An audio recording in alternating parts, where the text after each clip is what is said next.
Серия «Последний человек». Анастасия Иванова. Храм бестии. Текст читает Дементьев Илья. Правило дома. Никогда не закрывайте полностью дверь в помещение, в котором находитесь, дабы не рисковать более не выйти оттуда. Никогда не пытайтесь покинуть дом через окно или вернуться этим путем. Управляющая ответит на ваши вопросы в красной гостиной. Покой гостя, пребывающего в библиотеке, не может потревожить никто, кроме управляющей. Никогда не пытайтесь присвоить то в доме, на что у вас нет прав. Попросите. Выбирайте тщательно. Не кричите. Будьте сдержаны в ожиданиях. 0. Она никогда не чувствовала Бога так близко. Яра несется вперед со всех ног. Локти работают двумя поршнями у корпуса. Плечи расслаблены, и на каждом шаге она выводит их вверх и по диагонали, чтобы не гасить импульс от ступней. Все вокруг либо умерли, либо идут к тому, но покрытие хорошее, ровное, и погода тоже хороша, и Яра сыта, и с ней Майтрея. Она постепенно тормозит, передохнуть, потом еще пару раз на ускорение. Все либо умерли, либо еще хуже. А она терпеть не может гречку. Реально не переносит гречку. Но это ничего, нормально, потому что и с тем, и с другим вполне можно свыкнуться. Когда-то, в очень-очень прежней жизни, Яра бывала в других городах. Не то чтобы много бывало, не то чтобы места были какие-то запредельно исключительные. Ну там, в Европе, итальянские Альпы, всякие церкви красивые, в них, пожалуй, даже был Бог. Собственно, везде был Бог. Наверное, уж какой-то да был, хоть остаточный, в следовом количестве. Уж сколько сохранилось после рождения интернета. Но тогда Яра о нем не думала. Она и сейчас о нем не думает, и это прекрасно. Это значит, что ее нервы крепки, как стальные тросы, как титановые стержни, как олимпийские брусья. Это значит, что она по-прежнему мыслит трезво и адекватно, способна принимать разумные решения и предпринимать эффективные действия, направленные на то, чтобы прожить еще один день. А потом и еще. Небо полно солнца. И красивое, чистое. Да и воздух заметно очистился за последние месяцы. Часы на руке пищат, и я разбрасывает счет. Обожает их. Они не умные, они просто часы. В их планах на жизнь, работу, исчезновение сопряженного устройства, связи со спутником, Wi-Fi и человечество не меняет ровным счетом ничего. Водонепроницаемые и пылезащитные. Яра всегда любила все именно такое. Износостойкое. Одежду и обувь, утварь. Людей умозрительно, потому что износостойкие люди и раньше-то на дороге не валялись, а теперь... Ну, без людей, в принципе, тоже нормально. Эйфория бегуна поднимает ее над землей и несет. Потоки, насыщенной кислородом крови, омывают кору больших полушарий, и все участки последней вспыхивают активностью в ответ. Яра ощущает что-то очень близкое к опьянению или к счастью. Да, сейчас, в этом месте. Ее лицо будто бы овевает благодать. Здесь, в точке угасания функций очередной мертвой цивилизации, которая не принесла этому миру ничего, кроме эфемерного величия виртуальных идей. Бог, как виртуальная идея, тоже износостоек. Только эта идея не для нынешних времен, а все-таки для чуточку более нормальных обстоятельств. Ну там, для атомной войны. Так что Яра не думает о нем, но она его чувствует. 285 дней назад. Михаил дотянулся до чашки, оторвал от стола и поставил обратно, сразу вспомнив, что в чашке пусто.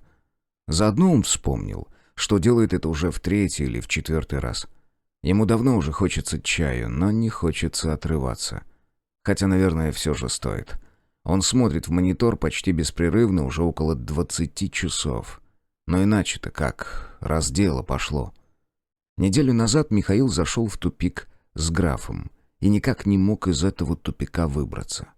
Над горизонтом уже взошла перспектива перелопачивать всю архитектуру проекта, но позавчера, он, наконец, пробился, и теперь уже дело за малым, теперь совсем немного осталось.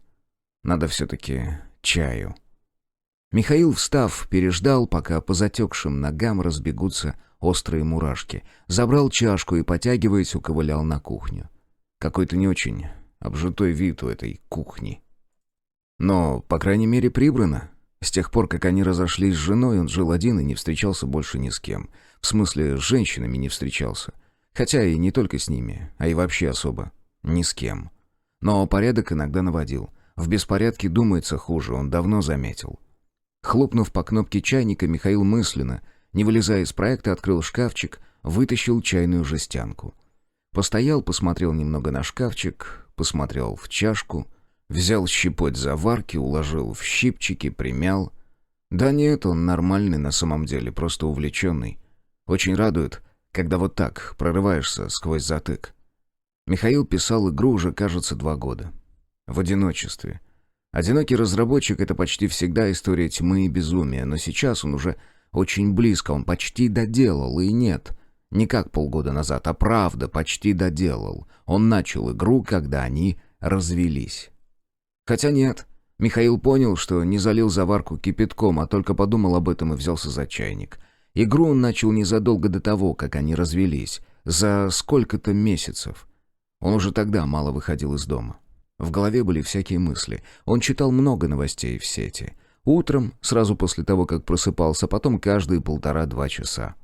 Позже он практически перестал бывать снаружи, заказывал доставку. Смотрел новости, иногда сериалы. Иногда ему мерещилось, что он, возможно, несчастлив. Но не часто. Проект занимал много времени, много внимания. Еще иногда ему мерещилось, что они вовсе не развелись, потому что, когда они жили вдвоем, время проходило примерно так же. Тогда он тоже ходил, тоже смотрел много новостей. Сейчас, сидя перед монитором, он с равным успехом мог быть женатым и разведенным. Как человек, который не заметил под наркозом, что ему ампутировали конечность. Михаил слабо улыбнулся, подумав сперва про фантомную боль, а потом сразу же «фантомная жена». Смешная аналогия. Сейчас вокруг много фантомного. Можно представить, что у них все было, а потом это ампутировали. Какие-то продукты, последние модели товаров, какие-то события в мире, новости, путешествия, спортивные сенсации, фантомные предметы и явления, ведь в реальности большинства людей этого нет. Но оно, тем не менее, есть. Вот прямо сейчас у него на ладони, в ленте. А однажды ему померещилась совсем странная вещь. К тому моменту он сидел в проекте почти 3 суток. Было тяжело. Время от времени он засыпал часа на 1,5, потом все затекало, его будила боль, и он шел на кухню за кофе и энергетиком и кодил дальше. Вот тогда он в какой-то момент завяз, застыл, уставившись в разноцветные строчки в черноте, и увидел свой код иначе. И подумал, мимоходом, скорее предположил, чем подумал, как он может работать. Как еще он может работать? Странная мысль. Игрушка была про маленького зверька, который беспрерывно движется слева направо, прыгает и собирает бонусы. Простенький платформер, ничего зловещего. А Михаил вдруг подумал. Ведь мозг меняется в зависимости от того, чем занят. Органически меняется. Любая психическая деятельность, любое воспринимаемое модифицирует мозг. Модифицирует мозг. Когда-то еще до новостей Михаил смотрел ролики Черниговской.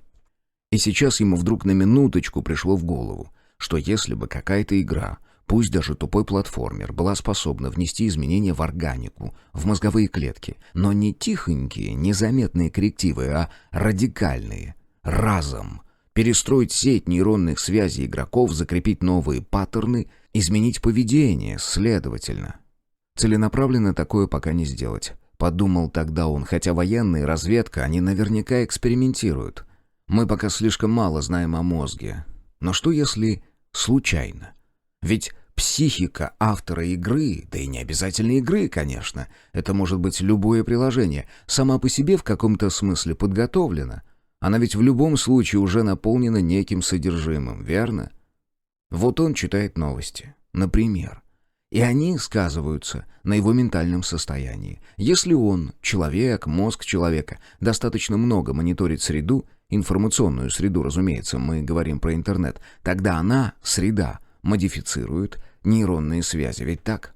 Пусть и при активном участии самого мозга, с этим Михаил спорить не будет, не служит себя ответственность. Это же он выбирает, какие ленты читать. Мозг автора постепенно становится отражением внешнего, отфильтрованным отражением одной из проекций. Впоследствии мозг создаст продукт, который в свою очередь поменяет нейронные связи пользователей. Логично, что эти изменения будут не абы какими, что у них будет какой-то неосознанно заданный разработчиком вектор. Михаил опустил глаза в чашку. Из плена щипчиков вырвались несколько чаинок. Теперь их придется отплевывать. Интересно, если бы он, по случайности, написал такую игру, которая перепрошивала бы мозги игрокам, что именно она делала бы? Михаил возит щипчиками в чашке, машинально тянется за смартом, обновляет ленту. Пока у него перерыв. Он может посмотреть новости. Свою игру Михаил доделает и зарелизит через 90 дней. 285 дней спустя. В сочном свете заходящего солнца Яра делает последнее ускорение на сегодня. Есть подозрение, что потом она решит сделать еще одно, последнее. Возможно, затем и третье последнее, но это ее дело. Если уметь, то бежать можно очень тихо, почти бесшумно. И к тому же она достаточно высоко, достаточно близко к Богу. Рассчитывая на совокупную защиту этих двух факторов, она выходит на длинную прямую, подходящую для разгона. Лицо мокрое, одежда мокрая. Сегодня у нее неплохие шансы побить свой собственный рекорд. Яра взрывается. Она пролетает половину дистанции взрыва. Перед самым началом торможения опускает стопу на ребро неловко. Просто от утомления, нормальная история. И чтобы избежать вывиха, быстро переносит вес на другую сторону. Продолжая по инерции нестись вперед, Яра заваливается на бок, грохая покрытие сперва под вздошной костью, а затем ребрами, после чего ее чуть-чуть разворачивает, потом она лежит неподвижно. Несколько секунд. Руку она не вытянула, а наоборот подобрала поближе, так что ничего не сломано. Ура! Правда, выставь она ладонь, Яра не проехала бы щекой по покрытию, а так, к сожалению, именно что проехалась. Она осторожненько приподнимается, опираясь на локоть, облизывает пальцы и трогает ими скулу. Не, нормально. Кровит слегка, не хлещет. Залитая потом, Яра подтягивает ноги. Бок ноет, но как же иначе? Перекатывается, усаживается на пятую точку, опускает предплечье на согнутые колени. Ждет, пока выровняется дыхание. И улыбается.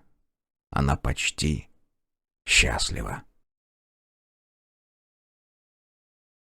Часть 1. 1. Место было омерзительным. Предельно, непристойно убогим. Если бы она знала, то ни за что бы. Дьявол. Нет, конечно же, она приехала бы, даже если бы знала. Но, мать вашу, так, 45 лет на сцене. Эти прохиндеи делают вид, будто им и невдомек, что она заслуживает особого внимания. Она заполнила форму участия, ни секунды не сомневаясь, что ее заявку одобрят. Так, естественно, и произошло. В пришедшем в ответ приглашении было подробно и понятно описано, какие шаги ей следует предпринять и в каком порядке, дабы почтить их аукцион своим присутствием. Как будто приехать в этот засиженный мухами городишко с очередным незапоминающимся названием, да даже не в сам городишко, а еще и подальше, на край жопы, это настолько сложно. Для нее, которая в год давала по 100 выступлений по стране. До сих пор ее больше всего бесил поезд. Сраный железнодорожный поезд, обычнейший, купейный. 5 часов на жестком сидении в окружении, скажем прямо, не самым приятным. Затем пересадка в какой-то богом проклятой дыре. Еще 5 часов. По их истечении поезд остановился на жалкие 5 минут, и она кое-как на затекших ногах сковырнулась с его преступно высокой ступеньки, и проводник бесцеремонно сунул ей следом чемодан на колесиках. Словно не узнал. Конечно, не узнал. Она замоталась в газовый шарф и нацепила широкополую шляпу и очки с дымкой. Но теперь кое-что бесило ее еще сильнее. В писульке, которую она получила, было недвусмысленно объявлено: «За вами прибудут, ожидайте на станции». Оказалось же, что прибудут не за ней одной, а разом за целой шайкой, с позволения сказать, гостей. Она уже выяснила. По-видимому, одинаковые инструкции получили все. а потому следует спокойненько сидеть здесь, в этом выстуженном сарае, с облупленной штукатуркой и жесткими лавками, искорябанными ножами и маркерами, дожидаясь последнего приглашенного. Безобразная организация. Рагнеда искоса взглянула на ближайших соседей. Девочка, пожалуй, ничего. Тощая, конечно, но оно и нормально. Оно последние лет 50 в цене. Скромница, отличница, или делает вид, что тоже мудро. Она, Рагнеда, с этого начинала, пока имидж не определился. Юноша с ней. Ну, тут все понятно, пролетарии. Так-так, а кольца? Ага, имеются. Наверняка молодожены. Пару лет им можно дать максимум. Уж она, Рагнеда, и повидала, и сама напробовалась. Противоположности они, знаете ли, притягиваются. Да только не удерживаются ни черта. Молодой человек, похоже, почувствовал ее взгляд и рисковато повернул голову. «Ой, какие мы сердитые! Ишь, бука!» Возможно, криминальный элемент. Рагнеда переключилась на соседей подальше. Тип, занявший лавку у соседней стены, был немногим интереснее зеленой парочки. Чистый истукан. И морда не русская, цвета кирпича. Ну, не совсем уж обезьяна, но монгольская харя, плоская, как лаваш, варварская, Зауралье, Сибирь. И там доводилось бывать, и там, да, полные концертные залы. Но сами залы-то, боже! А гостиницы, эти бурые рожи вокруг. Будь ее воля, дальше Нижнего она в жизни не отъехала бы. Самое большое в Петроград, да и то еще подумать. Каждый раз от тамошней погоды у нее начинали ныть пазухи и гнусавил голос. Нет уж, она коренная москвичка и решительно не понимает, отчего бы ей этим не гордиться. Перед глазами маячил еще один супчик. Надо сказать, полная противоположность немому терракотовому воину у стенки. Ни минуты спокойно. То туда ему надо пройти, то сюда, то в окно выглянуть, то в сумке порыться. Рыжевато-белесый коротышка, лягушачий рот, лишний вес и, боже милостивый, какой имеющий самоуважение мужчина может позволить себе так распуститься? Облачиться в розовую куртку? Какая женщина это допустит? Холостяк, стало быть, бобыль. Рагнеда истомленно вздохнула, так, чтобы вздох долетел до окошечка кассы в противоположной стороне гулкого холодного зала. Других желающих отправиться куда-нибудь из этой мухосрани, кроме них 5, не появлялось. Пол здесь был залит этой чудовищной смесью, призванной симулировать камень, а в действительности напоминающей вареную колбасу цвета гудрона с крупными жирными крапинами. С потолка свисали какие-то покрытые краской провода, лоскуты побелки и паутина вперемешку с пылью. Пышный меховой воротник шубы Рагнеды намок от успевшего насыпаться, пока она слезала с поезда, и растаявшего в помещении снега. Хотелось бы верить, что тушь держится. Стоило бы отойти в дамскую комнату и убедиться в этом, но Рагнеда прекрасно представляла, как выглядит и пахнет эта самая комната. А кроме того, оставлять багаж в компании некоторых присутствующих наверняка было небезопасно. Что на уме у этих чурок? Неспроста же помалкивает. А этот криминальный.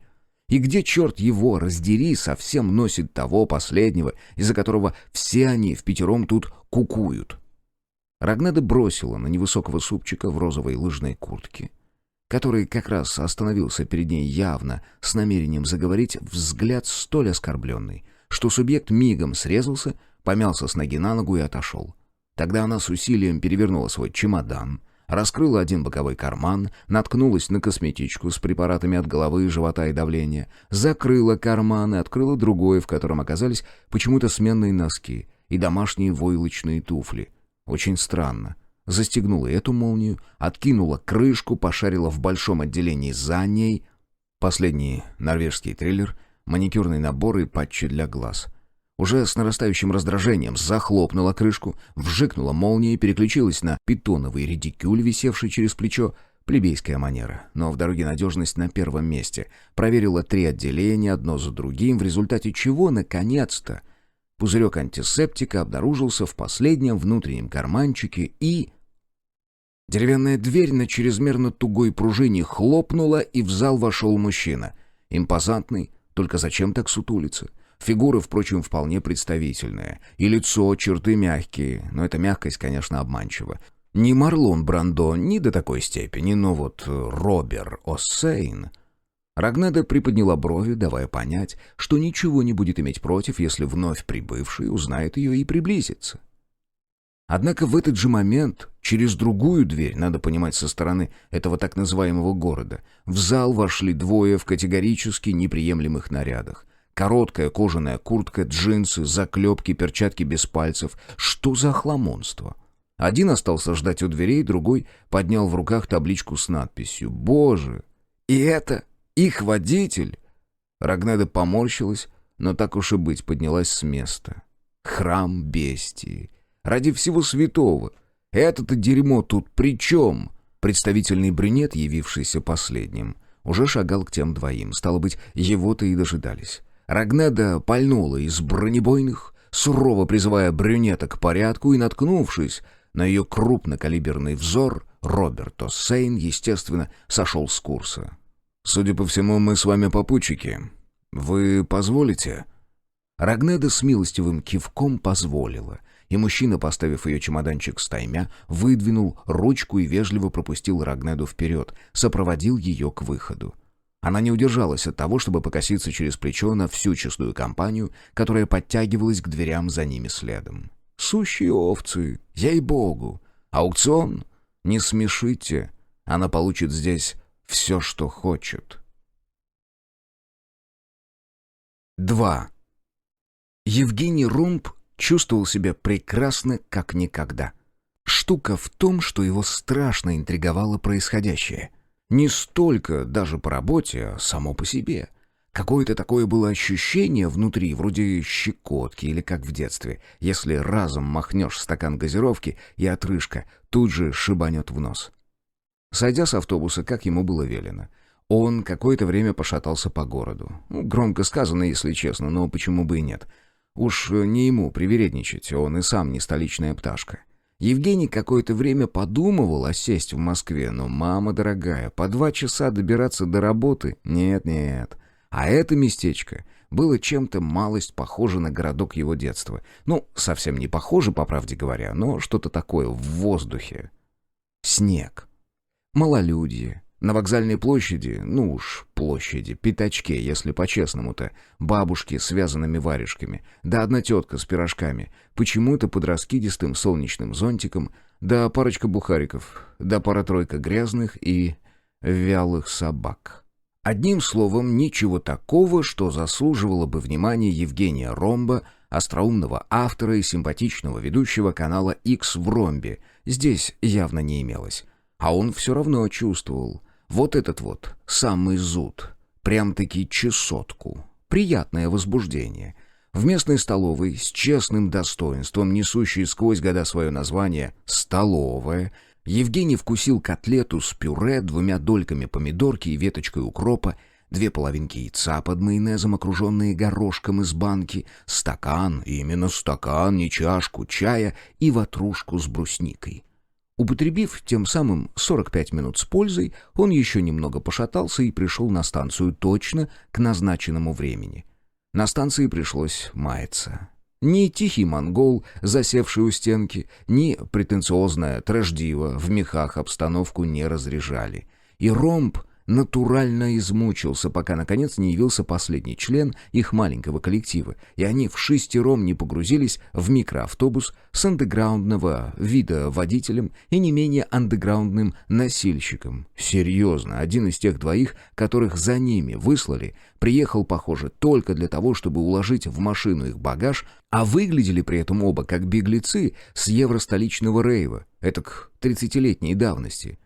Евгений прекрасно себя чувствовал, но почувствовал бы еще прекрасней, если бы ему удалось с кем-нибудь поговорить. Вот прямо сейчас. Да, он общительный, и греха в этом не видит, в разговорах рождается реальность. Ромб перегнулся к сдвоенному сиденью через проход от себя и дружелюбно заметил. «Заждались мы вас там. Что, автобус задержали?»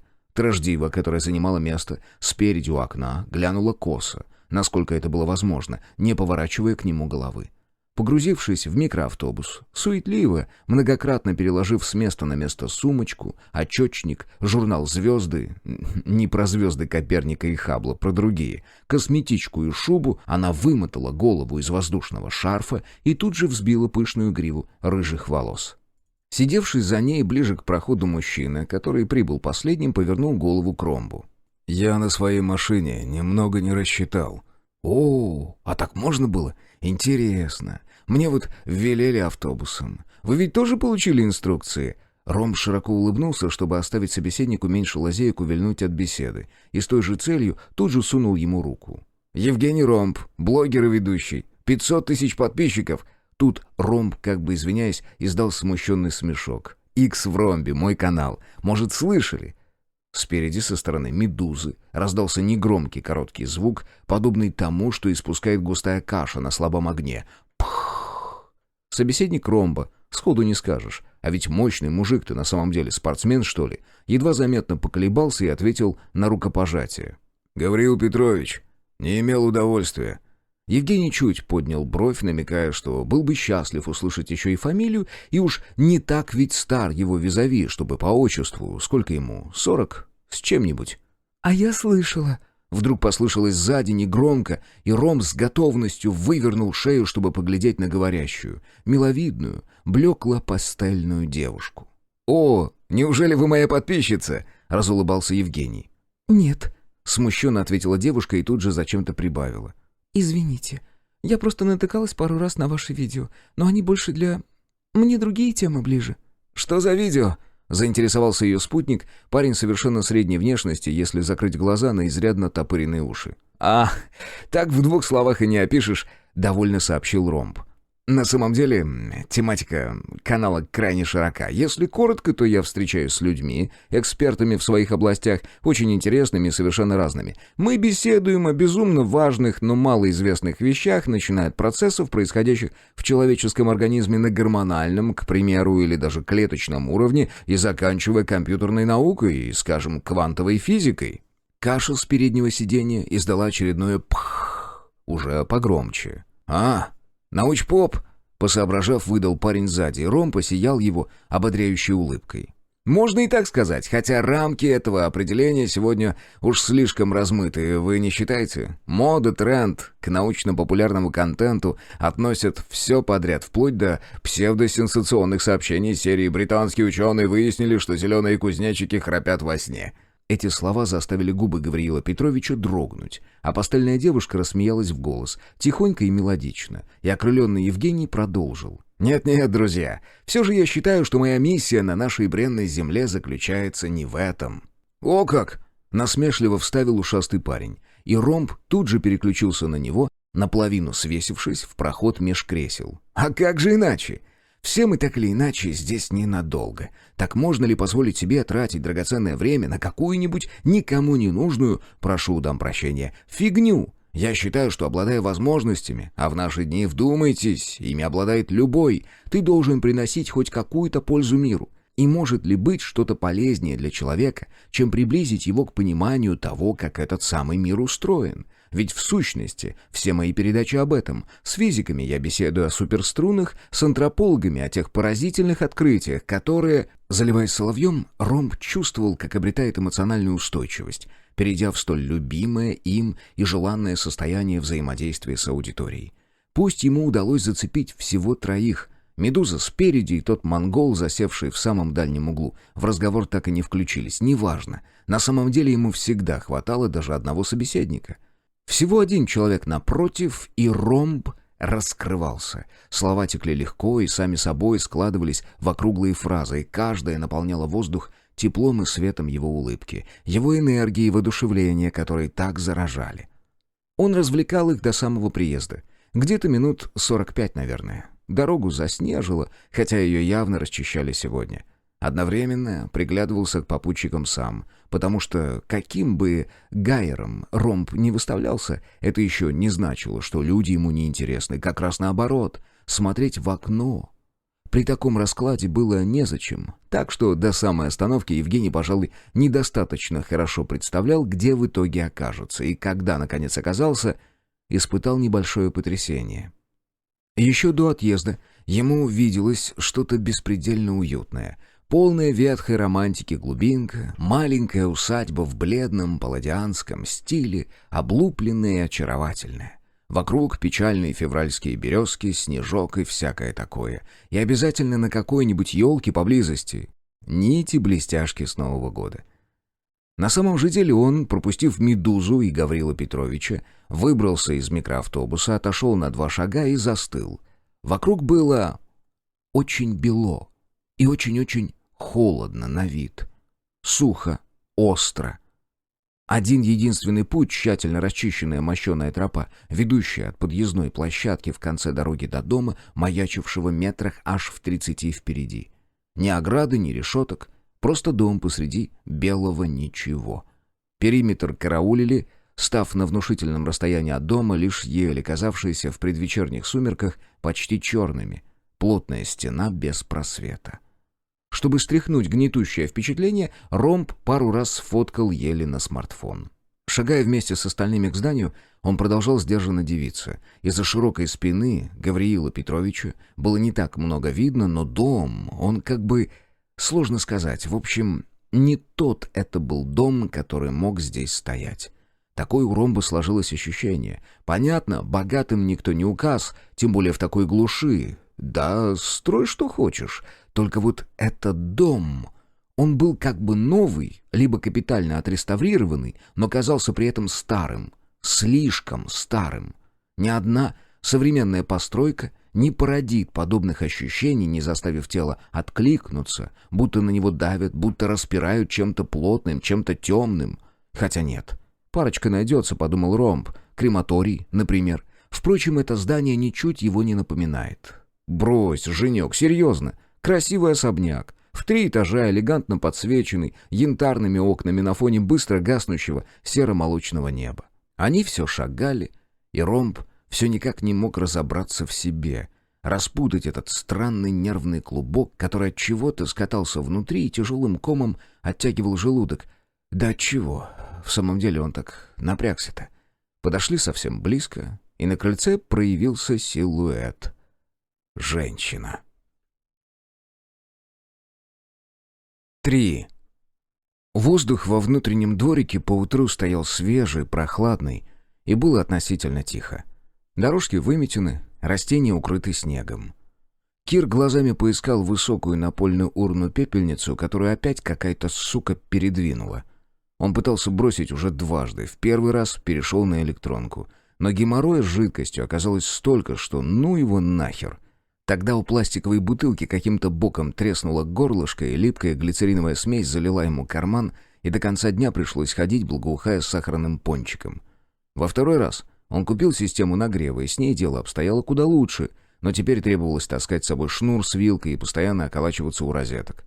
Уже через полгода устройство еле держало заряд. В итоге ясен пень разрядилась в самый неподходящий момент в машине, и Кир изнывал на протяжении всей пробки пятничного вечера 2,5 часа, чтобы потом, наконец, выбесившись, зарулить в первый встречный магаз за пачкой самца и зажигалкой, а вернувшись в машину, с наслаждением скурить 2 подряд, опустить стекло и вышвырнуть устройство к хренам. Дворик был открытый и очень ухоженный, прямо-таки журнально вылизанный, хоть и небольшой, 10 метров в поперечнике. По периметру тянулся не очень широкий козырек из толстого прозрачного стекла, а под ним гнули лебединые шеи, кованые скамейки с деревянными сиденьями, с которых кто-то уже заботливо обмахнул снег. В середине произрастало, накрытое сейчас чехлами и перемотанное все то, в чем Кир не разбирался. Углядев пепельницу, он размашистым движением ухватил ее, перенес к застекленным дверям и с грохотом утвердил там, где было удобно. Затянулся глубоко, замер, удерживая дым, и вскинул взгляд к голубому небу в окружении невысоких стен. Невысокие стены изнутри выглядели дорого-богато, как и положено, но не так, как снаружи. Насколько он запомнил это самое снаружи. Теплый оттенок известняка в облицовке почему-то приводил на ум никакое не итальянское патио, как, наверное, задумывалось, а приводил он на ум кости, высохшие, выветренные, выщербленные водой и солнцем. Бог знает, сколько дней и ночей, провалявшиеся под открытым небом где-нибудь посреди ничего. Кости тех, о ком никогда не вспомнят, за кем никогда не придут. Дизайн на 5 баллов, ё-мана. Эти богачи все такие на стиле. Кир поморщился. В жизни не испытывал тяги к самокопанию, но собственное желчное раздражение прямо с утра, да после очень даже недурного завтрака. Чего он завелся? Из-за разговора с налоговиком? В первый раз он решил бросать, когда заметил, что в зале выдерживает максимум 10 минут беговой дорожки. Во второй, когда появилась Надя. Хотя она ничего не говорила. Очень старательно вытирала подоконник на балконе, который он обсыпал пеплом. Всякий раз аккуратно убирала оттуда пепельницу и ставила на полку, к банкам-закаткам. Сигареты перекладывала с кухонного стола в коридор, на ключницу. А зажигалки, все, какие находила, складывала в ящичек комода. К свечам, которые благоухали ванилью и апельсином, и лесными ягодами, и черти чем. И он тогда подумал: да ну, бросаю в жопу. Снова силой затянувшись, он провел взглядом по окнам второго этажа напротив. Кто-то там был, в очередной дерьмовой галерее. Не нравится Киру этот дом, вот что. Оттого он и завелся. Здесь было нехорошо, здесь веяло непонятной угрозой, двусмысленностью, и он улавливал это животным чувством. И животное чувство говорило: «Уходи». Но Надя присралась. Что бы ни придумывала Надя, до сих пор он не протестовал. Надя не пустышка, 2 высших, искусство и история, Эрмитаж каждую неделю. Художественный вкус отменный, даже ему, синему воротничку в 3-м поколении, это очевидно. Надя любит светлые цвета, легкое и застенчивое. Она как длинный тисовый лук, но сметлива и разумна. Когда Надя рассказала ему о доме, он сперва не поверил. «Что за бред, Надежда?» — спросил он. «Какой аукцион? Зачем? И на какие шиши?» Тогда Надежда смутилась, объяснила зачем. Полный дом, мол, антиквариат, эллины, этруски, ацтеки и вся ботва. Подлинники, мол, прерафаэлиты, Рассетти. И никакой огласки, только очень узкому кругу. Она сама никогда не узнала бы, если бы не искусствоведение, если бы не Эрмитаж, ни связи. Даже просто одним глазочком увидеть уже такое счастье, понимаешь, такой экстаз, выше которого и в жизни-то не бывает. «Так уж и не бывает», — спросил он и зацепил ее подол. Никаких джинсов. Надя всегда в юбках и платьях, это тоже ему нравится. И потянул вверх, и просунул ладонь под него, между теплых шелковых бедер. И Надя сдавленно ахнула. Потом, лежа поперек кровати, он почему-то думал, что тема закрыта. Но нет. Оказалось, Надя уже подала заявку. Заполнила какую-то там форму на сайте, о чем немного смущенно сообщила ему только сейчас. И заявку одобрили. Это настоящее чудо, потому что желающих наверняка целая прорва, а выбрали именно их. И она даже не представляет, ума не приложит просто, отчего такая удача. Кир на это немного вызверился, конечно. Внутренне, молча. Но Надя увидела и обвела его спину руками, пристроившись сзади гибким текучим оцелотом, и заверила, что ее ничуть не интересуют возможные приобретения, то есть почти ничуть, разве что самую малую чуточку. Ведь если хозяева на такое пошли, то значит нужны деньги, значит цена будет ниже. Но она не будет настаивать, нет-нет, ни за что. Если ей что-то и понравится, ну мало ли, что-то. У нее ведь скоро день рождения, через полгода ведь, юбилей почти даже. Но он скажет «нет», значит сразу же «нет», железно. Она ему доверяет. Она так хочет, чтобы он с ней поехал. Всего пара дней, с ночевкой. Ну да, вот без ночевки никак, далековато. И он подумал тогда: «Кир, ну что ты говнишься? Много разве развлечений у девочки?» Ну, то есть, может и много, он не то чтобы в курсе. Может, она целыми днями в арт-галереях зависает, а еду потом готовую берет во вкусвилле. Но вместе они совсем мало проводят времени, это верно. Не ходят почти никуда, потому что кое-кто впахивает, как Карла. Тоже верно. И все же. Да, это даже забавно будет, подумал он тогда. Кир Петров и полный дом прерафаэлитов. Не забыть селфи сделать, и Тохе, и Саньку потом пошлет. Кир в мелкую труху растер окурок о железную сетку пепельницы и снова потянулся в карман за пачкой. Нащупал аляповатую зажигалку из зачерненного металла с пришлепнутой сбоку рельефной штуковиной. Роза ветров, что ли? Он и сам видел, что это уродство, когда покупал, но купил все равно, как будто в противовес тонкому вкусу Надежды. Даже немного назло Надежде, в пику ее покладистой непримиримости к его курению. Фигура в галерее, смутно различимая за запотевшими стеклами, двинулась, переходя от окна к окну.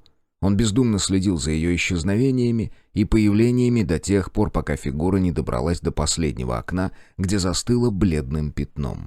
Со стороны галереи, с которой он, прикурив, все так же не сводил взгляд, послышался глухой короткий шум, и одна из створок окна ушла внутрь. Кир подавил желание попятиться под стеклянный козырек, чтобы его не заметили. Затем в окне мелькнуло какое-то движение, и вроде бы кто-то вскрикнул, коротко, будто от боли или от неожиданности, а потом послышался слабый-слабый удар о дерево. Что-то небольшое, бесцветное, как будто вывалилось из окна, а может и нет, потому что если бы вывалилось, то непременно упало бы на козырек, а туда Кир посмотрел уже через миг, и на стекле ничего не оказалось. Фигура за стеклом застыла, потом исчезла. Кир покосился на столбик пепла на сигарете и подумал: не бросит он никогда, недостаточно сильно хочет. Вот Надя ради своих приеров и элитов готова тащиться в такую-то глухую перть и очень вкусно завтракать в мегадепрессивной, реально замогильной столовой и терпеть дебильные эти правила. Да, Надя умеет хотеть. Он поднес сигарету к губам и не сразу понял, что курит фильтр. 4. Задумавшись, Надя пропустила какой-то важный поворот. Или не важный, а просто поворот, возможно, единственный на весь путь от столовой до внутреннего дворика. И, господи, ну надо же быть такой! Она встала на месте и огляделась. Светло-зеленые обои выглядели незнакомо. Но ей в их здешней спальне все кажется незнакомым. Каждый раз, даже ее собственная косметичка. Надя опустила глаза, ощупала взглядом геометрический узор пола. Роза ветров. Да уж. Смысла выглядывать наружу, чтобы понять, где находишься, не было. Но она все же подошла к одному из 6 окон, вырубленных в галерее в ряд. Больших, высоких и широких окон в красивых рамах, светлых, цвета ясеня. За окнами простирались... Надя улыбнулась. Желтые холмы, поля и ровные лоскуты виноградников. Конец лета. Она видела такое, конечно, видела на картинах. И кипарисы еще вон там. А поздним вечером звездное небо закрутится наверху такими галактическими спиралями. Солнце стояло где-то за головой, облизывая стернь длинными серыми языками теней от редких деревьев. В этот миг Надя услышала постукивание и слабый скрежет, и ей это совсем не понравилось. Как будто что-то вроде теннисного мячика стукает, только маленького и... с коготками? Она автоматически запахнула на себя ажурную бежевую кофту толстой вязки и с подозрением поддалась назад от окна. Бросила взгляд сначала в один конец длинной галереи, затем в другой. До сих пор ей еще не встречался здесь никто, но... Конечно, тут точно кто-то есть. Или что-то. Как будет правильней? В таком доме не может не быть, хотя правила заявляют, что безопасность гарантирована. Надя слегка нахмурилась, провела ладонью по светлым волосам, зачем-то одернула подол платья и двинулась на звук. Птичка сидела на самом последнем подоконнике. Непонятно, как можно было не заметить ее раньше. Небольшая, буренько-серенькая птаха с чем-то вроде черного ошейника. Такой окрас и смешным хохолком на макушке. Как у удода, подумала Надя, хотя удода в жизни не видела даже на картинках. Но это ведь точно не удод. Ее приближение птичку никак не тронуло. Она продолжала настойчиво ширкать лапками и клювом по стеклу, потом подпрыгнула и стукнулась в него. С легкой растерянностью Надя наблюдала за попытками птички выбраться. Потом, спохватившись, оглядела раму. Ага, вот ручка. Латунная, красиво извитая. Правила говорят, что нельзя выходить через окна. Но там ведь не сказано, что нельзя кого-то выпустить. Она торопливо взялась за ручку, нажала и потянула на себя. Одна из 3 узких створок с ноющим скрипом поддалась. Снаружи, из пейзажа с холмами, полями и кипарисами, на Надю пахнуло горячим воздухом, густо насыщенным запахом бензина и горячего металла в машинной смазке. Она поморщилась, взглянула на птаху. «Давай».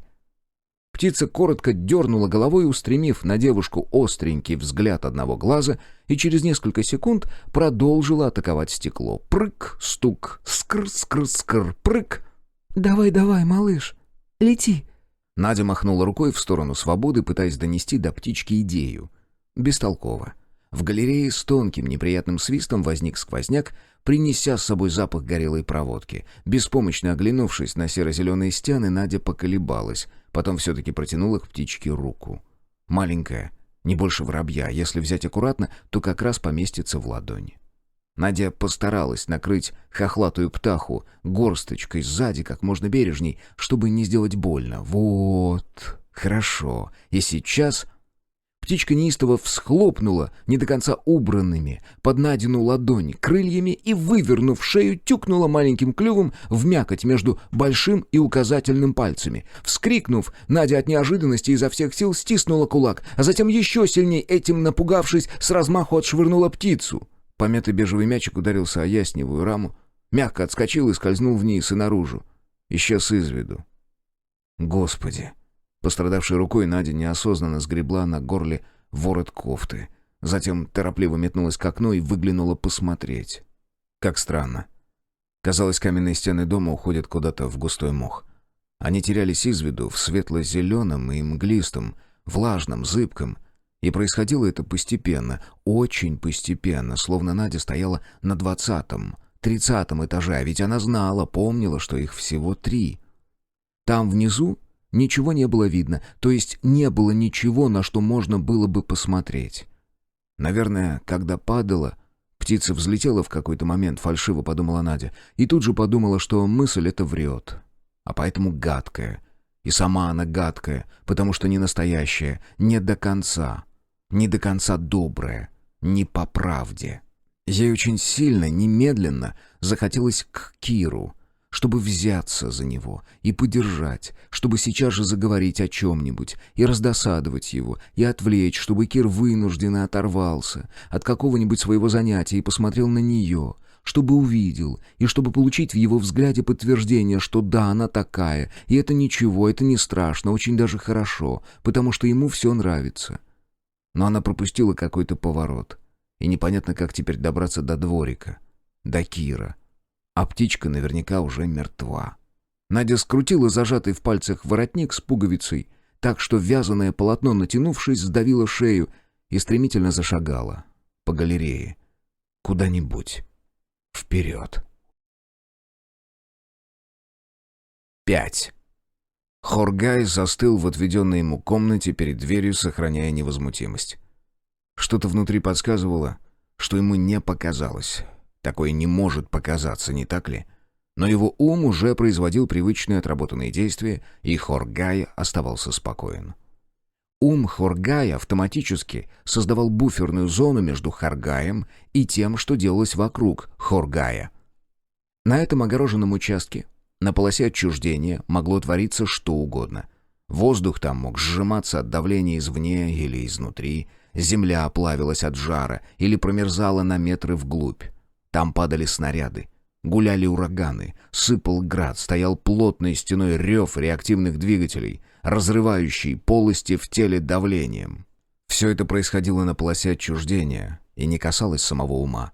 И потому ум, наблюдая происходящее, мог оставаться чистым и работоспособным. Только что по буферной зоне прогнало порывом ветра пыль и колючку, а Хоргай стоял лицом к двери и думал примерно так: «Хорошо, допустим». Он спокойно поднял руку, надавил на длинную ручку из зеленовато-желтого металла, потянул дверь на себя. Снаружи выглянул кусок коридора, обшитый тканью. Гобелены. Совершенно некуда девать деньги. Несчастные. Хоргай собранно и спокойно отпустил ручку, затем сделал медленный шаг в коридор. В этот момент, когда он с занесенной ногой пересек порог, произошло что-то неуловимое, больше всего похожее на преодоление некой податливой, но плотной преграды, вроде поверхностной пленки на вязкой жидкости. Прошло мгновение, и вот он опять стоит у двери. Внутри. В комнате.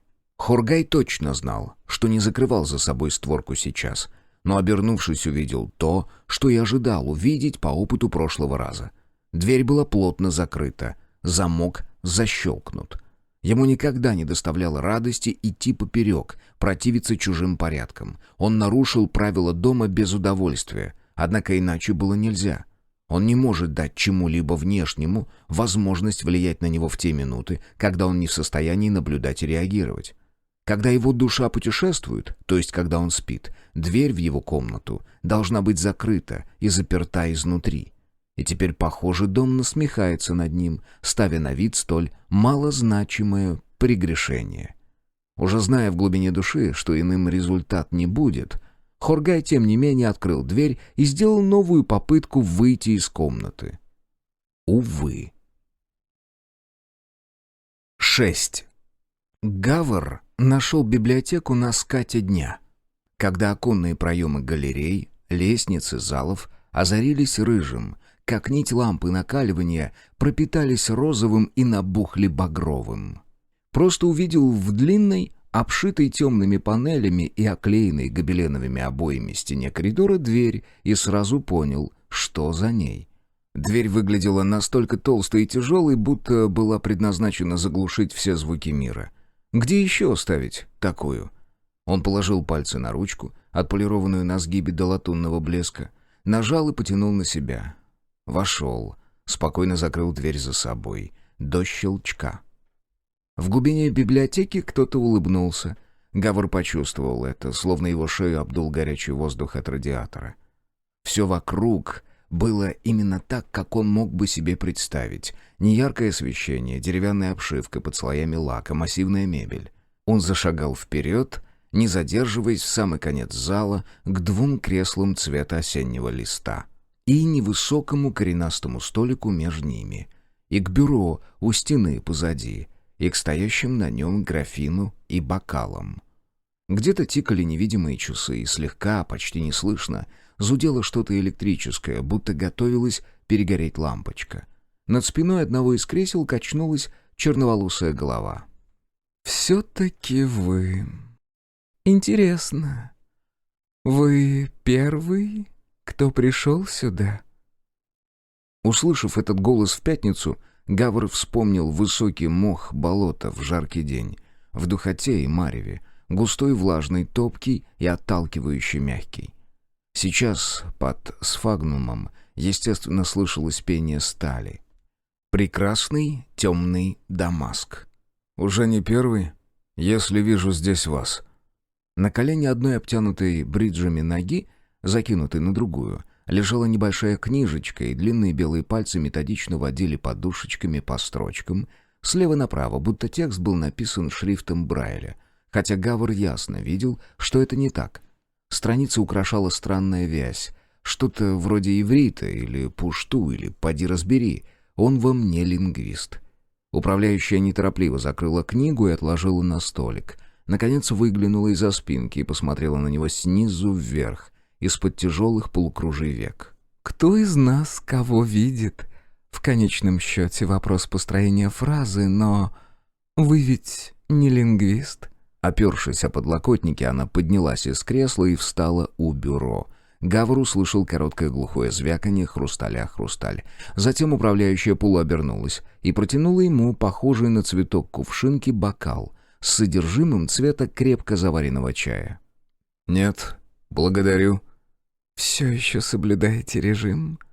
Наследие спортивного прошлого? Чарующее». Гавр и ухом не повел, хотя никто в этом доме не мог узнать о его спортивном прошлом случайно.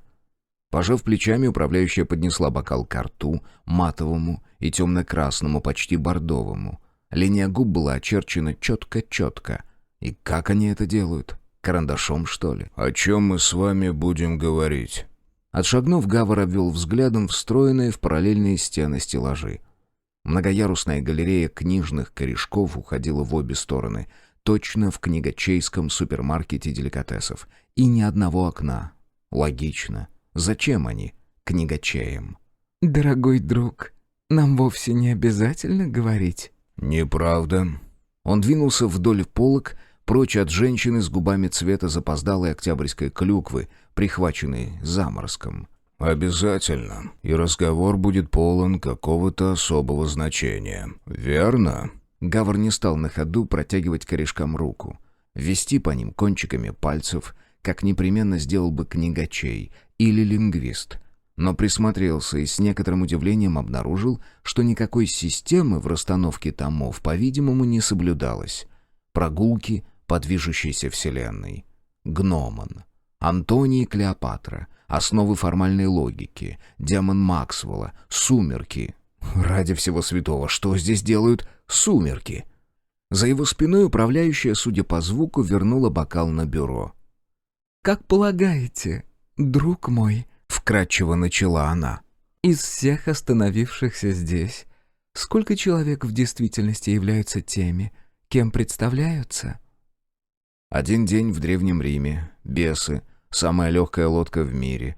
Гавр развернулся. «Полагаю, не все». В руке женщины был зажат какой-то предмет, и она лениво крутила его пальцами. Глаз Гавра уловил движение за спиной управляющей, но уже через миг он сообразил. Зеркало на бюро, рядом с графином. Небольшая рамка, и в ней мужчина лет 50. Плотный, остриженный коротко, с крепкой шеей. Он сам. Губы управляющей плавно растянулись. «Вы осторожны». Она переложила предмет, которым играли ее пальцы, из руки в руку и облокотилась на спинку кресла, свесив кисти. «Это хорошо. Я думаю, из всех присутствующих нынче в доме в лучшем случае один, к концу выходных, продолжит казаться тем, кем кажется сейчас. Вот вам и особое значение нашего разговора». Коллекционер сердец, незабвенное, человек действительный и кажущийся. Гавр подумал: до тех пор, пока требования закона соблюдены... «Вам это безразлично?» Перебив, договорила за него управляющая, и Гавр буквально кожей ощутил ее веский и вязкий взгляд. «О нет, не думаю. Вы застряли здесь, в особняке. Небольшая и недружная компания. Вы не знаете, чего друг от друга ждать, а что до интересов каждого...» Изогнув бровь, она покачала головой. «Окажись я в вашем положении, и будь я таким человеком, как вы, я очень хотела бы знать, кто тут есть кто на самом деле». «Мы не застряли здесь», — возразил Гавр. «Каждый может уйти в любой момент». «Но не уйдет», — улыбнулась женщина. «Если я замечу хоть тень намерения помешать кому-то из присутствующих покинуть здание...» Управляющая отвернулась, вдруг прогнула спину и покрутила шеей, потягиваясь. В этом движении было столько мягкого и простого, почти домашнего, что Гавр слегка сбился с тона. Затем она выпрямилась, дружелюбно взглянула на него и беспечно произнесла: «Несомненно. И ни в коем случае. Гостей не удерживает в доме никто и ничто, разве только они сами и их добродетели. Вы знаете, что это?» Гавр опустил взгляд. Предмет, сжатый в протянутой к нему руке, он сперва принял за маленькую книжку, но это была стопка карточек.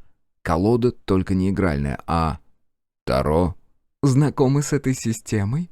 «Я привык называть системой что-то более осмысленное», — бросил Гавр, возможно, рисковато, но он вдруг как-то разом утомился. «О, скептик!» — с насмешливой торжественностью провозгласила управляющая и сняла часть колоды. Потом сняла снова. Потом снова. Гавр поймал себя на том, что монотонные движения рук его завораживают. «Некоторые, знаете ли, считают, что в последовательности, в которой старшие арканы Таро идут друг за другом, символизируя постепенную трансформацию героя, заложен глубокий смысл». В тусклом свете, мягко лившемся из углов, из искусно скрытых за панелями ламп, Гавра понемногу одолевала вялость. Призрачные часы продолжали скрытно тикать. Он не доспал, в доме явно обитало что-то кроме того, с чем он и так-то был не готов столкнуться, это управляющее. Гавр до боли прикусил щеку. Сохранять внимание. «Но последовательность всегда можно перетасовать». Женщина в очередной раз сняла, затем подняла верхнюю карту и с задумчивым видом посмотрела на изображенный на ней сюжет. А арканы сами по себе архетипичны. Шут, маг, висельник, жрица, отшельник, императрица. Влюбленные. Для чего нужны архетипы? «Удивите меня».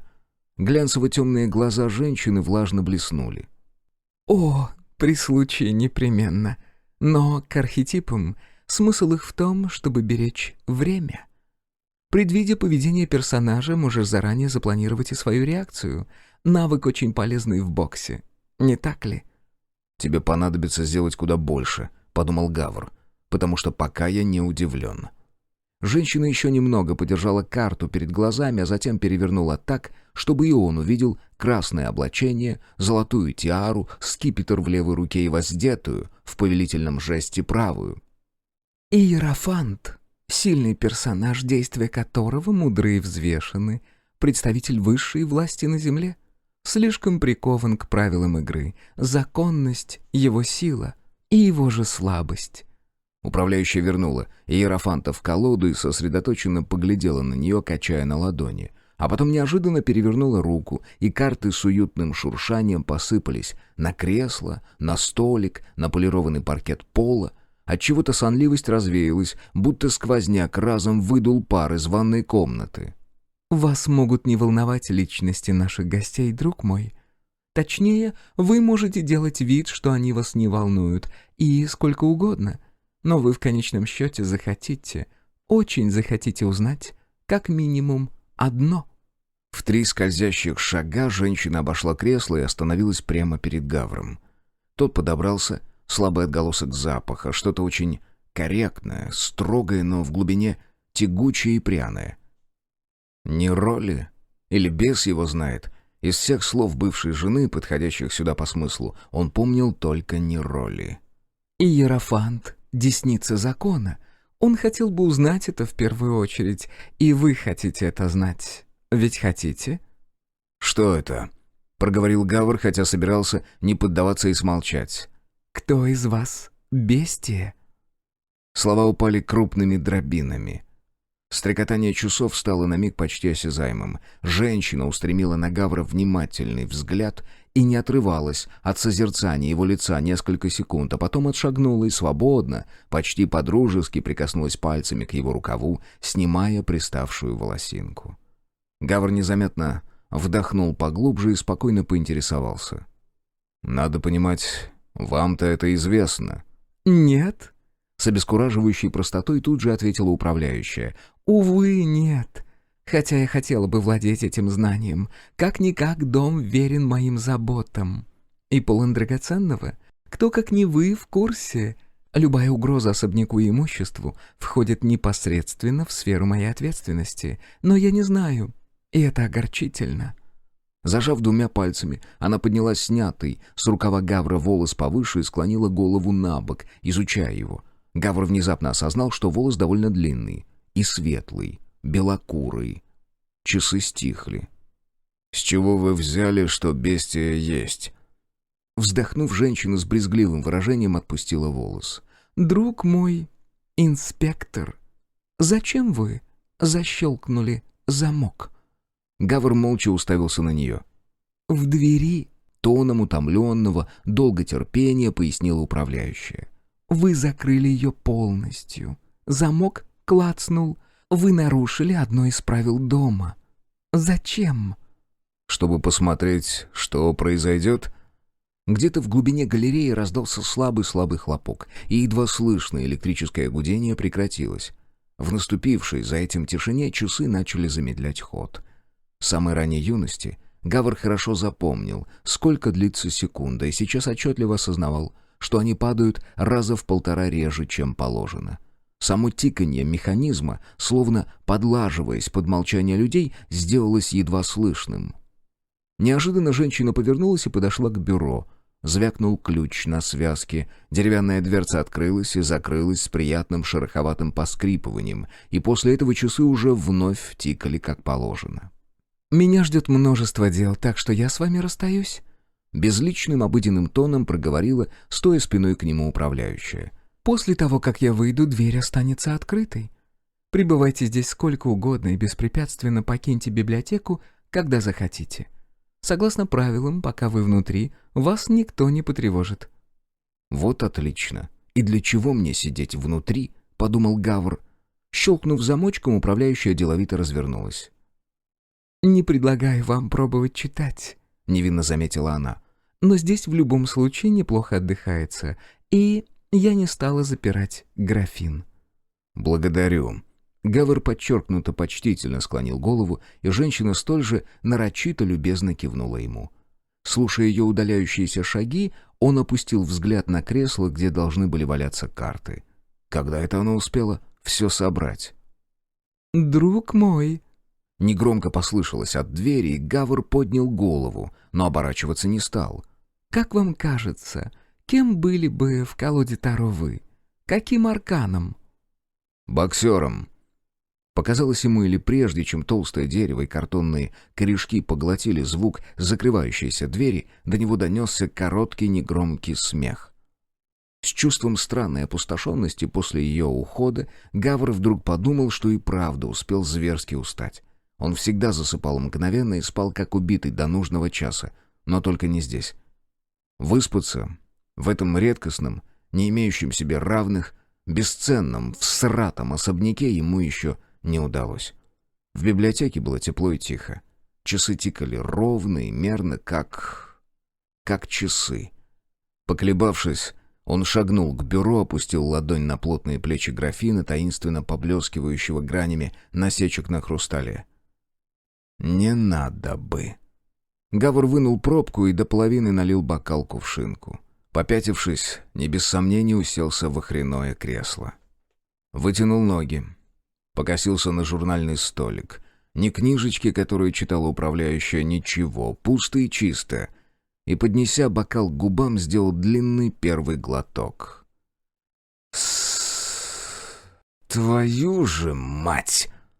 Жидкость цвета крепко заваренного чая оказалась крепко заваренным чаем.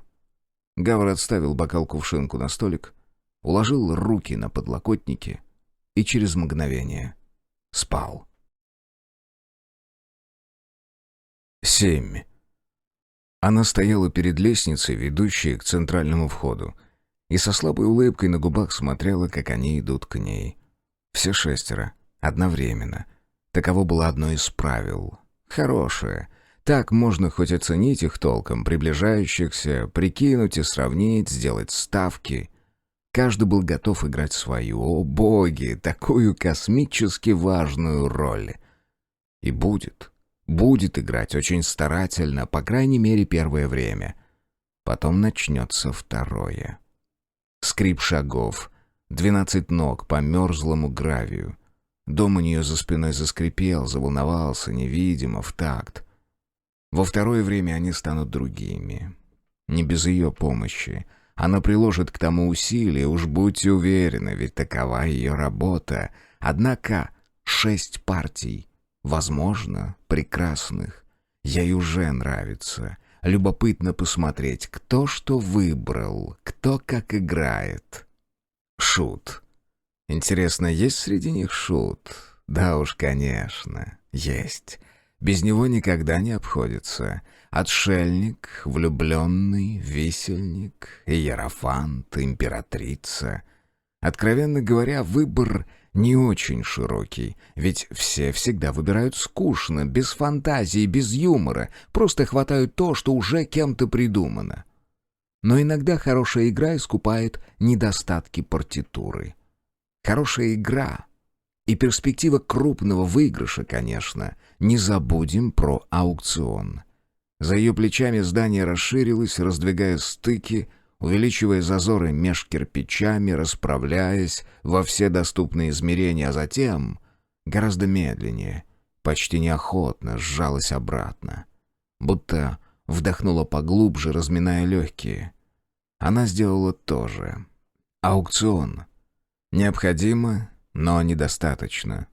Здесь бы еще парочку переездов с нерадивыми грузчиками. В доме целые залежи барахла, неподсчетная уйма бесценного хлама. Дом завален им, как шлаком, и было бы, правда, чудесненько избавиться от пары-тройки десятков золотых, медных, каменных, керамических, написанных маслом, выточенных из мрамора, вещиц. Сразу легче задышалось бы, право.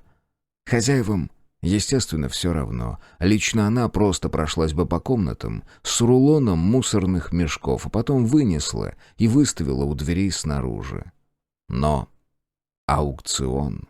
А в участники-то записались не все 6. У нас тут есть, к примеру, предположим, иерофант. Должностное лицо, очень хорошо. Это не он ли шагает первым? Ах, смельчак, смельчак. Наблюдатель от власти. Птица весьма важная, только вид у него что-то слегка подзатертый. Поширканный, без лоска, но какие плечи! Еще репортер, блогер, глашатай. Это же он вот сейчас отошел в сторону, якобы поснимать на смартфон рощу да фасад, а заодно мобильный интернет проверить. Такие без этого не могут, как рыбы в нечищенном аквариуме задыхаются. Ну, с этим ясно. Будет шутом. Конечно же. Тоже планирует присесть за стол без фишек. У шутов денег не водится, а притащился из любопытства. Ну-ну, милый, Господь тебе в помощь. Гости приближались. Уже можно было разглядеть выражение лиц, и она, зная, что собственное ее лицо по-прежнему скрыто для них в тени портика, улыбнулась таки шире, с пробуждающимся аппетитом. Следом за инспектором-налоговиком вышагивает дива, и, судя по лицу, злится. Она рассчитывала бы вариант А — идти первый, вариант Б, чтобы этот рослый мужчина спереди с широкими плечами, склонившись, подставил руку. Вариант В — уже совсем крайний и подразумевает какого-нибудь любого другого мужчину, возможно, с плечами поуже, того, что идет за ней, например, или хотя бы здешнего служащего, дворецкого, управляющего. Тот, кто идет за ней, настолько нелюбопытен к окружающему, что даже интересно, удастся ли его раскачать. Посмотрим, поглядим. А вот следующие двое, о, как славно, как мило. Она уже чувствует, вот здесь будет много вкусного, здесь будут страсти-мордасти, ух, держись! В этот миг ее дыхание сбилось. В спину мягко ударил импульс силы, точно глубоководный толчок, после которого волна расходится на многие мили. Она почувствовала, как колебания пробегают по внутренним органам, заполняют полости, приводят в движение перегородки, как колышут на выходе грудную клетку, и инстинктивно приоткрыла рот, чтобы волна покинула ее тело и устремилась дальше, к гостям. Дом приготовился. Покачнувшись, она положила ладонь в черной перчатке на опору портика, другую на грудь. Как сильно! Такой реакции она не припомнит. Почему так сильно? Что-то не так с этими гостями, что-то, что ей следует знать. Пришельцы были уже в нескольких шагах, и она отняла руку от колонны и грациозно спустилась по мраморным ступеням на мраморную же полукруглую площадку. Застегнутая до ворота, бедра в бархатистой ткани, лодочки-плоскодонки, жилет стягивает фигуру в ликерную рюмку.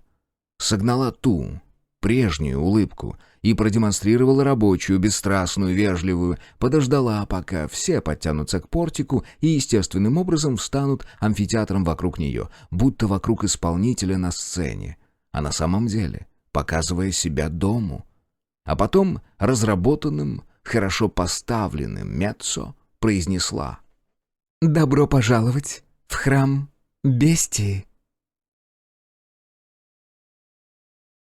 0. Добро пожаловать в мир после.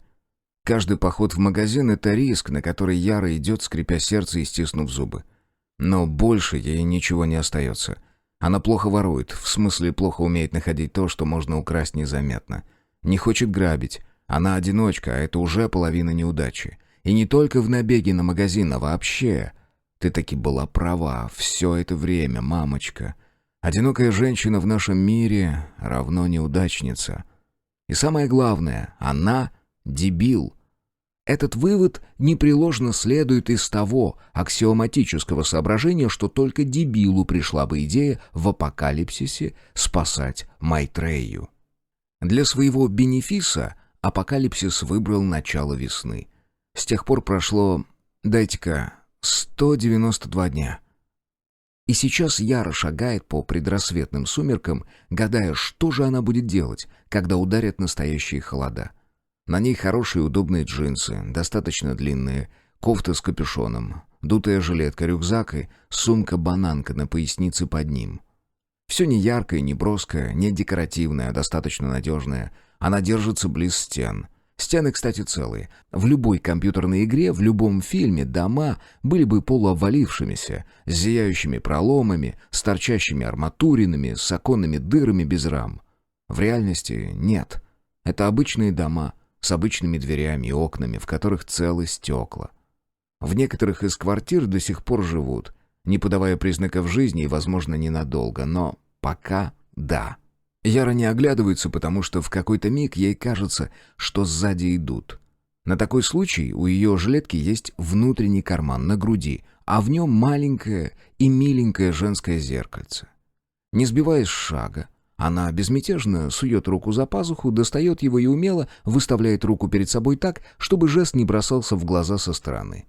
Практика показала, что такая стратегия наиболее выигрышная. Если оглянуться в момент, когда сзади действительно крадется насильник, убийца, он может среагировать и броситься к жертве.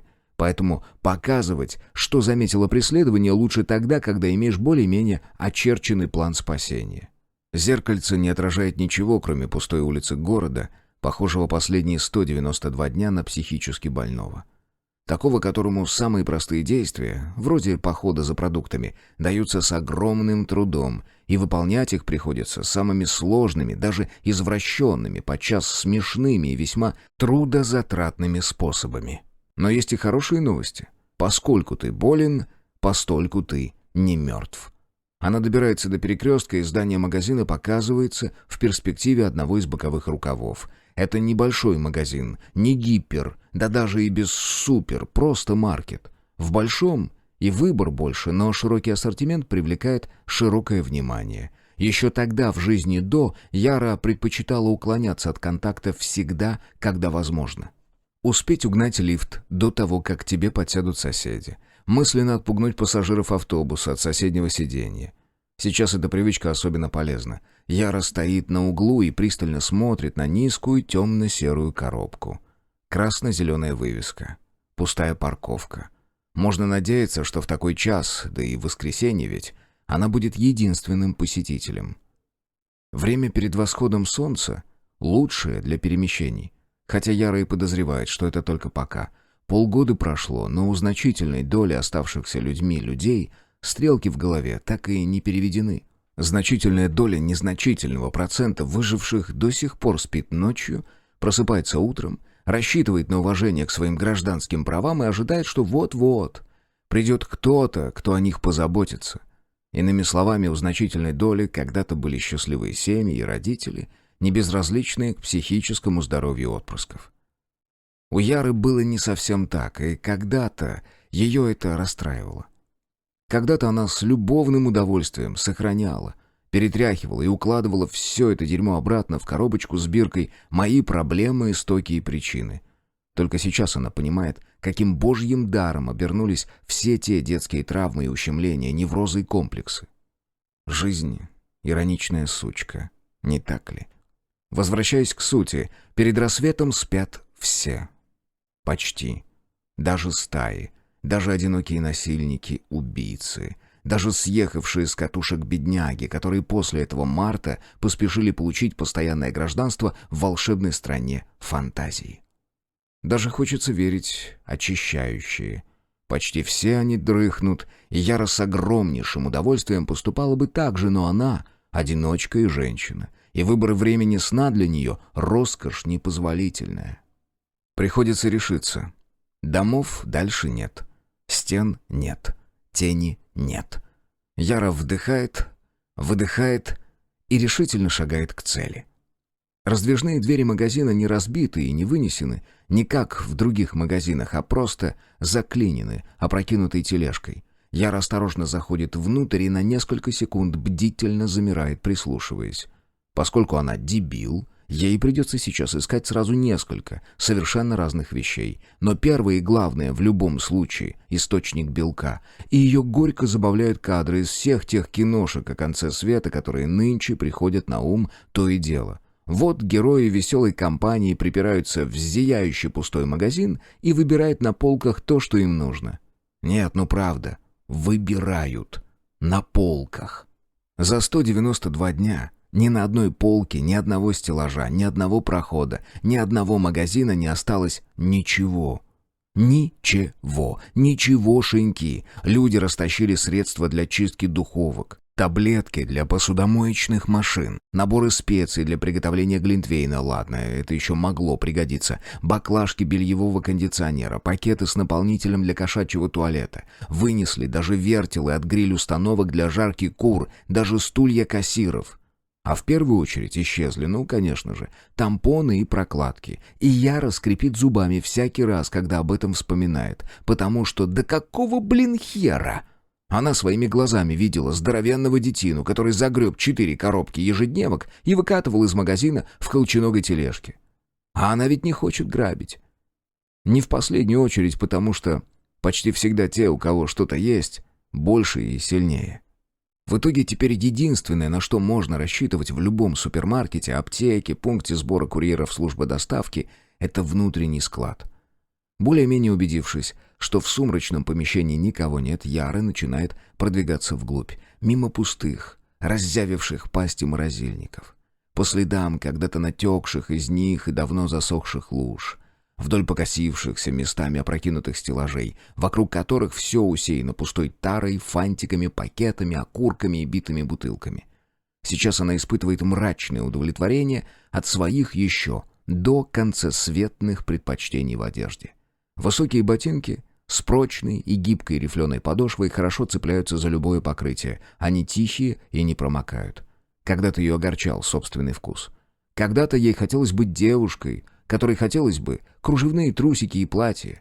Да-да, ну-ну, буквально на днях одну такую видела. Добравшись до проема, ведущего в служебные помещения, Яра напоследок оглядывается. Ей почему-то чудится, что в гулком помещении что-то потрескивает. Словно где-то грозит вот-вот перегореть нить лампы накаливания. Быть такого не может. Примерно через 2 месяца после начала конца магазин отрубили от электричества. Так что, тряхнув головой, Яра просовывается сквозь противные пластиковые ленты, которыми завешен проем, и которые почему-то никто до сих пор не отвандалил, а стоило бы. Внутри гораздо больше бардака, чем в торговом зале, но, как ни странно, здесь еще что-то осталось. У Яры несколько версий. Первая. Налетчикам просто страшно проводить в магазине много времени. А ну как, подзаявятся мародеры посерьезнее, и возникнет конфликт интересов. Вторая. На внутренних складах всегда тесно, и для того, чтобы уволочь что-то, требуется сперва уволочь что-то предыдущее, а это значит несколько ходок, а между ходками всякое случается. Третья, любимая, она не единственный дебил в окрестностях. В этом магазине она уже несколько раз бывала, хотя ситуация такова, что приходится обшаривать их все, и в радиусе 1-2 километров, и куда более отдаленные, и примерно помнит планировку. Ей не очень нравится, что другой выход со склада тут заблокирован. Видимо, особо ответственному директору понадобилось закрыть служебную дверь аж на висячий замок, который до сих пор так никто и не удосужился скусить. Что означает, что любой на складе будет заперт, как в мышеловке. Но в жизни есть вещи, ради которых иной раз стоит рискнуть всем. К примеру, консервированная сайра. Вообще, разумеется, консервы хороши любые. Уже вообще любые. И их метут в первую очередь. С этого ракурса радует то, что консервы тяжелые. Одиноким и пешим добытчикам много не уволочь. Но ведь и автомобилисты никуда не делись, хотя с заправками сейчас туго, но вроде какие-то варианты еще есть. И электросамокатчики. У Яры нет даже вшивого велика. И вот его украсть стоило бы. Она об этом уже не первую неделю думает. На горле у Яны всегда и везде, даже дома, болтается надетый на манер ошейника налобный фонарик на эластичной стропе. Сейчас она включает его, а затем пробирается знакомым узким коридором и оказывается в складском помещении номер, предположим, 3. За несколько напряженных секунд убеждается, что помещение пусто. Пустые ближайшие к проходу палеты. И немного странно, что сами деревянные платформы еще не уволокли, но Яра прорицает, что до этого еще дойдет. Она ступает на одну, затем подныривает под серую металлическую полку стеллажа и еще одного. Вот тут сохранились кое-какие коробки. Снаружи можно даже подумать, что пустые. Яра не грузовоз, она никак не может утащить больше, чем может, да к тому же опасается брать много, чтобы не утяжелять себя на обратном пути, потому что, возможно, на обратном пути придется быстро бежать. А с набитым рюкзаком это трудно. Выбор между медленным умиранием от голода и мгновенным от ножа, топора, дубинки, камня, любого тяжелого предмета, зубов очевиден. Каждый раз, покидая склад, на котором еще что-то есть, она молится, чтобы к следующему ее приходу хоть часть этого чего-то осталась на месте. И примерно в половине случаев боги, надо полагать, слышат, потому что вот как сейчас, бинго-бинго, запустив руку по локоть в коробку, стоящую на уровне ее головы, она вслепую шарит у стенки и почти сразу касается жестяного канта крупненькой шайбы. А под ней еще и еще 3. 5 банок, ну-ка каких, ого, сардинки, в масле, консервов. Одно из Яриных новых выживательных правил — быть сдержанной в ожиданиях. Это правило очень правильное. Благодаря ему она уже за последние дней 90-100 ни разу, ни разочка не испытала разочарования, что бы ни происходило. Благодаря этому правилу 5 банок консервированной рыбы — это на 5 банок консервированной рыбы больше, чем она могла надеяться. Это так хорошо, что после загрузки рюкзака в Яре просыпается мгновенное устремление как можно скорее слинять. Не надо испытывать судьбу. Она не та девушка в кружевных трусиках. Риск не ее второе имя. Кроме того, она и так каждый день проверяет пределы своей везучести, выживая. 5 банок консервов на 4 дня им с Майтреей. Это джекпот. Валим, пока злые духи казино не проснулись и не отобрали твой выигрыш с процентами. И вот именно в этот момент, едва только став богачкой, купающейся в рыбьем жире, Яра слышит шум снаружи, в коридоре. Шаги. Твою, сука, мать! Для подобной ситуации Ярой разработаны несколько протоколов реагирования. Но чтобы выбрать конкретный вариант, нужно знать, с кем имеешь дело. Как можно тише она пробегает гусиным шагом под полками, сжавшись на корточках, вдавливается в ближайшую к коридору стену и гасит фонарик. Укрыться во всем помещении решительно негде. Яра вынимает из чехла на поясе спайдерко. Небольшой и ужасно славный рабочий ножик, который сквозное отверстие на лезвии позволяет раскрыть одной рукой. На одной стороне лезвия нанесен фирменный знак — весьма милый толстолапый паучок, а с другой у рукояти надпись «Golden Colorado USA Earth». Яра не имеет представления, где теперь это USA. Интернету уже дней 90 как все. Но этот нож определенно переживет и саму USA, и множество хлипких объектов ее наследия, как уже пережил демократия западного типа и капиталистическое общество в целом. Она слушает и ждет. Шаги не торопятся. Возможно, гостю этот магазин не знаком. Похоже, что человек один, и Яру это немного успокаивает. Конечно, всегда остается шанс, что дружки ждут снаружи, но все-таки нет. Стаи не разделяются. Никто не пустит члена стаи в одиночку шариться по рыбным местам. Каламбуристость рыбного места едва не вызывает у Яры самоубийственный смешок, но она сдерживается. Звук шагов теряется. Наверное, гость свернул в один из боковых аппендиксов, где в прошлом магазина гнездились, наверное, главбух и, наверное, завхоз. Яра так напрягает слух, что, кажется, снова улавливает потрескивание неисправной лампы, но шаги быстро возвращаются, и вот гость входит в складское помещение номер 3. Вместе с ним в помещении появляется свет. Не рассеянный сноп хорошего портативного фонаря, а узкий луч карманного фонарика ручки. Вероятно, человек пришел налегке, что косвенно подтверждает Ярину догадку о том, что он такой же одиночка. Она затаивает дыхание. Одиночка проходит вперед, шаря фонариком по сторонам, но не делает того, что сама Яра сделала в первую же очередь. Не проверяет углы и стены у самой двери. Похоже, он и вправду не знает, что отсюда нет другого выхода. Либо, в принципе, не просчитывает варианты, и тогда Яра будет рада авансом пожелать мира его праху и забрать лут. Моментом на нее накатывает отлипнуть от стены, пока он к ней задом, метнуться в коридор, выбежать в торговый зал, а там уже легче. Но эта идея плохая. Яра не знает, насколько пришелец быстрый и агрессивный. Может, в жизни до он был дзюдоистом, а может, врачом-иммунологом, но выяснять это лучше лицом к лицу. Так гласит ее личный протокол реагирования на встречу с одиночкой. Яра осторожно перемещается вбок и, оказавшись спиной к коридору, встает в рост. Пришелец слышит что-то и стремительно делает две вещи. Начинает разворот к ней и одновременно гасит фонарик. Крайне странный протокол реагирования. Они стоят в кромешной тьме. Друг напротив друга, шагах этак в 7. Беззвучно и настороженно. «Эй!» Наконец слышится со стороны гостя. «Ты кто? Ты... злое?» Венера в манто, елки. Вот сейчас можно было бы рискнуть. Отпятиться по коридору спиной вперед и... Но что, если она споткнется обо что-то и рухнет на спину? «Говорить можешь?» Это даже смешно. Оборот прям из прежнего мира. Ты на совещании, на йоге, на видеоконференции, в дороге, в ретрите, не отвлекаю, говорить можешь? «Могу». После еще 10 секунд молчания произносит она, потому что этот пад все же таки надо как-то раскачивать. «О, отлично. Не против, если я включу свет и поговорим?» «Могу, но не хочу. Свет включай». Голос у пришельца сипловатый, как бы слегка сорванный. Яра определяет его как тенор, и в этом обманчивое успокоение. От обладателя низкого и мужественного рыка она уже драпала бы во все лопатки. Что глупо, потому что голос ни о чем не говорит. Даже когда говорит. Голос говорит о человеке, который говорит. Блин, вечно ее несет не туда. Вот же зараза. Шаг назад быстро, давай к предыдущему абзацу.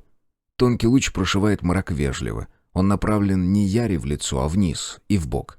Подумав, Яра сдвигает фонарик на горле, чтобы не слепить незнакомца, и тоже включает. Когда она нервничает или напрягается, ее мозг принимается хаотично строить песчаные замки, целые вавилонские башни. Да что там, настоящие Бурдж-Халифа из слов. Эти шаткие, шизофазические обелиски вмиг дорастают до небес, и на поддержание их требуется столько ментальной энергии, что мозг пробуксовывает и зависает. И случиться это может на совещании, в дороге, на видеоконференции, то есть могло. И отчасти из-за этого Яра в итоге окончательно сдулась и скисла в смысле карьеры. А еще от того, что раздражительная, неуживчивая и вечно все ее бесило, и по сейчас продолжает кстати. За годы она намострячилась бороться с этой белибердой, и теперь Яра — титан самоконтроля. Когда ее несет, она знает, что делать. Но иногда белиберда оказывается сильнее. «Слушай, я тут еды планировал какой-нибудь раздобыть. Ничего, если...» Пульс постепенно успокаивается. А стучал прилично, оказывается. Рюкзак на ней, все с собой, так что Яра бросает. «Занимайся». И сдает задом в коридор, где, так и не услышав преследования, разворачивается и выбирается в торговый зал. Обошлось. Вот и славненько.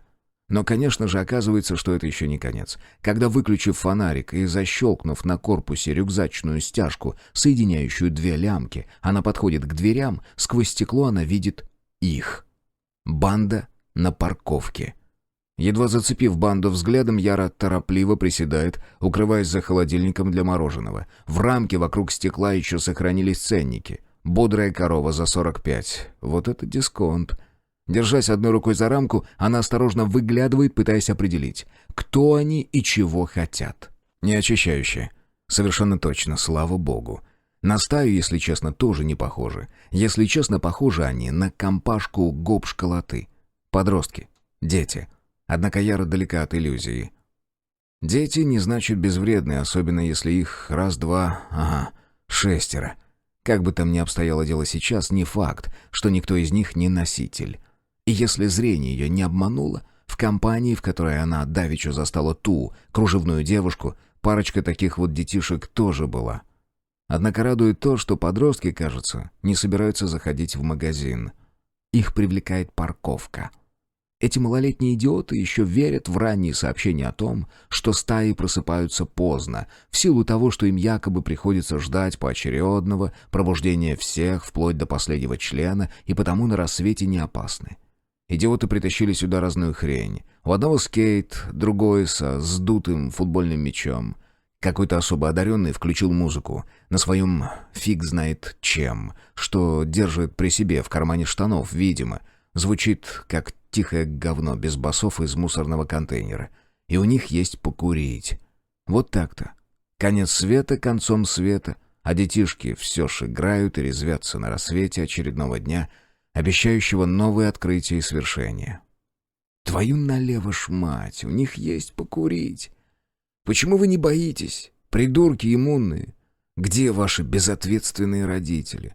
Думаете, очищающие тоже до полудня дрыхнут? Почему ведете себя так, словно ничего не случилось? Яра методично и равномерно наполняет легкие прекрасным, чистым, живительно-кислородным воздухом супермаркета. Улавливает уксусно-гвоздичный дух кокнутой сколько-то тому назад банки с каким-то маринадом. Аккуратно пересаживается с корточек на попу. Она единственный кормилец в семье. На ней Майтрея. Она не вылезет, пока эти не уйдут. В этот момент сзади раздаются вполне отчетливые шаги, и Яра, мысленно чертыхнувшись, оборачивается и, сделав страшные глаза, отмахивает рукой в сторону. В это короткое мгновение, в растворяющихся уже сумерках, она успевает более-менее разглядеть его. Это парень. Или мужчина, плюс-минус ее возраста. Да, 35, ей тут кокетничать не перед кем. В плотных штанах карго, заправленных в берцы. Яра одобряет. Хорошей мембранной ветровки с уймой карманов. Яра заинтересована. И со спортивной сумкой, через плечо. Тип замечает ее за холодильником, хмурится, через миг догадывается, бросает взгляд на улицу и тут же приседает за соседним холодильником. «Кто там?» — тихо спрашивает он. Между их укрытиями где-то 3 метра. «Я не разглядел». «Подростки». «Подростки? Да-да. Так ты пойди и разгони их. Раз такой крутой», — неприязненно думает Яра. Сосед приподнимается, бросает взгляд поверх своего холодильника. Тут же ныряет обратно, корчит кислую мину. 6. «А я о чем?» «Другой выход». «Заперт. Не ерунди, пожалуйста, просто пересидим их». Тип поднимает брови, чешет одну, потом пожимает плечами и тоже выправляет ноги из-под себя. Убедившись, что рядом с ней не суицидник, Яра чуток расслабляется. Они мирно сидят каждый за своей металлической коробкой до тех пор, пока детишки развлекаются куревом, матерной руганью, перемежаемой взрывами хохота и резкими движениями. Яра раздраженно думает, что вот она-то в их возрасте. Яра прекрасно отдает себе отчет в том, что раздражение ее 60% вызвано здоровым страхом, и еще на 25% желанием немедленно, сию же секунду рвануть к мозглякам, отобрать пачку чего там у них и скурить 2 подряд, а лучше даже 3. Еще 5% раздражения относятся к парню за соседним холодильником, потому что до кучи, потому что его тут только не хватало.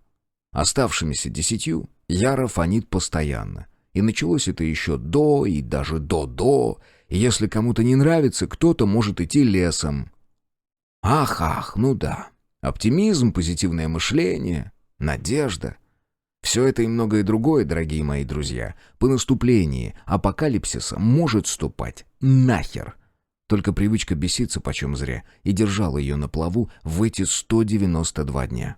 Потому что злость помогает, агрессия тащит, раздражение мотивирует встать и идти.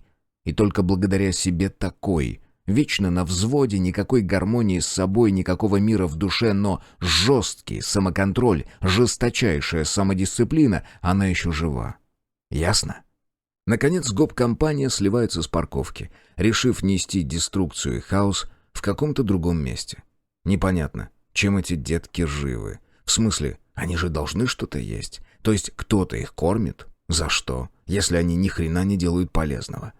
Ярин сосед медленно распрямляется и, упершись руками в поясницу, потягивается. Он самую малость повыше ее. А может и нет. Яра сама не маленькая. Его спина широкая, как у пловца. Или у хорвата. Мимоходом замечает Яра, тоже поднимаясь. Хорваты ведь рослые. Гапла группа 12, динарский тип.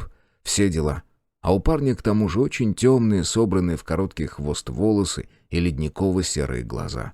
А когда он поворачивается и нагибается, чтобы подхватить ремень сумки, Яра выясняет, что и та часть тела, в которую перетекает спина, но мы сейчас не про ноги, выразительно и навевает определенные... «Тебе в какую сторону?» В парне мгновенно проявляются худшие черты хорвата. Наглого и жестокого наемника, от которого можно ждать чего угодно. Яра находит утешение в том, что все это время стискивала и продолжает сложенный малыш Спайдерко в правом кулаке. «Тебе какая разница?» Он пожимает плечами и «Нет, вы подумайте», улыбается. «Могу проводить?» «Спасибо, сама дойду». Улыбка — это то, что должно делать чужаков чуть более своими. И в прежней жизни механизм работал неплохо, но не сейчас. За последние 192 дня Яра видала маловато улыбок, это верно. Но и те немногие с радостью развидела бы. Улыбки перемигивались друг с другом вокруг кружевной девушки пару дней назад. И девушка, конечно, сама виновата. Чего это ей взбрело выйти на улицу? Одной, в платье, в цветочек. Боже ты мой, как из фильма по Джейн Остин. Таком милом платьишке, правда. Правда, к тому моменту, как из-за угла показала нос Яра, платье уже было не на девушке, а на асфальте. Фрагментарно. С другой стороны, улыбка ее хорватского соседа не производит угрожающего впечатления. И поэтому, помедлив, Яра все же открывает ему кредит доверия, направляясь к выходу из магазина, поворачивается к чужаку спиной. На улице уже светло. Из-за долбанных детей она потратила на этот поход слишком много времени. Собака. Теперь весь день перекраивать. Стоя под козырьком у входа, Яра внимательно и цепко оглядывает окрестности. Ничего и никого. Картина непривычная для ребенка, привыкшего снимать рюкзак в вагоне метро и слушаться человечков на светофорах. Первые дней 30 это «никого» вызывало ужас и боль. Спустя еще 30 стало привычным. Спустя еще 30 дней «никого» приобрело значение «успокойся, угрозы нет». Собранно и деловито, Яра выходит из-под козырька и пускается в путь до дома. Часть 2. 1. Красную гостиную искать не пришлось. Ей совершенно очевидно была комната, смежная со столовой. Винного цвета стены, бордовые портьеры, черно-белый пол в шашечку, золотая лепнина и картин. Столько, что глаза уставали. 6 стульев с изгибистыми контурами и гобеленовой обивкой были расставлены полукругом. Устремившись к одному из них, Евгений Ромб взялся за спинку и покачал тяжелый стул на 2 ножках. Затем согнулся, едва не ткнувшись носом в полировку, и возвестил, ни к кому конкретно не обращаясь: «Ого! Даже и дерево красное!» Рыжая медуза издала на это свое фирменное «пх» и, выйдя на середину комнаты, утвердилась там с таким видом, будто откуда-то из-под потолка на нее должен был сию секунду пролиться свет прожектора. Девушка по имени Надя неуверенно направилась было к крайнему стулу, но затем ее внимание привлек карандашный набросок на стене. Над трехногим приставным столиком, и она завороженно двинулась в обход комнаты. Муж проследил за ней взглядом и сел. В правилах дома говорилось, что управляющая ответит здесь на вопросы гостей, но не было указано, в какое время. Не сидит же она здесь день напролет. Однако именно сейчас в красную гостиную подтянулись все 6. Ромб только что ужинал вместе с молодоженами. А вот откуда явились остальные, было неизвестно. В гостиную вели аж 3 двери. От нечего делать Ромб так и этак вертел стул, одновременно с веселым интересом поглядывая на 2 оставшихся стоять гостей. Мужчины замерли у входа. Рослый Гавриил Петрович был облачен в максимально нейтральный серый костюм с бледно-голубой сорочкой. Ромбу пришло в голову, что Петровичу, пожалуй, приходится шить себе на заказ. Вон, верх-то какой, а живота совсем нет. При мысли об этом Евгений, у которого живот был, с некоторой досадой втянул его. По другую сторону от двери застыл Хоргай. Имя Ромб выяснил и трижды повторил про себя, чтобы не напутать, за обедом, на котором они сошлись втроем с Медузой, так что пришлось выбирать из 2 плохих собеседников. Этот был и пониже, и пощуплее Петровича, и тонкий коричневый свитер с отогнутым воротом никак не позволял предположить под ним атлетическую фигуру. Впрочем, было в этом Хоргае что-то, что наводило на мысль о дикой крупной кошке. Спросить, откуда он такой, оставил себе зарубку Евгений. И тут дверь открылась, и в гостиную вошла управляющая. При одном взгляде на управляющую в животе Ромба разгоралась небольшая печурка благоговения. Яркая женщина, сочная, не то что это бедненькая Надя, которая смахивает на сиротку. Глаза как 2 угля, ей-богу, и одета. Вот вроде бы и строго, якобы даже по-деловому, но с такой особенкой, что... «Прошу вас, садитесь». Только тогда Гавриил Петрович с Харгаем отлипли таки от двери. Первый взялся за один из стульев и преспокойно оттащил его на метр назад, разбив тем самым почти идеальный полукруг, а затем воссел там с таким видом, словно его дело сторона, словно он тут вообще чисто переночевать. Медуза явно хотела было что-то сказать в самую наипервейшую очередь, и не то что садиться не думала. Даже сделала 2 шага к управляющей, едва носом, то и в грудь не ткнулась. А управляющая посмотрела на нее, вот просто посмотрела. Этими своими темно-пламенными глазами.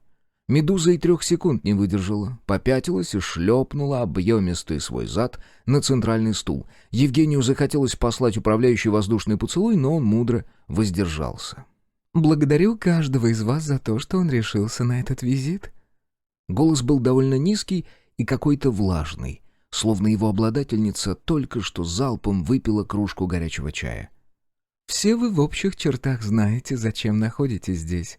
Однако аукцион храма Бестии не освещается в средствах массовой информации. Он проводится в особой обстановке и в условиях намеренного умолчания. Так что сейчас я внесу пару уточнений, чтобы у всех гостей имелось равное представление о происходящем». Стоя с чуть расставленными ногами, носки туфель на плоской подошве смотрели прямо на ромба. Управляющая заложила руки за спину и размеренно продолжила.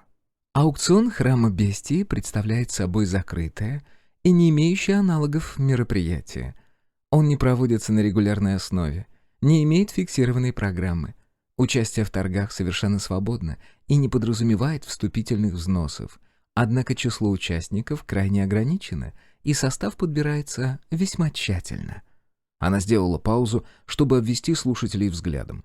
В течение сегодняшнего вечера, как и дня субботы и при желании ночных часов, каждый из присутствующих имеет право знакомиться с содержимым дома, а именно со всеми его помещениями, которые окажутся вам доступными.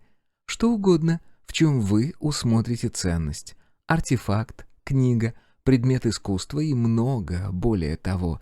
Любой объект может перейти из рук владельцев дома в руки соискателя на финансово-безвозмездной основе. Участникам, однако, вменяется в необходимость твердо определиться и однозначно изъявить свое желание. Также призываю гостей не пытаться присвоить себе то, на что у них нет прав. Управляющая умолкла, и на секунду в гостиной воцарилось ошеломленное молчание. «Но это абсурд! Простите, пожалуйста!» Ромб возбужденно и даже радостно. Ничего себе, вот так поворот. Приподнялся на сиденье, чтобы одернуть брюки и перекинуть одну ногу через другую. «Что значит на финансово-безвозмездной основе? По-вашему, получается, что участники должны сказать «так, мол, и так хочу вот это» и просто уйти с выбранной вещью?» Управляющая на короткий миг прикрыла глаза, после чего спокойно и доброжелательно поглядела на Ромба. Финансовая безвозмездность подразумевает, что товарно-денежный обмен в данном случае не рассматривается. Организаторы оставляют за собой право ожидать от участника некого ответного жеста. Но в том случае речь однозначно не пойдет о материальных ценностях. В любом случае соглашение будет сугубо добровольным, и предыдущий опыт показывает, что в конечном итоге подобные торги завершаются с обоюдной выгодой. Если вас это тревожит, то как мошенническая подобная схема не квалифицируется и действующему законодательству не противоречит. Я ведь не ошибаюсь, Гавриил Петрович? О как! Стало быть, Гавриил-то Петрович, может, и надеялся отсидеться наблюдателем за чужими спинами, а вот фиг ему. Обрушенное на него внимание он, впрочем, принял бесстрастно, хотя явно предпочел бы обойтись без. «Я могу представить вас гостям и сообщить о вашей роли». Безмятежно осведомилась управляющая, и через секунду Петрович, видать, окончательно взял себя в руки и усмехнулся, и встал. «Гавриил Петрович Шкарин. Отдел профилактики коррупционных и иных правонарушений Федеральной налоговой службы». «Серьезно? Налоговый инспектор?» — подал голос ушастый молодой человек Кир, который сидел, откинувшись на спинку и перебегая внимательным взглядом с одного лица на другое.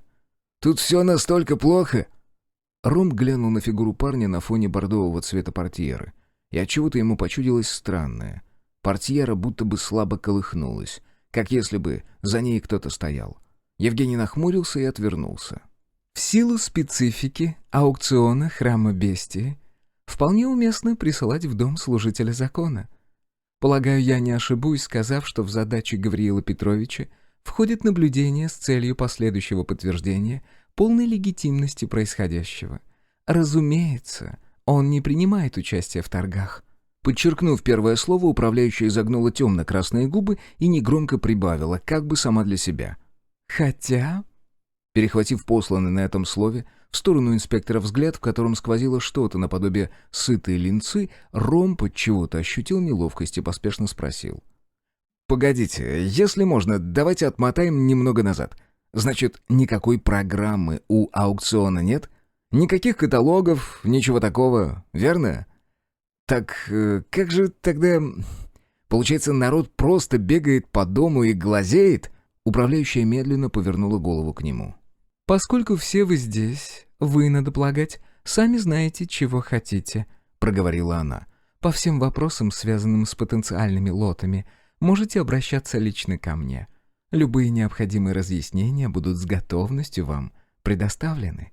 Краем глаза Евгений вновь заметил, как тяжелая портьера цвета мерло вроде бы пришла в движение. Но тут слово взяла таки Медуза. Вредная тетка уже какое-то время ерзала на стуле, будто донимаемая геморроем. Потом шарила по складкам длинной юбки и карманам жакета в стиле «Шанель» погорячилась. Затем выразительно прокашлялась и только после этого начала. «Я хочу сказать, что, конечно, организовано все до высшей степени странно.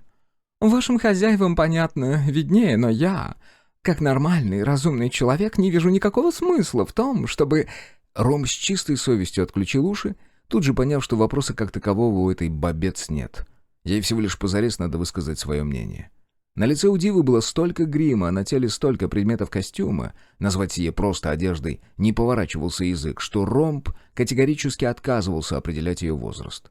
Что-то между 45 и 70, пожалуй. Он украдкой скосил глаза за плечом на темно-коричневую гардину и случайно перехватил нейтрально внимательный взгляд Хоргая. «Я имею в виду вот что. Лично я, в силу своей, вы понимаете, карьеры имею, так сказать, кое о чем представление. И, как вам должно быть известно, неоднократно присутствовала на самых различных мероприятиях, в том числе и высочайшего уровня, и...» Тут Евгений заметил, что Гавриил Петрович тоже смотрит на портьеру. Ткань была слишком плотной, чтобы облегать то, что за ней, но теперь Ромб окончательно уверился, что там что-то есть. Штора не висела ровными вертикальными складками, как соседняя, а выгибалась, будто... Но встать прямо сейчас, подойти и отдернуть было бы, конечно, совсем... Гавриил Петрович быстро поднялся со стула, в 4 шага дошел до портьеры и откинул полотнище. За портьерой ничего не было. Голова Кира, Хорга и даже Медузы повернулись к налоговому инспектору, а вот милая бесцветная девушка Надя не отреагировала. Она подняла руку, как на лекции, и настойчиво искала взгляд управляющей. «Скажите, пожалуйста, верно ли я поняла? Почему-то из вашего объяснения мне показалось, что все участники аукциона могут выбрать только по одному лоту». Ромб увидел, как управляющая переводит на девушку взгляд. Одновременно с этим его мозг догнал зрительный образ, отпечатавшийся на сетчатке в тот момент, когда Евгений отворачивался от окна и стоящего перед окном Гавриила Петровича. Но этот образ, яркое, пылающее солнце и широкие, перистые листья за стеклом снаружи, никак не мог соответствовать реальности, так что Ромб счел за лучшее выкинуть его из головы. «Вы абсолютно правы», — сказала управляющая. «Каждый участник аукциона может сделать единственный выбор. Могу лишь посоветовать выбирать тщательно». Управляющая помолчала. «От имени владельцев и собственного желаю всем присутствующим хорошего отдыха. Мы увидимся с вами завтра». Она обвела присутствующих взглядом, на мгновение задержав его на так и оставшемся торчать у окна налоговике, слегка наклонила голову и сделала движение в сторону двери. В этот момент голос подал Хоргай, до сих пор не промолвивший ни слова. «Правила дома». Управляющая обернулась, с крайне неожиданным, почти озорным выражением на лице. «А что с ними?» «Вы ничего о них не сказали». «Правда?» Управляющая картина сдвинула брови, словно в глубокой задумчивости. «Да, действительно. Что ж...» Она глянула на Хоргая с каким-то сдержанным лукавством, словно знала о нем что-то. «Соблюдайте их». И, сопроводив эти слова кивком и легкой улыбкой, вышла из гостиной. 2. «Что стоишь? Собирай вещи давай». «Но мы же только приехали».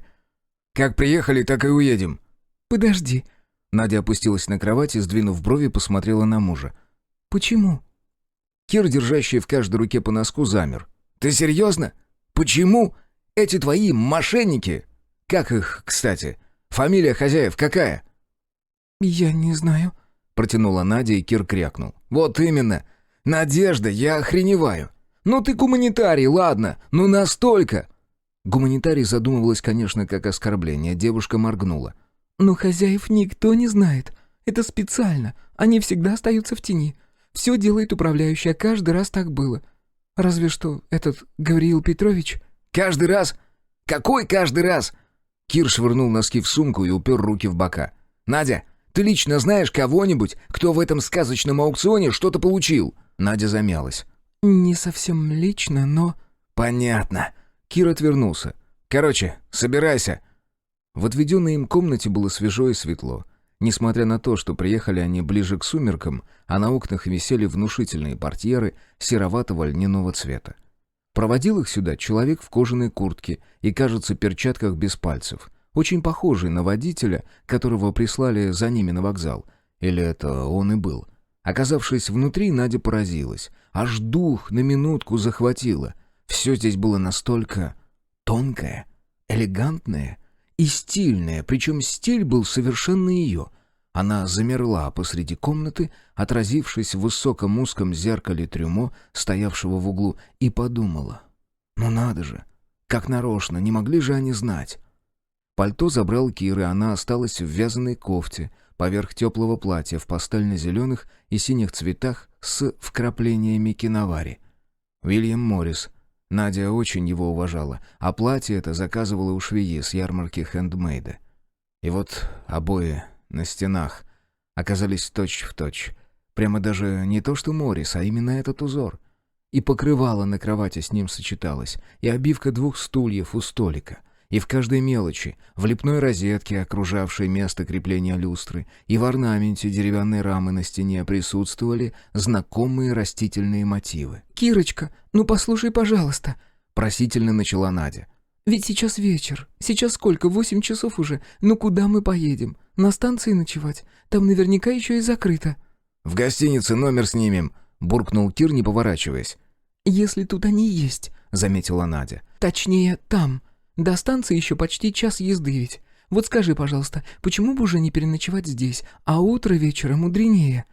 Она подошла к мужу и обхватила его руками, прильнула к спине. Весь сегодняшний вечер, начиная с приезда и до самого ужина, то есть 3 часа, не меньше, она в восхищении бродила по особняку.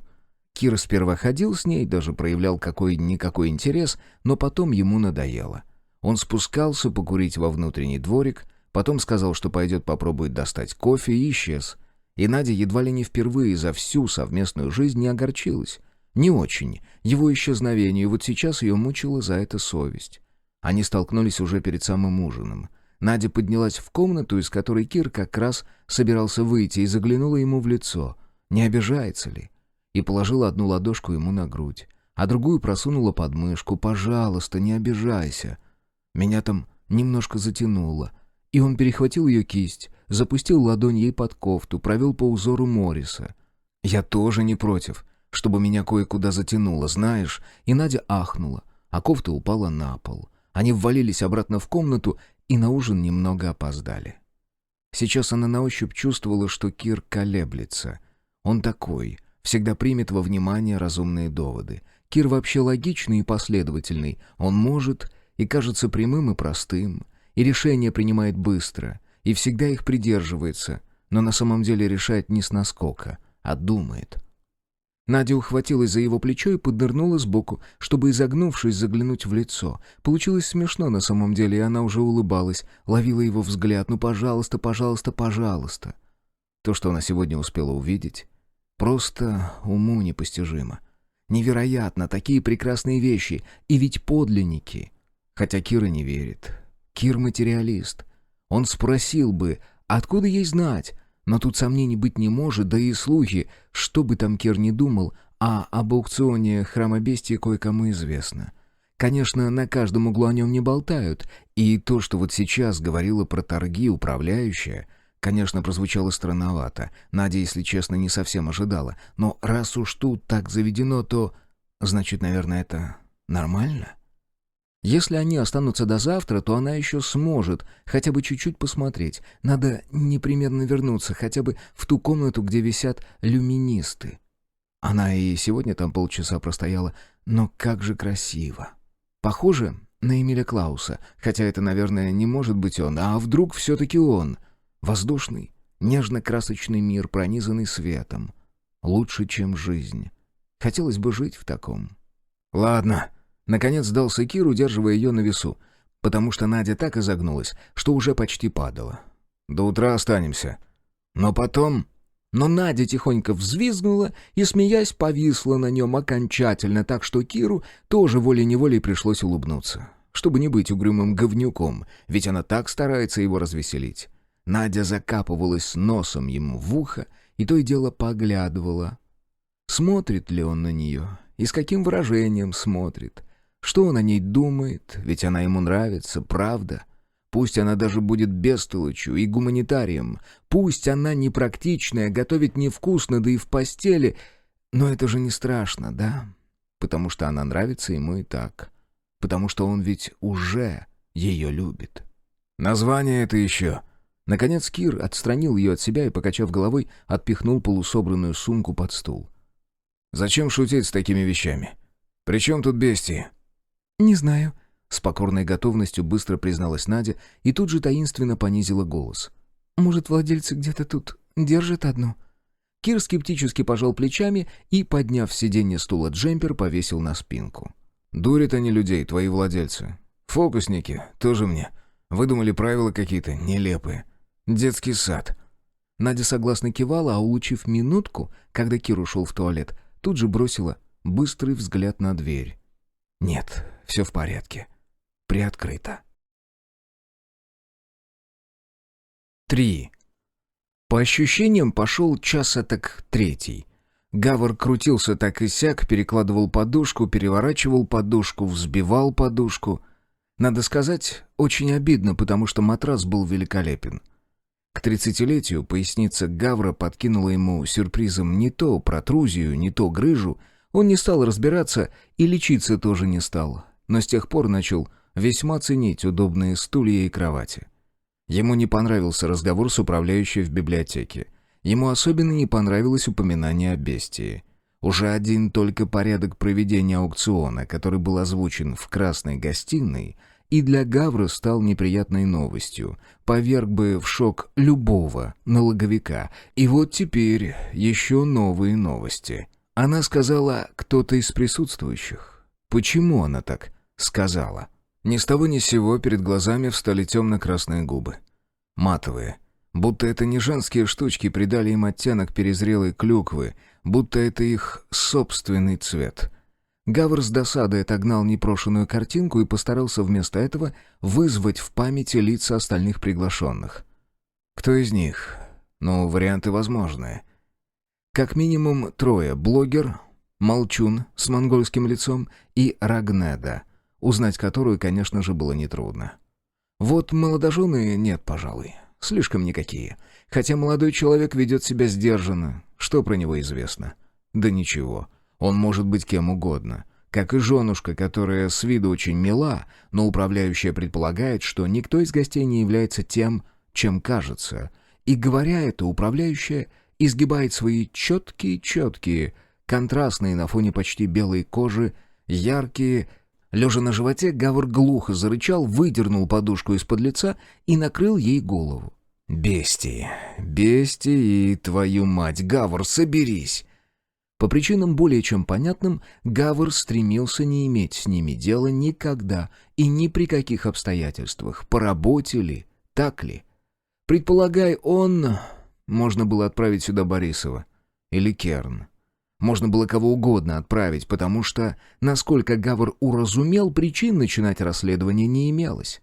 Инициативу проявили владельцы этого самого храма. Еще это название. Зачем так выставляться? Легендарно. Люди, которые по собственной свободной воле зовут в дом налоговую полицию. Либо они белы перед законом, как снег, чего, как известно Гавру по опыту минувших 17 лет в среде обеспеченных граждан не бывает, потому что не бывает. Либо... Ему показалось... Гавр сел на постели. В комнате было почти темно, хотя не совсем шторы оказались недостаточно плотными. Кроме того, и он не мог простить себе этой слабости, Гавр почему-то последовал правилам дома. Наверное, сыграли роль его бесплодные блуждания по коридорам, когда с каждым новым ведущим в никуда поворотом становилось ясно, что этот особняк, особенный особняк, и вправду непростой. И потом, когда Гавр внезапно наткнулся на библиотеку, ведь он проходил этой галереей трижды, и не было там никакой двери, никакой библиотеки. В общем, сейчас дверь в его комнату была чуть-чуть, самую малость, буквально на волосок приоткрыта. И в нее только что постучали. Или нет? Не шевелясь, он чутко прислушивался, но звук не повторился. Может, сквозняк стукнул створкой? Или, может, по ту сторону двери кто-то предельно вежливый ждет, чтобы его пригласили? Где-то в глубине галереи раздался слабый-слабый хлопок, и едва слышное электрическое гудение прекратилось. Гавр не спал третью ночь подряд.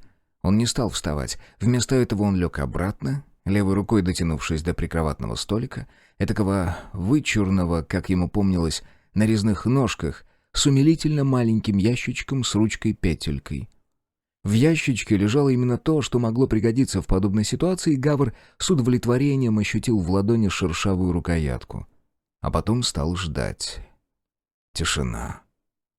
Бледно-желтые, едва заметные лучи, наверное, от фонарей во дворе, косо падали на потолок из-за волнистых портьер. Гавр почему-то запомнил, что портьеры желтые, как омлет.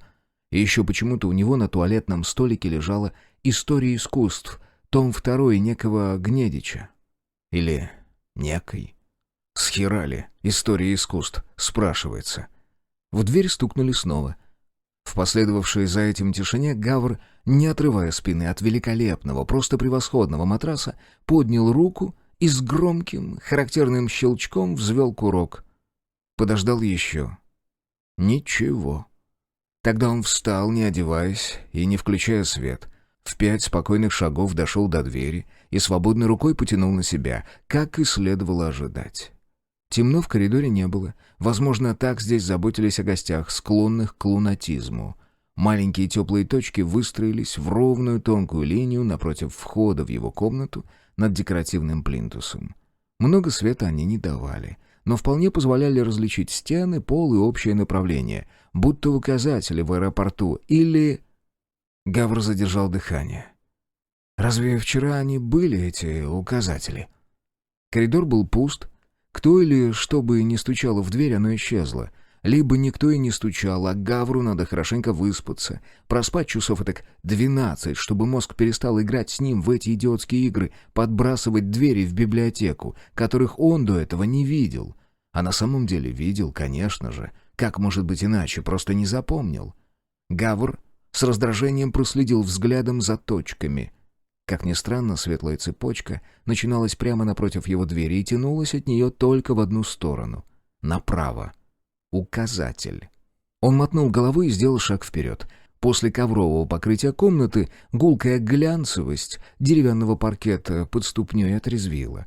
Гавр осознал, что он голышом, босой, с пистолетом в руке. Он вернулся, стянул со спинки стула велюровый банный халат, которым вчера вечером не без удовольствия воспользовался, накинул его и подпоясал. Из вообще-то нехарактерного юношеского выпендрежа, накинув капюшон, а оружие поставил на предохранитель и опустил в карман. Подумал о тапочках, но вспомнил приятное ощущение теплоты и гладкости дерева и передумал. подцепил ключ от комнаты, подвешенный на крючок на внутренней стороне двери, под текстом правил дома в рамке, вышел, аккуратно заперев за собой, ибо правилами это не возбранялось, и двинулся вдоль вереницы огоньков. 4. Листок в рамке был поучительски категоричен. Она сняла его с двери, это ведь листок не запрещает, нет? И присела в кресло у окна, поднеся рамку к лицу. Глаза уже не те, к сожалению. Она нацепила очки для чтения, но, честно говоря, и в них приходилось подносить текст поближе. Операцию ей делали давно, еще тогда сказали, что эффект продержится лет 10-15. Неужели прошло 15 лет? Рагнеда поджала губы и снова прошлась по всем пунктам. Подумать только, какой идиотизм! Не запирайте двери, особенно вот это, не кричите! Не кричите! Она вспомнила, как когда-то могла взять ноту так, что экзаменаторы покрывались мурашками. «Милочка», — говорили ей, — «да с голосом такой силы вам прямая дорога в Ласкало». Ну, возможно, не говорили. Не совсем говорили, думали про себя. Она почему-то очень хотела спеть «Царицу ночи» и еще, конечно, Олимпию из сказок Гофмана. Много-много, больше 15 лет назад. В очередной раз она уставилась на тот пункт правил, который особенно ее раздражал. Зачем было это писать? Какая-то запредельная глупость, бестактность даже. Приглашая людей в гости, предупредить их, чтобы не воровали в доме. Какой моветон, нет, воистину, кто так делает? Естественно, она не собиралась ничего красть. Максимум поднести поближе к свету, чтобы рассмотреть как следует. А если случится так, что при ней не будет очков, сходить за ними в свою комнату. Она собирала полные залы. Целые дома культуры набивались битком, чтобы хотя бы одним глазком, чтобы послушать, чтобы причаститься ее таланта. И у здешних новоришей хватает наглости в этом своем листке обращаться к ней как к преступнице. Выскочки, храмбестии, вот уж правда безвкусица. Брезгливо держа рамку на вытянутой руке, она вернулась к двери и с третьей попытки смогла пристроить правила дома на место на малоприметный гвоздик. Интересно, что же остальные? Будут соблюдать? Гавриил Петрович, налоговик, кто бы мог подумать, хотя что-то в нем есть такое, да, этакая вот стать, знаете ли, достоинство официального лица. Мужчине всегда на пользу должность в правительственном учреждении. Инспектор из налоговой полиции, батюшки Свет, и уж кому, как не ему, правил придерживаться. Хмыкнув, Рагнеда затем вспомнила того Чукчу, который за обедом и пары слов не молвил ни ей, ни этому глуповатому человеку с брюшком, любителю розовых тряпок, очевидно, гомосексуалисту. Как там его зовут? Каргай? Хорхой? От него тоже можно ждать, пожалуй. Если, конечно, он вообще читает по-русски, а такое бревно. Только бы то, что сказал ей Славка, было правдой. Но как можно быть уверенной? Лгут все, и уж кто-кто, а она знает это прекрасно, само собой лгут. Но одно дело — небольшая безвредная ложь, чтобы что-то затушевать, сместить акценты, невинная социальная ложь, к которой прибегают все, иная ложь, которая совершенно другое дело. Вот она, зло, она грех, а то мелкое. Пфух. Рагнеда поймала себя на том, что так и стоит, забыв одну руку на двери, тут же встряхнулась и торопливо решила принять ванну перед сном. Девиз, который за последние годы никогда не подводил: «Сделай что-нибудь полезное или приятное, пока что-нибудь поганое не полезло в голову», и оно не полезет. А если резюмировать в паре слов, то да, было бы хорошо, если бы здесь она и вправду нашла ее. Ради этого можно потерпеть и бредовые правила, и неприятную компанию, и много чего вообще. И она потерпит. Конечно, потерпит, сколько нужно. Ах, только бы в этом он ей не наврал. 5. Харгай разгадал смысл наказания почти сразу же. Он ходил по комнате, чтобы размяться, методично крутил суставами по очереди. Один раз прилег на кровать и полежал так, недолго, с закрытыми глазами, мерно дыша. Просто, чтобы передохнуть. Харгай знал, что лежание ничего не изменит. Для того, чтобы выйти из комнаты, он должен просто повторять одно и то же действие раз за разом. Протягивать руку, тянуть на себя дверь, шагать в коридор. Снова разворачиваться на месте, лицом к двери. Прошло, наверное, часа 3 или 4, и он уже чувствовал легкий голод. Из чистого любопытства отошел к стоящему у окна столику и снял с рычажков аппарата красивого, отделанного тонкими пластинами красноватого в прожилках камня, трубку с костяными раструбами. Вчера, сложив здесь вещи, он педантично проверил работу всего в комнате, включая сантехнику и освещение. Вчера гудок был. Сейчас, конечно же, нет. Спокойствие не изменяло ему. Как это ни странно, Хоргай находил в происходящем некоторое удовлетворение. Во-первых, было отрадно то, что слухи не лгали, а значит, он приехал не зря. Дом действительно стоил усилий. И хорошо, что ему выпало проверить это в первые же сутки и довольно в сущности безобидным образом, ведь ему ничто не угрожает. Он в безопасности, он просто не может выйти из поганой комнаты. С некоторым удивлением, отметив промелькнувшее в уме грубое слово, Хоргай мерно вдохнул и выдохнул. Видимо, он немного устал. Во-вторых, и это было, возможно, даже удивительнее самого факта, что он застрял в этой комнате точно курица перед нарисованной преградой, дом наложил на него епитемью, как раз по вкусу, наказание для мудреца. Снова и снова повторять монотонные действия, практикуя, оттачивая навык, вводя себя почти в транс, отрешаясь, успокаивая ум, расширяя буферную зону, наполняя ее прозрачной, безмерной, чистой пустотой. В своей жизни Хоргай делал это, и делал, и делал, и делал, а потом делал опять и опять. Он может делать это сейчас, столько, сколько понадобится. Дверь открылась, он в 1000-й раз перенес ногу через порог и опустил на мягкое полотно, уложенное в коридоре, дорожки. 6. К завтраку ромб спускался полный самых радужных предвкушений. Еще бы, и почему нет? Во-первых, здесь действительно вкусно кормят. Он убедился в этом еще вчера, за ужином. Во-вторых, после того вечернего собрания, немного странного, признаться, он чуть-чуть погулял и, по правде сказать, преисполнился восхищения. Снимать тут можно было все подряд, начиная от вида из окон. Лес черный, зловещий, каркнул ворон. Невермор. И заканчивая любой, какую ни возьми комнатой. Да хоть бы и той самой, где его поселили. Нет, правда. У него ведь на стенах шоколадные обои. На минуточку, шоколадные.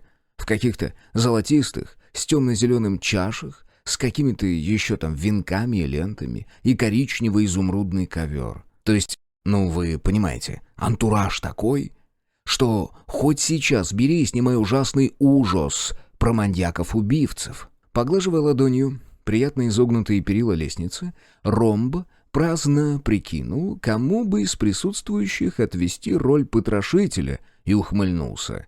Тут двух мнений быть не может. Медуза, конечно, хотя она, возможно, уж слишком. Может, лучше эта темная лошадка, Хоргай. Подозрительно молчалив, инфосотка что-то скрывает. Ага, и доблестный Гавриил Петрович в роли шерифа. Окончательно развеселившись, Евгений вошел в столовую и несколько удивился. Здесь уже сидели двое, причем беседы между ними до сих пор явно не сладилась. Одним из двоих был ушастый парень, со скучной фамилией, кажется, Петров, с утра чего-то хмурый, а вторым, к вящему восторгу и любопытству, ромба, управляющая. «Доброе утро!» — бодро провозгласил ромб и обошел стол так, чтобы приземлиться напротив парня, и одновременно поближе к загадочной мадам-домоправительнице. «А почему в одиночестве? Где же ваша очаровательная...» Кир кинул на него из-под-лобья такой взгляд, что ромб остался недоволен. Что за реакция? Он же просто любезен. «Надя осматривает дом. Она поест позже». Парень потянулся за булочкой. Ромбы они тоже заинтересовали с кунжутом, с маком. Вот цельнозерновые. И заварные даже есть. Однако соседка по столу интересовала его больше, так что блогер отвернулся от угрюмого юноши и с самой бесхитростной своей улыбкой обратился к ней. Ужасно хочу расспросить вас поподробнее насчет аукциона. Вы не против? Вот хотя бы этот момент с...» «О, нет. Боюсь, на этот счет правила однозначны. Голос у управляющей был влажно низкий. Ответы только в красной гостиной». Перед ней на столе стояла одна лишь кофейная чашечка. Тонкостенная, почти прозрачная, с любопытно заверченной ручкой. Указательный палец управляющей рассеянно поглаживал завитушку, что производило на ромба самое положительное впечатление. Кисть тонкая, почти мраморно-белая. Ногти, правда, короткие, но в цвет губ. И пусть он, ромб, никак не возьмет в толк, отчего владельцы наняли управляющую вместо дворецкого мужчины, надо признать, что решение пикантное. Впрочем, в этом доме все интригует. Или, по меньшей мере, многое. А ответы только в гостиной. Откинувшись на спинку, ромб бросил взгляд по сторонам. Вчера в столовой было темно. Горели лишь люстры. Да это и люстрами-то назвать слишком слабо. Каждая просто какое-то хрустально-хромированное огогошеньки весом под центнер. Сегодня же свет с улицы.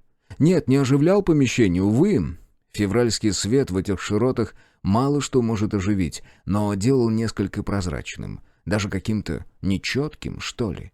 Евгений близоруко вгляделся в рисунок стен напротив. Приятные сливочно-голубые тона. Только холодновато от них. Случайно он поднял голову и... «Бог мой! Ничего себе!»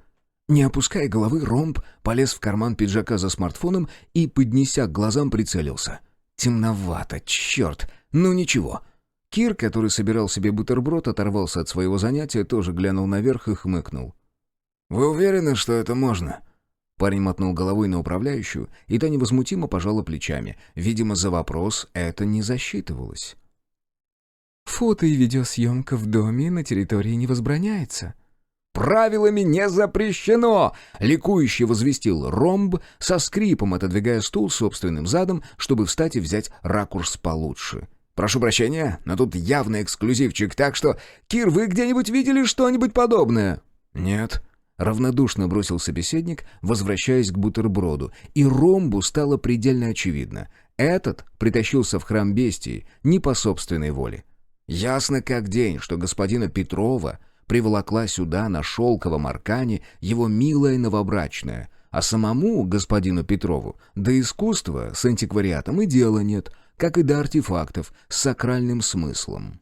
Возможно, весь смысл, который господину Петрову интересен и достаточен, обеспечивает господину Петрову мобильный интернет стандарта 5G со всеми своими бонусами, что есть просто прекрасно, поскольку именно такие господа Петровы делают Евгению ромбу кассу. Все эти мысли параллельным потоком протекли сквозь сознание Евгения, пока он продолжал скакать козликом, делая снимки потолка. Управляющая совершенно невозмутимо попивала кофе, никак не реагируя на его кульбиты, и в какой-то момент ромб едва не попросил ее зажечь люстры, но тут же сам и передумал. В неестественном освещении энергосберегающих ламп фреска выглядела бы и в половину не так хорошо, как в натуральном, зимнем, тусклом, матовом и молочно-сером. Сам он, ромб, ни знатоком, ни хотя бы любителем живописи себя не мнил. Но надо же быть совершенным, извините, бараном, чтобы, увидев такое, продолжать жрать. Роспись на потолке была монохромна и умопомрачительна. Натурально. Евгений не то что не видел, представить себе не мог, чтобы такое где-то существовало. Невероятно подробное изображение, словно отпечатанное, но нет. Он сразу же понял, что эта картина настоящая, в ней мазки чьей-то живой руки. Как ни странно, в первую очередь она напоминала татуировку, площадью так в 25 квадратных метров. Что же до сюжета? Ну, на потолке творилось столько всего, что... Попроси его кто-нибудь описать происходящее, ромб даже не знал бы, с чего и начать. Изображенные над его головой существа были совершенно неописуемы и выделывали такое. Честно говоря, вспомнив о том, что вчера вечером под этой же самой вакханалией он кушал утиную грудку под соусом, ромб поежился. демоны, назовем их так, хотя, возможно, то были люди просто со странностями, вроде бы и не были заняты ничем однозначно дурным. Никого не умерщвляли и не мучили, вместе с тем... Вот зачем этому трехрукому созданию у окна такой предмет, нечто вроде клюшки или молоточка с длинной-длинной ручкой? Вокруг создания пышными снопами собраны какие-то колышущиеся стебли, не то цветы, не то змеиные языки, непонятно. Только они какие-то ненатуральные, словно из блоков или кубиков.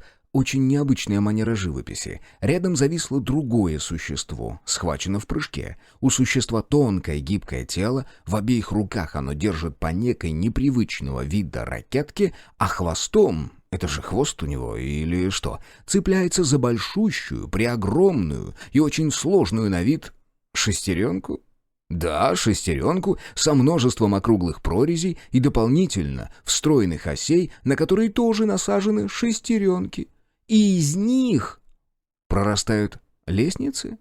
И эти лестничные ленты искривляются сложными спиралями, и подальше на них тоже тусуются люди или демоны, все ухвачены за каким-то делом, либо в движении, никто не скучает. Ни хренища непонятно. Чем вся эта ватага занята? Но, может быть, предположение странное, однако из всех прочих зацепилось за мозг Ромба именно оно. Возможно, существа на фреске играют? «Господин Ромб, еще чаю? Ваш остыл». «А?» Голос управляющей привел его в чувство. Ромб моргнул, встрепенулся. Он что, просто застыл, вылупившись в потолок? И надолго? Сконфуженно положив смартфон на стол, Евгений присел обратно и не без неловкости обнаружил, что чашка его действительно леденющая. Как будто стоит здесь со вчерашнего дня. Но самое неприятное и пугающее заключалось даже не в этом. Место Кира, сидевшего чуть по диагонали напротив Ромба, пустовало. Зато то, что в торце стола, противоположном от управляющей, было занято. Но сидел там не лопоухий парень, а Гавриил Петрович. Спокойно себе сидел и накладывал на тарелку яичницу из прямоугольной фарфоровой формы. «Это же надо было так отвлечься», — подумал Евгений, слегка сбитый с толку. Замешательство немедленно усилила рука, быстро, но плавно вынурнувшая откуда-то из-за его плеча. Ром вздрогнул и дернул головой, но это оказалось всего лишь обслуга. Совершенно неприемлемого вида девушка или женщина, или даже любой другой вариант, с тенями для глаз цвета марганцовки, гигантскими спилами деревьев в мочках ушей и беленьком передничке. Без слов она забрала его остывшую чашку, ловко поставила перед ним чистую и тут же наполнила. Откуда она взялась вообще? Ромб не заметил, чтобы двери открывались. Гавриил Петрович, впрочем, на появление прислуги не отреагировал никак, разве что ветчины себе подложил. Ромб не мог вспомнить, чтобы они здоровались. Но и что не здоровались, вспомнить не мог, а попасть в просак не хотелось. Помявшись, он расцвел своей рабочей улыбкой, но на этот раз она удалась совсем не так хорошо, как обычно, и поинтересовался тем, что не интересовало его вовсе. «Как спалось, Гавриил Петрович?» Инспектор закончил подкладывать к своей яичнице мясную нарезку и спокойно перевел на него взгляд. «Неплохо, спасибо. Но вы уже спрашивали об этом». «Ай да фреска, черт побери!» Хотя налоговик, конечно же, врет. И сейчас Ромб вспомнит, что и в прошлый раз, когда получил от него этот ответ, тоже так подумал. Вон какие мешки под глазами и белки в красных прожилках. Хреново спалось Гавриилу Петровичу, тут и к гадалке не ходи. Но как же это его Ромба угораздило так отключиться? Евгений воровато покосился на потолок. Ему почудилось, будто одно из монохромных существ, что-то типа птицы, точно крылатое, но со своего места лучше ему было не разглядеть, пошевелилось, как-то подобралось и чуть развернулось, мордой к нему. Бррр! Ромб ухватился за привычное. Взял смарт, чтобы по-быстренькому накатать пост в соцсеть с парой-тройкой фото, но тут же с досадой убедился, что мобильный интернет не ловит. Дьявол! Блогер открыл рот и повернулся к управляющей, чтобы спросить про Wi-Fi, но осекся. Управляющая не смотрела на него. Она глядела прямо на налоговика полицейского. Челюсти у того мерно ходили, и он не забывал методично загружать в рот одну порцию еды за другой, но смотрел Гавриил Петрович не в тарелку, Он не сводил глаз с управляющей, и выражение лиц у них было словно одно на двоих, мрачное и слегка ироничное. Это больше у женщины. И тяжелое — это у полицейского. И вызывающее. Ромбу вспомнился старый вестерн, где тоже были трое, и вот так же примерно друг на друга таращились. Только в той-то сцене револьверы имелись у всех троих, а здесь и сейчас Евгений остро почувствовал себя, да даже не третьим лишним, а сопутствующим ущербом. «После завтрака выйду на улицу и попробую поймать сеть там», — подумал Ромб, бросил еще один беспокойный взгляд на крылатое существо над головой, сидит на месте, и потянул к себе вазочку с абрикосовым конфитюром. 7. Шагая босиком по паркету, Гавр старался производить меньше шума. Если ставить ногу сперва на носок, то и самый крупный человек может не топать, хотя ему слабо верилось, что даже и топая он кого-то разбудит. Дом полнился той специфической тишиной, которая бывает только в присутствии живого. Пусть это живое спит или скрыто где-то. В слишком долго уже бодрствующем мозгу Гавра отчего-то возник образ кухни, населенной крысами, как они прячутся за шкафами и холодильником, вьют гнезда в мусорном ведре, незаметные, если просто зайти ночью, включить свет и окинуть помещение взглядом. Но зная, что они там, теплые и дышащие, ты даже не видя, всегда будешь чувствовать их присутствие, будешь бояться сделать шаг босой ногой и не пойдешь уже лишний раз попить водички, и так до самого рассвета. Он передернулся мысленно от самим же им нарисованной картинки и свернул, согласно указателям, за угол. Ночью особняк выглядел совершенно иначе. Гавр не узнавал ни узора напольного покрытия, ни цвета стен, ни картинок на этих самых стенах. Вчера вечером он немного побродил там-сям и заприметил, что наиболее, видимо, ценные и значимые вещицы выставлены в комнатах. Висят, стоят за стеклом грандиозных шкафов-буфетов и лежат под витринами массивных столов с крышкой. Но и в коридорах явно было чем поживиться. И он недоумевал. Зоркий глаз Гавра не углядел ни скрытых камер, ни датчиков. Впрочем, на то они и скрытые, не так ли? Но все равно дом слишком велик, и хоть, к примеру, сейчас в сумраке слабо подсвеченных галерей с задернутыми шторами или вовсе без окон, он мог бы легко протянуть руку, снять со стены, да хоть вот этот вот рисуночек в рамке паспорту и опустить в карман халата. И никто... Покосившись на рисуночек, Гавр притормозил на месте, затем осторожно без звука опустил ногу. Он плохо понимал в искусстве. Кажется, это гравюра или литография, что бы оно ни значило. Еще он знает слово «офорт». Да хрен бы с ним. Рисунок и рисунок. Суть не в названии, а в том, что изображено. Получеловек-полузверь был прорисован до жути подробно, в самых мелких деталях. И жуть была даже не в том, что он выглядел живым, нет, не выглядел, а в том, насколько, должно быть, был поглощен этим созданием тот, кто его отобразил. Что могло вызвать в художнике столь глубокий и всепоглощающий интерес, чтобы педантично корпеть над каждой шерстинкой, каждым заточенным когтем, крупными зубами и перекатывающимися под кожей ребрами? Гавр поднял картинку к лицу. У нижней границы, над самой рамкой паспорту, красовалась витиеватая бестия. Ну, конечно.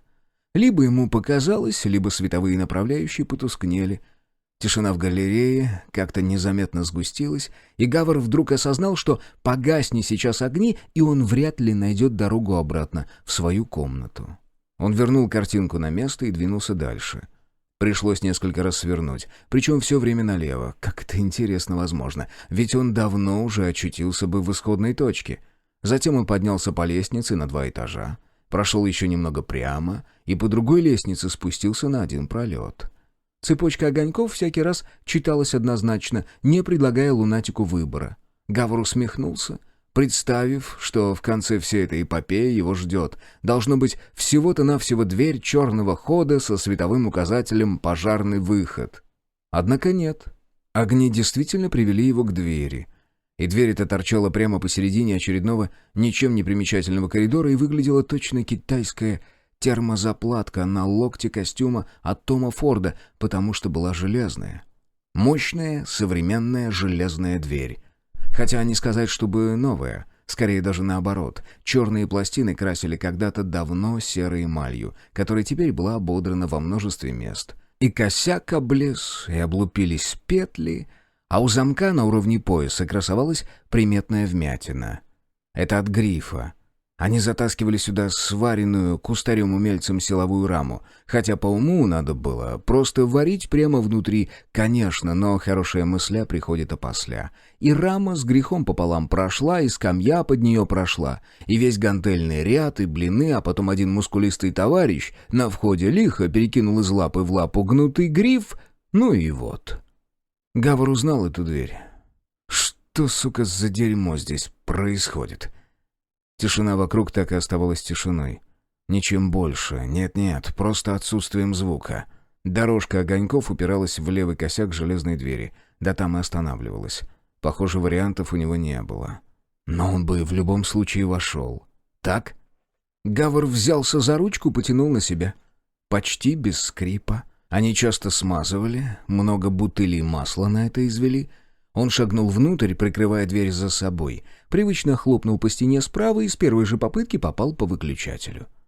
Дверь подготовила его. И он ожидал увидеть именно то, что увидел, но все же... Гавр на миг оцепенел. Затем прошел вперед. Так и шагал босиком, даже не заметив, что гладкий и чистый полированный паркет остался в коридоре, что теперь под ногами холодная щербатая заливка, шершавая и грязноватая, с отпечатками ботинок и песком. Хотя они мыли часто. Зимой уж точно пару-тройку раз в день проходились шваброй. Самим же неприятно в свинарнике. Дернулся, среагировав на движение, но тут же вспомнил правильно. Да, зеркало слева. Под ним гантели и прочее барахло. Он повернулся вправо. Ринг был в точности таким, каким Гавр его запомнил. И не постарел ни на год. В отличие от него, Гавра. Он подошел поближе и не увидел даже пыли. И канаты были натянуты как надо. И канвас в хорошем состоянии. «Что же вы вытворяете, сволочи?» Тихо пробормотал Гавр и нагнулся, чтобы опустить ладонь на настил. «Что же это такое вы тут придумали?» Гладкий черный полимер словно только и ждал, чтобы отозваться на ласку. Он сам потянулся к ладони Гавра, и он был теплый, как если бы только что, буквально минуту назад, на нем лежало тело. Накатил шум, как всегда. Это всегда с ним было, когда Гавр злился. В ушах начинало шуметь. То ли давление подскакивало, то ли еще что. Пару раз сильно мешало.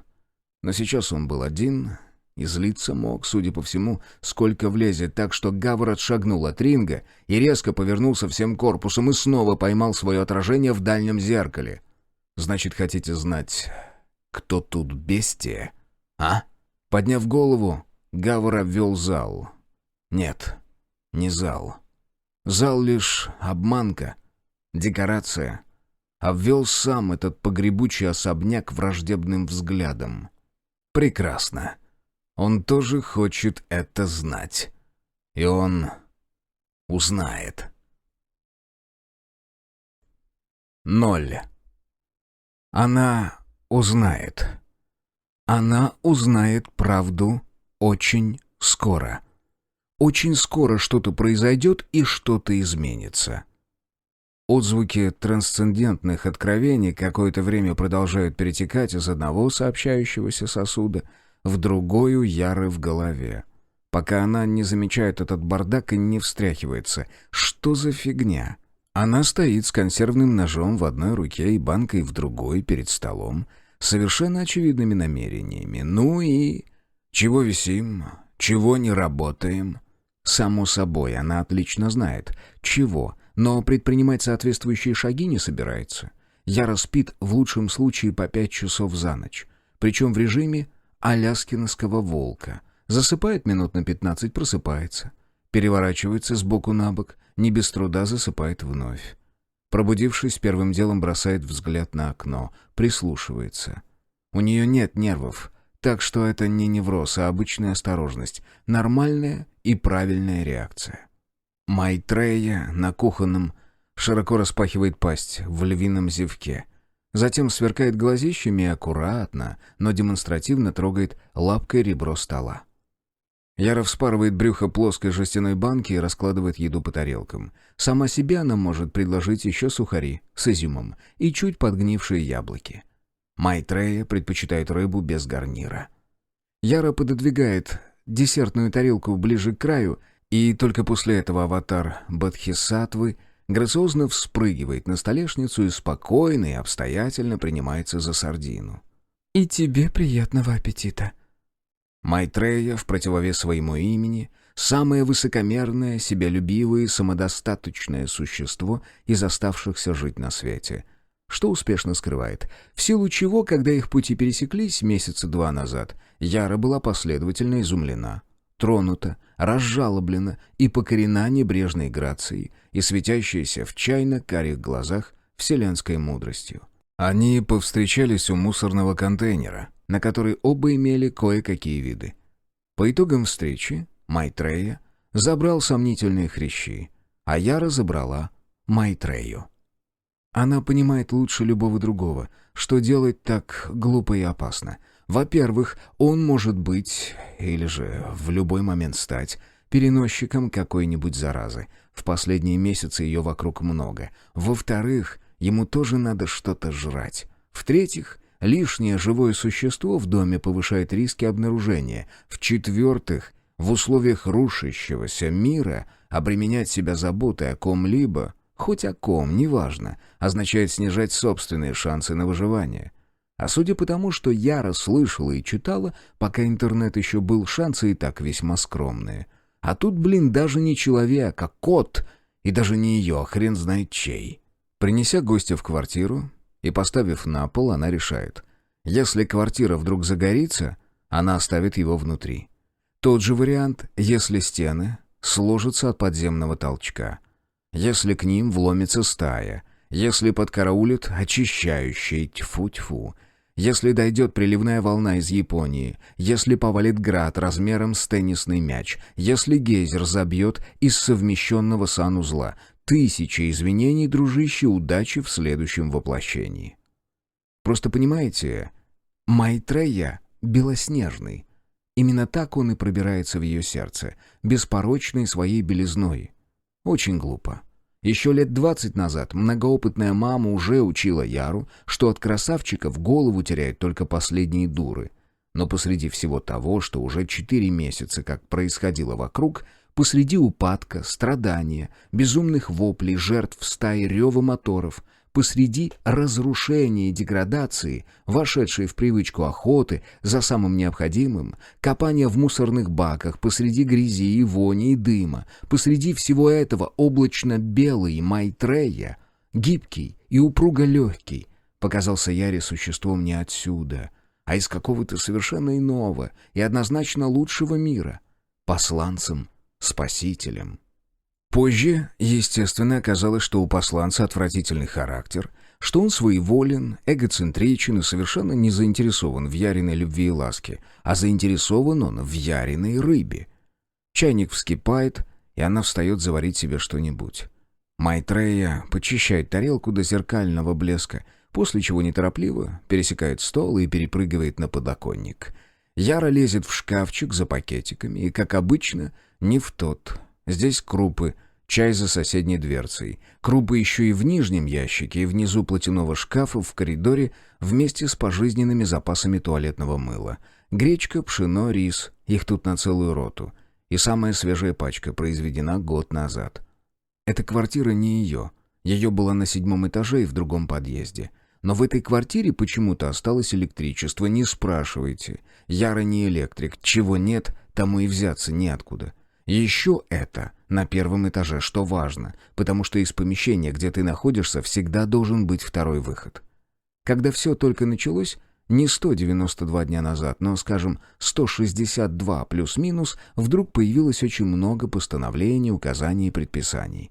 Их мало кто выполнял, люди уже сами все видели. Видели своими глазами. Каждое такое правило воспринимали как рекомендацию ложиться головой в сторону ядерного взрыва. Не захлопывайте и не запирайте дверь помещения, в котором находитесь, чтобы медики могли попасть внутрь в случае, если вы не сможете открыть им сами. Тщательно выбирайте, с кем вступать в контакт. Воздерживайтесь по мере возможности от воровства, грабежа и мародерства. Не перегибайте с убийствами и не насилуйте хотя бы без крайней необходимости. Пожалуйста, будьте так любезны. Заранее спасибо, ваша администрация. В общем, правила у Яры свои и до сих пор не подвели ни разу. А ключ от квартиры ей дала тетя Люба, еще когда ее увозили одной из первых. Это Яра вызвала скорую, и тетя Люба просила заглянуть разок-другой, полить цветы. На цветы Яра забила в первейшую очередь, но руки выкинуть задохликов так и не дошли. И вот теперь Майтрея задумчиво почесывает челюсть, а бурый сохший стволик такой трехгранной колючей хрени, которая еще иногда красными цветочками цветет, раньше цвела. Яра съедает 2 яблока и с сомнением смотрит на пакетик с сухарями. Осталось 3 штуки. Она съест 1. Ладно, она съест все, у нее сегодня был хороший день, сегодня был почти праздник. Уйма консервов. Уклонилась от встречи со стаей. Не уклонилась от встречи с каким-то хорватом, но он оказался нормальный, так что двойная удача. Она доест эти каменные сухари и будет воображать, что это творожные сырки. Ванильные, в глазури, каждый в отдельной картонной коробочке с золоченой надписью. Господи, ей страшно. Страшно! Не хватает сырков. В списке ее личных, незаменимо, остро дефицитных продуктов они идут 2-м номером. Само собой, после гребаных тампонов. Завтра надо будет опять сходить куда-нибудь, опять добыть что-нибудь пожевать, желательно клетчатки и зубной пасты. Со всеми разумными предосторожностями Яра подходит к окну, на котором сидит Майтрея. На окне тюль. А еще по нижней части каждой створки у тети Любы приделаны такие как бы занавесочки из полупрозрачного ситца. Очень по-деревенски выглядит, но сейчас это просто то, что нужно. Потому что Майтрея, кажется, чем-то все-таки соображает. Она может часами безотрывочно смотреть на улицу, но делает это так, чтобы самому не светить. Сияющее белое тельце почти полностью скрыто за тканью. Надо очень стараться, чтобы разглядеть за ней кота и стать на шаг ближе к выводу, что в квартире живут люди. У Яры свои правила. Она не включает свет ни в одном помещении, никогда, только в санузле. Не издает звуков громче 20-30 децибел. И уж, конечно, не кричит, чтобы не видела, за окном. К окнам вообще почти не приближается. Только сбоку. И очень осторожно. Старается выходить из подъезда лишь в темное время суток, а перед этим, затихарившись, внимательно оглядывает улицу из-за занавески и ни в коем случае не высовывается, если там кто-то есть, хоть кто. Она делает все, чтобы ничем не выдать своего присутствия, и до сих пор справлялась вполне неплохо. Хотя Майтрея демаскирует, но... Понимаете? Но в том, что Яра справляется на ура. Для одинокой женщины просто превосходно. Все ее неразрешенные кризисы, непроработанные неврозы, непроговоренная агрессия, все то, что вроде бы портило жизнь до, оказалось просто божьим благословением. Не иначе. Она уверена, будь она в счастливых отношениях, имея прекрасную семью, очаровательных деточек, надежных друзей, несколько каналов для самореализации на выбор, белоснежную улыбку и бразильскую попу, в новой реальности она не протянула бы и месяца. Но сейчас, на 193-м дне жизни после, истина предстает перед Ярославой Батаевой во всей острогранной четкости. Истина гласит, что протянуть мало, и что совершенно невозможно жить только ради того, чтобы завтра опять идти куда-нибудь, опять добывать чего-нибудь пожевать, и пасты, и послезавтра, и после-после. Жить ради этого просто не имеет смысла, и вот в том числе поэтому безымянный, эгоцентричный и демаскирующий кот получает от Яры имя и становится Майтреей. После ужина она больше ради проформы. Пытается надоить себе немного интернета. Но дело гиблое. Потратив еще много времени на Unicorn Wars и еще чуть-чуть прокачав своего серебристо-кобальтового со смертоносным витым рогом Арктик Риппера, Яра переодевается в спортивный костюм, скручивает поток волос тугой, с кирдой на затылке, со всеми разумными предосторожностями выходит из квартиры и поднимается по лестнице наверх, на самый верх. Тетя Люба, не чита Яре, была социально активна, ответственна и членствовала в комитете чего-то там жильцов, и у нее имелись ключи от выхода на крышу. Их дом из старых. Чердачные двери представляют собой распашной люк с 2 металлическими створками. Яра хорошенько закрывает их за собой, причем бесшумно. Она славно поработала тут, немало подсолнечного масла извела. Крыша — это ее святилище, ее храм. И здесь она молится. На свой лад. Отжимается, скручивается, делает всевозможные планки, потом бегает кругами по периметру. Сама по себе кровля, выложенная толем, заглублена. Ее окружает непонятно зачем нужное ограждение из тех же самых бетонных плит, что неимоверно устраивает Яру. Расцеловала бы этих строителей ненормальных, вот честное слово. Она точно знает, что с улицы ее не увидеть, она проверяла. Она может наматывать здесь круги на скорость и на время, с ускорением и без, до полного охренения, до самозабвения, до появления той самой эйфории бегуна, ради которой все и затевалось. Вернувшись в квартиру, Майтрея без выраженного интереса выглядывает из-за угла коридора, убеждая, что это она, а не убийца, насильник, и отправляется по своим делам. Она немного читает. Что-то из книг тети Любы, коих в квартире великое множество, что-то про биологию и генетику, фенотипы, гаплогруппы. Тетя Люба была врачом. Вот ведь какая ирония. Яре все равно, что читать. Она делает это для сна. И затем спит. На завтра она, как обычно, встает в полной темноте, закрыв все внутриквартирные двери ради шума и светоизоляции, добирается до санузла и быстро принимает душ. В доме тихие трубы, это радует, но Яра все равно осторожничает, потому что стая на то и стая, ушей и глаз в ней много. Затем она выключает свет и одевается в спальной комнате рядом с окном. В полнейшем мраке расчесывает длинные русые волосы. 20 раз с одной стороны головы, 20 раз с другой. Такая у нее медитация. И заплести в косу. Позади ее дома стоит заброшенное здание, какое-то то ли типографии, или склады, или фиг его помнит, фабрики. Окно спальной комнаты выходит на него. В некоторой степени это соседство Яру успокаивает. В заброшке хотя бы не могут жить. Там ведь ни электричества, ни воды, ни стекол в окнах. Хотя это не значит, что здание никому не интересно. Иной раз ей чудится там какое-то движение. Но стая там не угнездится точно. Они хоть и зверье, а базовые вещи помнят. Моются, еду готовят, разговаривают даже. Лексика низкая, правда, но для их дел другое не надо. Не хочется о них думать. Сегодня она надолго. Вблизи все уже выбрано. С каждой неделей приходится уходить все дальше. Ну и ничего страшного. Станет совсем далеко, переедет. На завтрак у нее овсяные хлопья, заваренные кипятком с капелькой сгущенного молока. Сгущенка на вес золота, и этот тюбик Яра растягивает уже, наверное, месяц. Но чего стоит жизнь без маленьких удовольствий, верно? Она опорожняет лоток Майтреи, лишний раз проверяет, чтобы дверь в ванную комнату была приоткрыта, а все окна заперты. Какое-то время обозревает улицу из-за занавески и, наконец, выходит. Сегодня куда холоднее.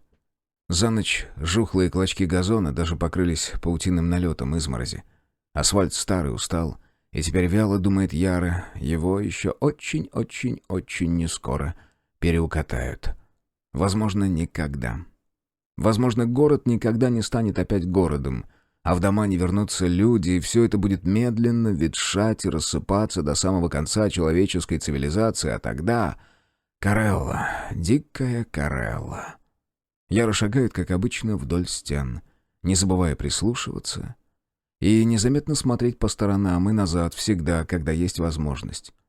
С другой стороны, может, все будет просто замечательно. Антидот найдут, распылят с большущих самолетов МЧС, и все будет отстроено, и все будет починено, и мертвые восстанут, и мир, покой, справедливость восстановятся, только дожить бы. Если честно, Яре все равно во что верить. Ни та, ни другая версия ее не поддерживают.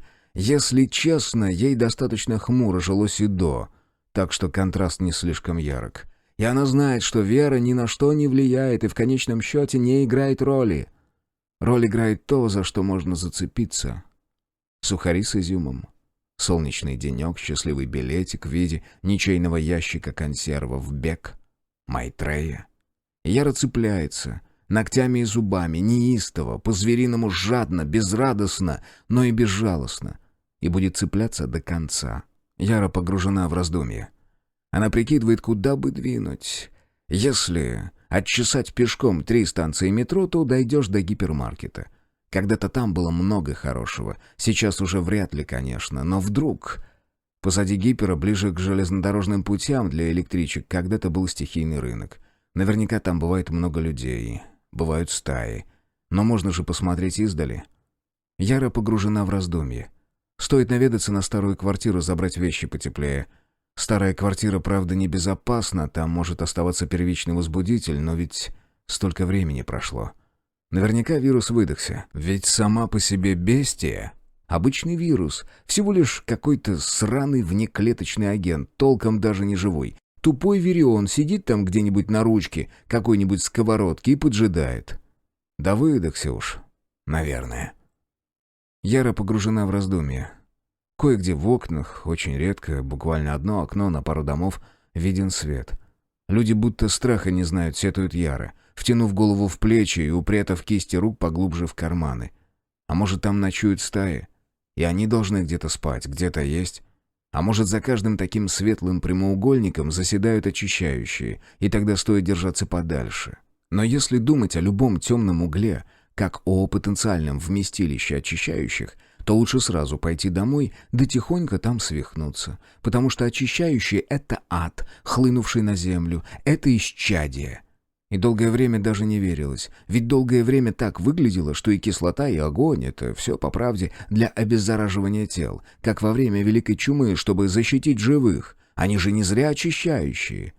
Казалось. А потом оказалось. Яра слишком поздно осознает, что была погружена в раздумья чересчур глубоко. Они в правом рукаве перекрестка. Полноценная стая, где-то 15 человек. 20. Неважно. Яра понимает, что ее увидели. Если можно найти хоть что-то хорошее в стаях, так это, что они небольшие любители тишины, незачем им. Загоняя жертву, они вопят, даже подвывают. Иногда Яра слышит этот вой и улюлюканье, сидя дома. И тогда тянется за смартфоном, поскорее запускает Unicorn Wars. Протокол реагирования на появление стаи только один. Яра метает торопливый, но цепкий и внимательный взгляд в сторону опасности, а затем бросается бежать. Она не знает этот район. Плохо. Глупо. Она бежит. По прямой оторваться можно. Она набегала по крыше уже, наверное, отсюда до Владивостока. Она в неплохой, в хорошей форме для человека, питающегося крупами. Но она не зря смотрела на стаю перед тем, как кинуться удирать. У них не менее 2 самокатов. И это даже не плохо, а просто финишно плохо. Яра на удачу резко сворачивает влево и тут же снова вправо. Это уже не спальный район, а полупромышленный.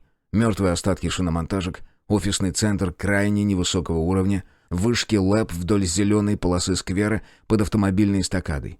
Яра гонит через сквер в слабой надежде, что это притормозит самокаты, но, насколько она видела, они из тех, что подороже, с толстыми колесами и проходимые.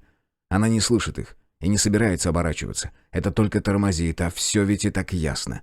Миновав сквер, она проносится по какой-то улице до ближайшего перекрестка, перебегает, залетает за угол и видит подворотню. Соблазн очень велик.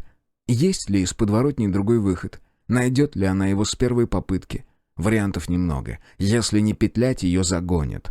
Яра ныряет в арку и мчится наугад. Поворот, детская площадка, помойка. Много припаркованных и никому не нужных машин. Поворот, арка, решетка. Яра бросается на решетку. Как правило, все двери в таких на магнитных замках, а замки давным-давно отключены из-за отсутствия электричества. Эта решетка на врезном. Яра еще успевает метнуться обратно. Но дальше уже ловить нечего, самокатчики во дворе. Глупо, как глупо. Она же всегда была так осторожна. Она бросается в сторону, в боковую внутреннюю арку, но в следующей клетке двора колодца ее зажимают в угол. Один самокат сзади, второй справа. Первый самокатчик улыбится. Он выбрит налысо и демонстрирует миру уродливый шишкастый череп в царапинах. Второй выглядит так, словно пребывает где-то в ином месте. И ничто его на самом деле не волнует. Теперь они просто подождут остальных. Из соседней клетки двора уже слышится топот множества ног. «Эй!» Бритоголовый самокатчик, смакуя, растягивает гласную. У него нет 2 зубов. В отчаянии Яра поднимает голову и обводит взглядом окна. Бессмысленно. Сейчас никто не приходит никому на помощь.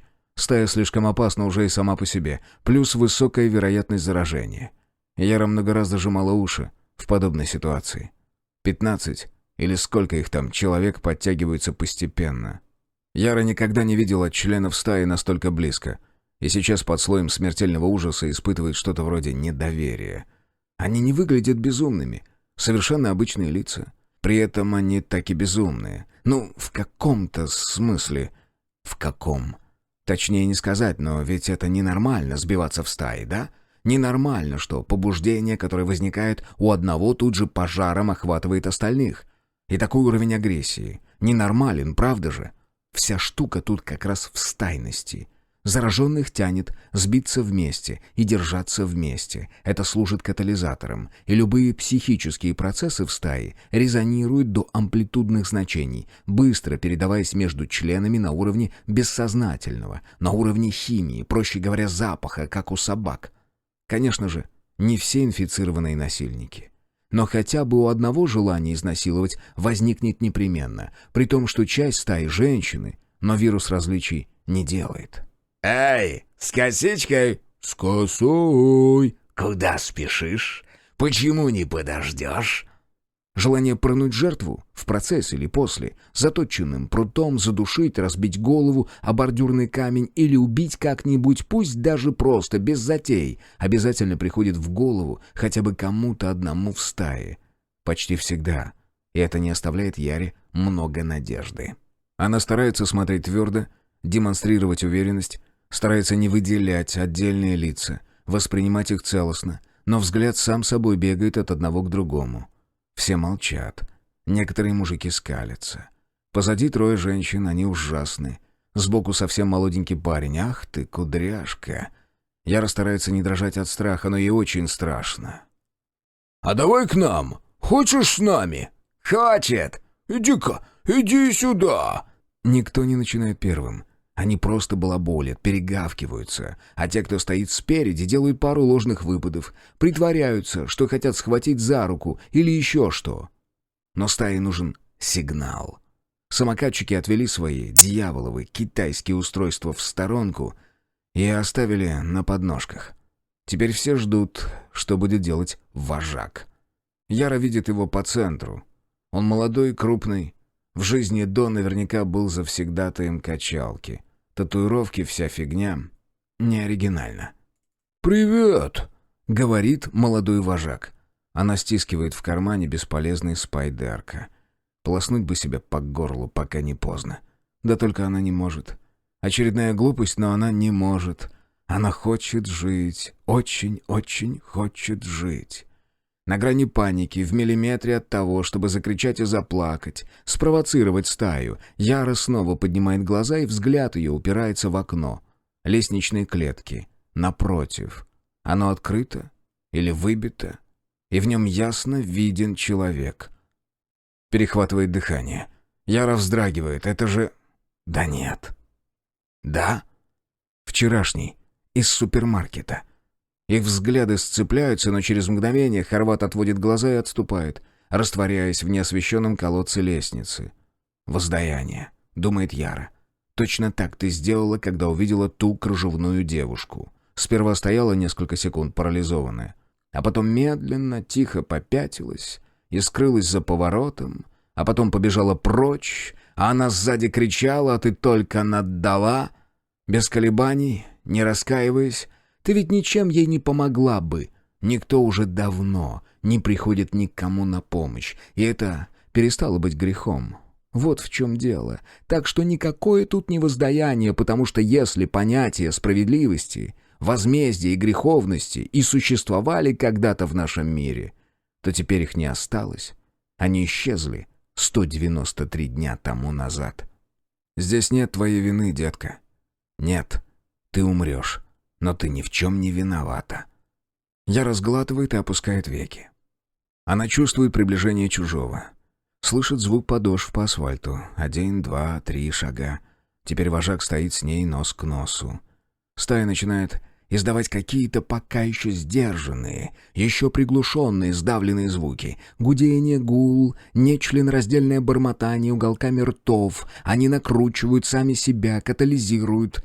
В воздухе висит предвкушение. Яра чувствует его, мимоходом абсурдно пугается, что уже заразилась. Через миг на ее шею ложится рука. Яра распахивает глаза. Это самое страшное и самое последнее, что она может сделать для себя. Ради того, что когда-то было личностью по имени Ярослава Батаева и что сейчас доживает свои последние мгновения. Именно потому, что глаза ее в этот последний миг раскрыты, Яра успевает увидеть падение двух предметов. Они глухо звякают об асфальт чуть поодаль, справа и слева от стаи, и отскакивают с жестяным звуком вскрытой консервной банки. Какая-то телесная звериная догадка, не имеющая ничего общего с мыслью, заставляет Яру поднять ладони к ушам. Через долю секунды все вокруг разрывается от ослепительного грохота. Яра падает на колени, она ничего не видит. На сетчатку как будто плеснули белой, обжигающей яркой кислотой. Ей кажется, что рядом кто-то воет, но это кажется больше телу. Кожа чувствует вибрацию воя, но звук доходит как будто из глубокого колодца, куда много-много лет сбрасывали старые ватные одеяла. Она чувствует, как ее дергают за локоть, затем перехватывают подмышки. Она полностью дезориентирована и по-прежнему слепа, но так просто не сдается. Яра нашаривает в кармане спайдерко, раскрывает одной рукой и бесполезно выставляет перед собой, но ткнуть в цель не успевает. Ее пальцы на ноже перехватывают, сверху и сжимают, но не так, будто хотят отнять. Нет, а как будто... Она силится прогнать звон в ушах, а ее руку по-прежнему с ножом уже отпустили. А саму ее настырно тащат куда-то, обхватив поперек спины. И Яра с грехом пополам соображает, что это все же не очень похоже на то, чего она со смертельной тоской и ужасом ожидала. И значит... Она пробредает шагов 7 и на следующем толкается во что-то носком ботинка. Ведет ребром стопы по деке, нащупывает рельефный протектор шины. Да... Яра уже что-то видит. Она поспешно встает обеими ногами на деку, а через миг сзади оказывается второй человек и берется за руль снаружи ее рук, и Яра только-только соображает слегка согнуть ноги и ухватиться покрепче, а они уже рвут с места. Встречный поток воздуха остужает лицо, хлещет по раненым глазам, но Яра уже понимает, что глаза, возможно, будут в порядке. Она уже вполне сносно видит. Звуков, правда, по-прежнему нет — хотя что-то вроде протяжного хорового скулежа, может, и доносится сзади, а может, она это только вообразила. Как на единороге лететь? В вялом смятении фантазирует Яра и не оборачивается до тех пор, пока полет не заканчивается. А единорог не паркуется в каком-то тихом закоулке, не обходит ее и не заглядывает в лицо. Интересно, что он там видит? Остолбенело гадает Яра. Кажется, у нее из уха течет кровь, и хочется верить, что веки все-таки на месте. На всякий случай она убеждается, осторожно коснувшись глаз пальцами. Надо думать, у нее лицо человека в шоке. Скорее всего так. Выражение лица самого единорога, трудное для описания. Возможно, это задумчивость. Потом он что-то говорит, но Яра по-прежнему не слышит. И тогда единорог подается к ней, и она рефлекторно отдергивается, лишь с большим опозданием понимая, что он пытается всего лишь что-то сказать ей в самое ухо. Сообразительный единорог оставляет попытки и просто делает жест рукой на себя. «Давай за мной». Не сказать, что у Яры на примете много вариантов получше. Часть 3. 1. Надя была заворожена храмом бестии. Его красотой, его богатствами, совершенно невероятной атмосферой. Здесь было волшебно. Да-да, другого слова не подберешь.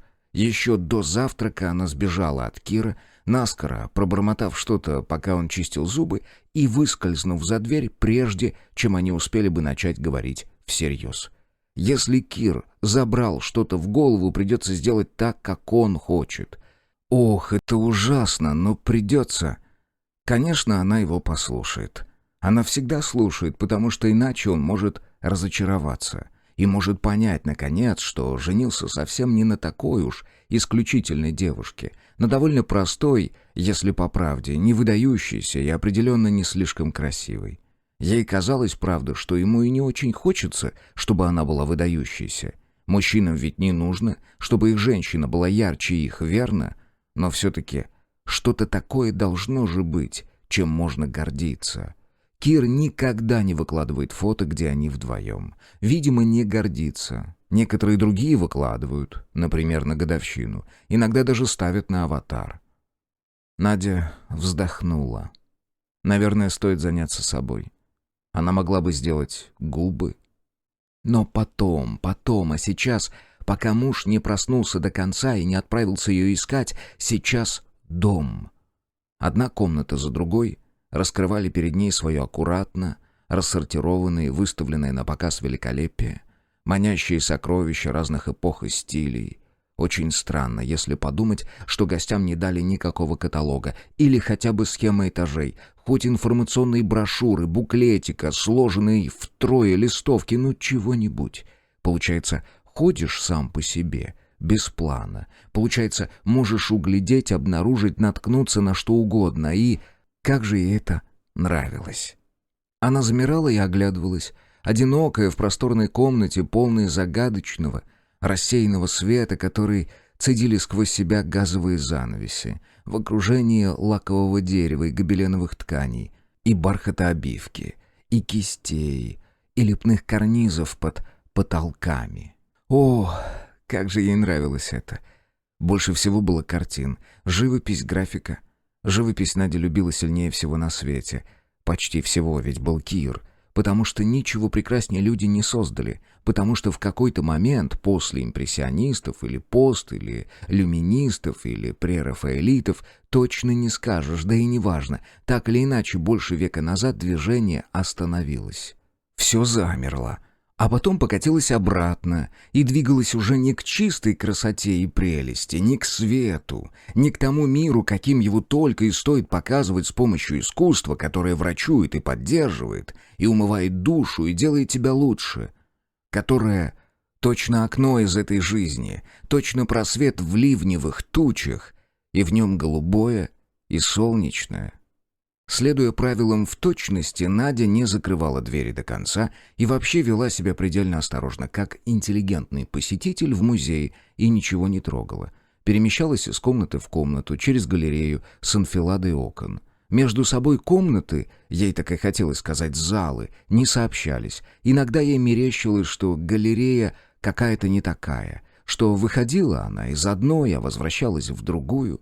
Но этого, естественно, быть не могло. В какой-то миг, довольно долго пробыв в небольшом затемненном кабинете, где хранились в витрине под стеклом подсвеченные точечными лампочками камеи геммы изумительной красоты, Надя вышла и тут же зажмурилась.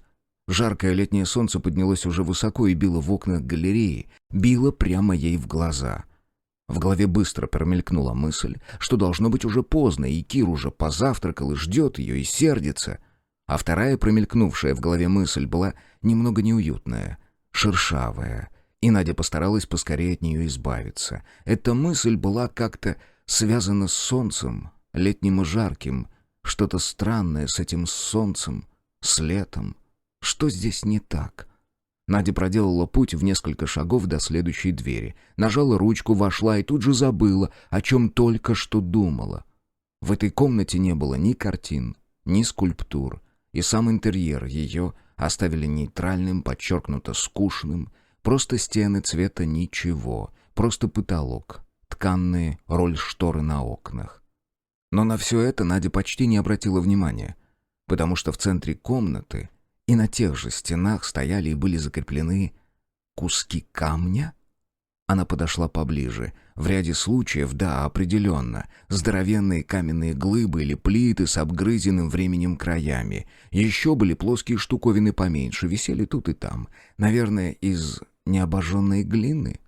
И камни, и глиняные лепешки испещряли забавные насечки-клинышки, как если бы стая однопалых куриц потопталась всласть по сырой бетонной заливке.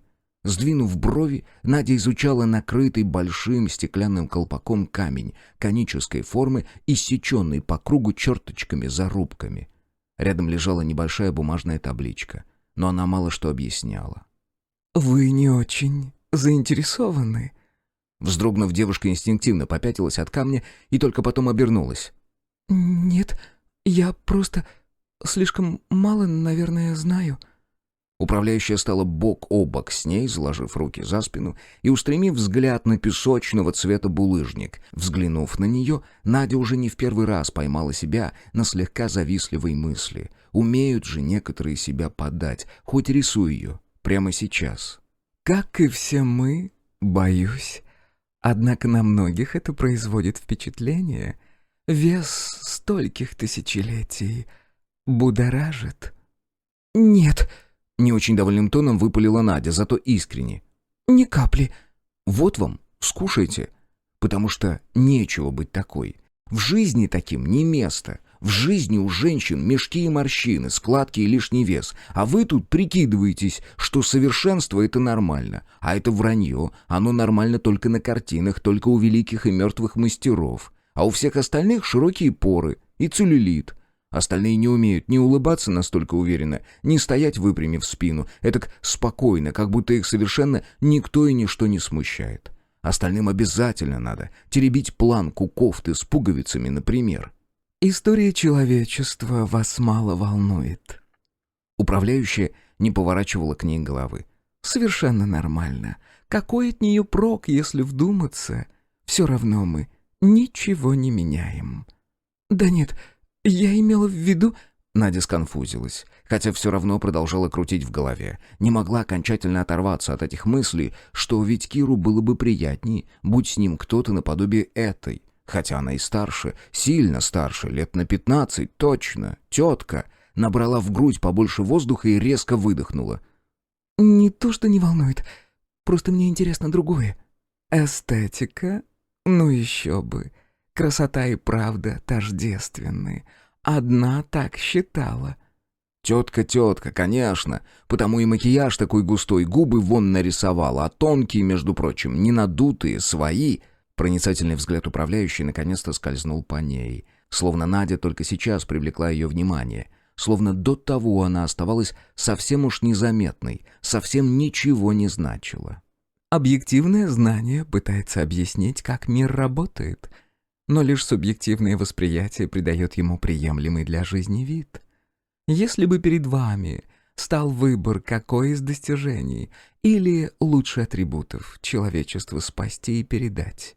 О, ну давайте, инопланетные цивилизации пусть заберут с собой в далекую галактику. Отчего мелочиться? Вы выбрали бы, я так понимаю, красоту. Надя уставилась на собеседницу. Странное право. К чему этот вопрос? Да и вообще, честно говоря, Надя не сноб, естественно, нет. Но разве управляющей, положено так себя вести? Разве не должна она быть почтительной, незаметной и полезной, и приглядывать за обслугой рангом пониже, и разбираться со всякими проблемами, не выходя из тени? Управляющая спокойно и вежливо посмотрела на нее в ответ. И безупречно накрашенные губы цвета киновари, как цветы у Морриса, помедлив, растянулись в безупречно корректную улыбку. «Вы хотели бы видеть на моем месте сэра Энтони Хопкинса», — сочувственно проговорила она. «Понимаю, но у меня здесь иная роль». Женщина резко по птичьи склонила голову, одновременно повернув лицо к двери. Улыбка на миг стала шире и ироничней, но тут же погасла. «Прошу меня простить, милая, оставляя вас не в одиночестве, так что совесть моя спокойна». Она коротко кивнула и, больше не взглянув на Надю, быстро приблизилась к двери и потянула створку на себя. Через мгновение в комнату вошла, и тут же будто заполнила ее собой другая гостья, та, рыжеволосая женщина. Наде с самого начала она показалась довольно устрашающей. На женщине было надето столько всего, и все очень броское, как будто она сошла прямиком со сцены. Кто-то, кажется, упоминал, что она актриса, а над лицом явно производили какие-то антивозрастные манипуляции. Не заметив управляющую, скрытую за створкой, артистка устремилась прямо к Наде, и девушка машинально попятилась. Управляющая лукаво глянула ей вслед, а затем выскользнула в коридор, аккуратно притворив за собой дверь. 2. Теперь Кир был уже не просто зол, он был в холодном бешенстве. «Ах, Кирочка, не в холодном, никак не в холодном. Ты как раз слишком горяч, когда гневаешься. Тем ты и наделал себе бед, верно?» Когда Надежда чмокнула его утром и что-то прощебетала, упорхнув из комнаты, он в целом задумку понял, но почему-то ждал, что за завтраком они сойдутся. Хрен там был. Сперва он ел в компании этого улыбаки-блогера, которого вдруг от чего-то переклинило так, словно чай его был не такой уж и чай. Бедняга ни с того ни сего вскочил и принялся таращиться в белый потолок, а потом схватился за смарт и давай снимать этот самый потолок под разными углами. Кир не стал связываться, доживал быстро и пошел к себе, думал, может, Надя уже там. И опять хрен. Где ее искать в этой домине, он не представлял. И какого рожна? Он думал, они договорились и после завтрака уедут. Но для его лучшей половины, походу, важнее прерафаэлиты. А что если, правда, взять да уехать? Договаривались же. Справедливо будет. Кир хмыкнул, подхватил с вешалки в комнате пальто, проверив карманы, пачка на месте, зажигалка на месте, и пошел в снобское патио.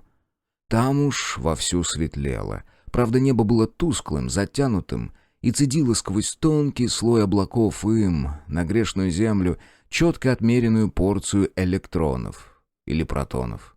Или чего там. В общем, ни больше, ни меньше. Загадочным образом снег, который укутывал вчера растения в катках, сегодня куда-то девался, и Кир мог любоваться аккуратно выложенной камнем площадкой и замотанными марлей деревцами. После первой сигареты он, как обычно, сразу прикурил вторую. Не уедет он, конечно. Окей, сейчас Надежда на помеле, сейчас у нее очередной закидон по искусству, но Кир знает жену и знает, насколько ей плохо одной. Одна она не вывозит. Она немного работает, да, встречается с подружками, коллежками. Она увлечена, у нее и труски, и импрессионисты. Все это верно, да. Но всякий раз, когда он приходит с работы, Надя кидается ему на шею так, словно он вернулся из годичной полярной экспедиции. И непременно ей надо вцепиться в него, прижаться, потом усесться на кухне и смотреть преданно. И в 4-й раз подогревать ужин. Кошмарный, потому что готовит она геноцидно. Кто бы ему объяснил, зачем все эти эксперименты, для чего в еде вечно какие-нибудь проростки или авокадо. А Наде обязательно нужен кто-то, кто будет говорить ей, что с ней все в порядке. Даже если авокадо с проростками несъедобны, да и хрен с ними, с обоими. И до сих пор Кир всегда говорил, немногословно, но терпеливо и уверенно, в ответ на все ее горькие слезы и все вот эти вот «я не такая, я не сякая, я глупая, неумеха, уродина», потому что, ну как не сказать, дерьмовый ты тогда будешь муж, так что ли, получается? А раз так, раз быть дерьмовым мужем никому тут у нас не хочется, у Надежды карт-бланш, в разумных пределах, но да, Надежда, может, местами и ведет себя как зараза, но он ее здесь не бросит, нет. О, было бы это так просто.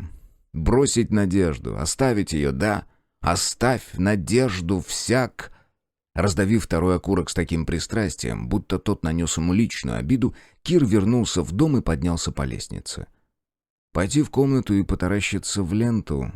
блин, он забыл, сесть же тут не ловит. Блин.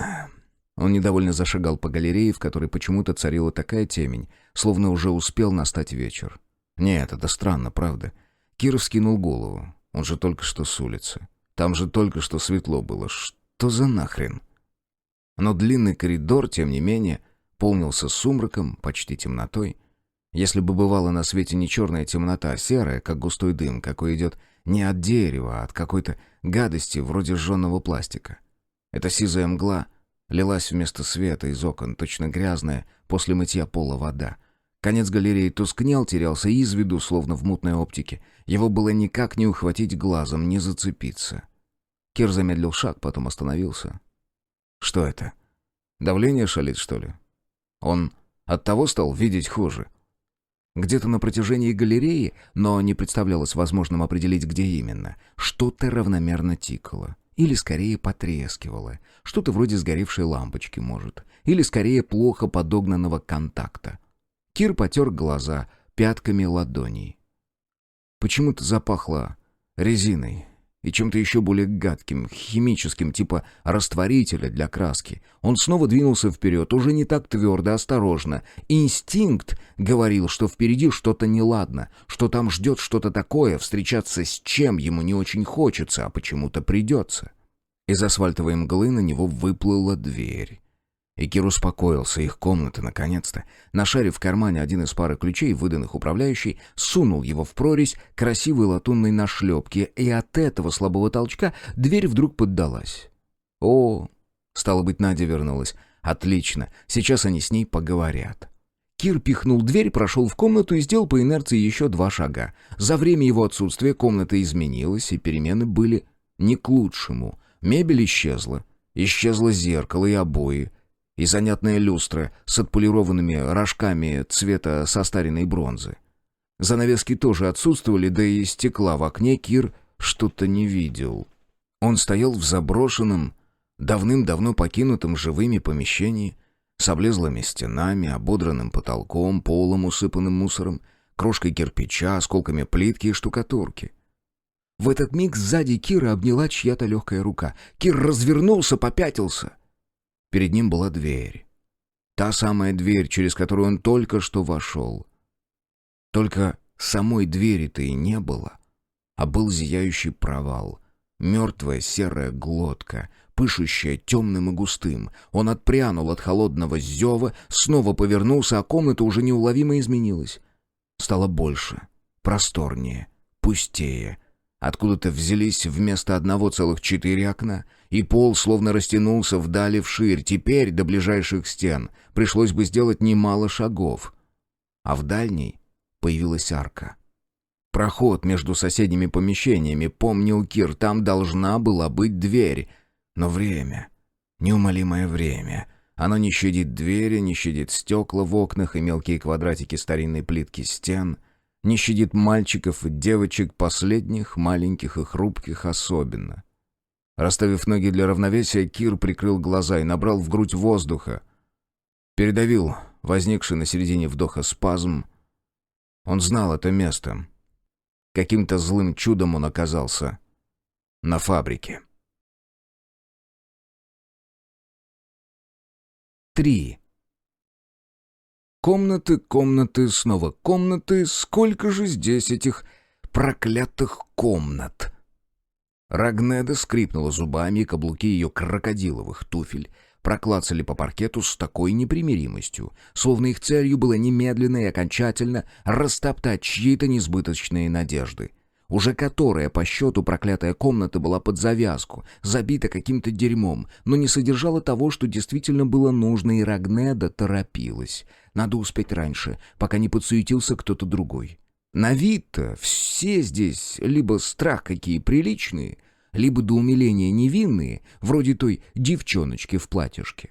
Но она в своей жизни достаточно навидалась этой самой невинности во всех проявлениях, под всевозможными соусами и обертками. Невинность смотрела на нее большими голубыми, отцовскими, мать его в жопу так глазами, и говорила: «Что ты? Нет-нет, никогда!»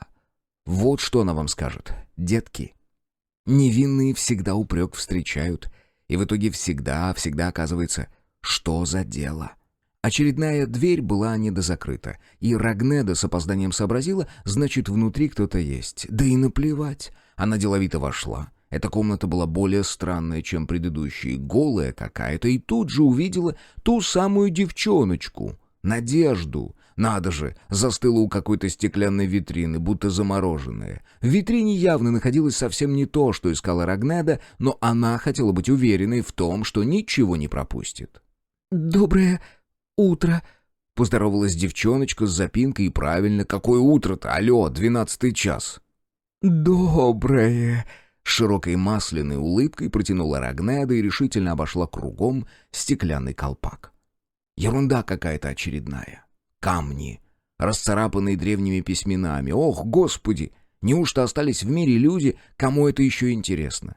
На стенах тоже было полно этого самого, но она посмотрела везде, не пропустила ни одного уголка, хотя тут и уголков-то не было.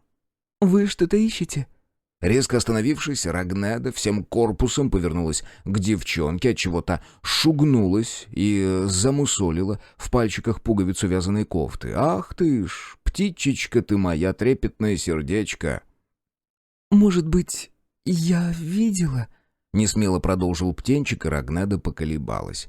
С одной стороны, чем меньше народу знает, тем лучше. С другой, что если эта девчонка уже нашла ее?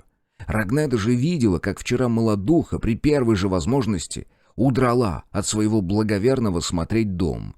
Она могла заприметить. Мальчишка этот ее, хмурый и тощий, вполне может быть из тех же, со Славкой на вид примерно одного возраста.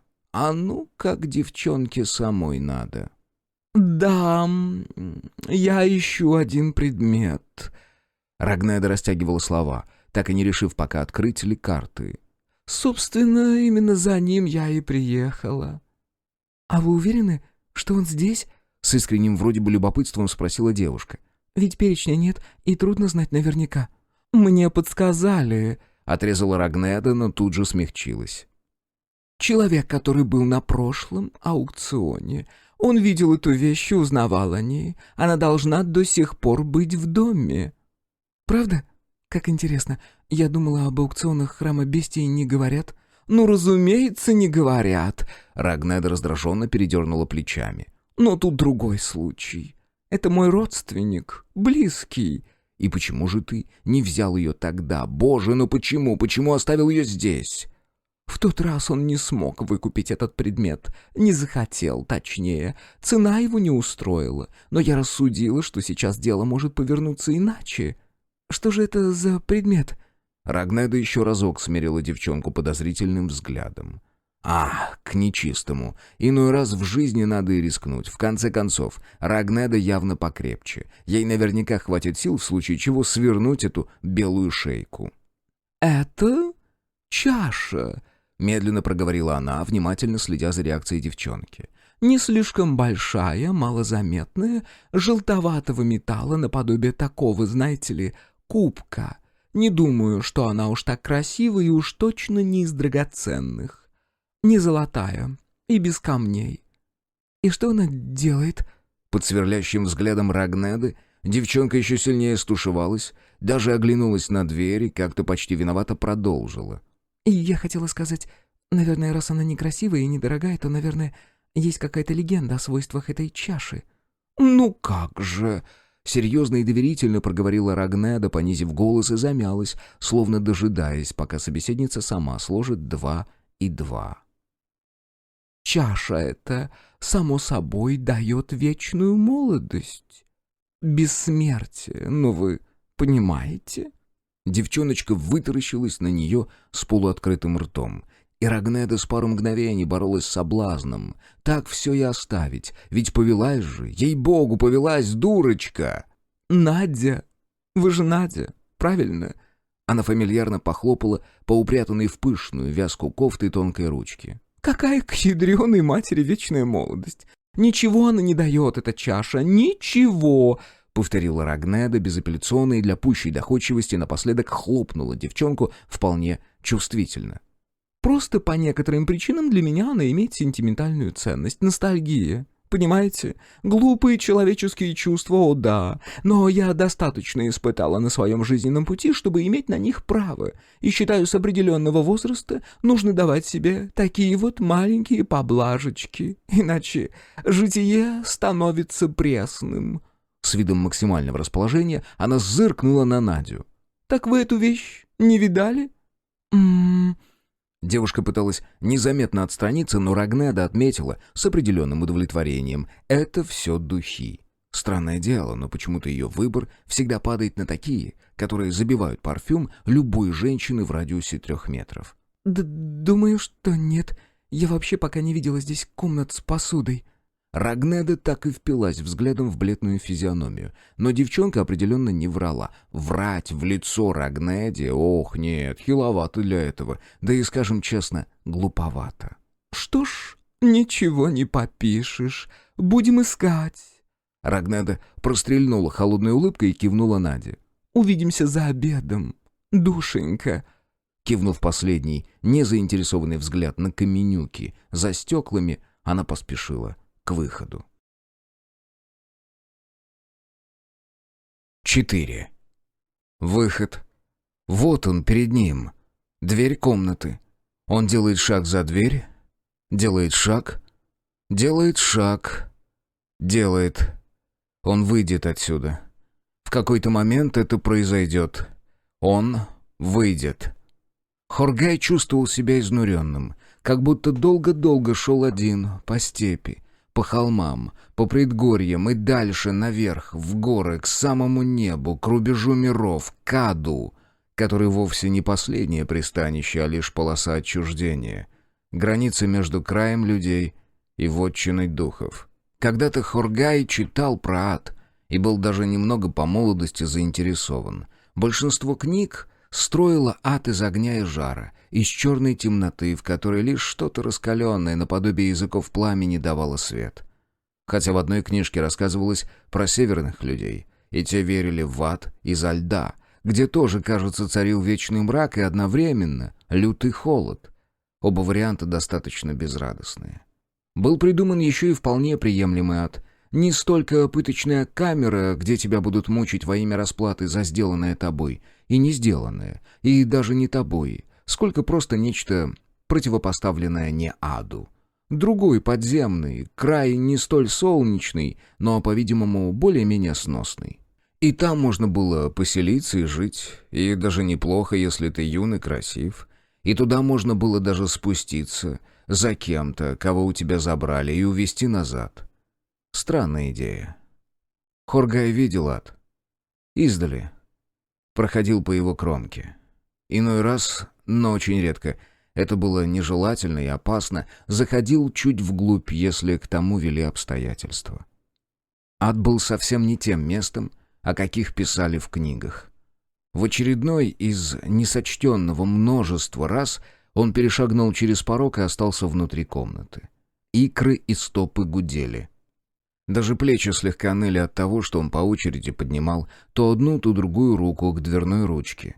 Хоргай старался не думать о том, сколько времени уже провел в этих бесплодных попытках, но знал, что немало. Несколько раз он присаживался прямо на пол, но отдыхать долго себе не позволял. Было ясно, что сидя из комнаты не выйдешь. Он пару раз отлучался в ванную и пил. А сейчас снова глубоко вдохнул и выдохнул спокойными мыслями, подавляя голод. Никого не удерживали в аду насильно. Никто не страдал там, потому что там никого не было. Никто не мог остаться там, ни люди, ни их души. Когда-то Хоргай читал еще про точки Лагранжа. Когда-то он вообще очень много читал, и всех тех, кто сам читал много, когда-то или до сих пор это в нем удивляло. У людей всегда есть ожидания. Самое опрометчивое и наивное отчаяние человека — предполагать, что его ожидания действительно предскажут, как все обернется. Что изо рта шамана не вылетят слова инженера. Он же читал и точки Лагранжа. Это были такие места в пространстве, в которых задерживаются и могут остаться тела. Точки устойчивости и равновесия. Так вот, ад, виденный Хоргаем, был чем-то противоположным. Место совершенного отсутствия чего бы то ни было. Место, устроенное так, что никто и ничто не может пребывать там хоть сколько-то продолжительный срок. Как очень-очень маленькая и голая каменистая площадка на самой вершине очень-очень высокой горы, когда дует ветер. Ад пустоты. Ад — это было место посередине, водораздел, обращенное к небу лезвие ножа, на которое нельзя ступить, не упав после этого на одну, либо на другую сторону. Непостижимые для человеческого ума силы густились над адом, продували его так, что ни одна молекула адского воздуха не двигалась с места. По одну сторону жили ныне живущие, а по другую — другие, и это было все, что даже Хоргай знал, хоть он и подходил куда ближе, чем кто бы то ни было. В многотысячный раз он потянулся к ручке, потянул на себя, но затем не шагнул вперед, остановился, уронил руку, и она повисла свободно. Что если он неправильно понял? Уже много лет прошло с тех пор, как Хоргаю в последний раз изменяло спокойствие ума. Он знал, что может повторять одно действие столько раз, сколько потребуется, не раздражаясь, не теряя сосредоточенности, до тех пор, пока не достигнет результата, либо не упадет замертво, исчерпав ресурсы своего тела. Но и это случится очень нескоро, потому что спокойный ум управляет телом рачительно и экономно. Но, может быть, в храме бестии действуют обратные законы. Возможно, чтобы достичь чего-то, он должен отказаться от попыток. Хоргай снова поднял руку и аккуратно затворил дверь. Теперь правила дома висели прямо перед его глазами. Может ли быть, что, нарушив одно правило, исправить содеянное можно лишь нарушением другого? Абсурдная логика. Хоргай не мог ее принять. Закон есть закон. Приступив черту единожды, следует как можно скорее вернуться на правильную сторону, желательно уже раскаявшимся.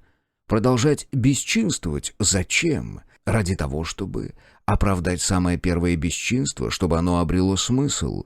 Разве это не путь грешника, который погружается все глубже?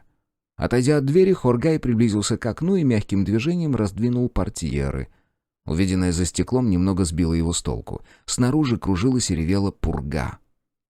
Вчера, когда они приехали, было зябко и сумрачно, но безветрие стояло до самой ночи. Наверное. Хоргай вдруг понял, что со вчерашнего дня ни разу не выглядывал наружу. Окна во всех помещениях дома были занавешены, за исключением галерей, где портьер не было, но там он не глядел по сторонам. Ах да, еще в красной гостиной, когда Гавриил Петрович отдернул штору. Тогда и Хоргаю померещилось, что за полотном ткани кто-то есть. Довольно необычно, поскольку ясный и чистый ум Хоргая уже очень давно не предлагал ему скороспелых объяснений для непривычного. Непривычное и непонятное Хоргай приучился оставлять в восприятии таким, как есть, до тех пор, пока оно не будет понято, либо не перейдет в разряд нормы, либо же навсегда.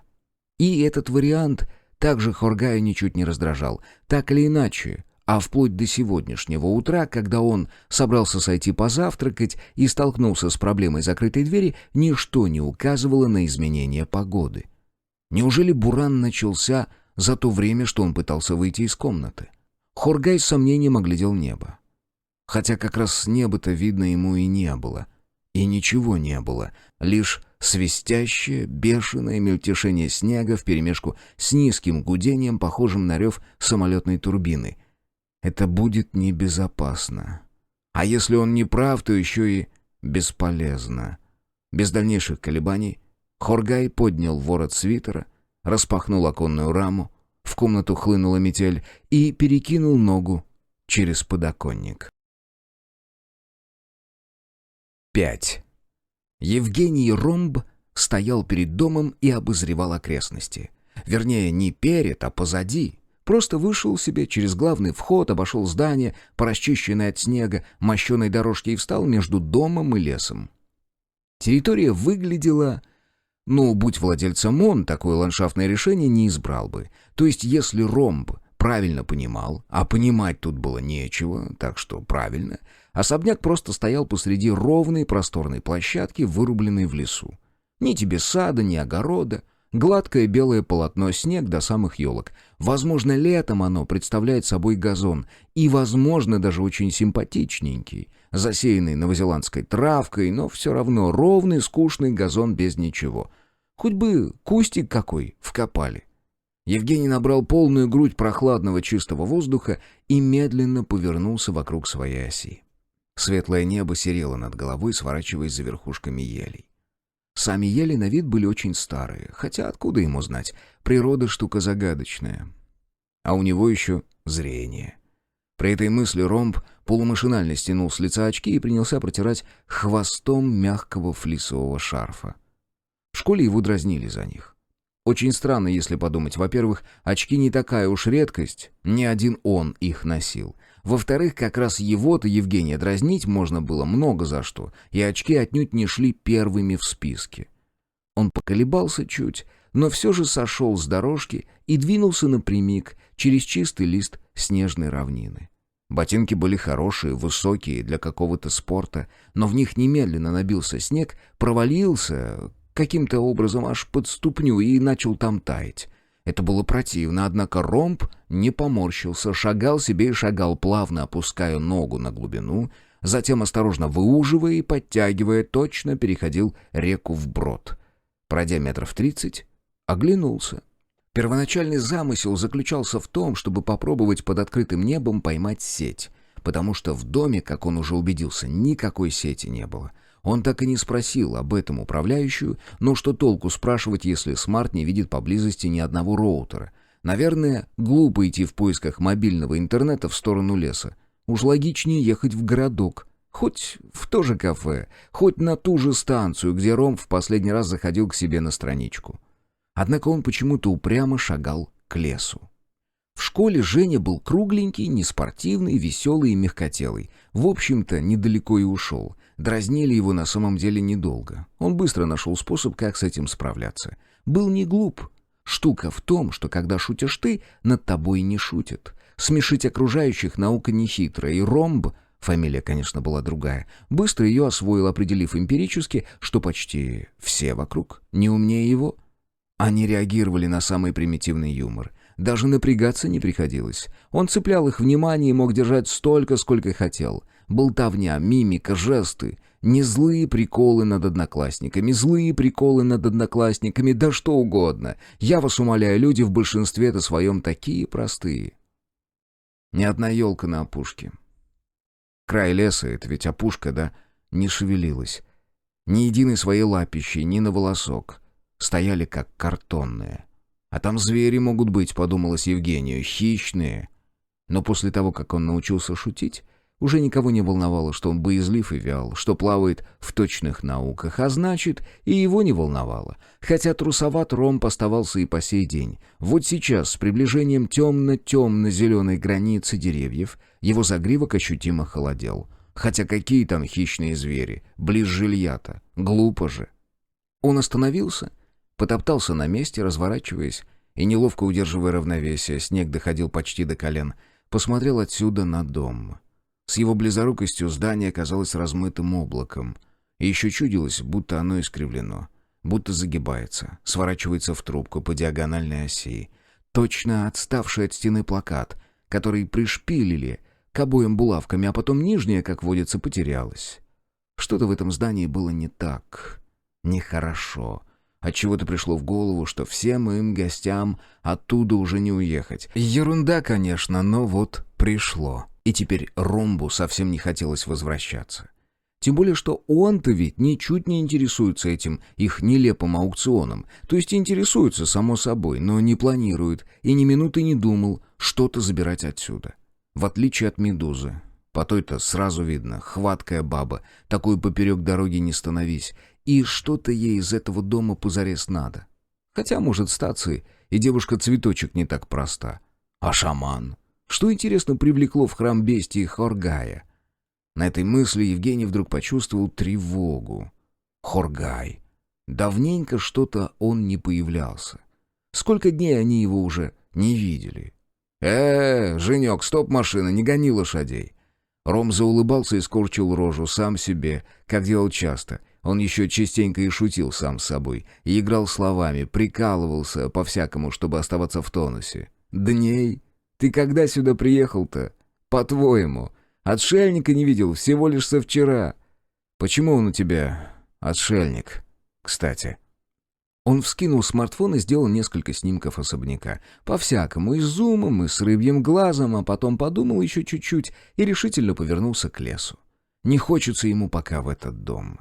Фреска на потолке столовой, чумовая, конечно, только немножечко, самую малость, депрессивная.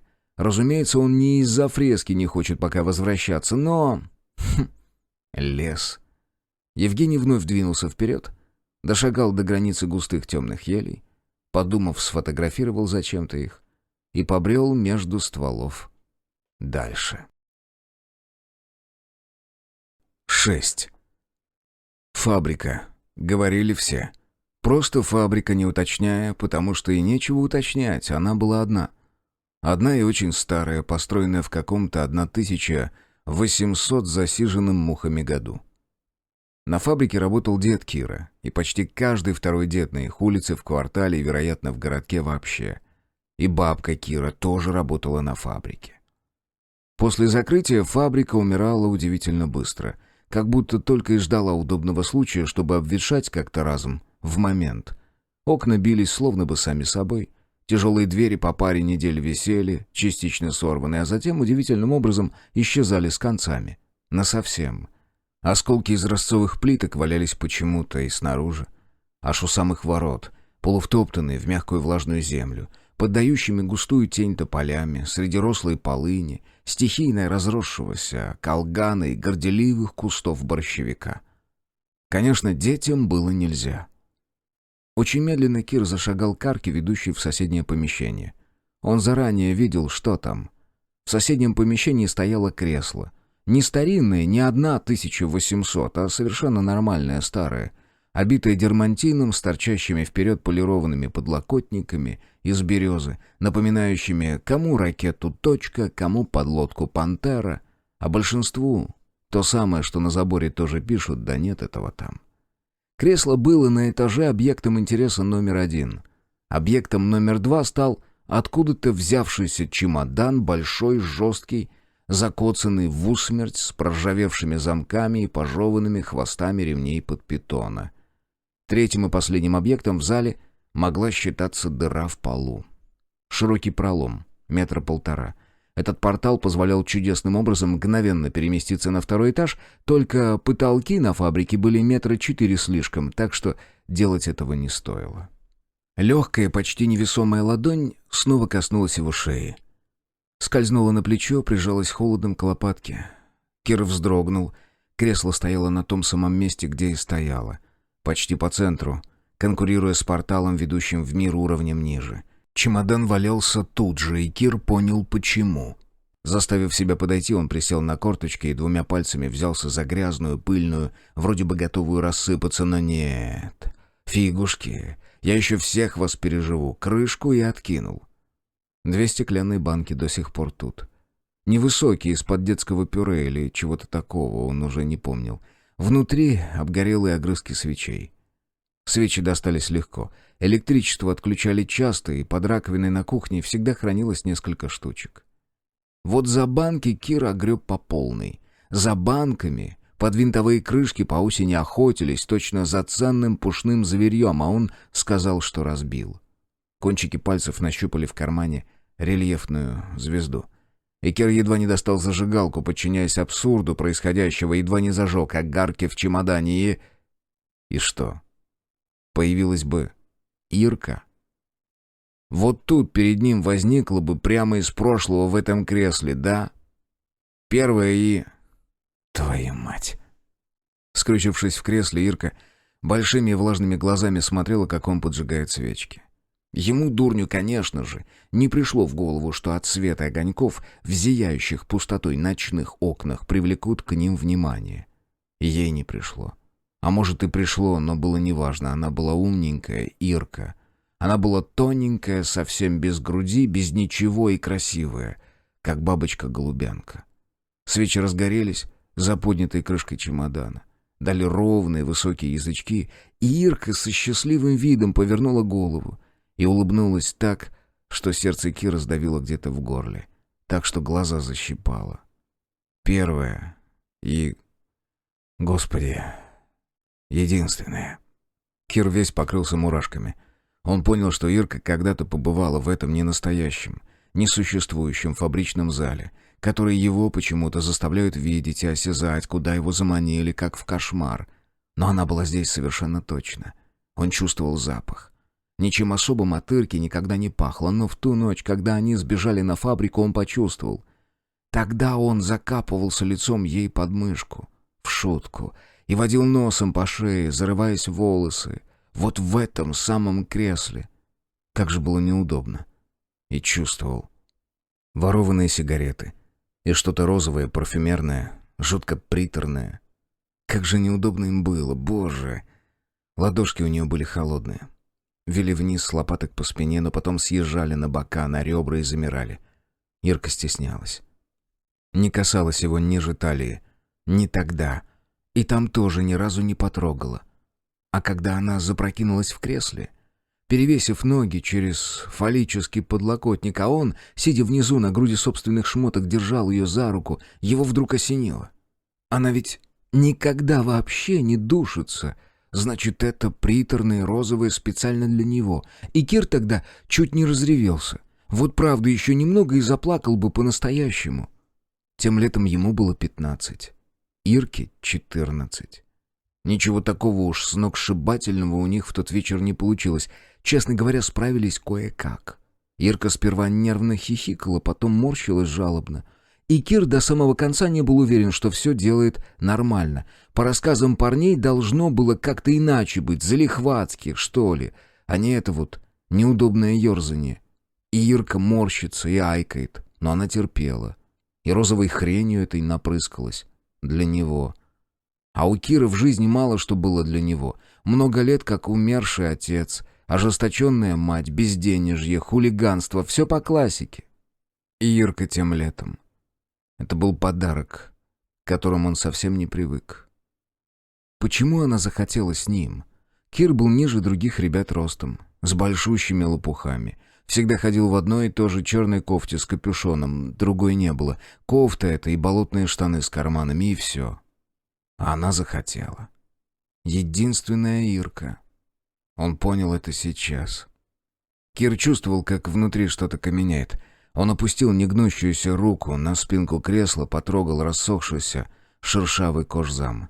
Вскинул голову, по помещению перекатывался какой-то очень слабый звук. Эхо, отголосок какого-то шороха, вроде чьего-то хриплого болезненного дыхания. Освежеванные голые стены смотрели осуждающе. В прямоугольные дыры окон была вставлена не тогдашняя летняя чернота, не темное-темное, сочное небо и звезды, как мелкие незрелые вишни, а что-то мглистое и смутное, неверное, обманное. Он разомкнул слипшиеся губы. «Зачем?» Траханая голограмма. Декорация, не настоящая фабрика, не собиралась отвечать. Сумасшедший дом, где всем им каким-то хреном пудрят мозги, где они постепенно съезжают с катушек. Сраные гипнотизеры. Кто это придумал? Кто узнал про них с Иркой? Кто решил показать ему гребаную фабрику, гребаное кресло и чемодан? Для чего? Заставить признаться? Вот именно сейчас? Кому это нахрен нужно сейчас?» Кир медленно с усилием распрямил спину и заставил себя зло улыбнуться в пустоту. В шепчущиеся стены, в обнаженное отверстие окон, в душный мглистый воздух не фабрики, где нет и никогда не было Ирки. «Я ее не трогал!» — громко и четко произнес он, чувствуя, как в горле встает вязкая, как сырая нефть, как гудрон. «Ясно?» 7. «А вы больше как бы из полиции или все-таки налоговый инспектор?» Девушка Надя наткнулась на него, когда он, бесцельно зайдя в одну из комнат, стоял перед стеной с развешанными на ней картинками. Легким летящим шагом подошла, ахнула в голос, да так и застыла бок о бок с Гавром. На добрых 10 минут, не сводя взгляда широко распахнутых серых глаз со стены. Видать, картинки были страх какие красивые. Пожалуй. Наверное. Он всего лишь тупой боксер. Откуда ему к такой-то матери знать? Затем Надя собралась и вроде как попыталась даже завязать беседу, хоть и оставалась при этом какой-то отрешенной. Гавр, кстати, припомнил, что со вчера не видел их с мужем вместе. Поругались? «Нечто среднее», — доброжелательно произнес он. «Почему вы спрашиваете?» «Не знаю». Сперва они обменялись парой общих фраз о доме, но девушку заметно что-то беспокоило, и разговор о пустяках быстро увял. «Здесь столько красивых вещей, просто как-то даже странно, да?» Надя прошла мимо него к стене и, обняв себя одной рукой, другой принялась тереть щеку. Очевидно, бессознательно. «Вы видели, чтобы здесь была какая-то охрана? Ну, хотя бы камера или что-то?» Гавр уже думал об этом. Гопницкого вида шофер, который привез их сюда, и очень похожий на него носильщик. Гавр автоматически предположил, что руки у шофера были в перчатках без пальцев. Но теперь, чем старательнее вспоминал, тем прочнее утверждался в дикой, по правде сказать, мысли, что это была татуировка. Какая-то женщина, одна или несколько, в столовой за ужином и завтраком. Что в ней, в них странного? Слишком яркие волосы? Большие, почти агрессивные украшения? Возможно, но при всем персонажи эти почти незаметны, и их совсем мало. А ведь кто-то следит здесь за порядком, расчищает дорожки, убирает в комнатах, готовит и накрывает на стол 3 раза в день. В таком доме должно быть куда больше работников.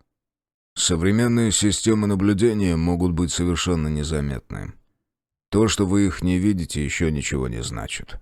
Он подошел поближе и встал бок о бок с девушкой. «Почему вас это беспокоит?» Надя пожала плечами. Как-то нервно, скорее даже передернулась. «Это рыжая женщина? Актриса она, да?» «Рагнеда?» Гавр, не желая того, чуть улыбнулся. «Артистка, я бы сказал. Вашему поколению она может быть незнакома. Вполне естественно». «Нет. Почему я что-то такое помню?» рассеянно произнесла девушка, не отрываясь от картины, наматывая светло-русую прядь на палец. «Она пела в этом фильме. Старом. Ей, получается, уже лет 60?»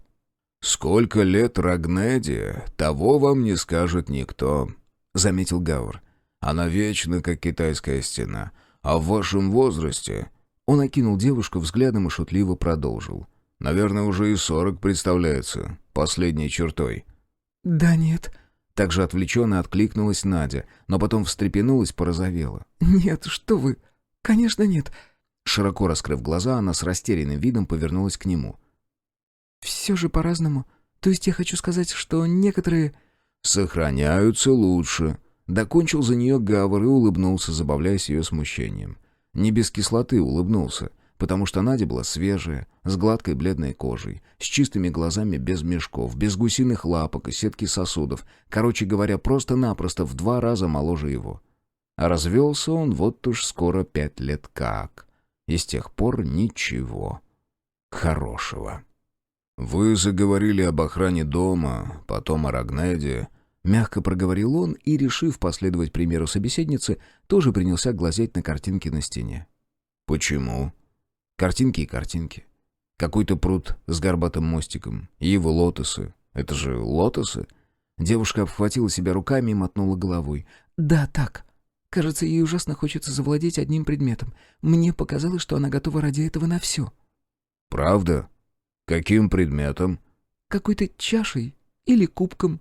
Надя неуверенно бросила на него косой взгляд. «Просила сказать ей, если я увижу что-то такое». «Просто кубок?» — уточнил Гавр, не показывая заинтересованности. «Вроде бы». Девушка улыбнулась неожиданно открыто, даже игриво, и быстро повернулась к нему. «Ну, то есть, конечно же, не просто. Зачем бы ей понадобился просто кубок, верно? Только она хитрая, это ваша Рагнеда, и не хочет мне говорить, что в нем такого особенного, но никто не поедет на аукцион Храма Бестии за просто предметом». «Верно», — усмехнулся Гавр. «Зачем же поехали вы?» Девушка поглядела ему в глаза.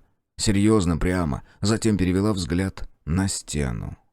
«Вы знаете, что это за работы?» «Буду счастлив узнать». Надя снова улыбнулась, одновременно смущенно и почти жалостливо. Гавру показалось, что еще немного, и она погладила бы его по рукаву. «Такие вещи. Их нельзя хотеть. Нельзя желать заполучить такое и иметь его для себя. Все равно, как купить рассвет. Понимаете?» «Что я вообще здесь делаю?» — подумал Гавр.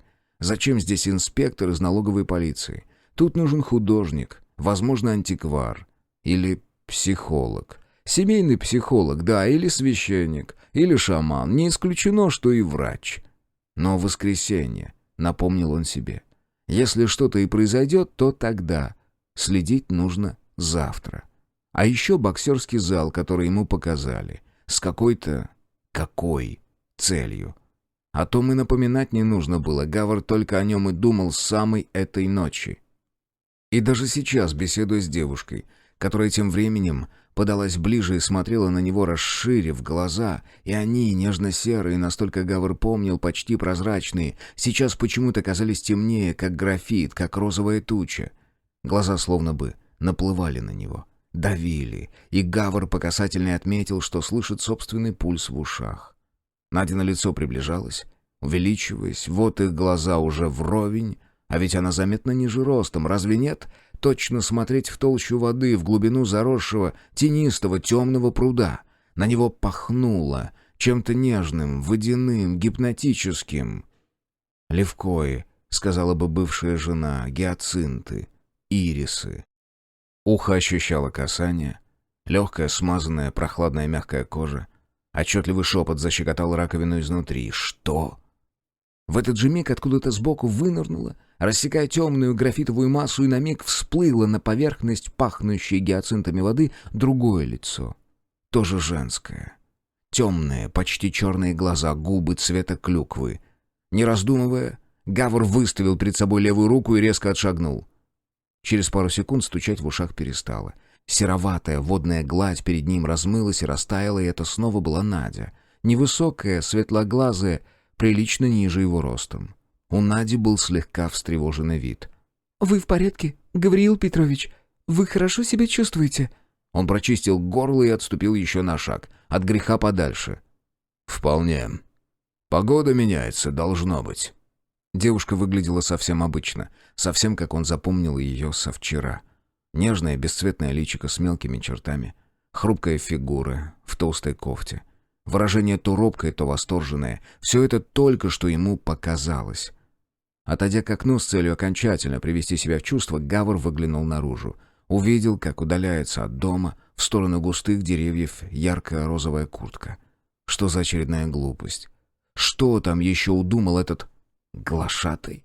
Странное, старое слово. Откуда оно? «Значит, вы не хотели бы завладеть ни одним из сокровищ дома?» Произнес он, не поворачиваясь к девушке, поскольку пока еще не доверял себе. «А приехали просто, чтобы полюбоваться?» «Иногда нужно увидеть своими глазами, чтобы прочувствовать». Неожиданно глубоким голосом ответила Надя после непродолжительного молчания. Но теперь Гавр уже почувствовал, что все опять нормально, и повернул к ней голову. «Не станешь же строить дом на Эвересте, но увидеть один раз и потом всю жизнь знать, что он где-то там, что он есть. Такие вещи, они...» Она запнулась, подбирая слова. «Меняют в тебе что-то, сдвигают, понимаете?» «Великая сила искусства». Изреченный самодовольным тоном штамп придал Гавру достаточно сил, чтобы с плоской физиономией отделиться от окна и обратить пустоватый взгляд на Надю. «Кстати, где же ваш супруг? Он не разделяет ваших чувств к прекрасному?» После этих слов лицо Нади погасло, будто они нажали невидимую кнопку. Девушка тут же вновь сделалась рассеянной, если не сказать потерянной. «Да, вы правы. Мне надо его найти. До свидания, Гавриил Петрович». Быстрый проблеск улыбки, немного нервный, почти испуганный, и она торопливо, пройдя к двери, исчезла. После ее ухода Гавр еще стоял, прислушиваясь. Где-то в комнате пошуркивало. Точно тонкие струйки штукатурки осыпаются под обоями, но почти беззвучно, на грани слышимости. Он подождал еще секунд с 10, а потом глубоко-глубоко вдохнул.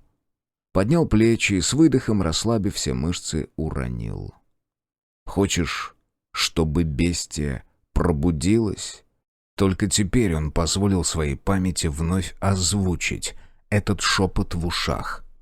В тот момент казалось, что ему шепчет Надя, но, вероятно, это был лишь обман слуха. Бестии славятся ловкостью, славятся разными штуками, способными заморочить, сбить с толку, ввести в заблуждение. Гавр не знал, почему так.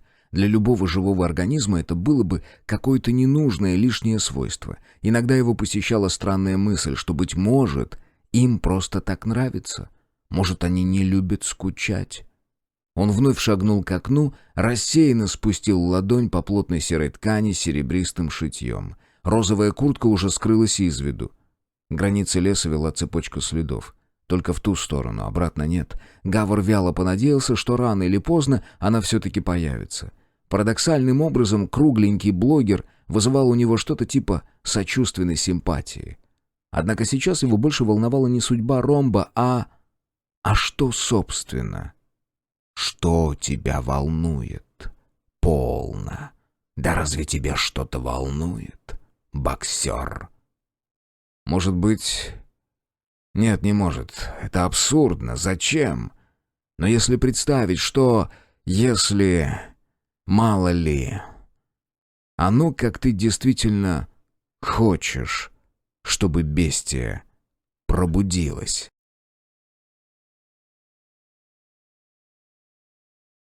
0. Эй, пробуждайся. Подъем, Рапунцель. Рапунцель, проснись, спусти свои косоньки вниз. Какая нахрен еще Рапунцель? Думает Яра, но глаза открывает. Вообще-то совершенно небезопасно, абсолютно ненормально и категорически не в ее правилах дрыхнуть в незнакомом месте рядом с незнакомым человеком. Но шоковое состояние, что поделаешь. Ей дали выпить кружку горячего и сладкого, и через 5 минут ее выключило. Судя по всему, на полчаса, не больше. Желая убедиться в этом, она выпрастывает руку из-под пушистого и легкого синтетического пледа и сперва подносит к лицу старые добрые неубиваемые Кассио, а только потом сосредотачивается на человеке, который к ней взывает. Она не очень удивлена, потому что кое-что все-таки дошло до нее, сквозь взрыв и вспышку и сквозь полет на единороге. Кое-что она сейчас додумывает сама. Ну-ка, ну-ка. «Светошумовые гранаты», — с трудом выговаривает она. Язык прилип к небу, а голос надтреснутый, словно набитых 2 часа орала на стадионе, подпевая «Юту», причем «Elevation» они с Боно исполнили трижды. Парень без хорватских корней, опустившись перед ней, ободряюще кивает. Молодец, мол. По возрасту все же правильнее, конечно, мужчина, но Яра думает парень, потому что мужчина в его возрасте — это кто-то из жизни до, завсегдатый, будний, обремененный семьей из 3 человек, лабрадора и престарелой матушки ака-свекрови, а также 1-2 ипотеками, брюшком и уже начинающей развиваться сердечной недостаточностью. «Ватный стержень», — называет их про себя Яра. Такие цепляли вирус моментально, и прогрессировал он у них в считанные дни. За последние 193 дня такие мужчины либо умерли, а парные им женщины преимущественно, либо примкнули к какой-нибудь стае. Тут Яру затопляет приливом безбрежной и бесконтрольной эйфории, расслабляющей мышцы, омывающей теплой энергией ци каждую чакру. До нее только-только начинает доходить, что она спаслась, все позади, она жива. Не хорват с забранными в хвост волосами выглядит настолько неплохо, насколько это вообще возможно после 6 с лишним месяцев охоты и собирательства по супермаркетам. Его движения экономны, плечи пловца Яра еще в прошлый раз отметила. Носогубные складки глубокие, 2 четкие такие борозды, природная особенность, как у Иствуда или Скотта Глена. И это не рыхлая физиономия постоянного резидента дивана. Стержень у парня явно не из ваты, и Яра встряхивается, выгребает из теплой, лучащейся солнцем и счастьем волны.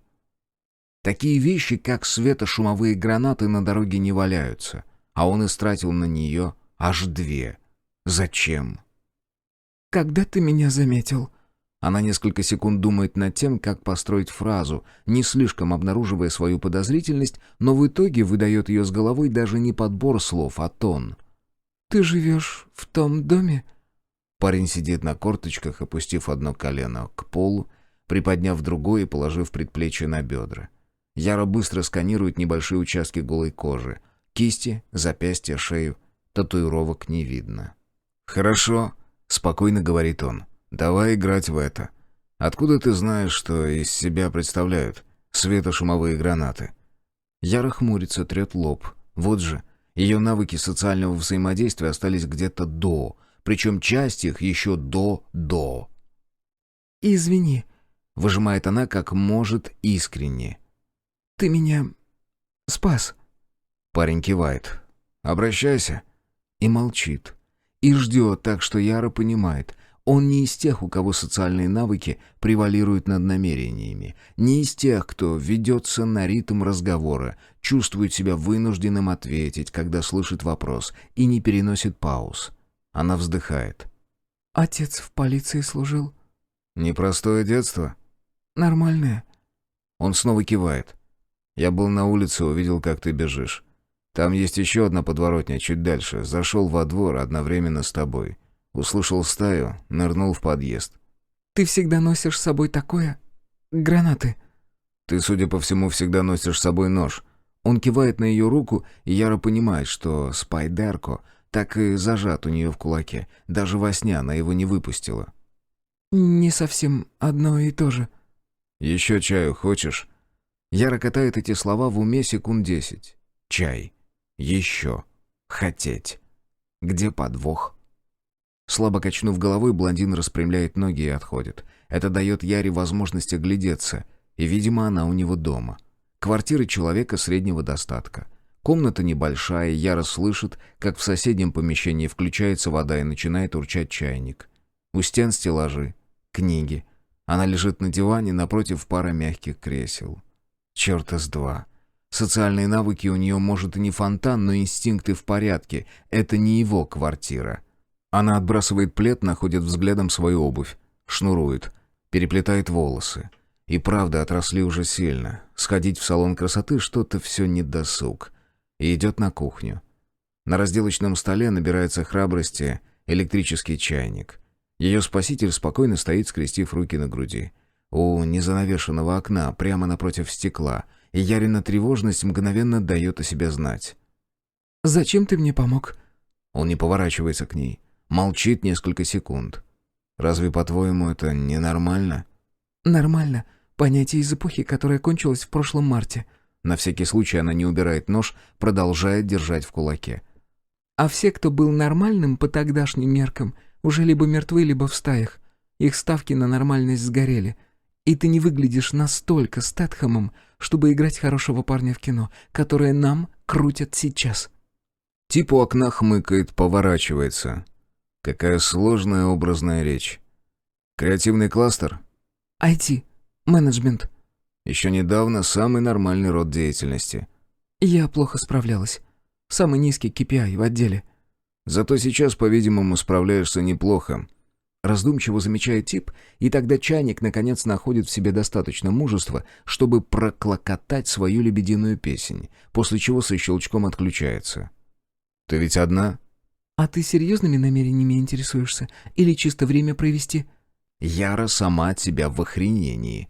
Какой-то заблудший социальный навык проклюнулся внезапно и не очень-то к месту. Но хорвата нет, не хорвата. Это забавляет и, кажется, чуть смущает даже, потому что он, Ярин инстинкт сообщает, что это именно так, прячет небольшое замешательство за бытовыми действиями. Споласкивает чашку, из которой Яра уже пила, и повторно насыпает заварку в маленький чайничек.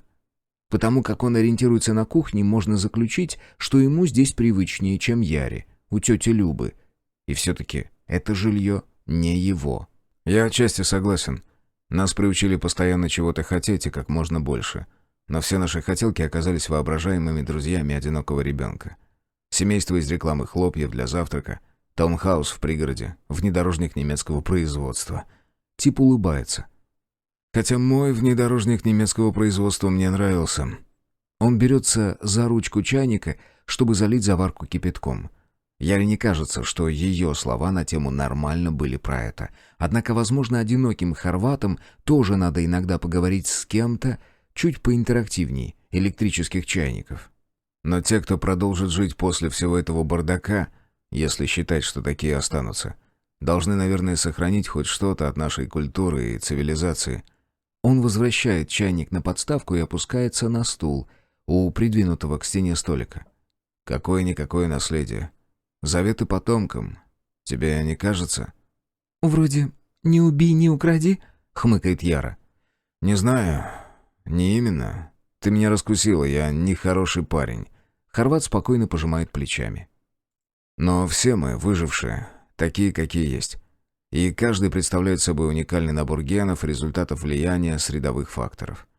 Логично предположить, что каждый из нас способен выдавать уникальный спектр натуральных, искренних реакций и проактивности. С этой точки зрения, если ты изменяешь себе, какой миру прок в том, чтобы давать тебе выжить? Яра анализирует прозвучавшее. «Какая насыщенная, богатая лексика. Креативный кластер?» IT. Кривит губы блондин. Помедлив, она все же не садится к столу. То есть, типа помочь мне, это была твоя натуральная реакция? Он пожимает плечами. Более-менее. Не благодари. Яра вздыхает. Социальные навыки, мать их. Спасибо. Не благодари, говорю же. Да я вообще не слушаю, что ты там говоришь. Спасибо. Хорват улыбается по-настоящему, с весельем в глазах, с натуральным. Константин. Он тянет к ней руку через стол, и Яра ее пожимает. Ярослава. Яра делает шаг спиной вперед к выходу из кухни. Ну, я, в общем, пойду. Константин выглядит несколько обескураженным. Опускает взгляд на заварочный чайник, в котором только-только началось все самое интересное, снова поднимает на Яру и пожимает плечами. Конечно. Тем не менее, Яра делает так, чтобы он поверил. Выходит в коридор, находит взглядом свою жилетку на вешалке и рюкзак под ней, одевается, собирается. Спиной к нему старается не вставать, потому что если когда-то, то сейчас. С по-прежнему озадаченным видом Константин следит за ее манипуляциями, привалившись к дверному косяку. Кажется, он все-таки не собирается мешать ей уйти. Но он нехороший парень, сам сказал. Яра выпрямляется, положив ладонь на дверную ручку. «Я не буду тебя держать», — спокойно произносит не хорват. «Если хочешь, я вообще сейчас в кухню вернусь, а ты выходи спокойно». «Вообще я не спешу», — произносит Яра, помолчав, а думает, что вот уже пару недель не перебрасывалась ни с кем парой слов, кроме Майтреи, а нормальные разговоры закончились тому назад дней 130 как. «Отлично». Константин разворачивается, чтобы окончательно ее успокоить, и скрывается в глубине квартиры. «У меня есть вафли». Раньше здесь были пуговицы, а теперь нет. Думает Яра, кутаясь в какую-то безразмерную вязаную кофту, которую он ей дал. В этой квартире жила его мама, и, видимо, кофта ее. А может, все это ложь, и жила здесь Константинова, бывшая, и на бежевой кофте в ажурную дырочку лежит плохая карма, вызревшая из взаимных обид и претензий. И вот прямо сейчас Яра ее перенимает. Но она готова потерпеть, потому что, оказывается, ужасно истосковалась. Как любые нормальные, едва познакомившиеся люди в любой нормальный день они немного рассказывают друг другу о себе, и это блаженство. Слушать о таких простых штуках, как вуз, работа, кто где жил. Блаженство. Говорить самой. Блаженство. Костя говорит, они переехали из Владика, когда он был маленький. Говорит про маму. Тромб. Про отца. Исчез с концами много лет назад. Про брата, Хабаровск, с которым давно уже не может связаться, только надеется, что с ним все в порядке. Яра спрашивает, сколько лет брату, старше он или младше, недоумевая, почему ей это важно, какая ей нафиг разница. Оказывается, что брат женат, и детей у него аж 3. Плохой парень говорит, что поволновался бы за них, если бы позволил себе вообще об этом думать. «А у тебя? Семья?» Он улыбается. «Нет, не было». «Что так?» «Скверный характер». Яра улыбается в ответ. Если честно, ее несказанно радует, что у Кости скверный характер. Будь оно иначе, вряд ли они сейчас разговаривали бы. Только колючий, шероховатый человек, который не в ладу сам с собой и не участвует в более нормальных социальных ритуалах. Пиво с друзьями, родители на выходных, мероприятия в детском саду, сериальчик под винишко вечерком с женушкой, в свои. Предположим, 35, будет 6 дней в неделю пробегать по 6 километров утром и столько же вечером. Только неуживчивость оставляет в жизни пустоту, которую можно использовать под такое. Неуживчивость, либо травма. Яра тишком пользуется любой возможностью, чтобы обозреть спину Константина и в верхней, и в нижней частях. Всесторонне прекрасная спина. Он упоминает плавание в юношестве. Яра правильно догадалась. Еще упоминает, как заставил себя месяц жить дикарем в лесу где-то в Карелии, чтобы бросить курить. Именно так, не наоборот. И Яра впечатлена. Под конец упоминает подъем на Эльбрус. И Яра хочет облизать его с ног до головы. Так, нет. Нет, это ее вновь понесло. Вычеркните. В ответ она рассказывает о собственном отце. Спасибо ему отдал 5-летнюю дочку на легкую атлетику. И 10 лет потом не давал бросить. И маме. Умерла вот сейчас, когда все началось. А отец застрелился, к слову. А ей было 15. «Застрелился?» Посерьезнее переспрашивает Костя, и Яра трясет головой. Берет со стола вафлю. Ужас это, а не вафля, сплошная химоза. Яра едва удерживается от того, чтобы в 3 минуты сожрать всю пачку в одну калитку. О да, уважительная причина, чтобы ребенок много лет истекал соплями у психотерапевта. «Но ты не истекала?» Полуутвердительно спрашивает Костя, и Яра мрачно ухмыляется. Не, страдала молча, умножая комплексы. «Мне кажется, или у тебя что-то личное к психотерапевтам?» У меня что-то личное к слабакам. И психотерапевт не преминул бы найти прямую связь с... Ой, заткнись, а! Это волшебное ощущение свободы знакомо Яре по юности, по спорту, и оно бесценно. Потому что цивилизация ближе к своему концу стала похожа на гнездо интернет-угрей. Неестественный, фальшивый клубок саморекламы и ролевых взаимодействий. Кто где запостил, лайкнул, откомментил, чихнул. У кого личный бренд сильнее, у кого жизнь красивее выглядит. В глазах недружелюбной, не сказать бы агрессивной KPI-неудачницы все это, яркое, продающее с ретушью и фотофильтрами, один лабиринтоподобный, сумрачный, затянутый паутиной готический особняк с бесконечным количеством комнат. По нему бродят, напуская на себя важность, те, кому просто не сказали, что все они призраки. И только в юности, в спортивной секции, куда еще папа начинал ее водить, твой личный бренд всем был до балды. Коли ты похожа на куль с мукой, ты на него и похожа, что с фильтром, что без. Она и не догадывалась, как сильно с тех пор ей этого не хватало. Этого Костю она видит второй раз в жизни, но соскучилась по нему так не только за последние 193 дня, а за гораздо более долгий срок, что почти теряет бдительность. Почти. Не совсем. Что ты знаешь о стаях? Спрашивает Яра как бы между делом, для усиления эффекта небрежности, набив рот вафлей. Костя изгибает бровь. Речь только что шла о его старой собаке из детства, о Байкале и хорошем запасе манки, который он готов располовинить. Яра вообще успевает заметить, что запасов еды у него в доме предостаточно, даже странно. Немного завидно. Да то же, что и все. Никакими особыми сведениями не располагаю. Яра консультируется по этому вопросу с остатками заварки в своей чашке. Ты использовал светошумовые гранаты. Они шокируют, но не очень надолго.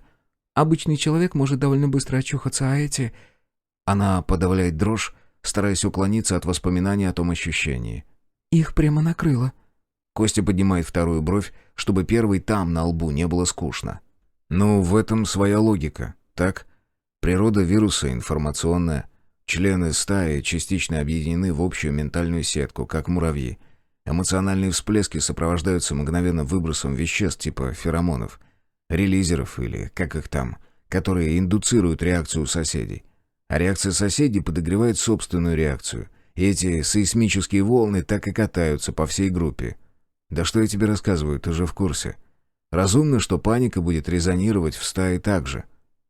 Какой прекрасный язык, думает уже очень давно одинокая Яра, внимание которой до сих пор нет-нет да сползет в область его «да-да», назовем это спиной. Язык прекрасный, собака.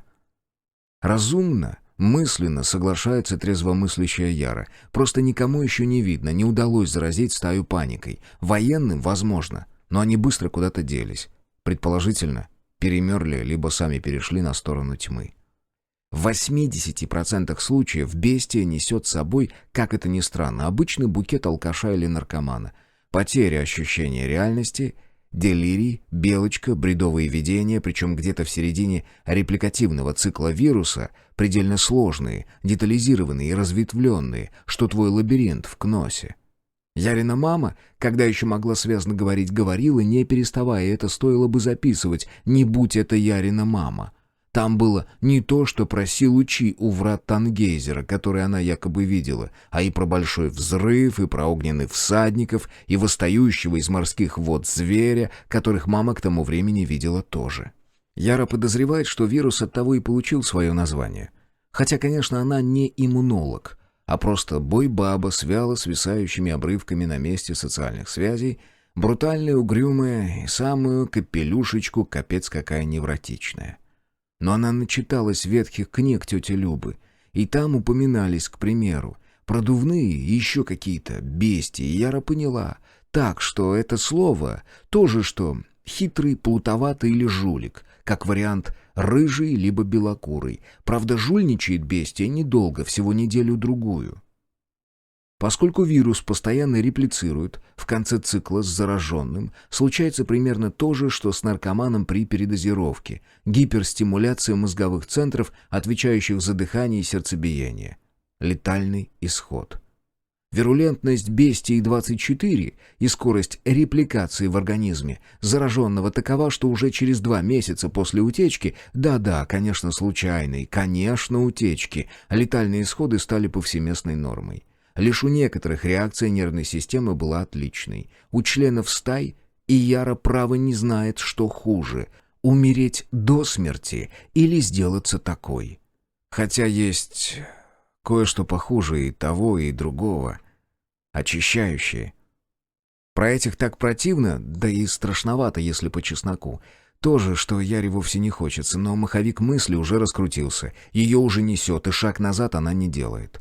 Поначалу ведь казалось, недолго, что очищающие и правда что-то вроде отряда химобработки, добровольная дружина, волонтеры, зачистки. Медиа шли в разнос, на любую тему постили самые дикие и противоречивые новости. Но в общем, казалось, что очищающие помогают. Да, может, они и помогали. В начале. Это потом новости пошли другие. Закопченные комнаты, пластиковые ванны, пустые канистры. Это потом стало ясно, что очищающие не уничтожают тела убитых вирусом. Как раз наоборот. Их-то волонтеры-безумцы не трогали. Очищающие убивали сами. Причем не просто никого попало, а исключительно тех, кто почему-то не цепанул бестию, иммунных. И убивали не просто, а целое шоу из этого устраивали. В сети, пока еще сеть была, тоже недолго, появились фото, и Яра еще тогда думала, ну нет. Да вы совсем, да это же дипфейк. Это из какого-то сраного старого кино про психопатов вырезано. Это какие-нибудь сатанисты, дети Сэма, кто там еще был особо долбанутый. Свечи, рисунки на полу, гексаграммы, таро, мать их. Нет, этого не может быть. Но это было. И до самого конца интернета никто так и не понял, зачем очищающие это делали. Зачем делают? Потому что они ведь не прекратили, и меньше их точно не стало. Зачем охотятся на выживших? То есть понятно, колпак свистит, кукуха поехала, но чтоб так? Ведь есть же одинокие и непонятные насильники, убийцы. Ну и все ясно с ними. Каждый справляется со стрессом по-своему. А Таро? При чем тут нахрен Таро? Эй, подруга, посмотри на меня. Делай как я, делай как я. Яра хлопает глазами. Неожиданная реплика Кости, попытка вернуть ее из мрачных воспоминаний к мрачной реальности, звучит так... Господи, думает Яра, звучит настолько глупо, что обнять бы его. Они оба родом из 90-х годов прошлого века. Оба здоровы телом и молоды духом. У обоих тяга к сладкому и поганый характер. Да чего ж еще и пожелать? Почему они не встретились, пораньше? Завели бы семью из рекламы хлопьев, деток, лабрадора. Ага. Подцепили бы бестию в первые же дни, крякнули всем святым семейством. Окей, проехали. Просто продолжает крутиться маховик, поскольку, коли уж Яру несет, так уж несет. Как ни странно, наиболее восприимчивыми к бестии 24 оказались наиболее устроенные, успешные и удовлетворенные. Ближе к концу одна такая статья промелькнула в иссякающем интернете, вроде как по исследованию какого-то нашего доктора, но ее уже, наверное, не заметили. Как подозревает Яра, удовлетворенные это были те, кто не сопротивлялся вообще по жизни, для кого этот мир был, если не добр и щедр, то хотя бы приемлем. А если приемлем не вполне, то вот вам винишко, а вот вам психотерапевты. Слышь, сестренка, проехали. Интересно, никак не может остановиться. Яра, может, в таком случае бестия выкосила только крупные города? А в тех местах, где по-настоящему тяжело жить, заражение не стало массовым. Как бы узнать без интернета-то? Костя закатывает глаза, и она встряхивается. Черт. Самоконтроль Ярослава. Где? Немедленно отбрасываешь эту мысль и делаешь шаг назад. Или два. Тебя унесло. Вернись на предыдущий абзац. Предыдущий абзац был про... Эх. Настроение только гаже стало. А могли бы еще о Байкале поговорить. «Ты курить точно бросил?» О, да. «Точно-точно? То есть ни одной штучки у тебя нигде не...» Яра вздрагивает, потому что слышит свое имя от него впервые. И вообще впервые за столько времени, что и не подсчитать, и это так странно. А он повторяет. Причем чуть подается вперед и смотрит ей в глаза. А у самого радужки светлые-светлые, как глетчер, серо-белые почти что. Прекрати. Тебе это не нужно. И давай без самообмана. Шока у тебя уже нет. «У меня стресс». Нет у тебя стресса. Ты почти все вафли умолотила. Реакция организма на стресс, потеря аппетита, а не наоборот. «Больно много ты знаешь о моем организме». Согласен. Пока недостаточно. Яра вздрагивает, надеется, что незаметно. Константин ничего не добавляет к этим своим словам. Смотрит на нее со слабой улыбкой, но ничего такого нет. Просто вот это «пока», оно как бы намекает на социальные навыки, зараза. Она и так-то едва вывозила, а сейчас разучилась окончательно. Он имел в виду что-то или нет? Яра отодвигает пустую чашку и встает. «Вот теперь мне правда пора. Извини за вафли». «Ничего страшного. Будешь должна вдвойне». Константин подниматься с места не торопится. «Но тебе точно пора?» «Точно-точно». «У меня дома кот некормленный», — говорит Яра, но на самом деле вспоминает про Майтрею только сейчас. По возвращении ее ждет страшный разгром 100%. В прошлый раз Майтрея вывалил весь мусор из ведра и растаскал по квартире. И на коврик перед дверью нагадил. «Кот?» — переспрашивает Константин так, будто она сказала «единорог». И Константину можно понять. «Ты все эти полгода бережешь жизнь. Еще и коту?» «Не полгода», — вздыхает Яра и напоследок подходит к окну. «Он позже приблудился».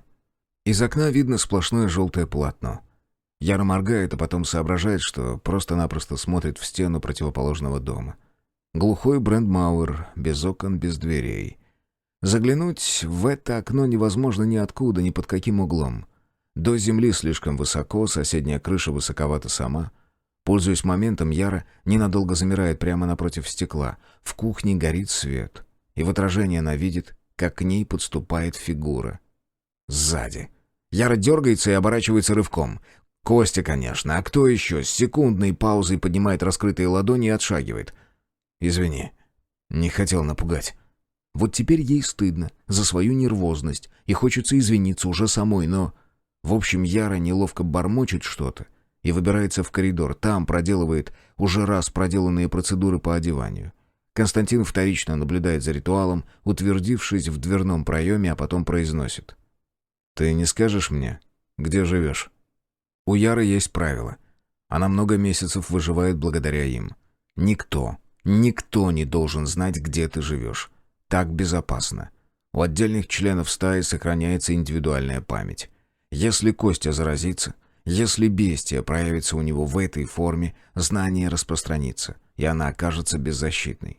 Правда, если бы Костя мог, он бы уже нашел способ заразиться пораньше. Похоже, они оба иммунны к бестии, но...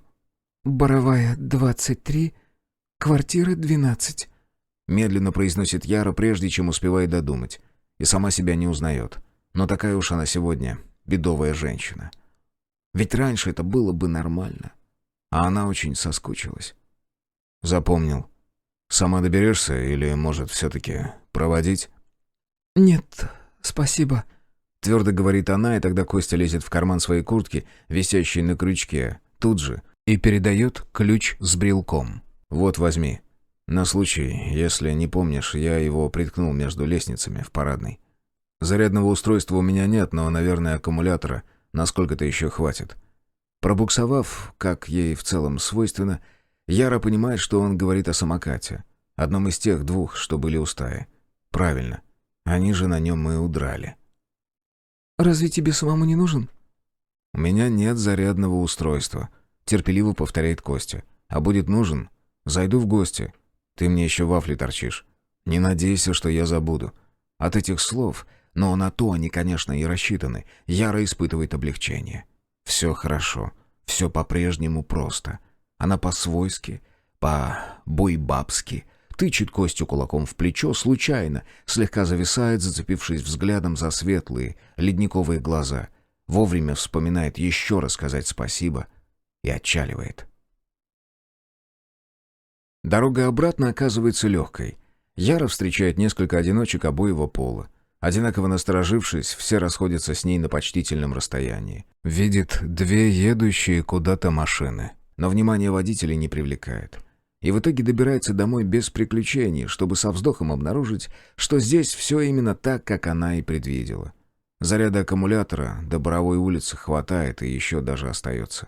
Кряхтя она заволакивает тяжелый самокат на один пролет вверх по лестнице, вкатывает в прихожую и едва не размазывает подарок от Майтреи по всему коврику. Это непостижимо. Ведь котов не выгуливают.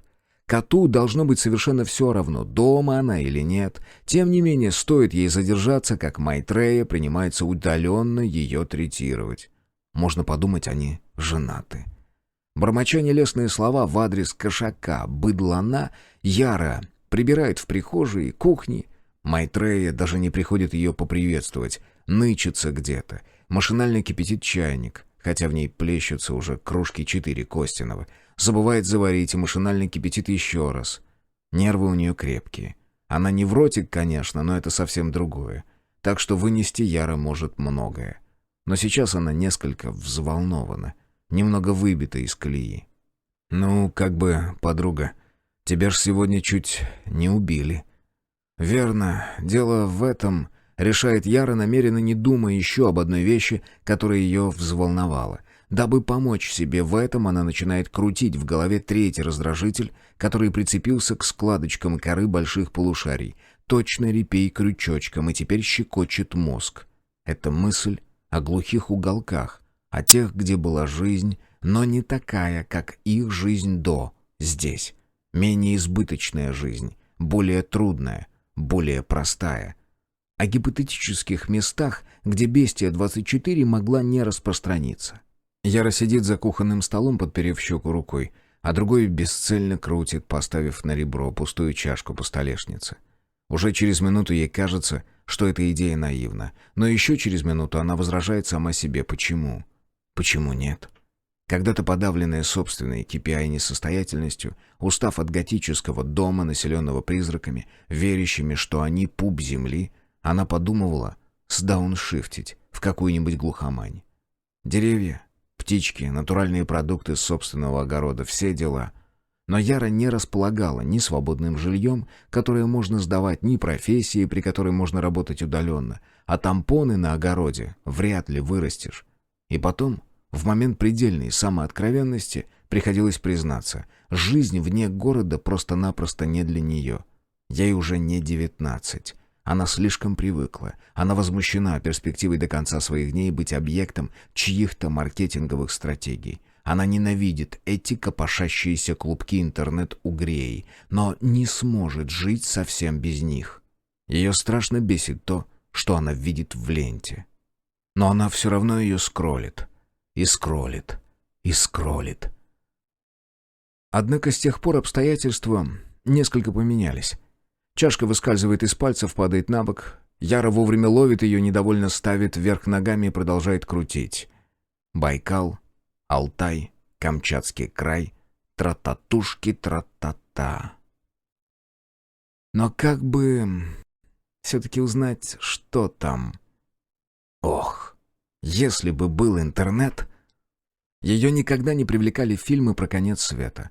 Но когда-то и она, само собой, их смотрела. Главный герой в таком кино вечно стремится спасти человечество, придумать противоядие, все дела. У нас тут немножко другое кино. А она немножко другой герой. Противоядие не придумали за 193 дня, так что давайте уже не будем. Старый мир с самого начала был обречен и теперь дотлевает, и ей не то чтобы страсть, как его жалко. Но все-таки что-то должно быть дальше. Не в смысле что-то хорошее, все уже поняли, Яра не из таких, но пока что-то не кончилось, оно продолжается, так? А пока что-то продолжается, ты еще можешь затеять какой-нибудь движ, попробовать, что-нибудь улучшить, типа. Чашка снова выскальзывает, прыгает со стола и разбивается на 4 неровные части. Не очень жалко, чашек достаточно, но непривычно громко. Яра вздрагивает и напрягается. Но ничего. Наверное, ничего страшного. Она слезает со стула собрать осколки, подсознательно ждет материализации Майтреи, потому что этот никогда не пропустит интересного, но кот не является.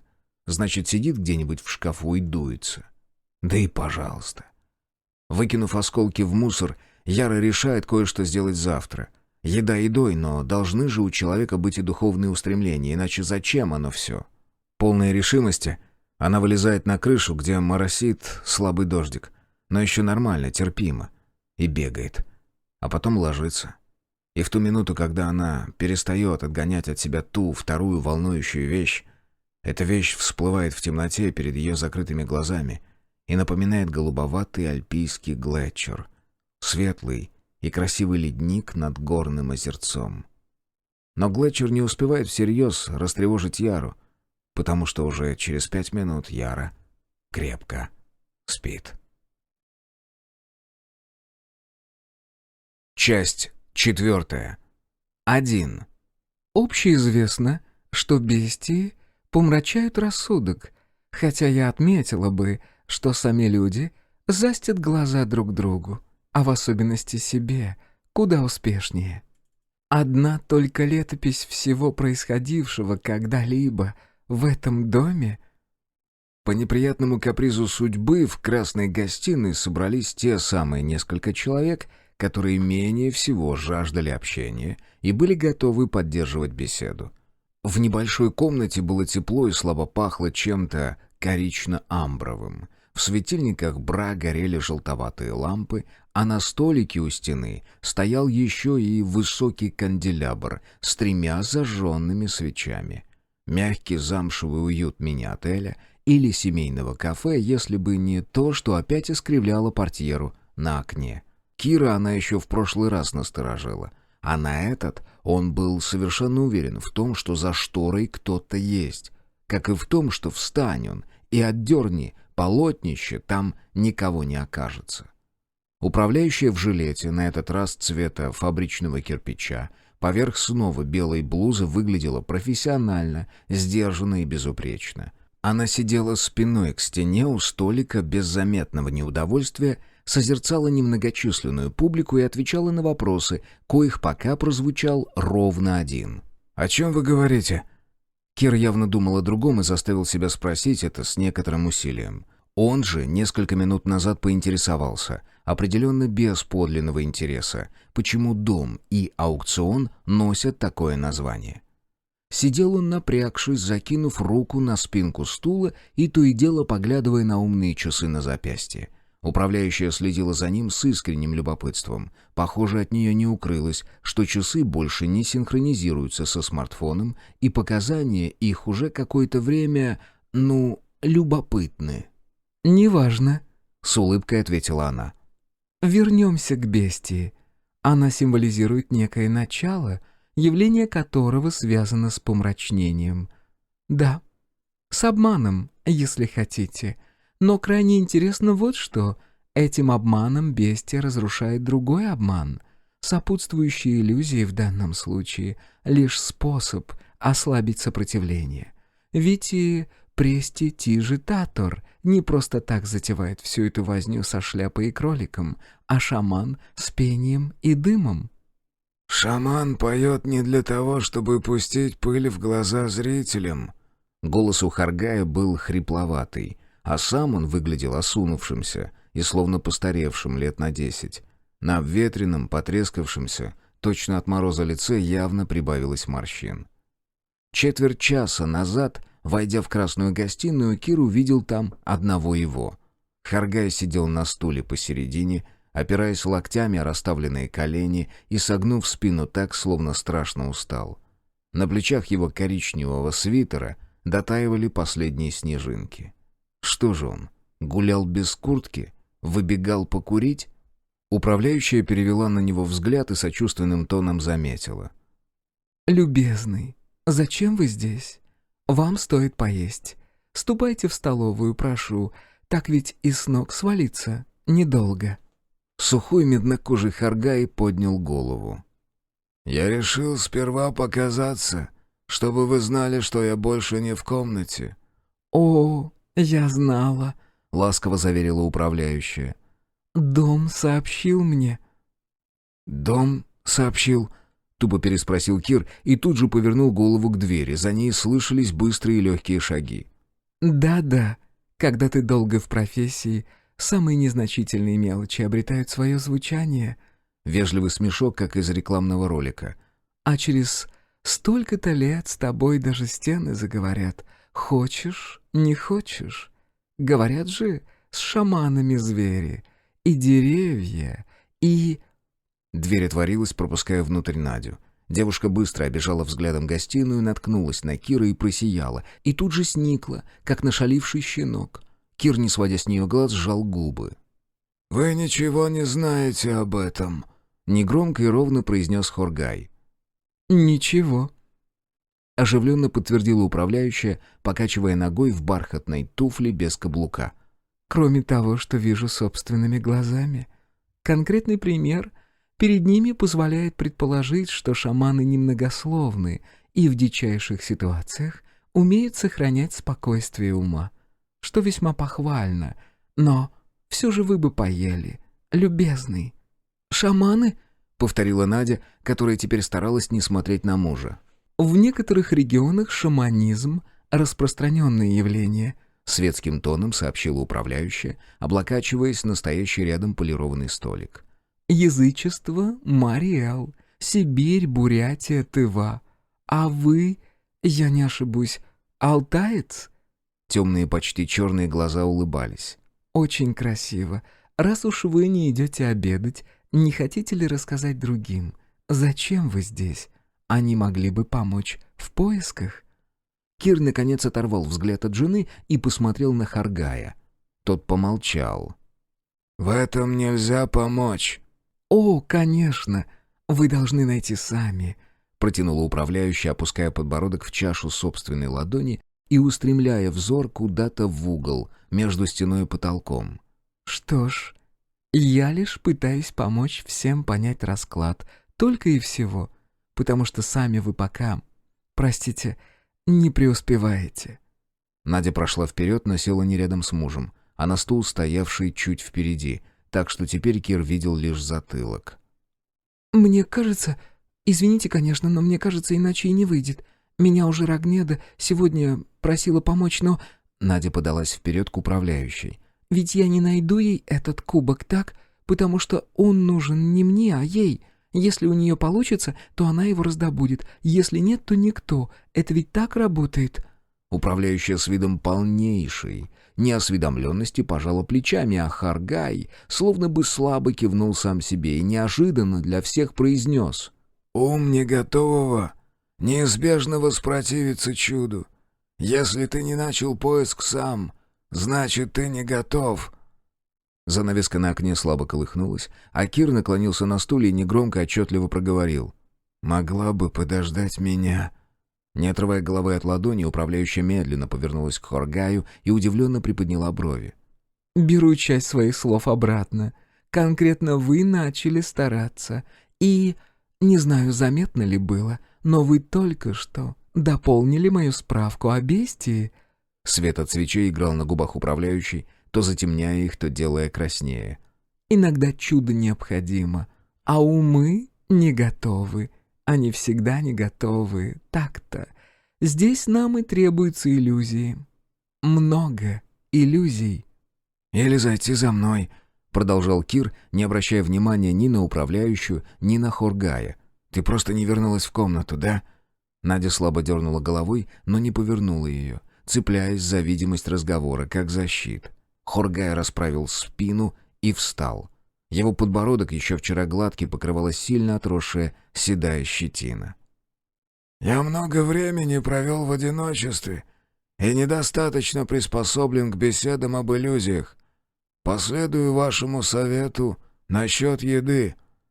Управляющая задумчиво кивнула, глядя, как он, прямо держа спину, выходит из гостиной. Затем проговорила негромко, словно бы обращаясь сама к себе. «Отшельник. Интересно. Мудрость». Она еще какое-то время смотрела на дверь, после чего перевела взгляд на Кира и Надю. «Мои драгоценные юные гости, если у вас нет вопросов, то и я, пожалуй, вас покину». «Мы уезжаем», — четко и твердо произнес Кир. «Не в воскресенье, сейчас. Вы дадите машину?» Управляющая с отсутствующим видом почесала мизинцем скулу. «Безусловно. Удерживать участников насильно не в порядках этого дома». «Тогда через полчаса». «Нет».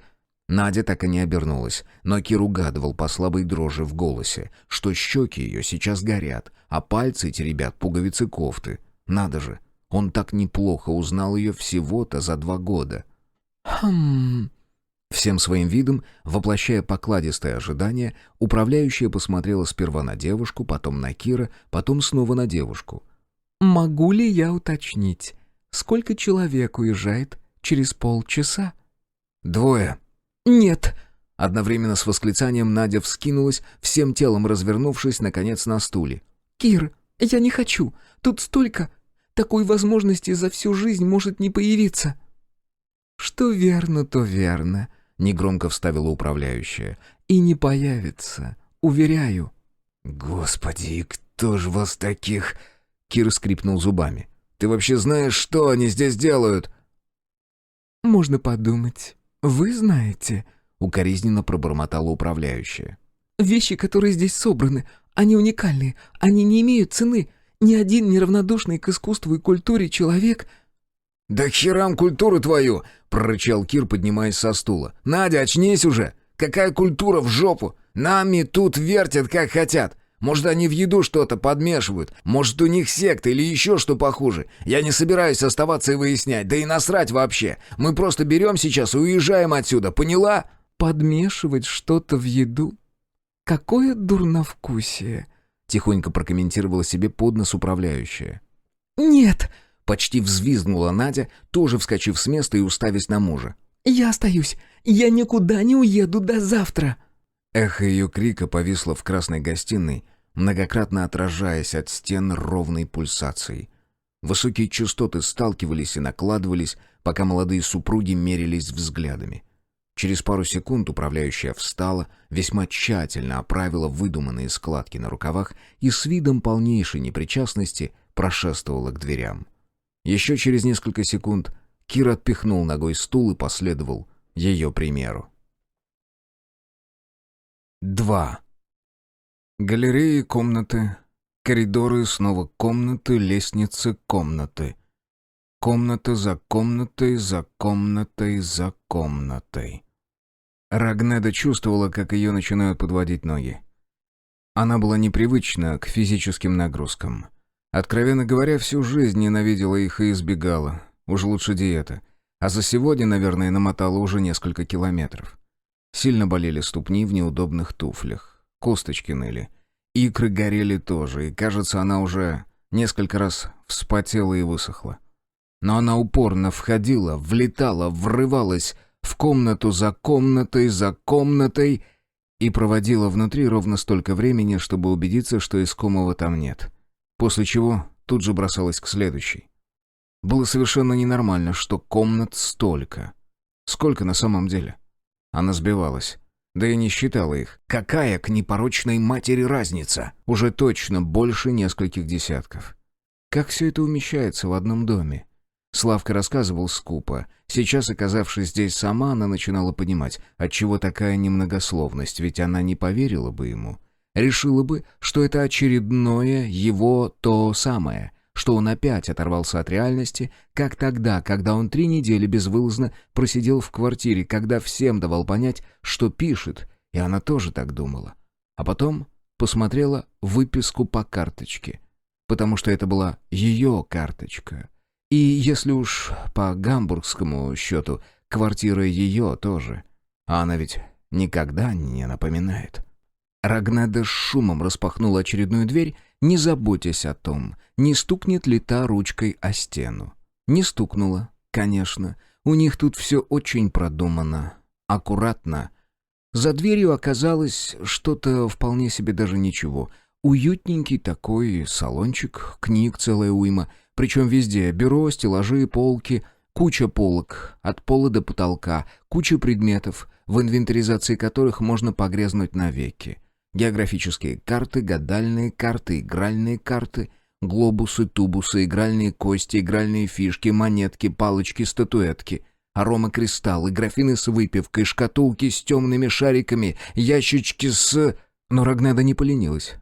Как не ленилась никогда, ни одной траханной секунды своей нелегкой жизни. Осмотрела их все. Немерено времени заняло. По-видимому, та самая пресловутая библиотека. Впустую. Опять впустую. Она вышла, не закрыв дверь. Сделала несколько шагов по очередной галерее, притормозила, оперлась о подоконник. В окна било яркое солнце. Прямо-таки беспощадное. Горячее, точно сценические лампы. Под ними всегда потеешь, а потеть никак нельзя. Капли, которые текут с висков, мимо ушей, на челюсть. А тебе надо улыбаться, надо излучать любовь к зрителям, к сотням, к тысячам их. Оставаться в форме, оставаться артистичной, блестящей, уверенной. Это с мокрыми-то висками и подмышками на шпильках. И ни глотка воды, и ни одного неверного слова, жеста, движения нельзя допустить. А еще ведь месячные иногда. Но кого это волнует? «Тебе было легко», — бросал ей Славка, когда то самое уже тянулось у него сколько-то дней. «Примадонна, мля, приткнула меня кому попало, и алло». Легко. Ей было легко. Да уж. Подгузники-погремушки, верно, не ее это. Она бы просто не выдержала. Но разве это значит, что она его не любила? Разве это значит, что можно вот так вот, со своей жизнью, с ней, вот так? Рогнеда подставила лицо жаркому потоку, льющему из-за стекла. Погодка — блеск. Сейчас бы на дачу да в гамак, под яблоньку. Сквозь полусомкнутые веки она заметила розовое пятнышко на зеленом фоне, движущееся где-то там, внизу. Розовое. У кого-то тут было розовое. Этот. Вышел прогуляться по травке. Ну и отлично. Чем меньше их здесь будет толкаться, тем лучше для нее. Она устало перенесла вес с одной ноги на другую, и тонкий каблук вдруг с кряканьем подломился. Не успев осознать, что происходит, Рогнеда неловко взмахнула руками, попыталась ухватить подоконник, но промахнулась и грузно обрушилась на паркетный пол боком. В бедро впилась боль. Сильная, тупая. Отдуваясь, Рогнеда полежала немного, потом оперлась на локоть и, застонав, перекатилась на четвереньки. Никого рядом. Как всегда, никого. Тем лучше для нее, мать вашу, так, тем лучше. Она еще чуть-чуть передохнула, затем, подняв руку, ухватилась-таки за подоконник и попыталась встать. Случайно придавила подол, и длинная, прямая бархатная юбка с разрезом на полноги треснула. Отчего-то именно эта мелочь, полная ерунда, пустяковина, вызвала на глазах слезы. Рогнеда до хруста сжала челюсти. Кто бы мог подумать, что в этом треклятом храме бестии здесь, сейчас, она окажется предельно близка к тому, чтобы бросить его жить своей жизнью. Когда он снял все деньги и исчез, и пришлось привлекать полицейских, и она мехом внутрь вывернулась, убеждая их не распространять информацию. Когда оказалось, что он сдал квартиру, а сам временно поселился у какой-то шмары в засранной коммуналке, где все соседи были на вроде них же, и где то самое не прекращалось ни на день, когда всего через 3 месяца после выдворения умудрился каким-то чудом продать квартиру без ее, Рогнеды, участия. С помощью дружков подделал документы и что там еще. Вот что. Взял кредит на нее 6 раз в 6 разных банках. Она подтянула себя к окну, разогнула ноги, чуть постояла, облокотившись на подоконник и прислушиваясь к ноющему бедру. Из противоположного конца коридора послышался какой-то звук. Снизу, от пола. У Рогнеды всегда был очень острый слух, а как же, и сейчас она явственно слышала. Повернув голову, она сощурилась, машинально приставила козырек ладони к глазам. Почему так ярко-то, господи? Погодка. Солнце лупило в окна со всей дури, но Рагнеде кое-как удалось различить там, вдали на полу, что-то лежащее. Человека.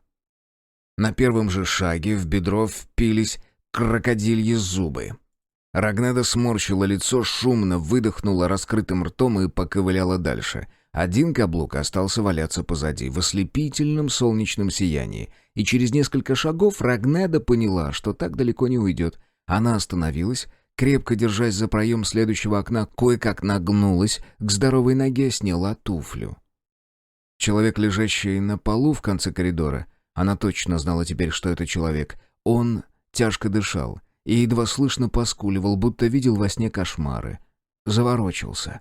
Она слышала, как шлепает по паркету ладонь, словно пытаясь нашарить что-то нужное. На миг Рагнеда зажмурилась. Почему в тот раз Славка не забрал чашу? Что такое ему предложили взамен? Что такое он взял? Так и не сказал ей. А ведь уже знал. Не мог не понимать, что она необходима. Он сам говорил. Он все прекрасно осознавал, признавал. Это ведь первый шаг, самый главный. И после него уже появляются шансы. После него все еще может стать хорошо. Какого же дьявола? Славочка, родненький, какого хера ты не выкупил чашу? Ведь я заплатила бы любую цену. В отчаянии она ухватила туфлю за носок и ударила каблуком о подоконник. Удар вышел слабым. В ее руках никогда не было много силы, да и откуда? И возраст. А от глухого стука человек в конце коридора завозился и застонал. И Рагнеда с замирающим сердцем снова попыталась разглядеть его, даже шею вытянула. Но солнце било в глаза, в уши, в ноздри, било всюду, куда дотягивалось и слепило, и жгло, и она ничегошеньки не видела. Слезились глаза. В отчаянии Рагнеда вскинула руку над головой и замолотила туфлей о подоконник, а раму всюду, куда попадала. Раз, раз, раз, раз, раз. Кажется, она что-то выкрикивала, потому что в конце коридора в потоках жесткого света человек кряхтел и охал, откликаясь ей до тех пор, пока вдруг, неожиданно, подлый каблук так и не отлетел, и она едва не потеряла равновесие вторично. С хрипом и клёкотом Рагнеда выдохнула. Скорее всхлипнула, чувствуя, как по вискам катится пот, как соль стягивает мокрые щеки. Человек снова принялся бешено шарить вокруг, хлопать ладонью по полу. До нее, кажется, долетело плохо разборчивое «Где? Да где же?» и мат. Кое-как нацепив туфлю, держась за стену и припадая на одну ногу, она побрела на голос. В злом свете было не разобрать ничего, ни право, ни лево, ни пола, ни потолка. Точно она тащилась по пустыне в разгар дня, по гребаной Сахаре. Но ей и не надо было. Она и так знала, ведь у нее были ключи. Она не напоминает, но квартира-то, что в вас, ее? И сейчас, едва волоча тело туда, где валялся на полу он, Рагнеда прекрасно помнила, что увидит. Она уже видела. Тогда, когда пришла к нему как-то в субботу, забежала, настороженная упоминанием вскользь, мол, «А где же Слава? Что-то давно его не видно», многозначительным тоном от соседки. На полу тогда валялось все. Вообще все. Наверное, что только в квартире и было. Мебель, посуда, какие-то шмотки, шторы вместе с карнизом. В квартире кто-то буйствовал, но потом обессилел и тоже рухнул на пол. И вот теперь вяло катался по нему сбоку на бок. А вокруг были лужи, все мокрое, и он тоже мокрый, и шманило мочой, и прокисшим красным, и блевотиной. «Ма... Рагнеда передернулась. Она прямо сейчас уловила все эти запахи снова, накатила волной. Конец коридора был совсем рядом, и человек слышал ее приближение. «Мать!» Это было невозможно. «Как? Как она может видеть все это снова? В этом сраном доме? Опять? Ведь это уже было. Она уже вынесла это однажды. И почему? Зачем ей это опять? Зачем ей это показывают? «Мать, ты можешь?» Рука хлопнула по полу раз, другой. Затем стукнула паркет локоть, грохнули носки тяжелых ботинок. Человек силился подняться на четвереньки. Веки распухли так сильно, что она различала лишь трепетание собственных накрашенных ресниц в мокром мареве. Оставалось всего несколько шагов. Бедро горело. «Принеси!» Внезапно рев, обиженный и злобный. «Принеси мне!» Сволочи! Гниды паскудные! Зачем вы показываете мне это? Но осталось совсем недолго. Она уже совсем близко. Она может успеть дойти. Рагнеда облизнула губы. Опираясь о стену рукой, со стороны левой поврежденной ноги сделала еще шажок. Еще.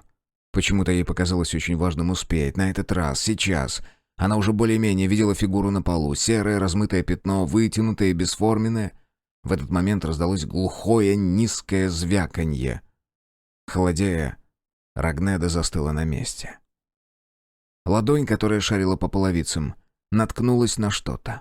На предмет из толстого стекла, обхвати ладонью, и кольца брякнут. Глупые рокерские перчатки, дешевка, детский сад. Плечи Рагнеды опустились. Она позволила векам сомкнуться и навалилась на стену. То, что слышалось теперь, спереди звучало облегченно, а затем и сыто, как разрешение неустойчивого интервала, как избавление от непосильной ноши. С ошеломительной ясностью она вдруг поняла, что именно Славка взял тогда. Взял вместо чаши. Что ему тут предложили эти собакины дети, выродки, подлые мрази, ракло, и что он выбрал? Абсурдно неравноценная кретинская мена. Но в конечном счете он всегда оставался ребенком. Спереди раздавались жадные глотки. Рагнеда переборола себя, не зажала уши, не завопила, чтобы звуки прекратились. Кое в чем ее можно обвинить, как и каждого, совершенно каждого. Однако уж что-что, от реальности она никогда не отворачивалась и никогда себе не лгала. Она не успела вовремя. Уже не успела. Пошатываясь, Рагнеда побрела по коридору дальше, и свет за сомкнутыми веками потускнел, и звуки смолкли, и так она дошла до самого конца, до выхода на лестницу.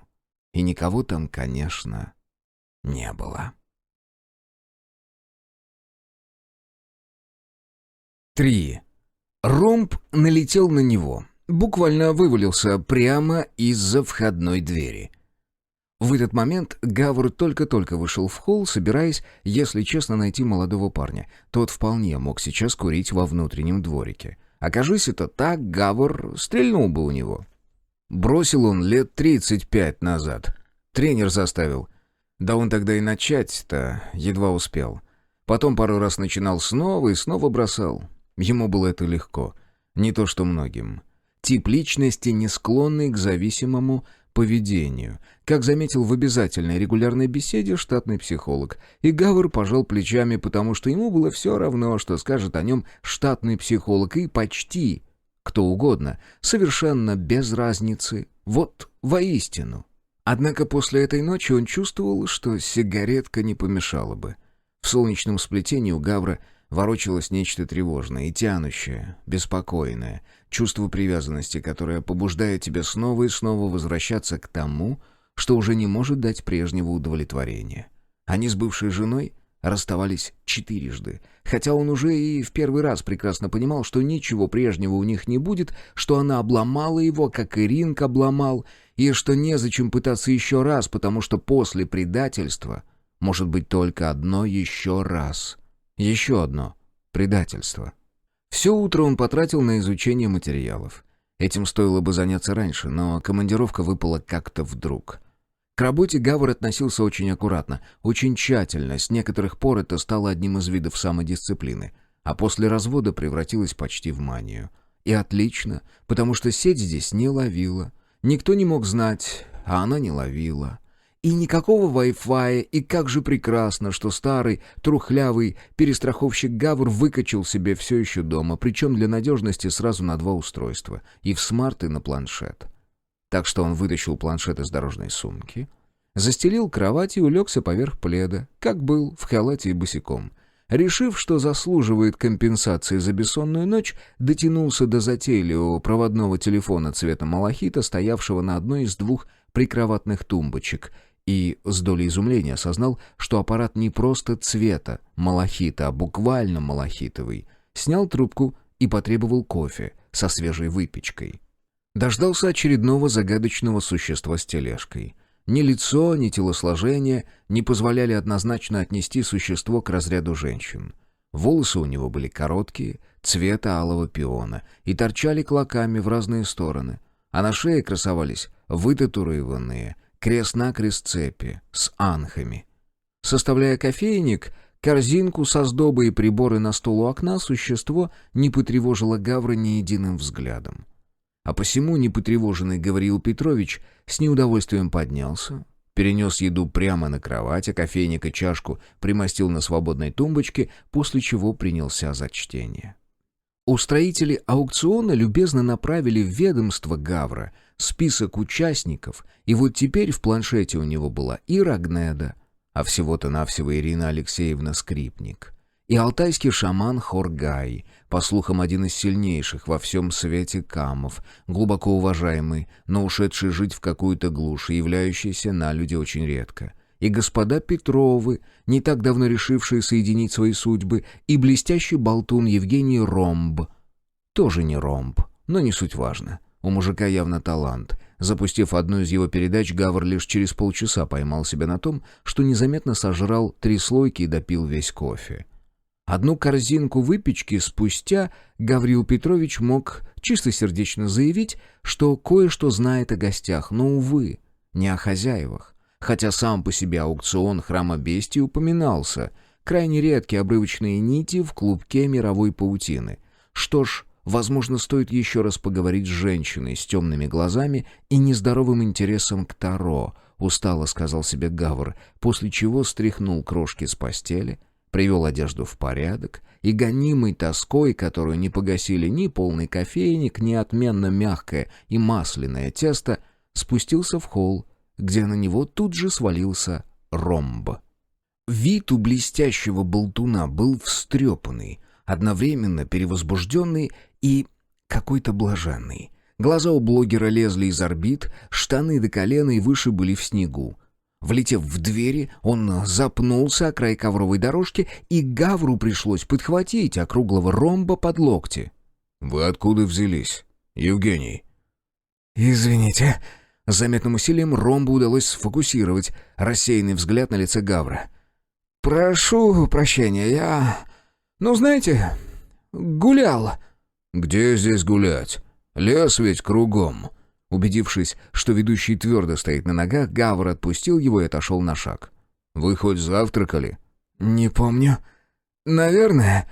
Евгений еще с несколько секунд таращил на него пустые глаза, но затем, видимо, как-то сумел взять себя в руки. Взгляд его вновь обрел осмысленность, и ведущий привычно разулыбался. «Ой, то есть... Конечно, завтракал, да...» Он стрельнул в Гавра быстрым взглядом. «Потолок в столовой изумительно расписан. Правда?» «Возможно. Не обращал внимания». Ромб затолкал руки в карманы своей розовой сноубордической куртки, больше подошедшей бы подростку, и в следующий миг сильно вздрогнул. Холл без предупреждения наполнился низким, гулким и одновременно хрипловатым часовым боем. Гавра это тоже застало врасплох. Пытаясь определить источник звука, он обежал взглядом светло-мраморный зал с широкими стеклянными дверями, ведущими в патио, но часов так и не увидел. Они с Ромбом встретились глазами. «Гавриил Петрович!» Блогер облизнул губы и провел ладонью по голове, заглаживая назад встопорщившиеся на макушке рыжеватые пряди. «Вы уже поняли, что здесь происходит?» В этот миг Гавр вдруг заметил, что когда Ромб перестает улыбаться, его лицо делается неожиданно умным. И эта перемена столь резка, что даже пугает. Евгений смотрел на него серыми глазками, внезапно ставшими спокойными и вдумчивыми. И Гавриил Петрович вспомнил. Все здесь, кроме одного человека, не те, кем кажутся. И непривычно разыгравшееся воображение тут же подкинуло ему картинку. Прямо сейчас Ромб начинает разоблачаться. Затем снимает с себя поролоновый костюм толстячка, и под ним обнаруживается подтянутое мускулистое тело гимнаста. «А здесь что-то происходит?» Ромб вздохнул, со слабой улыбкой отвернулся и окинул взглядом холл. За стеклянными дверями патио что-то размеренно двигалось. Кажется, качались под ветром садовые растения. «Знаете, «Я думаю, что в этом месте вам нужен союзник», — негромко проговорил блогер, теперь запрокинув голову к потолку и внимательнейшим образом разглядывая его. «Думаю, он каждому из нас нужен, потому что в одиночку мы просто послетаем с катушек в этом месте. Каждый на своей почве. До торгов никто не дотянет, если, конечно, вы в них еще верите». «Следует понимать, что вы не верите». Не опуская головы, Ромб покружился, перетаптываясь с ноги на ногу и одновременно разводя руками.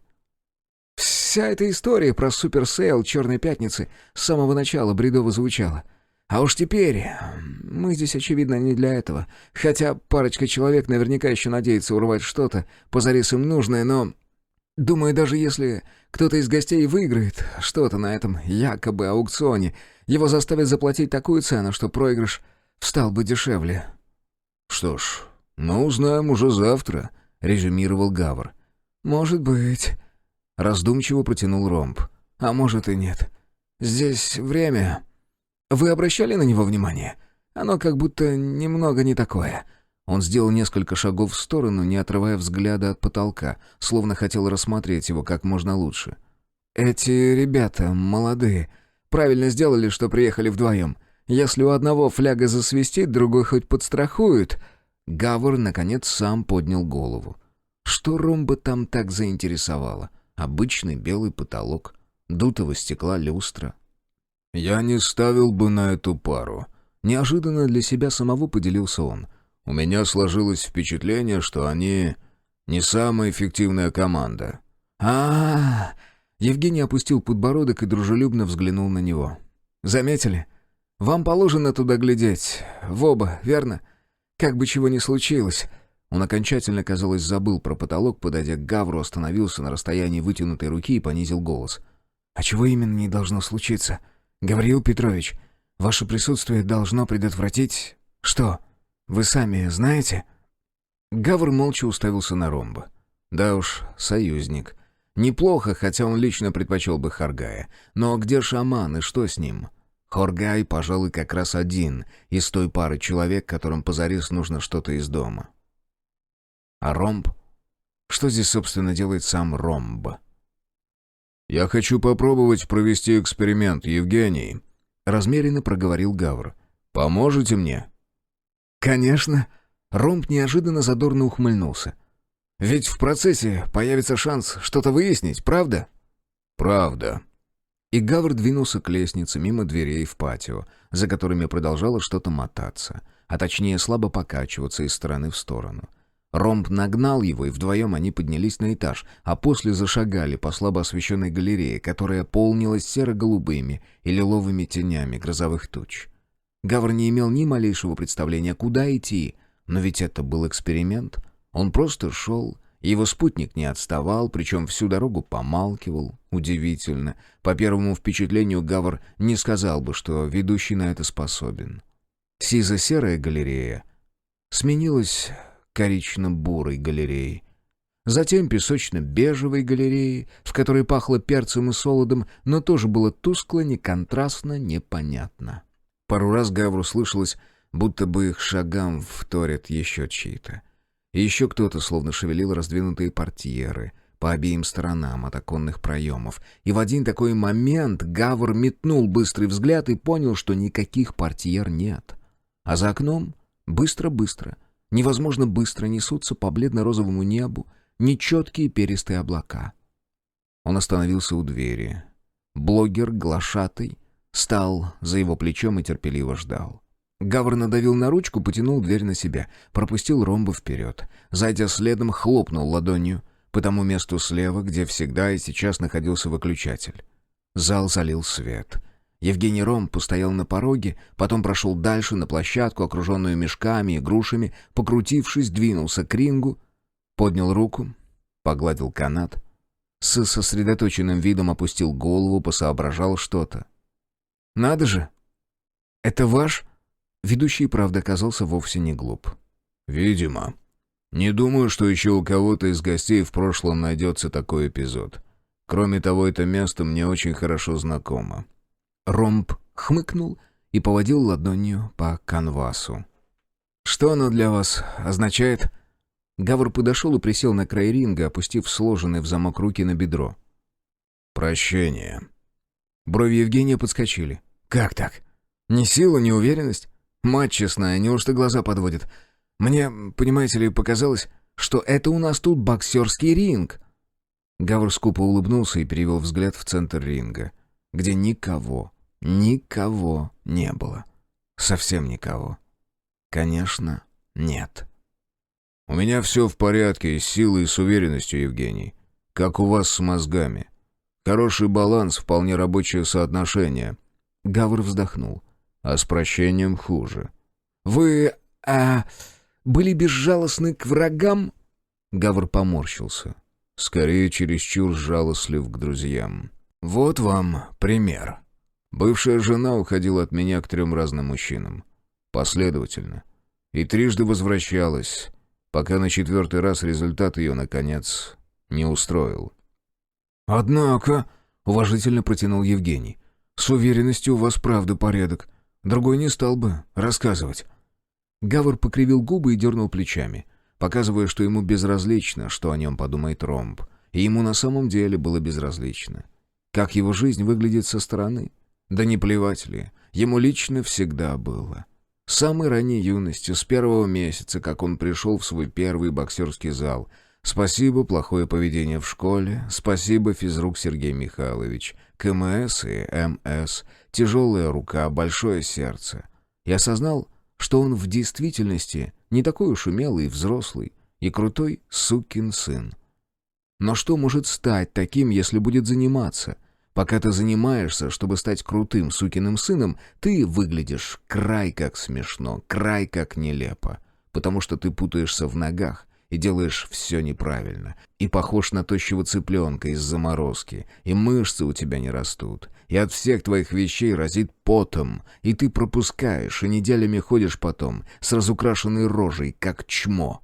Но зато потом, тренируясь неустанно, оттачивая навыки, совершенствуясь в мастерстве, постепенно делаясь опытным специалистом, зрелой личностью и уже реально крутым сукиным сыном, ты продолжаешь выглядеть край как нелепо и смешно, да.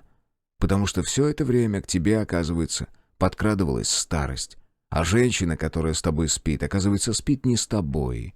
А твой огонь, оказывается, такой жаркий и мощный, ревущий в топке локомотива, но вовсе не вечный. А ты-то думал, вечный. А пламя затухает, и затухают желания, и готовность выходить на ринг. И все остальное кончается тоже, поздно или рано, но кончится все. Жизнь — такое дело. «Как далеко вы дошли?» Неожиданный вопрос вернул его к реальности, и Гавр потер висок с задержкой, соображая, что имеет в виду блогер. «В спорте. Сделал мастера в 19. В 22 травмировал позвоночник, шейный отдел. 3 месяца в больнице, год реабилитации». «Но вы простили его? Бокс, я имею в виду». Гавр пристально посмотрел на глашатая, потом улыбнулся одними губами. «Вы ведь знаете, что большую часть времени производите впечатление собаки Момса, Евгений. Дурачка, горохового шута. Интересная амплуа, потому что вы ведь совсем не дурачок». «Вот это было больно!» Евгений с улыбкой взялся за сердце. «Но что вас удивляет? Мало ли людей кажутся не теми, кто они есть. Хотя бы в этом доме, а?» «Более чем немало», — помолчав, признал Гавр, снова вспомнив слова женщины. «Черт, ему и правда пора поговорить с ней. Черт, ему хочется с ней поговорить». «А как думаете?» Улыбка Ромба медленно спала с лица. «Мы вообще настоящие?» Гавр опешил. «Что-что?» «Настоящие?» — повторил глашатай монотонно. «Или нет? Представьте себе, все 6 лишь персонажи, навеки застрявшие в смартфонной игре. Или того хуже, субличности внутри расщепленного сознания одного не очень здорового индивида, как в том фильме. И в зависимости от того, какая субличность победит, жизненная задача этого индивида или будет выполнена, или нет. А еще, если каждая субличность отражает какую-то значимую черту характера, они могут сочетаться или конфликтовать, и тогда субличности могут тоже конфликтовать, либо же пробовать кооперироваться, чтобы сохранить себя, быть переданными дальше через потомков. Такой вот интересный эволюционный процесс. Речь Ромба замедлилась, тон стал невыразительным и отрешенным, будто Евгений говорил, одновременно читая книгу совсем о другом. Либо же мы вообще ему снимся. Вот он лежит и галлюцинирует под веществами, под энтеогенами. Знаете, типа аюаски. Ой, нет, только не это. Было бы ужасно. Но объяснило бы множество странностей. Во сне ведь не задают вопросов. Во сне никого не настораживает, когда ты ни с того ни с сего оказываешься в незнакомом месте, окруженный...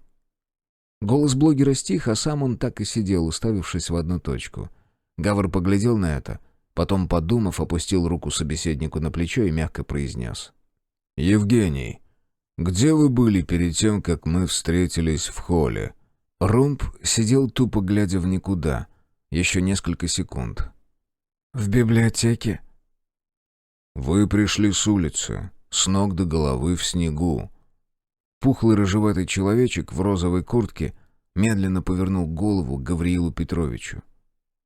«Значит, вы после травмы еще занимались, да? Наверное, вряд ли уже профессионально. А долго?» «Долго». Глаза глашатая неожиданно вспыхнули, будто он, пробудившись от тягостного сна, внезапно обнаружил себя бодрым и выспавшимся.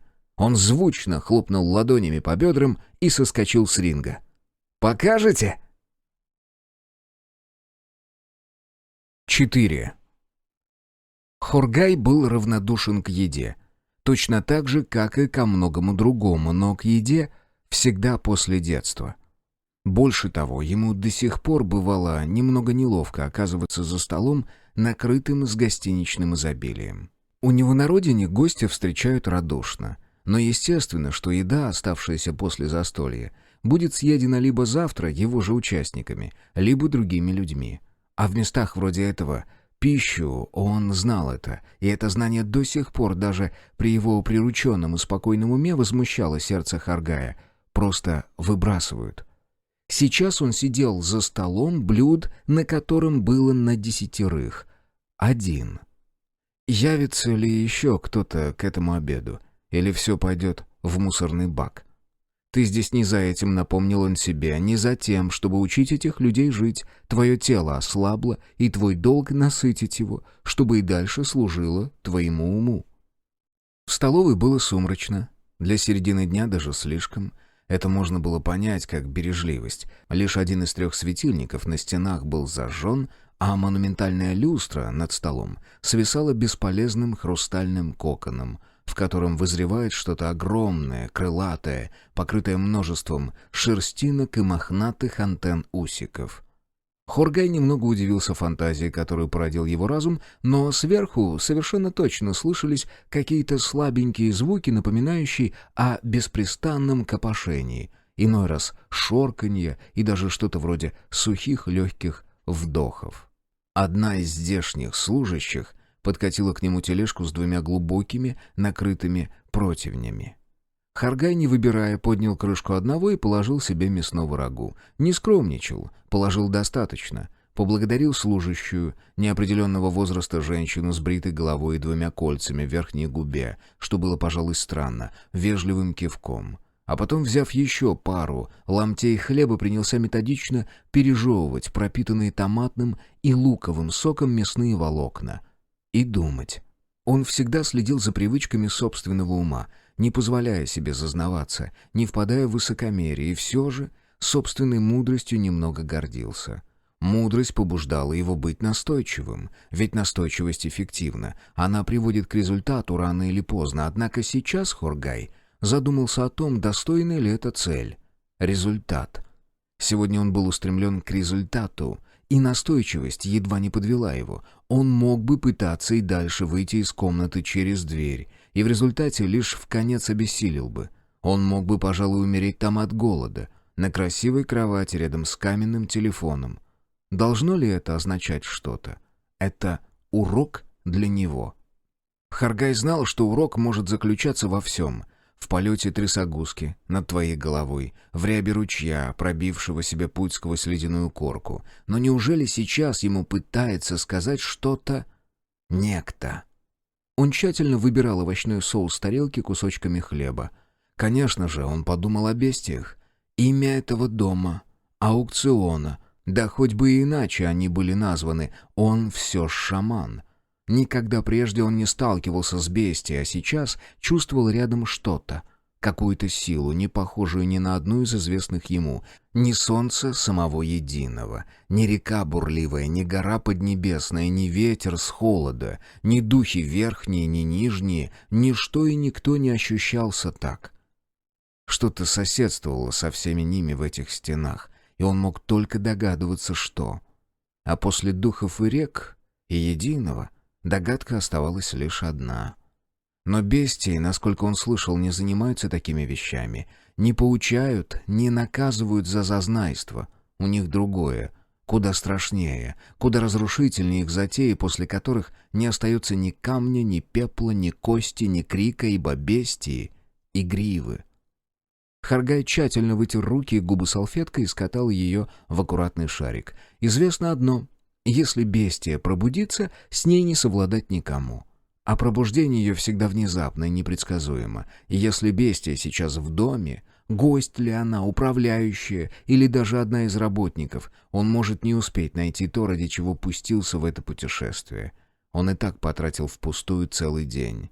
Хотя Хоргай уже понял свою ошибку. Нет, не впустую. Гордый собственной мудростью он дал себе забыть, что результат не мерило правильности. А ведь не только никто другой не найдет для него искомое. Эта бедная девочка только что в гостиной была права. Он сам также не сможет найти его. Это искомое может найти Хоргая.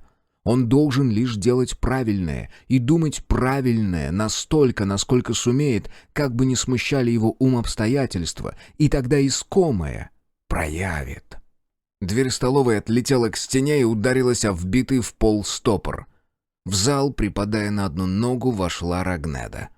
Не глядя на Хоргая, она прохромала к столу, схватила большой кувшин с чем-то холодным, фруктовым или ягодным, и наклонила его над ближайшим свободным стаканом, не беспокоясь тем, что по стенке стакана потекло и закапало на скатерть. Жадно выглотав содержимое стакана, Рагнеда оттерла рот тыльной стороной кисти, потом, помедлив, с усилием согнула колени, опустилась на стул и откинулась на спинку. Почувствовав на себе взгляд Хоргая, повернула к нему голову и прокаркала: «Что пялишься, морда твоя кирпичная? У дамы был тяжелый день». Она осторожно вытянула больную ногу и круговыми движениями потерла бедро. Совершенно не хотелось ни говорить с ней, ни уж тем более слушать. «Вам больно?» — спросил Хоргай. «Вам нужна помощь?» Женщина моргнула, а потом, запрокинув голову, закаркала, закликотала вновь. Старая, линялая ворона с выдранными из хвоста перьями. И это был смех. «Больно, дорогуля, да. Год за годом.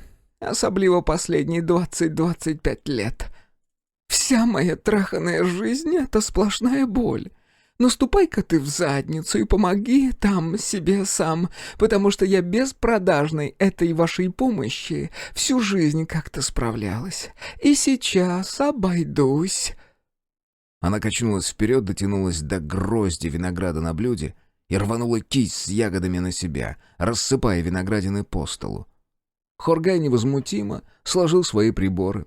Он как раз доел и поднялся с места. Рагнеда грубыми движениями обдирала ветку винограда, забрасывая ягоды в рот по несколько штук. И не глядела на него. Но когда Хоргай проходил за ее спиной к двери, вдруг проскрежетала: «Ты вроде отшельником живешь. Святой старец, да?» Голос звучал развязно, и слова Рагнеда выговаривала не слишком четко. Можно было подумать, что она навеселе. Хоргай замедлил шаг. «Да». «Смешно», — протянула артистка. Юбка на ней разошлась по шву и раскинулась по обе стороны стула двумя сломанными крыльями. На плотных черных колготках зияли 3 большие дыры с разбегающимися вниз и вверх широкими дорожками спущенных петель, сквозь которые просвечивало мучнисто-белое тело. Бархатный кардиган с леопардовым рисунком вытерся так, словно Рагнеда долго ползла в нем по полу, а меховой воротник сверкал проплешинами. Она отшвырнула обеденный остов виноградной кисти и, запрокинув голову и извернув шею, угрюмо воззрилась на Харгая. «Не обижайся, дорогуля. Но это смешно. Знаешь, я с 17 лет в обойме. В 17 лет у меня была талия 50 сантиметров, и с тех пор ни одного года, ни одного месяца уединения. Один только раз в 26, когда донашивала и рожала, полгода всего. С 3 месяцев Славка уже с бабкой, а я на съемках». Рагнеда неожиданно хихикнула. «А там-то уж никакого тебе уединения, чтоб его. Так что мы с тобой прям полные противоположности». Харгай вежливо подождал еще 2 секунды, затем двинулся дальше, но артистка, опустив голову, заговорила вновь. «Ведь я ищу эту неупиваемую хреновину, эту чашу только для него. Для сынка моего, ибо сказано, испей раз, как отрежет. А он мог бы сам это сделать, еще в прошлый раз. Сынулька, сыночка. Да, он мог бы сам это сделать, вообще сам, безо всякой чаши, кабы захотел». Она, не глядя, протянула руку к ближайшей чашке, обхватила ее всеми пальцами и подняла над плечом. «Плесни-ка, буророжий ты мой. Но он так и не захотел, а это я за него хочу. До сих пор я. Почему? Она призывно помотала чашкой в воздухе. Я поехала сюда. Это уже не в счет. И столько лет заботилась, подчищала за ним, закрывала глаза, улаживала, заминала. Разве это не засчитывается? Я вас спрашиваю». Она так и раскачивала чашкой из стороны в сторону и поколебавшись. Харгай взял со стола один из 3 небольших заварочных чайников и, придержав кисть Рагнеды свободной рукой, наполнил чашку янтарной жидкостью. Похоже, заварка остыла, но Рагнеду это не смутило. Сжиманным «мель тондресс», произнесенным с рязанским говором, она, расплескивая содержимое, опустила чашку ко рту и единым махом прибила то, что там осталось. «То есть я здесь о ребенке забочусь? Ты понял?» Внезапно рявкнула дива и, резким движением запрокинув голову, вновь уставилась на Харгая снизу вверх. «Сколько лет вашему сыну?» Рагнеда какое-то время бессмысленно глазела на него, потом вдруг икнула. 45 или 7. Не больше 50, точно». «Поздно», — заметил Харгай, избавляясь от чайника. Рагнеда перекрутилась на стуле, придав телу совсем уж неудобную изломанную позу, и обрушила на Харгая взгляд столь же тяжелый, сколь и расфокусированный. «Ты что это? Ты намекаешь, да? Смеешь?» Правда, даже если она никому не нужна, есть правда. И намерение правды свободно существовать в мире, а не только в сердце того, кому она была открыта. И все же Харгай не был уверен, что это нужно сейчас Рагнеде. Сверх прочего, в нем говорила и жалость. Он осторожно увернулся от выброшенной в его сторону руки и отступил на шаг. «Думаю, шаман хочет сказать, что ребенок требует заботы, пока мал. Тот, кто не заботился о чаде, когда оно в этом нуждалось, и начал, когда чаду стало это отвратительно, отравляет его дважды. Получается». Сверху снова послышалось какое-то сдержанное шуршание и потрескивание, словно пара ящерок с липкими лапками пробежала по потолку. Харгаю потребовалось определенное усилие для того, чтобы погасить удивление и достаточно быстро успокоиться. Повернув голову, он наткнулся на полный дружелюбного внимания взгляд управляющей, откуда-то взявшийся по другую сторону стола. Харгай был абсолютно уверен, что еще минуту назад в столовой ее не было, и дверь не открывалась. Впрочем, после бесконечного странствия сквозь снежный буран от окна его комнаты до входа в дом, продлившегося недели, такие мелочи вряд ли стоили того, чтобы им удивляться. Рагнеда вон и ухом не повела. Рагнеда просто вышла из берегов. «Я давала ему все, ты шлюха тупая, никто не дал бы больше. Да и за что это, а? За Славку-то!» Она снова скрипуче расхохоталась громко и принужденно. «Он школу-то едва закончил. Я ходила, подмазывала в паршивое училище с грехом пополам. И вылетел.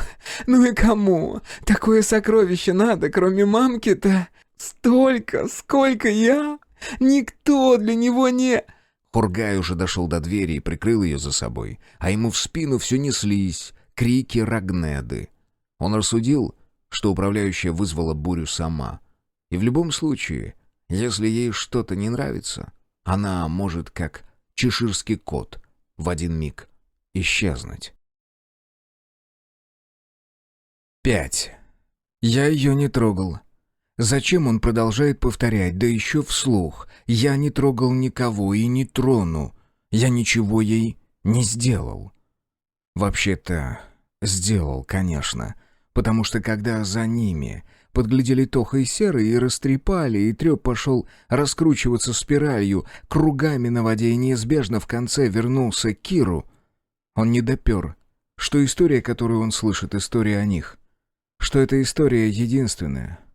Он орал на Ирку, что она шалава.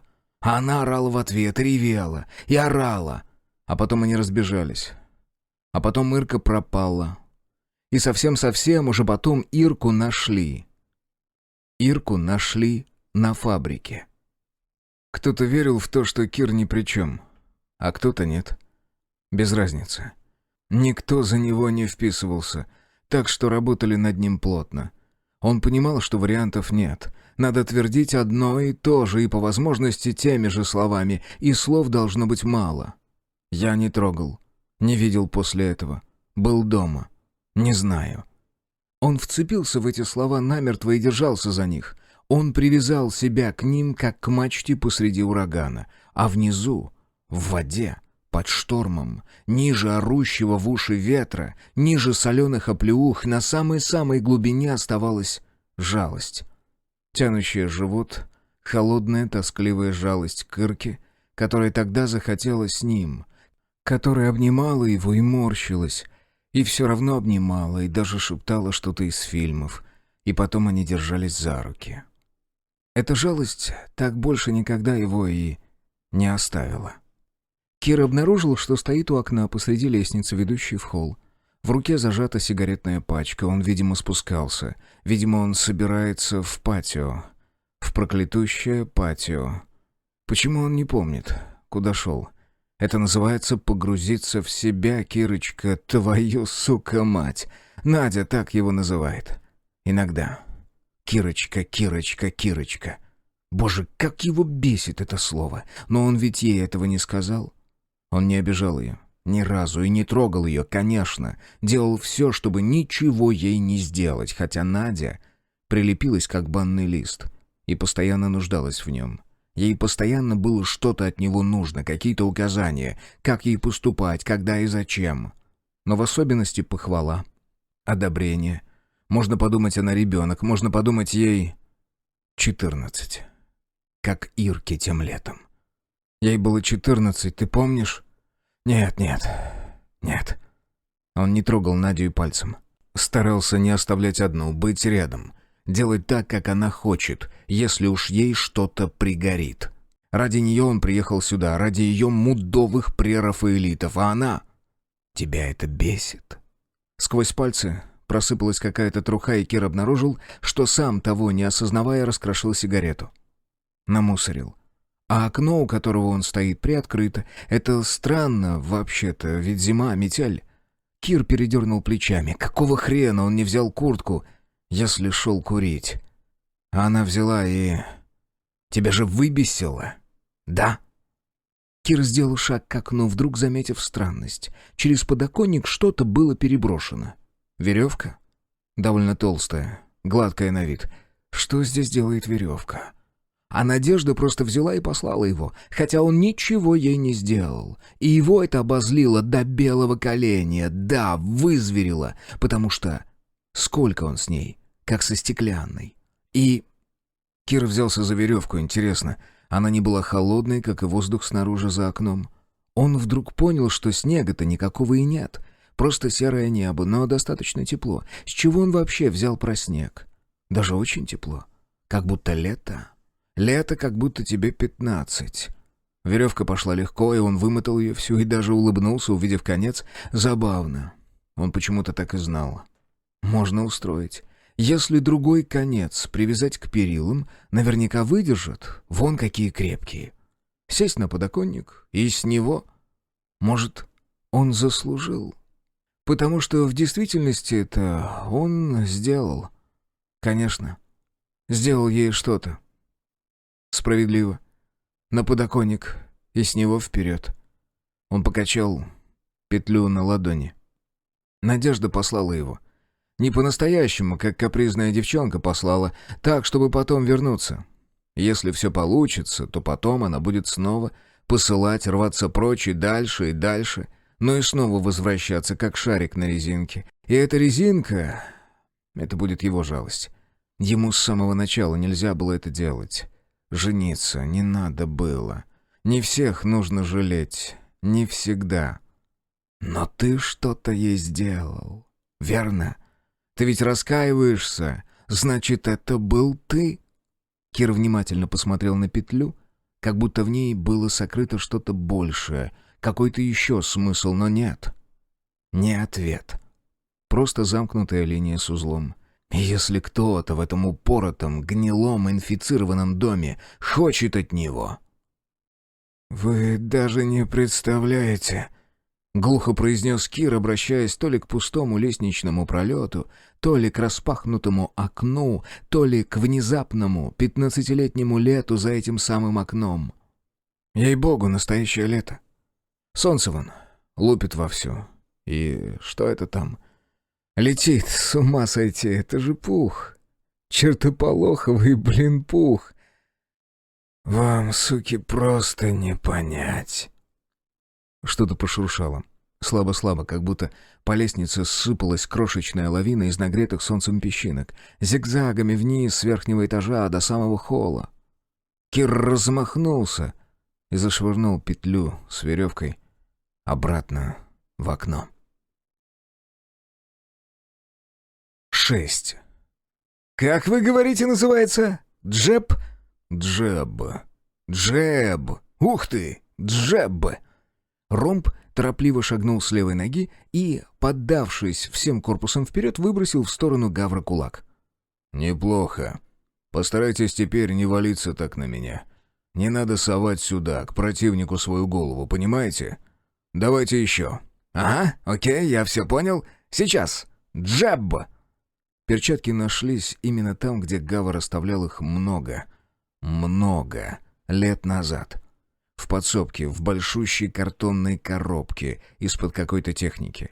Несколько разных, и снарядные, и спарринговые, любительские, а еще ракетки, и лапы, такие, сякие, и длинные водоросли бинтов на вкрученных в стену крючках, и даже пара разношенных в хлам и вытертых борцовок. Все это пахло как хорошее, славное прошлое, ласкало ладонь, будто, приехав к родителям, трогаешь их постаревшего кота, который тебя помнит, и потому только дается погладить. «Еще!» «Фух! Джеб!» «Каждый раз, когда бьете, произносить название удара не нужно». «Нет?» «Нет». «А что-то другое? Нужно еще что-то делать?» «Выдыхать. Короткий выдох с усилием. Попробуйте».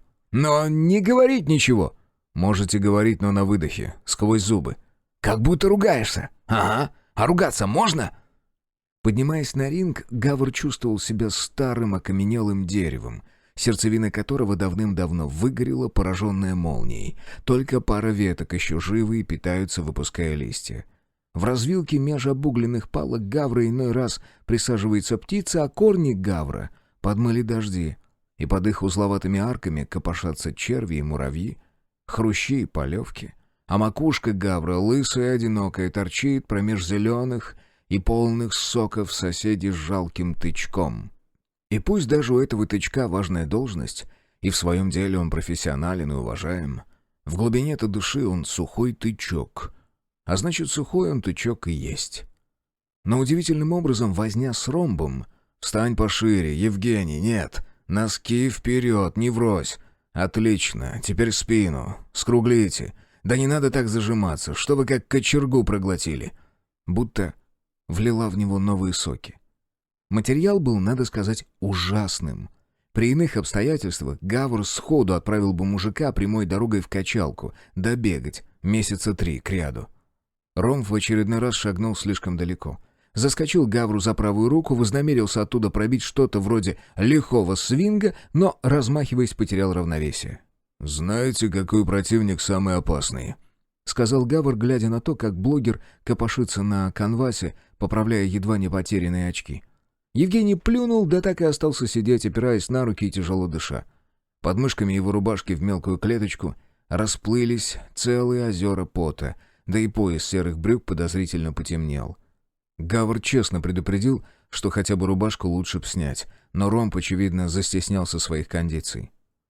«Тот, от которого не знаешь, чего ожидать?» «Тот, который сам не знает, чего от себя ожидать».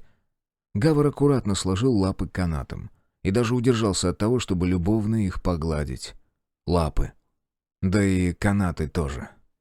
На раскрасневшемся и потном лице Ромба постепенно проявилось выражение заинтересованной задумчивости. «Слушайте, так ведь это про бестию? Она поэтому так и страшна?» Гавр почувствовал, как настроение, приподнявшееся было от этой неуклюжей и смешной тренировки, вновь опадает.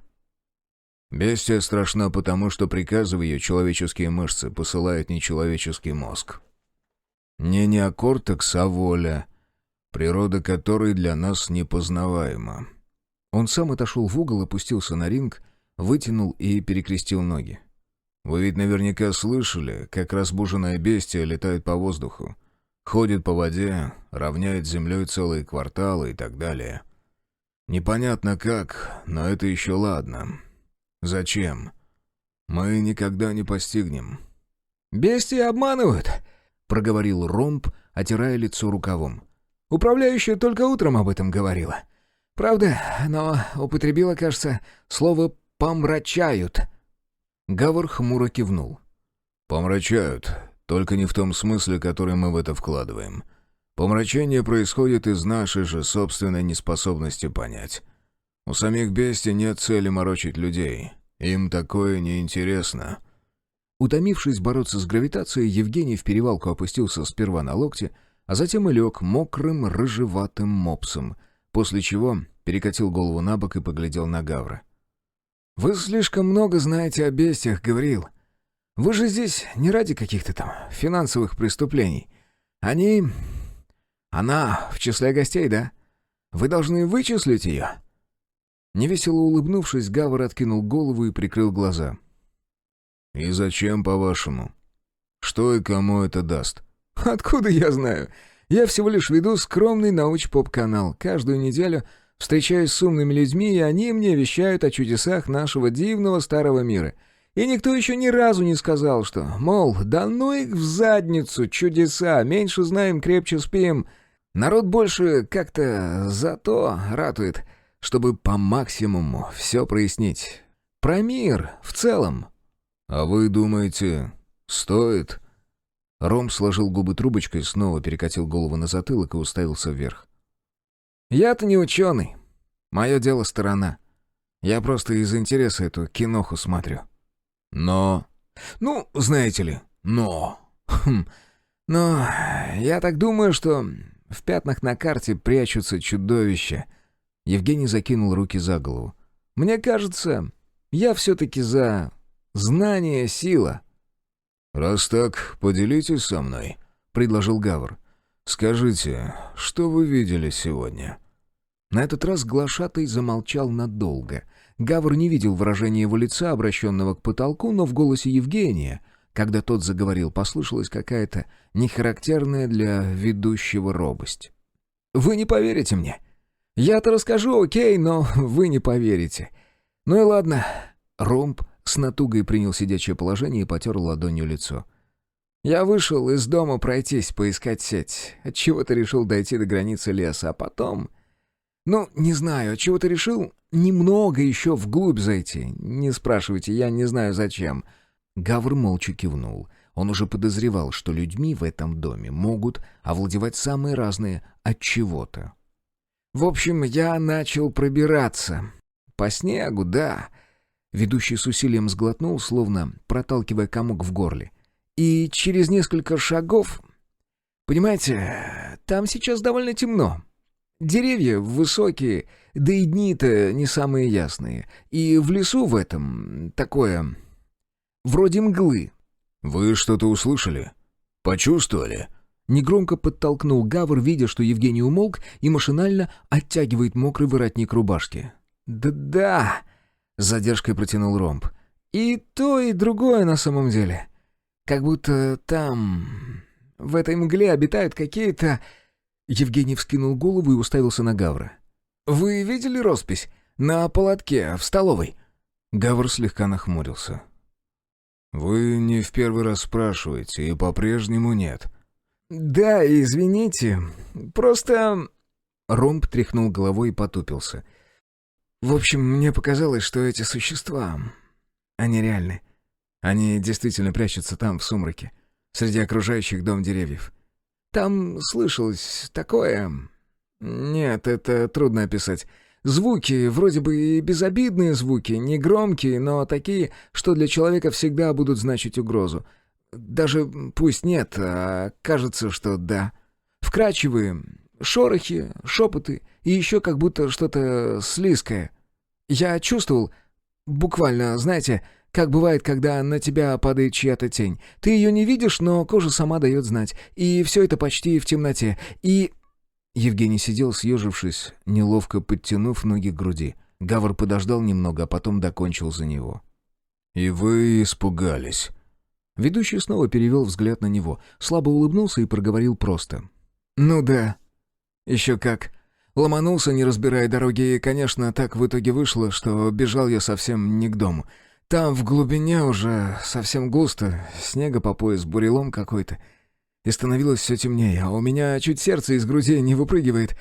И вокруг все нарастает, звуки эти все, и как будто кто-то меня уже касается, трогает за шею, щеки, и такое ощущение, будто этому или этим интересно, будто даже весело.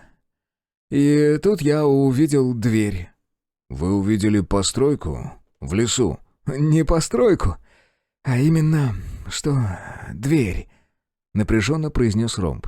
«И я предупреждал, что вы не поверите.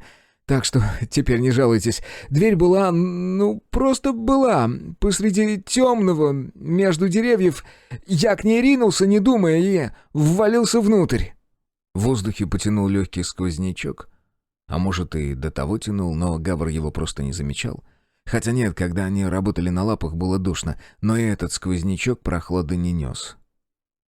«Я ввалился внутрь», — повторил Ромб, теперь уже тоном пободрее. «И оказался, представьте себе, в библиотеке, в такой, как из фильма. Не то что роскошный, но очень сочный, фактурный, не знаю, как объяснить». «И там вас ждала управляющая», — размеренно проговорил Гавр, и Евгений, как будто ничуть не удивившись, кивнул. «Ага. Хотя у меня не сложилось впечатление, что именно меня. Мне как раз показалось, что скорее вас». Гавр поднял бровь. «Почему это?» «Потому что первым делом она сказала что-то вроде интересно, а я ждала Гавриила Петровича», — ответил Евгений и со значением глянул на Гавра. «Что-нибудь еще она сказала?» — ровно спросил Гавр. Евгений наморщил лоб.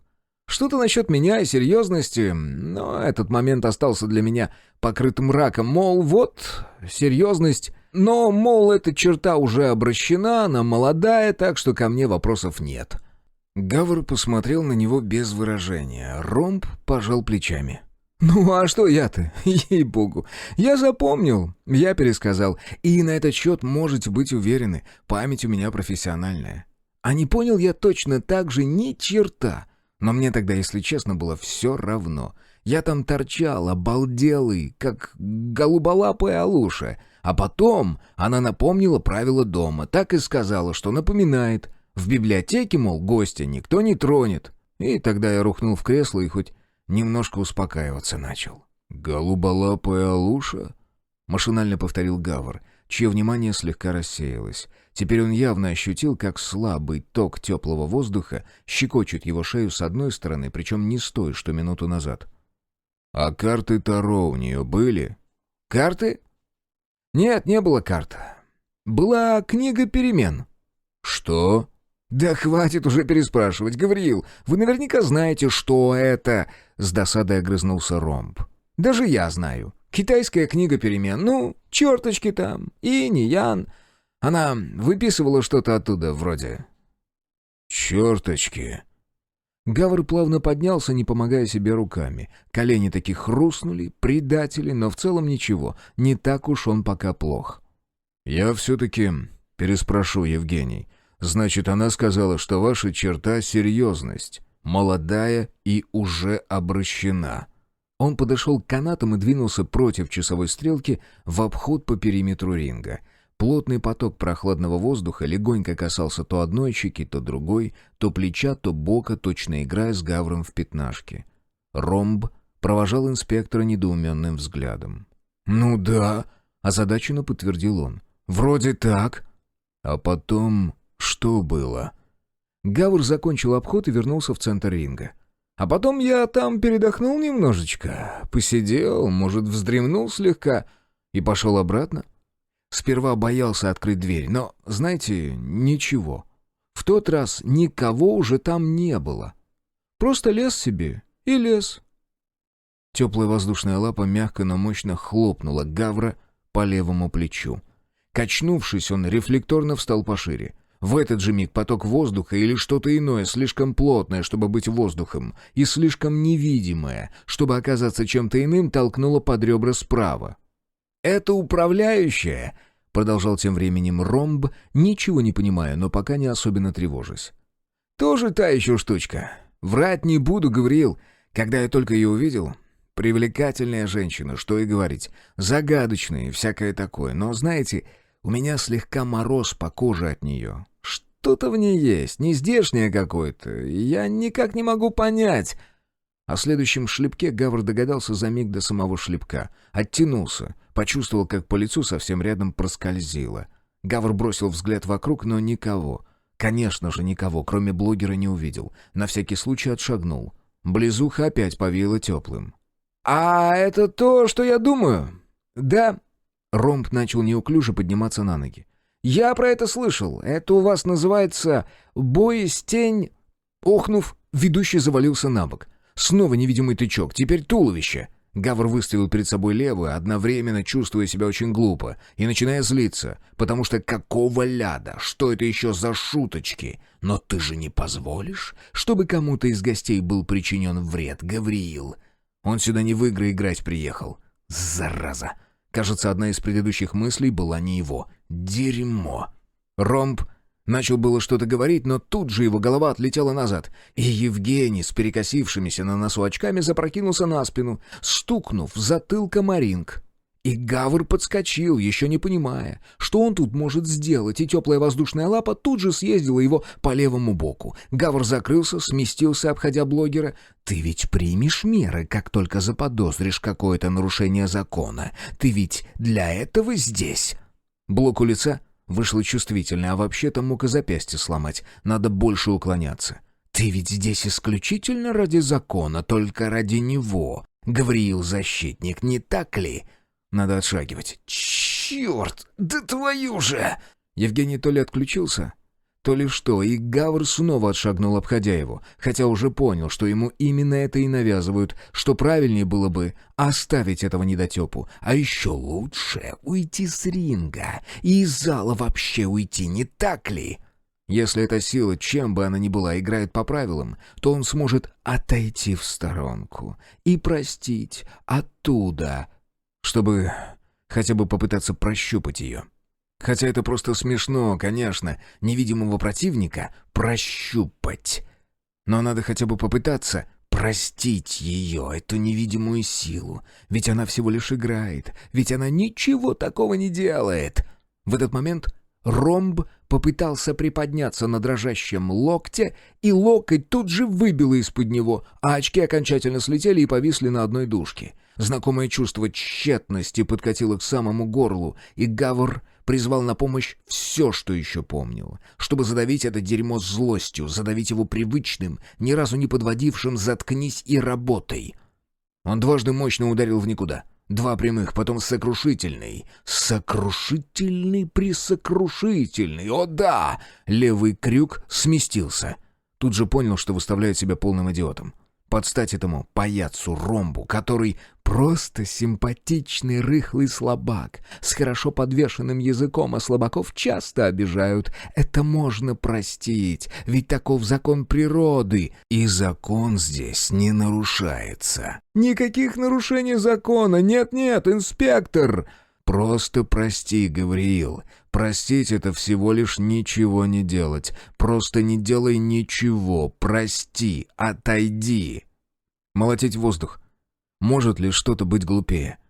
Может ли что-то быть бессмысленнее? Да. Хотя сейчас в уме Гавры промелькнуло, что он полжизни этим только и занимается. Лупит по пустоте.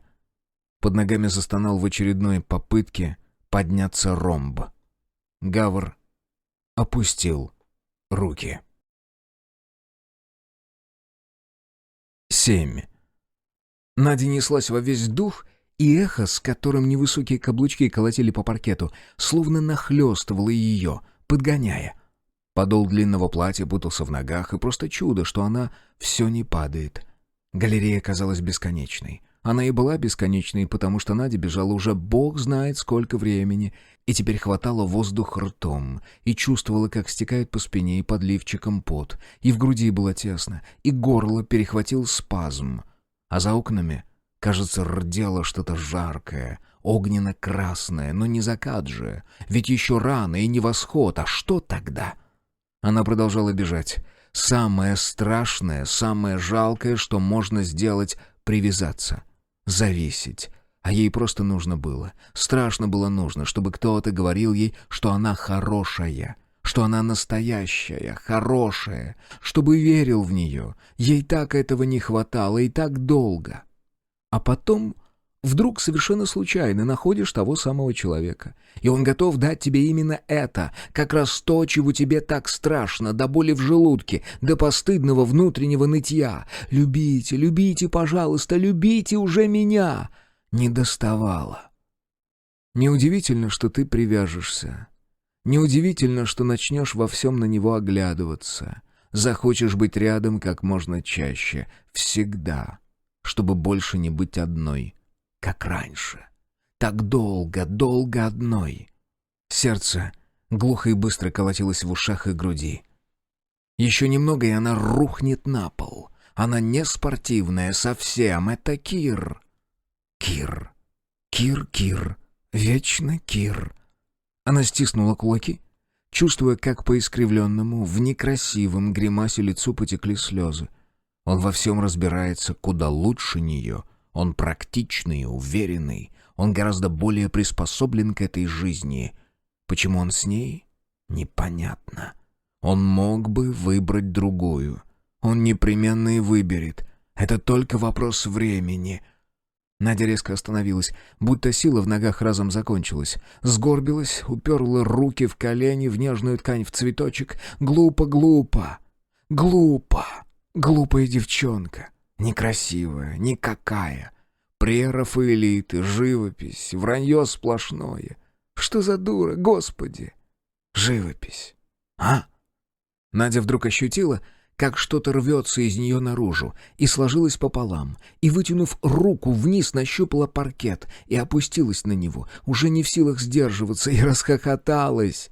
Истерично, всхлипывая на всю галерею. Звук пронесся волной вперед, от чего-то оттолкнулся и вернулся эхом, забился в горло и продолжал щекотать там, и Надя все никак не могла остановиться. Ударила сама себя по щеке раз, другой, но смех все равно не кончался, внутри драл горло горькой наждачкой. Полыхающие малиновым и рыжим окна бросали на ее лицо янтарные и марганцевые отблески. И вдруг, так не к месту, вспомнилась тетка Маша. У нее на участке вот точно такого же цвета цикламены росли. Грузная как танк и столь же прямолинейная тетка Маша, которая могла, не моргнув глазом, и пирог испечь, и вскопать за день 20 своих деревенских соток, и роды у коровы принять, которая никогда не повисла бы на мужчине только за то, что он ее принимает.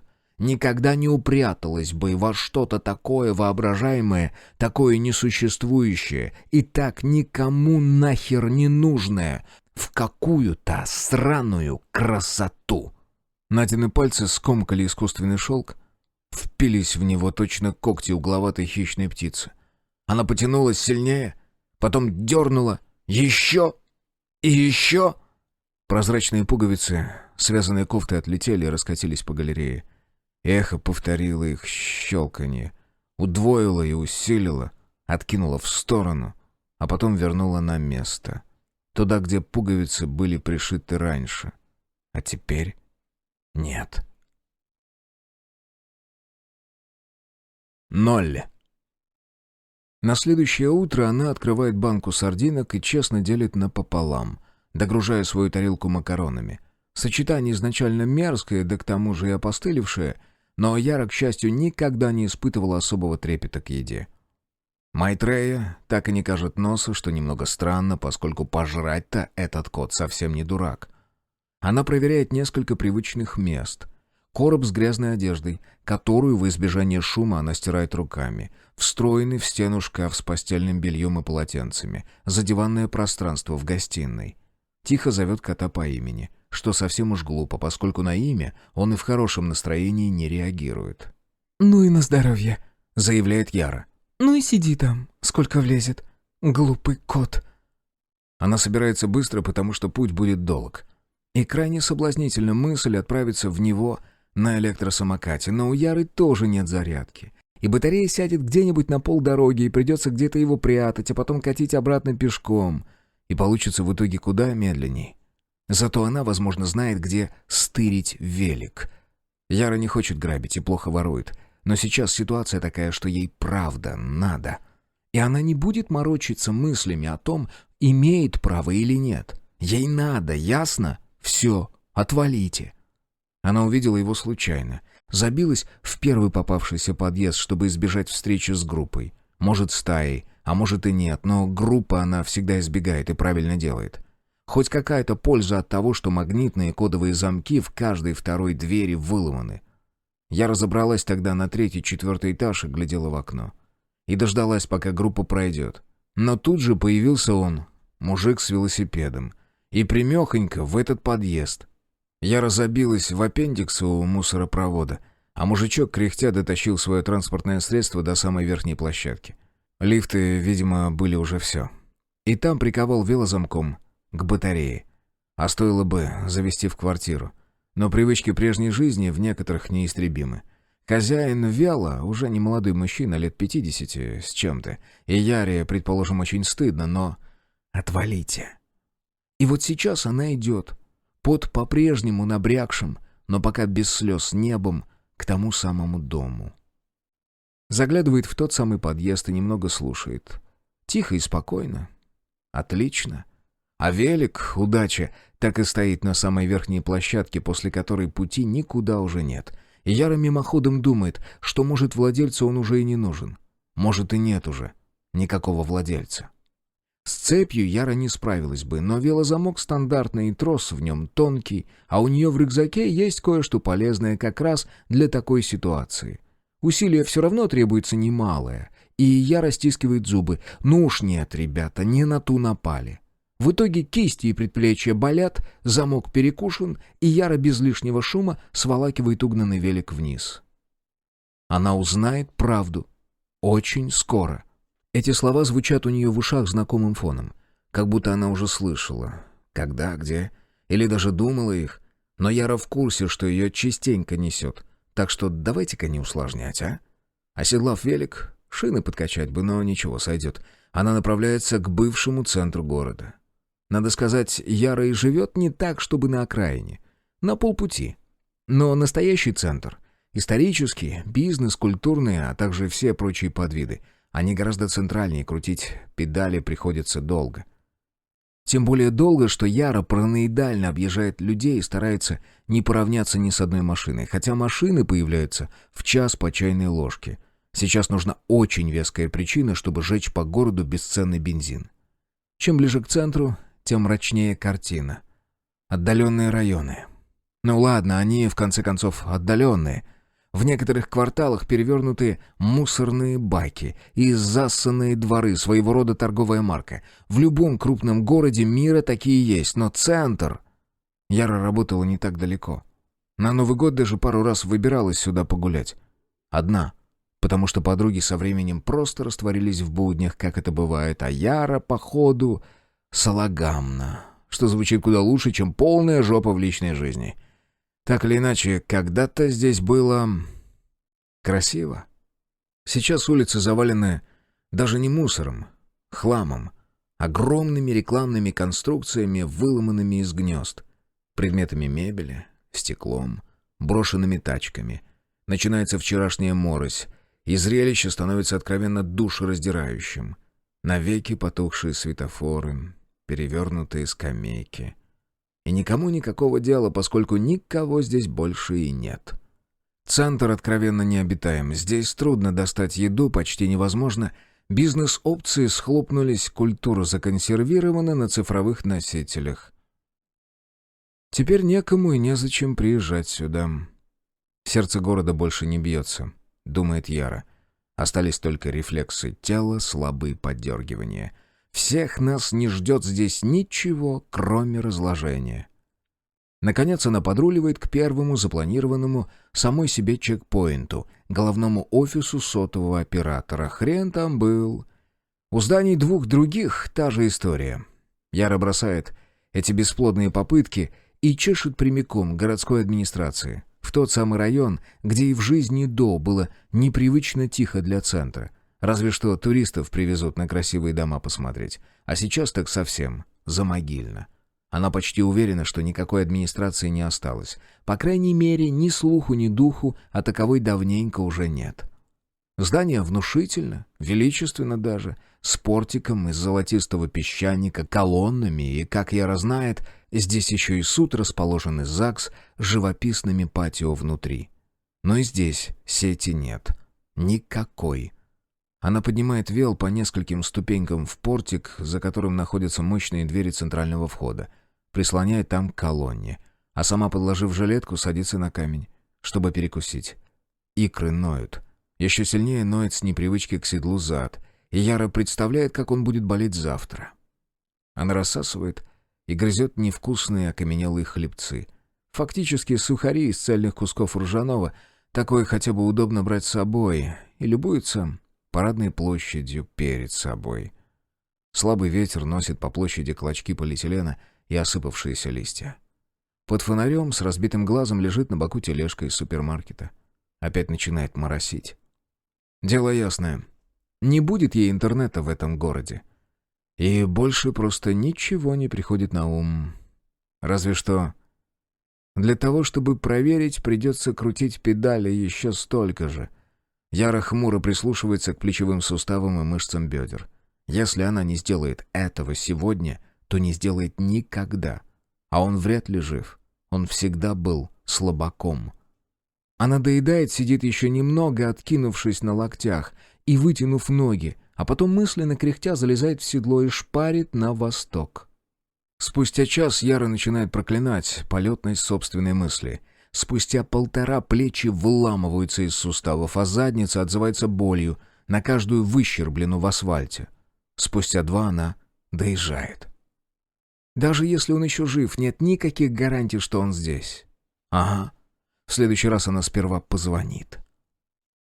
Раскоординированная от усталости, Яра едва не врезается в перила у входа, кое-как спешивается, заволакивает вел внутрь и тащит на, 8-й этаж. Жмет на пимпочку звонка, но звука нет. А значит, электричества нет. А значит, дура она, причем распоследняя. Кто будет жить в квартире без электричества? Изнуренная и фрустрированная, Яра в отчаянии пару раз вписывает оба кулака в дверь, а потом еще пару раз добавляет ногой, а потом разворачивается, прислоняется к полотну спиной, затылком, закрывает глаза и съезжает на холодный бетонный пол. Через минуту над ее головой раздается вкрадчивый проворот замочных цилиндров. Яра чувствует слабый толчок в спину, переворачивается на четвереньки и отползает, поднимает взгляд. А он почти не изменился. Миша смотрит на нее сверху вниз и лицо его какое-то время не выражает ничего. Ни радости, ни даже удивления. Хотя последнее в данном контексте было бы вполне уместно. Затем он неуверенно произносит ее имя. Яра со слабым раздражением думает, что он не изменился, не то что почти, а совсем. Она встает и берет велик за руль, и без приглашения вкатывает в прихожую, отчего Мише приходится убраться с дороги, но он, как всегда, в своем персональном мире, и на происходящее в их общем мире реагирует слабо и с торможением. «Привет». Рисковато, говорит Яра, когда Миша вспоминает, что нужно закрыть замок. До кучи Яра вытягивает руку поверх его локтя и еще крутит завертку.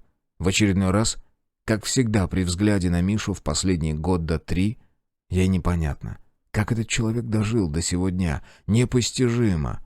И о чем она думала, направляясь сюда. Человек этот целыми днями сидел голодным в квартире с полным холодильником еды. Не знал цен ни на один товар из тех, что могли понадобиться в когда-тошней нормальной жизни, от картошки до шампуня. Не догадывался, как поступать с квитанциями за коммуналку и свет, и не подозревал, что это разные квитанции. Шансы найти его здесь, живым и здоровым, стремились к нулю. Яра даже не уверена, что рада его видеть, поскольку при одном только взгляде на Мишу ее мозговые центры начинают зудеть привычным глухим раздражением. И все же она рада видеть его. Не говоря ни слова, она стаскивает кроссовки и шлепает в насквозь сырых от пота носках в комнату, где обрушивается на диван лицом вниз и наслаждается божественным ощущением расправленного и вытянутого позвоночника. Миша какое-то время топчется рядом, а потом она снова слышит его голос. «Яра, что-то случилось?» «Случилось? Ага», — с досадой думает Яра. 194 дня назад. Ты не заметил, да?» «Мне поставить чайник?» Миша, как всегда, не уверен, что ему сделать и как, чтобы появилось вот это вот все. Чай, обед, домашний уют, милая и ласковая жена. А так-то он с радостью, правда, он вон и чайник готов поставить. Когда-то Яра поклялась себе, и ему, причем очень громко и самую чуточку истерично, что никогда больше не захочет его ни видеть, ни слышать. Но чрезвычайные обстоятельства требуют чрезвычайных мер, так что она отлепляет лицо от старого бежевого диванного покрывала, которое помнит еще по прошлой жизни, и бурчит, что да, пожалуйста, поставь. Они сидят с чашками на кухне. Здесь холодно, хотя газовая, ух ты, газ не отключили. Плита несколько спасает положение, а пакетики Гринфилда припахивает плесенью, но Яра не брезгует, а Миша не замечает. У него глубже запали глаза, и на макушке уже заметная прорезь. Еще Миша бородат, и это явно не задумка, а просто рассеянность, она же лень. В темной бороде светятся седые волоски.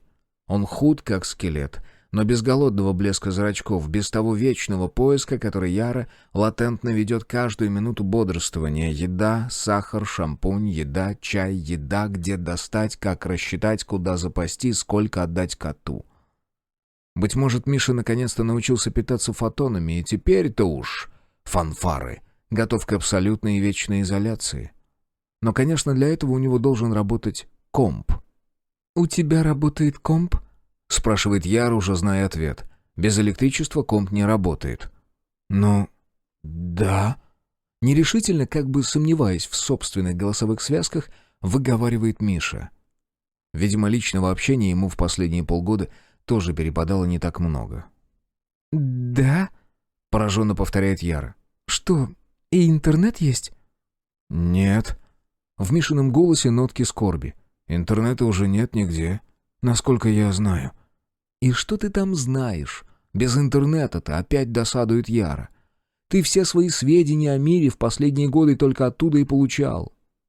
Событие, способное сбить неподготовленного человека с ног. Миша догадывается, о чем она думает, и вдруг говорит: «Ты, наверное, помнишь, у меня радио».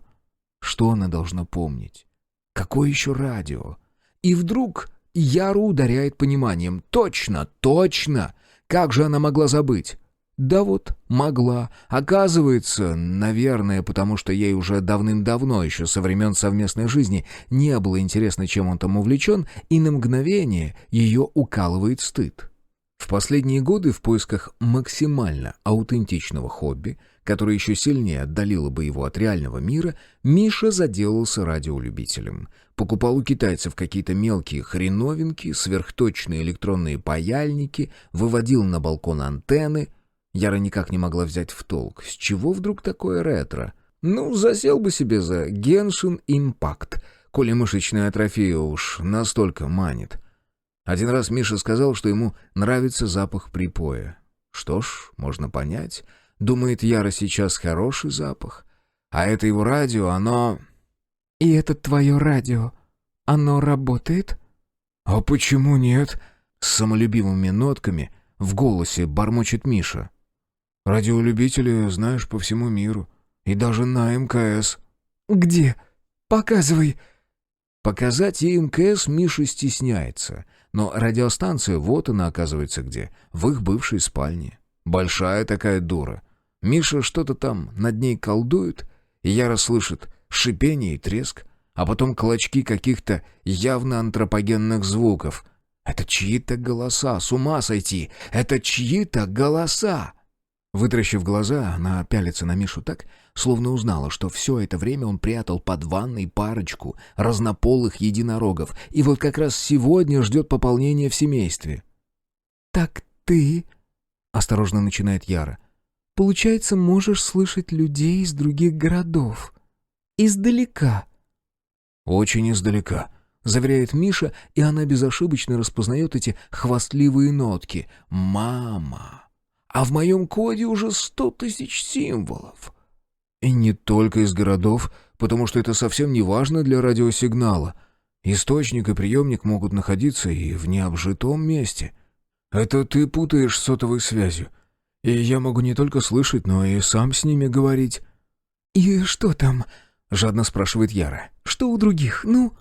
«Смотря у кого», — степенно начинает Миша. «В крупных населенных пунктах, как я понял, примерно то же, что и у нас. Но на обширных территориях со скудным транспортным сообщением ситуация, похоже, иная.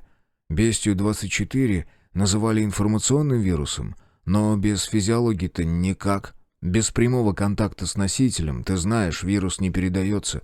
Ему нужны наши нейромедиаторы, гормоны, вся эта химия, которую могли бы регистрировать рецепторы принимающей стороны. А еще, похоже, он слегка разводит руками, глядя куда-то вовне. Похоже, на некоторых территориях восприимчивость к вирусу ниже.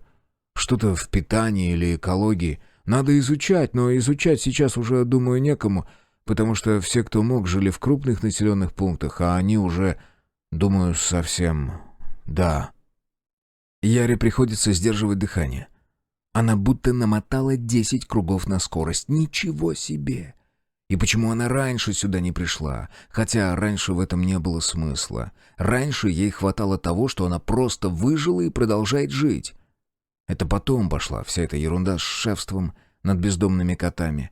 А с душеспасительной деятельностью ведь дело такое, коготок увяз всей птички пропасть. Миша какое-то время тихонько сидит рядом, дожидаясь, наверное, пока Яра еще что-нибудь скажет.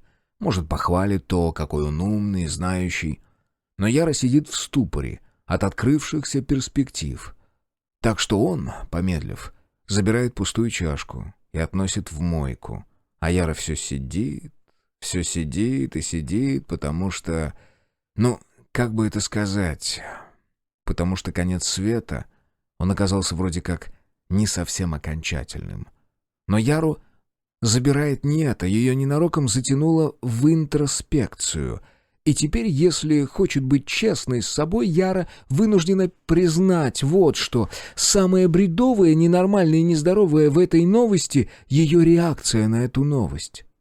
Она прижилась в мире после, обустроилась. Как смогла, да, но большинство не смогло и того.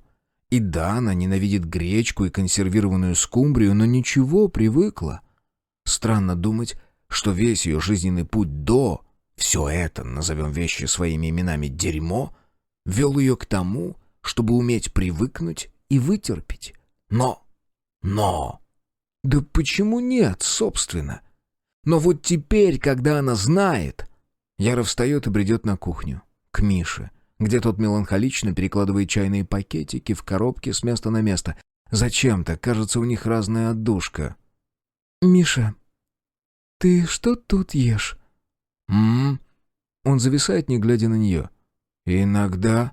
Яра ждет какое-то время, но это, по-видимому, конец фразы. «Ты выходишь на улицу? Чем ты тут вообще занят целыми днями?» Миша смотрит в окно, но явно не видит его.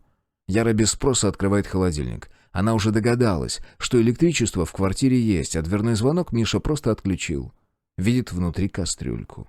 Достает и заглядывает внутрь. Греча и какие-то сероватые сгустки. Она знает, что это.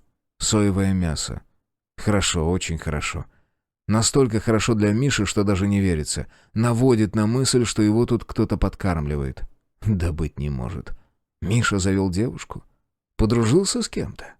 Либо же их расставание стало толчком, запустившим перерождение его личности. «Миш...» Она настойчиво ищет его взгляд и в ожидании прислоняется к холодильнику. «А вот ты ведь знаешь, что где-то не так, как здесь у нас. Может быть, лучше. А большинство людей, кто еще выжил, 100% не знают, а ты — да». Яра примолкает, пытаясь сама понять, что хочет спросить. «Ты не думаешь в связи с этим что-нибудь сделать?»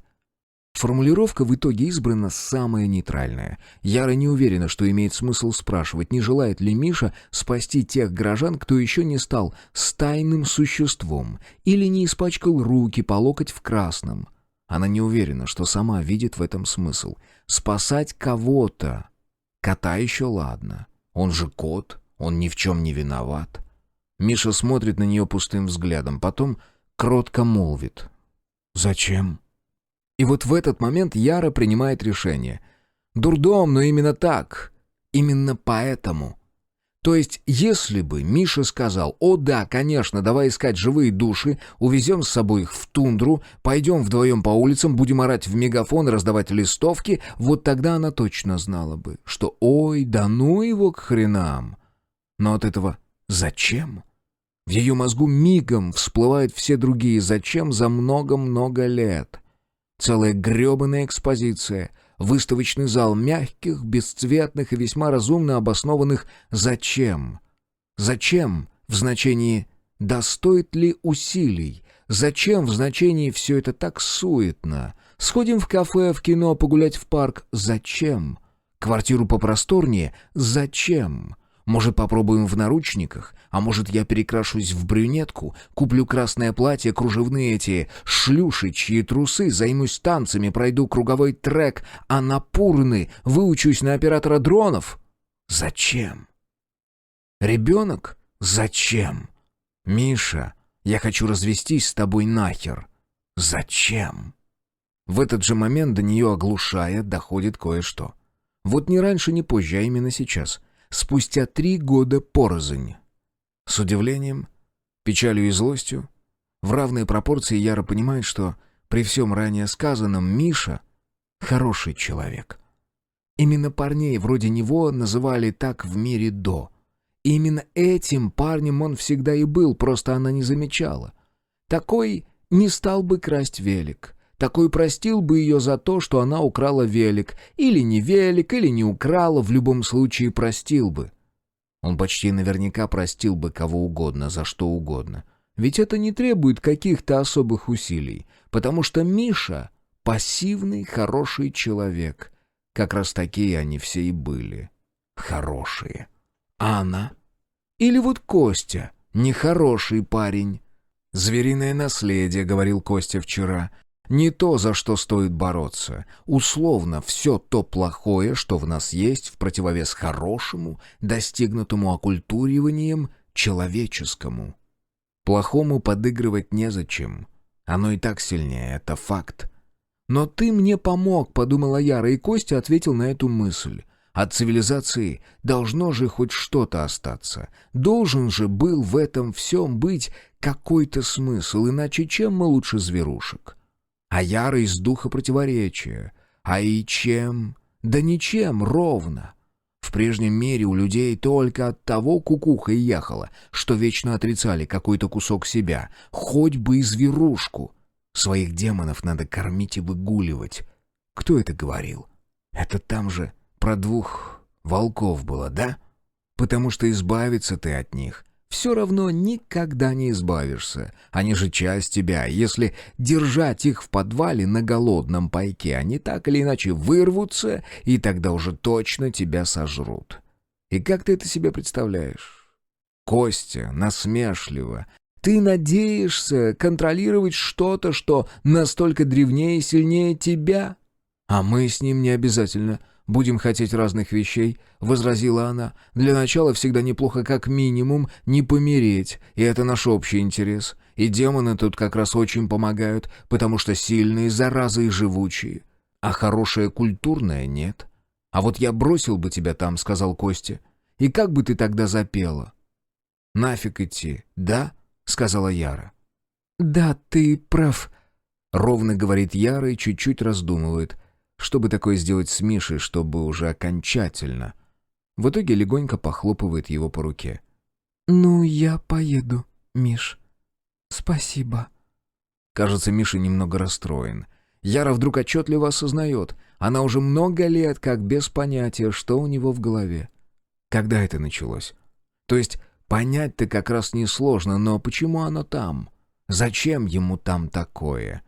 И в какой момент сама она, Яра, перестала и пытаться вникнуть во все эти причины, выводы, предположения, предпосылки, построения, прогнозы, во всю эту умственную, логическую, концептуальную хреноту, которую он считает жизнью. Он уныло следит за ее сборами. А 5-я точка болит так, что Яра с огромной радостью осталась бы до утра. Но только не у Миши. В обреченном стремлении не разрывать контакт жалобно спрашивает: «А ты все там же живешь?» Яра говорит: «Да, там же, бывай, Миш, будь осторожен, береги себя, все такое, кушать не забывай, пожалуйста». Когда она отъезжает от дома, снаружи уже темнеет. Ей приходится неслабо втопить, поскольку на уличное освещение теперь рассчитывать не приходится. Но даже при этом, при тугих забитых икрах и воющих воем плечах, она счастлива выбраться от бывшего, так как будто вляпалась во что-то печально гадкое, вроде влажного разложившегося трупика птицы. И вот теперь выдернула руку и ждет, пока ее отмоет дождь. После ее отъезда Миша какое-то время стоит на кухне, сутулившись, и наблюдает 2 их пустых чашки, а потом идет в комнату с радиостанцией, садится и переключается на исходящую частоту. Часть 5. 1. Кир стоял перед дверью и колебался. Мгновение назад ухо уловило непривычный звук. Кажется, за ближайшей стеной, а может, этажом выше, как будто кто-то рассыпал по паркетному полу маленькие твердые предметы вроде орехов. Но этот дом был полон непривычных звуков, мест, вещей, напоминаний, надежд. Да-да, вот именно их. И он что-то все не догоняет. Где тут соль? Какой, сука, смысл-то в этом во всем? Его первым побуждением, до веревки, до петли, было вернуть надежду. Догнать.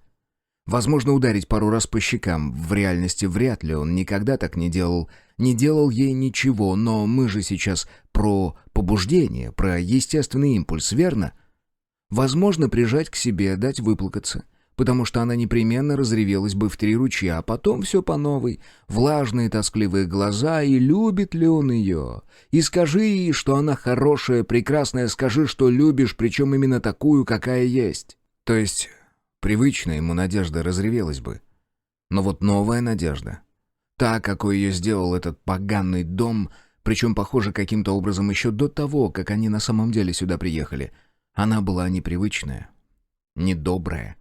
Недобрая надежда не плачет, не оправдывается, и, не оправдываясь, не вызывает жалости. После веревки и петли он спустился в холл и прикурил от одной из свечей, воткнутых в такую высокую дурищу у подножия лестницы. Потом присел на мраморную ступеньку и прибил 3 подряд сигареты прямо там, стряхивая пепел на мрамор. Потом вяло припомнил, что хотел начать искать ее. Бессистемно. Наверное, просто открывать все двери по очереди. Но это петля. Почему ему не отделаться от ощущения, но это бред, что веревку подкинула именно Надежда? Она не могла знать, что он пойдет этим путем, и веревку ей взять было неоткуда.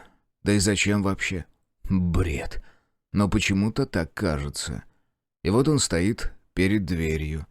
За ней наверняка что-то такое, что очень ей понравилось бы. Какое-нибудь богатейшее хранилище уникального бесценного говна. Возможно, даже... И Кир в ту же секунду отчего-то уверился, что так оно и есть, что эта его догадка случайна и стопроцентно верна. Библиотека. Положив ладонь на теплое орехового цвета дерево, он прямо-таки коснулся этой самой библиотеки. Буквально пощупал ее. Со всеми сокровищами, со всей неизмеримой и бескрайней красотой и мудростью, и смыслом. Да нахер вашу мудрость!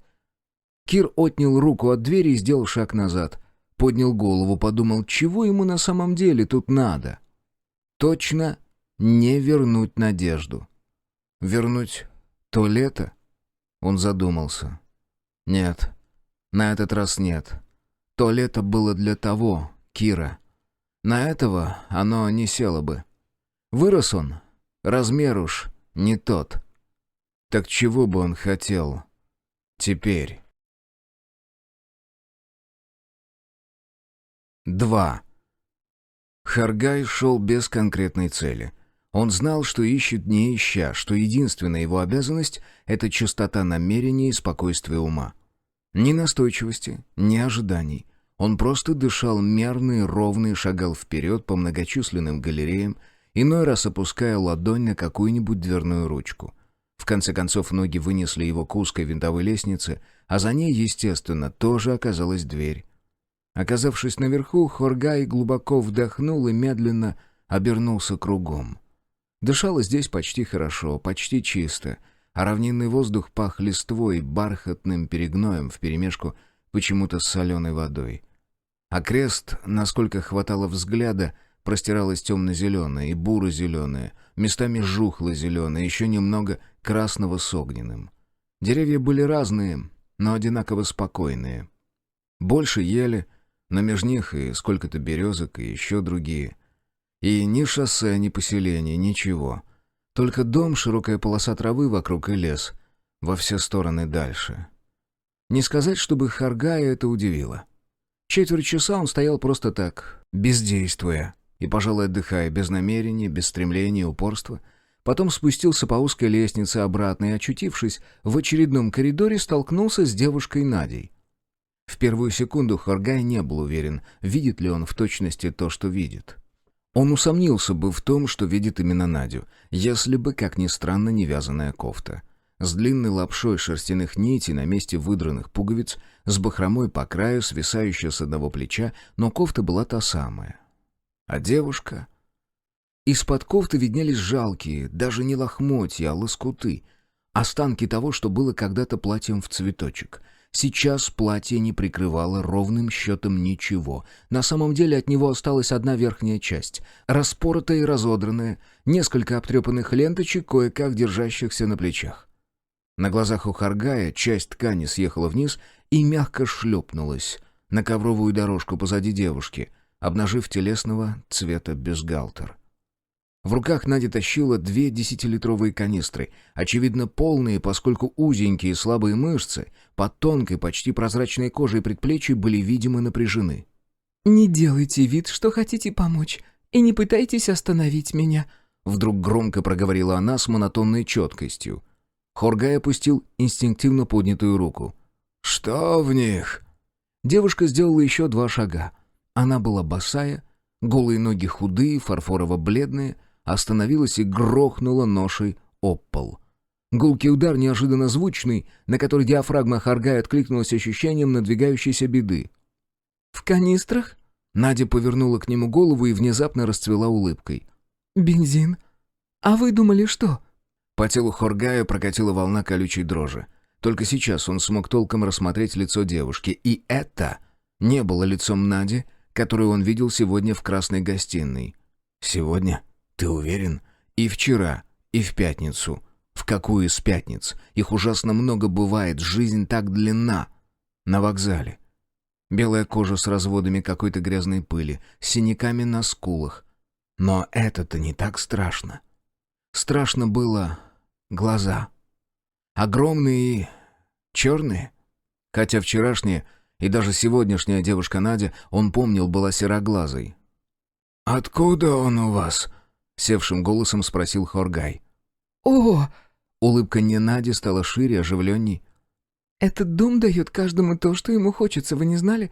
Надо только захотеть как следует и быть сдержанным в ожиданиях. Конечно, таково правило. Но я ничего не нарушила. Бензин — это скромное желание, и если хотите, там внизу в гараже есть еще». «Зачем?» «Как же я могу знать, зачем вам может понадобиться бензин?» Насмешливо откликнулась Надежда и отерла руки о бедра, как если бы ладони у нее вспотели. Она и правда как будто взмокла. Кожа влажно поблескивала, по виску сбегала струйка, а резинка серых хлопковых трусиков потемнела. Наклонив голову и пристально глядя на Хоргая, девушка оттянула ее большим пальцем и отпустила. И резинка щелкнула под округлым животом, совсем не мускулистым, беззащитным, детским. «Тривиально. Она вдруг быстро облизнулась, не переставая улыбаться. Но все равно может быть весело. Хотите поучаствовать?» Хоргай уже понимал, прежде ощущал, чем понимал, но в его случае это было почти одно и то же, и все же сделал шаг к ней, все же поднял руку снова. «Не надо, Надежда. Вернем канистры на место». Глаза не Нади резко распахнулись, в них полыхнуло что-то блестящее, что-то обжигающее острое и сладкое одновременно. Тонкое белое предплечье мелькнуло в воздухе, сбило протянутую руку Хоргая, и от силы удара он отлетел к стене между двумя окнами и ударился спиной, отчего на миг из легких вышибло весь воздух. Хоргай еще только растерянно моргал, стараясь вдохнуть, а в следующий миг все вокруг словно залило остро-сладким белым светом, и лицо, чужое, будто даже не лицо человека, очутилось прямо перед его лицом. И большие круглые черные радужки нацелились на него двумя дулами, и в каждом плескались темные воды Нижнего мира, полного духов, и завихрялись галактики, в каждом были вакуум и сингулярность. «Я уже попросила». Свист и шепот, будто бы собранный из всевозможного стрекота, шороха и шуршания, наполнил его уши изнутри. «Не пытайся меня остановить, шаман». Шею Хоргая тронули тонкие, совсем слабые пальцы. 4 с одной стороны, 1 с другой. И от их нажима стенки горла сомкнулись. Хоргай ухватился за руку Надежды обеими своими, мучительно захрипел, пытаясь втянуть воздух. Всем своим весом он повис на этой хрупкой детской руке, но толку не было никакого. Не было много-много секунд, пока перед глазами у него не засверкали зорницы, а по языку не растеклась горечь, пока она сама не захотела и не отпустила его. Свалившись на пол, Хоргай жадно раскрывал рот, отгоняя головокружение, а та, что была Надя, отошла на шаг и снова наклонила голову, изучая его. Хоргай молился, чтобы она решила, что он ей не интересен, чтобы оставила его. Хотя он не знал, и никто не знал, что представляет для них интерес, а что нет. Зачем они делают то, что делают? Они ведь и сами не знали. Вместе с тем Хоргай чувствовал странное смирение, почтение даже. Он много видел, много куда проникал внутренним взором, странствовал по самым дальним и заповедным местам, и все же не ждал, что когда-либо в жизни столкнется с одной из них. В этом мог быть свой смысл. Эта встреча могла стать знаком, но только если теперь она даст ему уйти. Он видел, как, стоя над ним, не Надя, вскинула голову и сосредоточенно посмотрела вдаль, в окно, как делают хищные птицы, придавив лапами грызуна или пойманную рыбу. Через секунду она отвернулась, шагнула к своим канистрам и без заметного усилия, зацепив их пальцами, оторвала от пола. Глядя, как она уходит, помахивая своей ношей, Хоргай дал себе еще 2 минуты, не более, а потом решительно поднялся на ноги. Духи спасли его, и позднее он возблагодарит их со всем почтением, но сейчас нужно спешить. Он не может остановить ее, он лишь человек. Но если она задумала то, что ему кажется, Ну и что еще тут можно задумать? Для чего потребовалось бы разжиться 20 литрами бензина, дорогой мой знаток духов? То он должен найти то, что ищет как можно скорее, чтобы спасти. Если только оно в доме. А дом дает каждому желаемое, сказано же тебе. Хоргай не может позволить, чтобы она это уничтожила. 3. Он потерял счет времени. Совершенно на него не похоже, внутренние часы никогда не подводили Гавра, а уж 1 минуту он мог отсчитать в каком угодно состоянии, хоть во сне. Но вот он занимается... Какой-то херней занимается и уже неимоверно долго. И некий глупейший участок его мозга все ждет сигнала окончания раунда, а сигнал этот не прозвучит. Уже и ежу ясно, никогда. Даже ромбу. Вон, ясно. Ромб понемногу приходит в себя, жаль, что более полезным это его не делает. Когда Гавр уронил руки, теплая невидимая лапа атаковала ромба. Сил смотреть на его унижение не было. Гавр вновь встал в стойку, и лапа переключилась на него, хотя Гавр быстро понял, что на самом-то деле она поддается, как самый ленивый слагер на свете. Она то и дело подвешивала в воздухе загадочные паузы, давая ему передохнуть, иногда и вовсе исчезала на несколько секунд, но стоило опустить руки к поясу, как ему тут же прилетало по голове, а если Гавр продолжал бездействовать, то прилетало ромбу, и тот жалобно стонал. Гавр вымотался. Он не боксировал уже. К дьяволу! Да, он, может, давно уже ничего не делал того, что должен был делать, потому что был очень занят тем, что прощал, и одновременно старался не рассыпаться при этом на куски. Если он выберется из этого дома... Странная мысль. А почему бы нет? Почему бы ему и им всем не выбраться? Да вот почему-то. Вот есть такое ощущение. Если только эта дрянь перчатки его старые не выкинула. Да господи, выкинула, купит другие. Только бы ему сейчас джеб разведывательный. Джеб, джеб, джеб. Смещайся, не стой. Дыши. Руки держи, руки. Приходилось вспоминать, и он как будто продолжал учить Евгения. Плечо выше, подбородок ниже. Гавр дышал со свистом, и дыхания едва хватало. Но всякий раз, когда ноги вот-вот были готовы подкоситься, невидимый кулак позволял ему отдышаться и поджидал. Зачем он с ним играет, этот кулак? И чем эта игра может кончиться, Гавр понять не мог.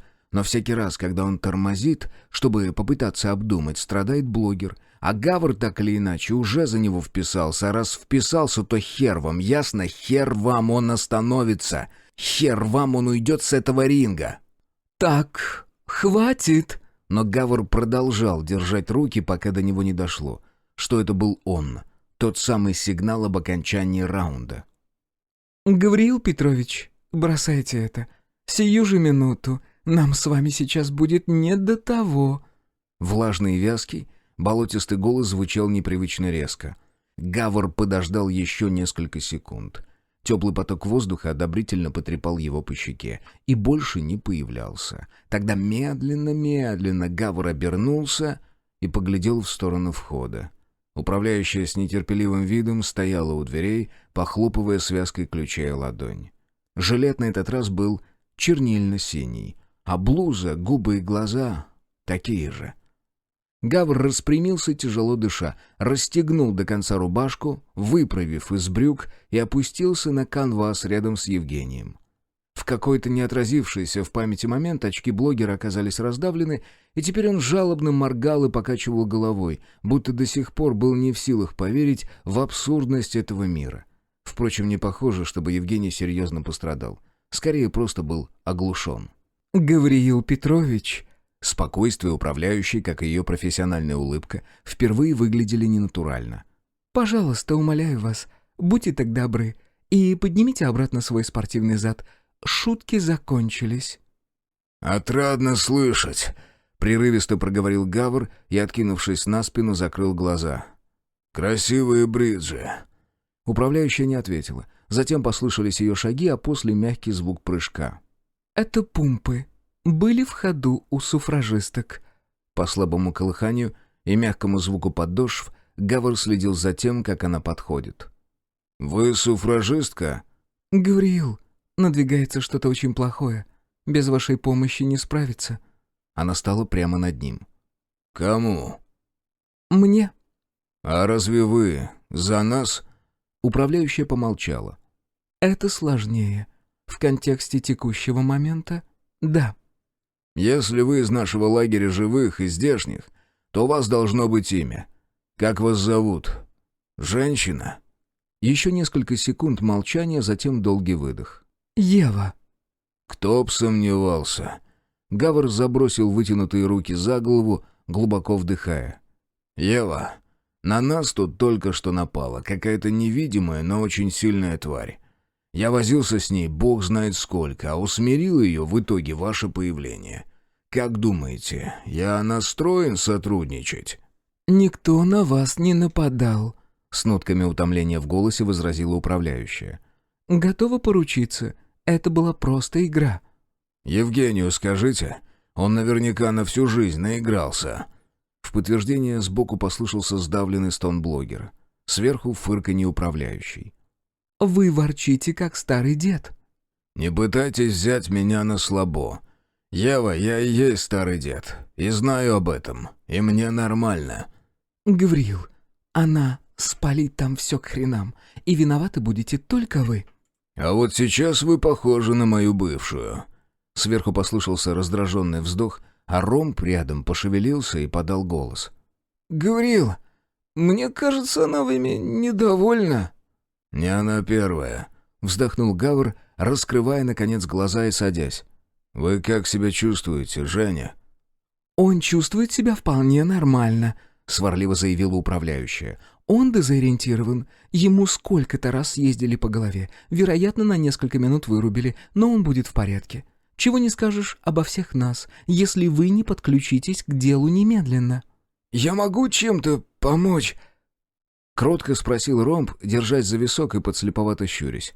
Гавр поднял взгляд. Сверху к нему тянулась рука, белая и крепкая, с короткими темно-красными ногтями.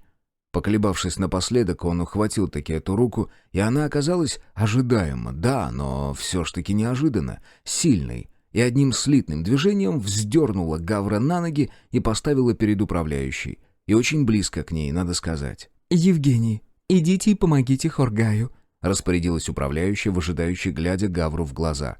«если сумеете.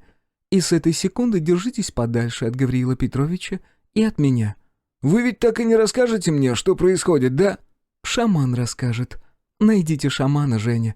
Это важно». Темные, почти черные.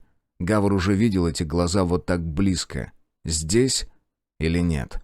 Где-то еще раньше, до храма бестии, как антрацит, как две изнанки луны, как... Управляющая, Ева, красивое имя, подалась к нему еще теснее, приблизила матовые, клюквенно-красные губы к уху и почти прошептала, но очень отчетливо. «Давайте, Гавриил, просыпайтесь». 4. На самом деле Евгений чувствовал себя вполне сносно. Только что его били. По-настоящему, наверное, в первый раз в жизни. В средней школе бывало, но то не в счет. Там дразнили, цеплялись, но не по-серьезному все-таки. Максимум подзатыльник отхватишь. А потом он уже приноровился, как себя вести.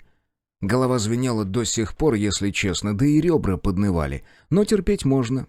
Он подышал как мог, потыкал в них и решил, что нет, не сломаны. Интересно, а если бы не Гавриил, ему их сломали бы? Увидев, что начало твориться на ринге почти сразу после явления управляющей, Ромб со всей доступной ему поспешностью подхватил ботинки и рванул прочь. Даже пиджак там бросил. Ну нет, нафиг. Хорошо, он пойдет искать Хоргая, он куда угодно пойдет и даже побежит, только бы и правда подальше от этой парочки. Конечно, и бесплотный кулак, который лупил его раз за разом, это было страшно. И там в лесу, и подозрительные существа на потолке в столовой тоже, если прикинуть. Но в жизни он не думал, что когда-нибудь, хотя бы краешком глазика, увидит такое чудовище. Он чудовище. Хотя, с другой стороны, он ведь не ушел, не оставил Евгения. Ромб мотнул головой, отгоняя эту мысль и другие. Уже у самой двери зала он заставил таки себя вспомнить о том, что он блогер, что он ведущий и популяризатор науки, что это его благородная работа и долг. Обернулся, хотел сделать кадр. Тут же понял, что смарт остался в кармане пиджака, а пиджак лежит рядом с этими двумя.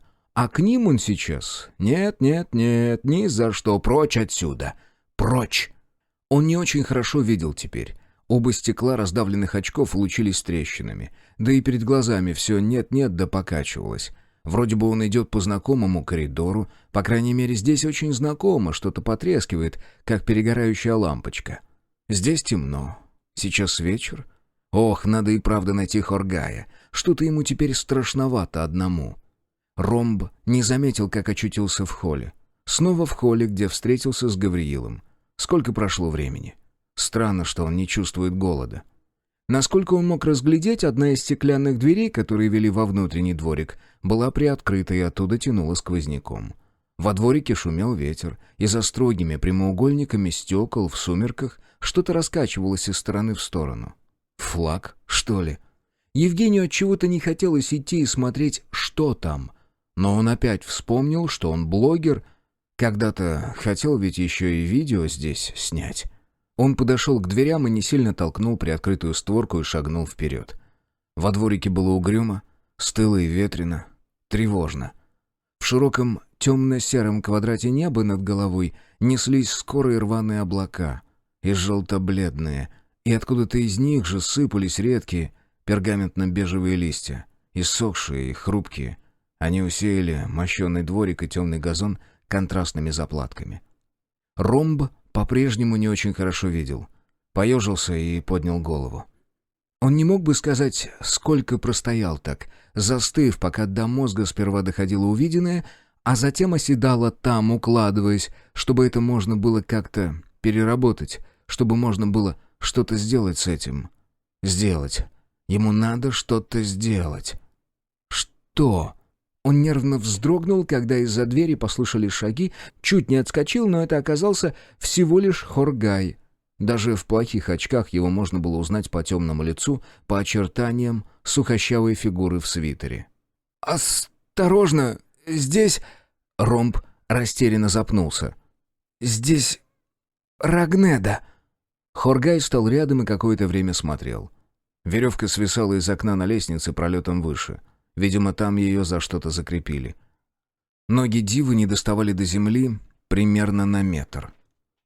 «Мы должны...» — пробормотал блогер. «Мы, наверное, должны...» «Нет», — спокойно произнес Хоргай, и Евгений почувствовал его руку на локте. «Пойдемте». «Но...» Ромб дал увести себя в холл, где они встали друг напротив друга в свете искусственных свечей, горевших в высоких шандалах на полу. Евгений был уверен, что когда он выходил во дворик, их тут не было. Стало быть, кто-то из прислуги пришел, пока он был за стеклянной дверью в патио, и принес, и зажег их. Его нос с большим запозданием учуял запах теплого воска. Нет, не искусственные, настоящие. Они мерцали, играя светом на бронзовом лице шамана, отчего его выражение казалось подвижным, живым. «Надо что-то сделать», — тихо спросил, не то предложил Ромб, и Хоргай поглядел на него очень серьезно, но очень бесстрастно, как будто хотел успокоить его этим взглядом, как будто не было ровным счетом ничего особенного в том, что в нескольких метрах висела в петле мертвая женщина. «Неужели она это из-за того... Она не нашла, что искала?» «Думаю, она поняла, что искать это ей не нужно», — произнес шаман. «И никогда не было». «А вы знаете, что...» Хоргай пожал плечами и перевел взгляд на лестницу. «Кажется, она жаждала получить неупиваемую чашу. Легенда. Якобы тот, кто хоть раз и запьет из нее, никогда больше не притронется к спиртному». «Никогда не слышал, чтобы у Рагнеды были с этим проблемы». «Думаю, она хотела ее для сына». «И что же, она...» Ромб рассеянно поднес руку к колбу, ожесточенно потер его пальцами, отчего очки перекосились. «Нет, не понимаю все равно. Вешаться-то зачем?» Блуждающий взгляд Хоргая неторопливо переместился с лестницы на пламя свечей, и Евгений заподозрил, что алтаец думает о чем-то другом. Хоргай подошел к одному из шандалов и принялся разглядывать его так, будто огонь что-то говорил ему. 6 рожков по периметру, 1 в центре, в каждом по тонкому столбику бежевого воска, отливающего розовым. Одна свеча не горит, впрочем, фитиль опален. Евгений видел шамана в профиле, видел, как в его блестящих коричневых с зелеными радужках вдруг отразились и затанцевали бело-желтые языки. «Много символов», — пробормотал Хоргай, все так же глядя на огоньки. «Они сбивают с толку. Тоже». «Вы о чем?» Одолеваемый сильным подозрением, что ответа не получит, Ромб все-таки спросил, поскольку что-то сильно напрягся за последнее время, и было бы славно, если бы его немного утешили. Шаман вдруг быстро повернул к нему голову. «Как сокол», — подумал Ромб. «Смыслы? Такое их обилие обманно. Оно заставляет видеть то, чего нет, а истинное скрывает из виду». Хоргай, не глядя, поднес ладонь к пламени свечей, и высокие язычки колыхнулись. «В ручье, в горе и ветре нет стольких значений. Ручей есть ручей. Огонь не карта огня, не глиф и не воплощение, а огонь. Символы нужны либо для того, чтобы первое время учить незнающих, либо для того, чтобы сколь угодно долго морочить голову остальным». «Морочить голову?» Ромб нахмурился, силясь понять. «Помрачение. Он о бестиях? Но при чем тут...» «Вы не могли бы объяснить немного?» Евгений не договорил, потому что шаман вдруг поднял вторую руку, будто призывая к тишине, и теперь стоял так перед огнем. Похоже на колдуна. Нет, даже жреца. Хоргай напряженно вглядывался в острые желтые язычки, будто пытался получить ответ на какой-то вопрос. И тут Евгений вспомнил то, что временно выветрилось у него из головы при виде Рагнеды-висельницы. Хоргаю тоже нужно что-то из этого дома, а он, Ромб, должен был его найти и помочь.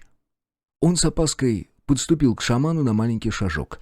Хоргай стоял словно в трансе, обратив ладони к огонькам, и те 6 то откачивались, то, наоборот, льнули к нему, как если бы от рук человека откатывались волны.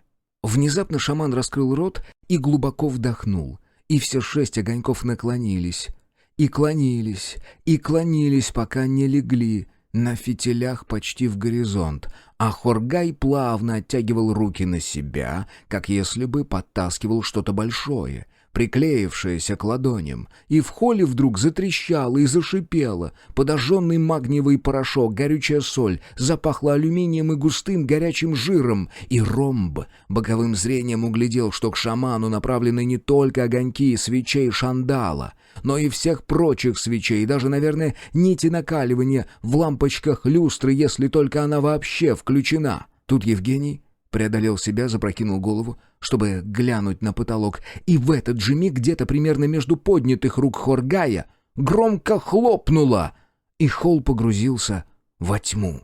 Боясь шевельнуться, Ромб застыл на месте. Через несколько секунд на месте, где стоял алтаец, зашуршала одежда, еще через миг чиркнула и затрещала очень знакомо, и лицо Хоргая осветила зажатая в щепоте спичка. Евгений шумом перевел дух. «Мне нужно торопиться», — отрешенно произнес шаман, вновь зажигая фитили пары ближайших к нему свечей.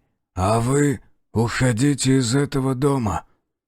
«Мне велели вам помочь», — дрогнувшим голосом возразил Евгений. «Я помогу, потому что...» «Почему? Почему?»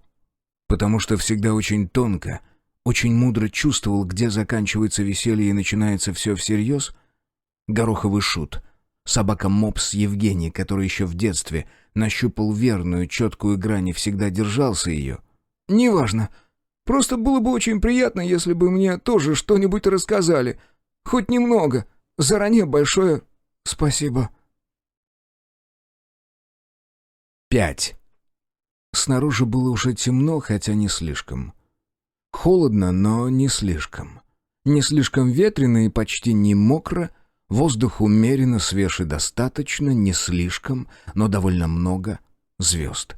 Он дошел до конца гравиевой дорожки или до начала, смотря с какого момента вести отсчет. Здесь начиналась подъездная дорога, по которой можно было, наверное, выехать в город с названием, которое он не запомнил. Серьезно? Он даже на мгновение замедлил шаг. Да, похоже, что так. Странно, что он и правда не помнит, на какой станции они сошли, хотя... Вот вспомнил.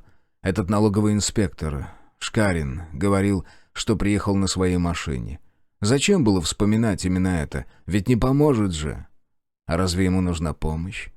Ведь он, кажется, уже понял, чего хочет. Кир остановился там, где начиналась тропинка, и обернулся на дом. На фоне леса трехэтажное здание казалось выше и выглядело каким-то перекошенным, несимметричным. Искажение из-за марева. Зной. Бывает. Подумав об этом, Кир тут же ощутил, как намокает рубашка под пальто. Нахрена он напялил это пальто посреди лета? 15-летнее лето тоже было жарким. Последнее теплое лето. Удивительно то, что он не может вспомнить такой важной вещи. Он помнит Ирку на кресле и свечки в банках за крышкой чемодана. Помнит ее руку в своей, гладкую теплую кожу. Помнит Надю. Просительное и взволнованное выражение, когда она с ним советуется, когда в сотый раз тревожно переспрашивает: «Ты меня любишь?» Ее платье в цветочек, ее альбомы с репродукциями. И помнит, как тонкая фигурка лежит, переломанная внизу, на втором этаже. И Кир не сводит с нее огромных глаз, вцепившись пальцами в край, и дрожит от ужаса, потому что тело человека — это совсем не человек. И ты ни за что не перепутаешь. Совсем не как в фильмах, ничего общего, и сейчас он ясно это видит. Но он не помнит, сделал ли это он. Как странно. Разве такое может быть? Но это правда, он действительно не помнит. Он забыл в этом доме? Или раньше? Кир продолжал ощупывать взглядом темный контур на фоне темноты. Непростой и недобрый дом. Нужно было бежать сразу, нужно было уходить отсюда, и сейчас он уйдет. По крайней мере, он знает, чего хочет теперь. Ему показалось, что на фоне графитового пятна дома слабенько проблескивает что-то, какой-то огонек. На свет в окне не похоже, мерцает, как, огонек. Огонь. Надежда осталась там. Но Кир ничего не мог, не хотел с этим делать. А хотел он уйти как можно дальше, идти, пока не дошагает до глуши, до тундры, до Алтая, пока не заберется в самый глухой лес, а там сядет под самую толстую, старую, разлапистую елку, привалится к стволу и будет спать. Потом проснется, напьется стеклянной ручейной воды, сладит у ствола простенький шалаш, залезет внутрь и заснет снова. Потом проснется, найдет или поймает себе еды, согреется огнем, укрепит хижину, опять заснет, проснется. Огонек разгорелся ярче, а Кир повернулся, вышел на дорогу и зашагал, покидая дом вторым. 6. Вероятно, можно сказать, что она больше не владела собой. По-прежнему, видя глазами и дыша легкими, осязая шершавость твердого пластика кончиками пальцев, помня вкус слизанной с губ соли, ничем этим она больше не обладала. Было так, словно ей дали попользоваться этими ощущениями. Было так, словно ей осталась только возможность думать. Думать? Ее ноги шагнули, сходя с лестницы. Раз, другой. Потом вдруг упруго оттолкнулись носками. Тело разом перемахнуло оставшиеся ступени и через миг с глухим грохотом впечаталось в дверь. На миг она оказалась обескуражена, недовольна. Потом это прошло, она поднялась, нога за ногой, рука за рукой, и постояла, проверяя себя. Все нормально.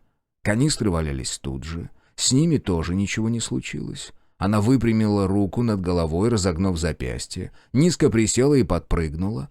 Ладонь с силой толкнулась в потолок.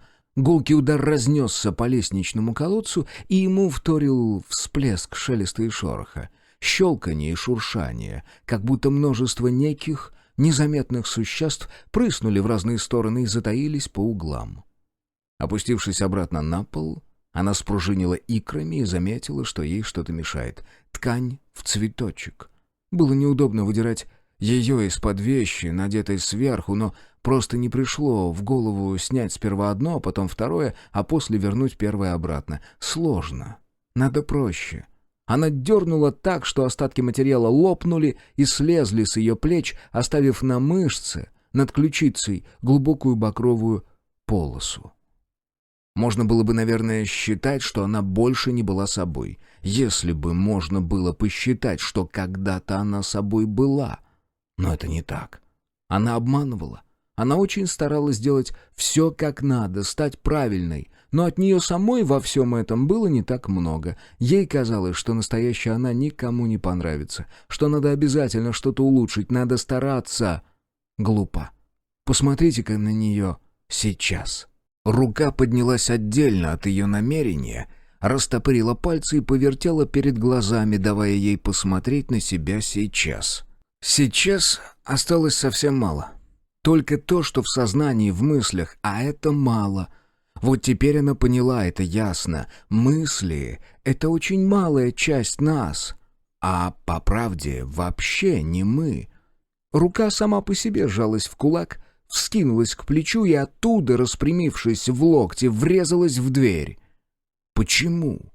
Можно открыть. Вот ручка. Можно нажать на ручку, и дверь откроется.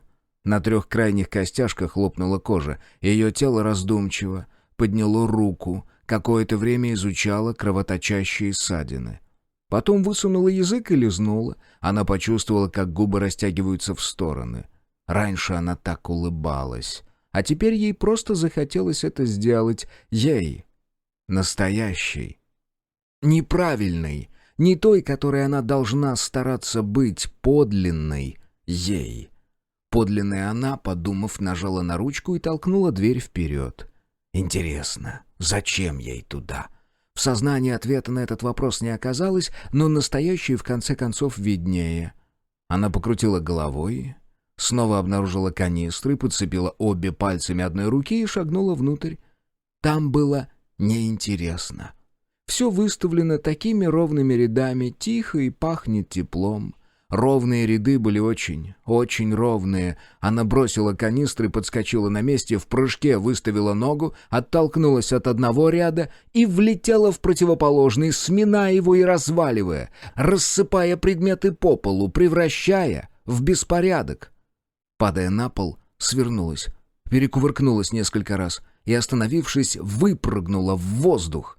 Канистры остались метрах в 5 сзади. Одним скачком она вернулась к ним. Мышечные волокна. Прекрасные. Они могут куда больше, чем могут мысли. Поэтому мысли никогда не позволяют задействовать их на всю мощность. Она снова растянула губы. Ей понравилось ощущение, которое от этого появляется, и пошла вглубь, туда, куда уходят ровные ряды. В сознании, однако, хранились воспоминания, и она помнила. Помнила, чего хотела. Она решила так сделать еще до того, как проснулась настоящей. Не сказать, чтобы сейчас ей, подлинной, было это необходимо, но почему бы нет? Это может быть интересно. Она помнит, ей здесь не нравилось, захотелось убрать все это, потому что оно плохо устроено и никуда не годится. Хорошо. Она согнулась прямо на ходу и рассмотрела канистры. Понятно. Можно отвинтить крышку. Но можно сделать веселее. Остановившись, она подняла одну из канистр ко рту, лизнула просто так. Потом раскрыла рот пошире и впилась зубами в толстый пластиковый угол. Плотно. Твердо. Она перехватила с одного бока, стиснула крепче и подвигала челюстью. Зубы откликнулись болью, но болью занималось сознание, оно принадлежало старой ей, не настоящей. В конце концов, один зуб скололся, а еще один, кажется, треснул, но затем... Ей в рот полилась жирная и вонючая струйка. Рассмеявшись, она подкинула канистру в воздух и, занеся руку за голову, размашисто шлепнула по ней ладонью. Канистра отлетела к деревянной стене, веером разбрызгивая маслянистые капли, и пушечным ядром врезалась в ровный ряд. Это и правда было весело. Она прогрызла вторую канистру и так, на ходу, швыряя то одну, то другую, подпрыгивая и пасуя сама себе, двинулась дальше. Теперь ей нужно было найти только один предмет, потому что сознание помнило.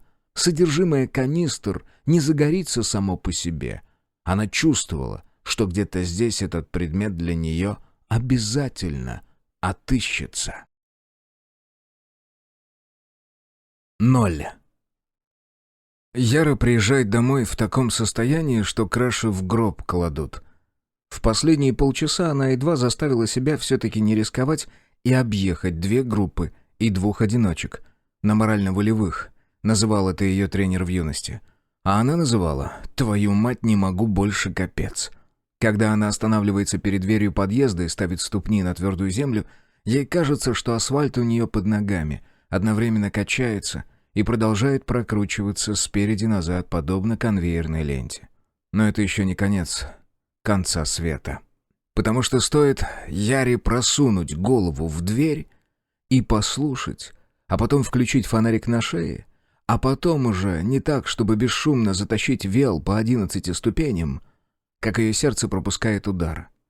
И это еще удача, что ее рефлекс в ситуации внезапного испуга «не бей, не беги» и, к счастью, даже не вопи, а замри. Яра замирает, потому что у двери ее квартиры сидит, привалясь спиной к полотну, человек. Фонарик выцепляет его лицо, и человек поднимает ладони, чтобы заслониться, и, недовольно щурясь, моргает. Яра ловит поток фотонов, отразившийся от небесно-светлых серых радужек, и шипит матом. «Я обделаться сейчас могла!» «Я лучшего о тебе мнения». «Ты дрых тут, что ли? А если бы соседи?» «Нет у тебя в этой парадной соседей. Я проверил. Окажись, я был бы о тебе худшего мнения». «А если бы я сегодня вообще не вернулась?» «Он сказал, что ты вернешься сегодня». Только тут Яра, отведя луч от его лица вниз, высвечивает нечто, лежащее у Кости в области паха. Нечто белоснежное, как облако в лучах июньского полудня. «Какого? А он что здесь делает?» «У него и спроси». Яра раздраженно опускает голову. «А ты что здесь делаешь?» Майтрея безо всякой спешки прищуривается и демонстративно зевает Яре в лицо. Его передняя лапа свисает с одного Костиного бедра, а хвост с другого. Видно, что кот совершенно расслаблен, спокоен и ласков по отношению к человеку. То есть, что это не ее кот нифига, а какой-то ведьмин подменыш. Яра торопливо придумывает, на что бы ей еще позлиться. А Константин спокойно поднимается на ноги, аккуратно перекладывает Майтрею себе на предплечье и интересуется. «Ты собираешься меня в дом пускать? Я привез манку». Костя привез еще и зарядное устройство для самоката, и Яра решает не спрашивать, где и как этот хорват его добыл. Она ведь сама не планирует возвращать велосипед. Это если с самого начала быть честной с собой. В той, нормальной жизни до, привычка категорически деструктивная. Право, удивительно, какой же необходимой она оказалась сейчас, думает Яра. Один из немногих тросов, за которые можно удержаться, когда рушится мир. Не врать себе. Кто б подумал. Поэтому Яра предельно честна с собой, когда бок о бок с Костей снимает обувь в прихожей, мигом уменьшившаяся в 2 раза из-за самоката и велика. Когда теряет равновесие, мимоходом прихватывает локоть Кости.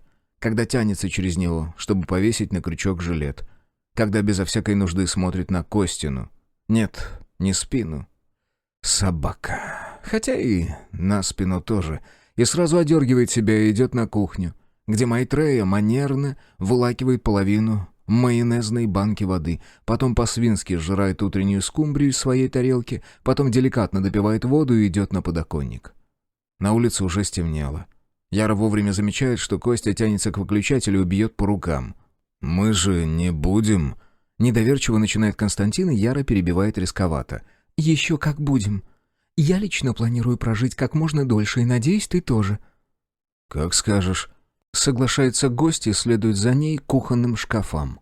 На самом деле с улицы все равно проникает какой-никакой свет, но очень бледный. Его хватает лишь, чтобы прорисовать в кухне очертания предметов, людей и котов. Яра тянется в шкаф за кружками. Снова, твою налево, путает шкаф, случайно касается Кости, и не просто Кости, а бедра Кости. А это большая разница, но она правда. Случайно. Костя стоит рядом, вроде как для приличия. Ну, помочь хозяйке, накрыть на стол. Все вот это вот. Яре срочно нужно отвлечься, иначе ее понесет. Так что она сосредоточенно думает о Майтрее. Прохвост как-то оказался на улице. А значит, удрал из закрытой квартиры. Классическое преступление в запертой комнате. И как, спрашивается? В рассеянии она зачем-то сует Косте пустую кружку и, разворачиваясь, чувствует, как его рука, опускаясь, слегка мажет ее по боку. «Может, сядешь уже?» Блин! Социальные навыки, Яра! Социальные навыки! Ты же вовсе не хотела, чтобы он сел, а прямо наоборот. Это же все совсем не так делается!» Но цель достигнута, почти невидимый темный гость ретируется и опускается на ближайший найденный стул. Она ставит чайник, на ощупь шарит по шкафчикам с внезапной надеждой найти какой-нибудь завалящийся киш Лорен с семгой или там венский штрудель, сдается. «Извини, угостить нечем. Ты голодный вообще?» Не настолько, чтобы жаловаться на дурное обращение, если меня не покормят. Только самокат на зарядку воткну. Не возражаешь?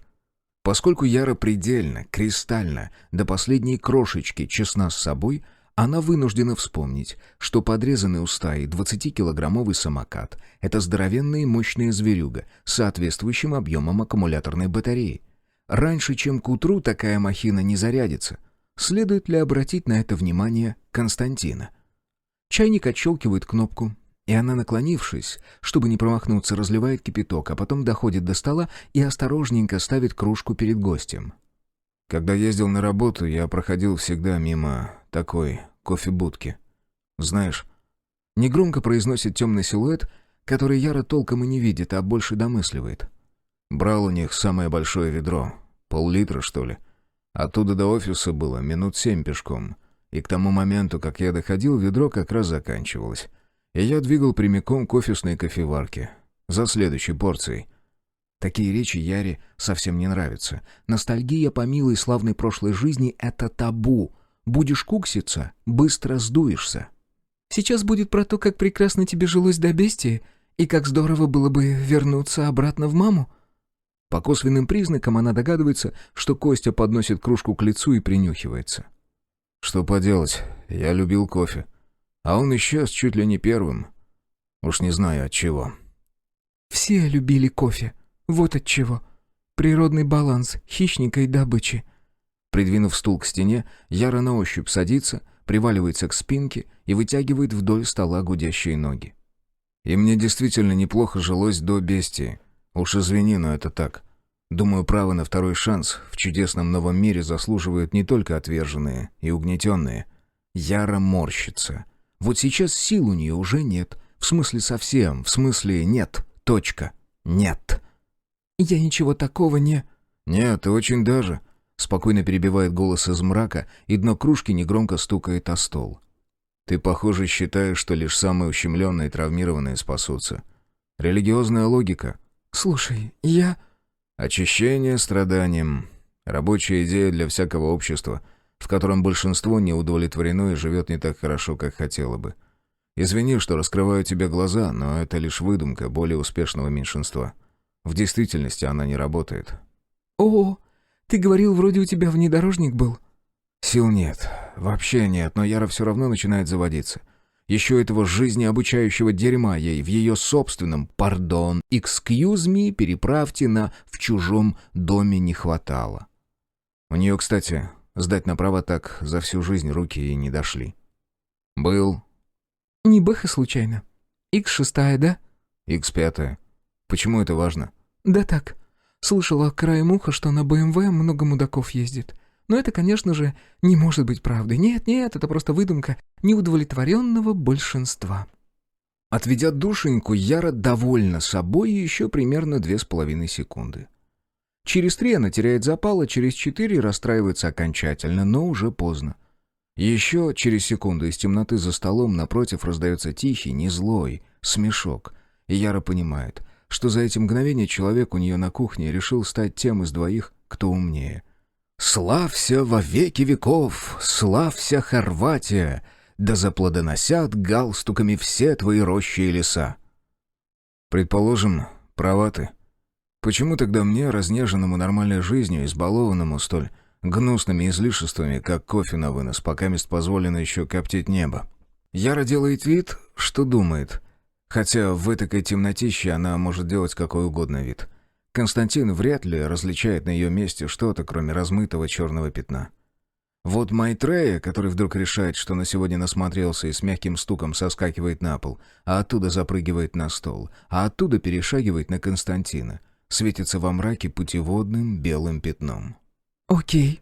А по-твоему, почему? Мое-то выживание хотя бы религиозная логика объясняет. Костя, возможно, поглаживает животное, а потом, вероятно, поднимается, держа Майтрею на одной руке, после чего, видимо, подходит к Яре, и не исключено, что смотрит на нее сверху вниз. Я пытался понять, правда. Было интересно. До какого-то момента. Потом решил, все это до такой степени неважно, что вот просто совсем. Мне разве что одно приходит в голову, более-менее похожее на причину, почему я до сих пор жив. Интрига нагнетена. Прошу, не тяни дольше. Бурчит Яра, силясь разглядеть в нем хоть что-то. Прекрасные серые глаза. Светлые, как Глетчер, к примеру. Белое пятно движется в пространстве. Костя пересаживает кота обратно на стол. Затем Яра не видит этого движения, но чувствует, как в помещении перемещается воздух, как сдвигаются массы тьмы вокруг.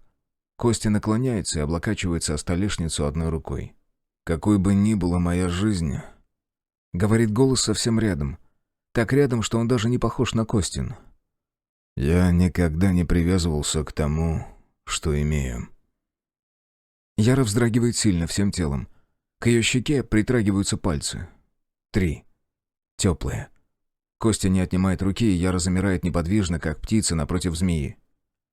«И не считал, что это навсегда». Размеренно договаривает он. И смолкает. Яра чувствует, как ее сердце сильно, ритмично пропихивает секунды в судорожно сомкнутую глотку. Сперва их 3, потом 6, 8. Медленно она встает.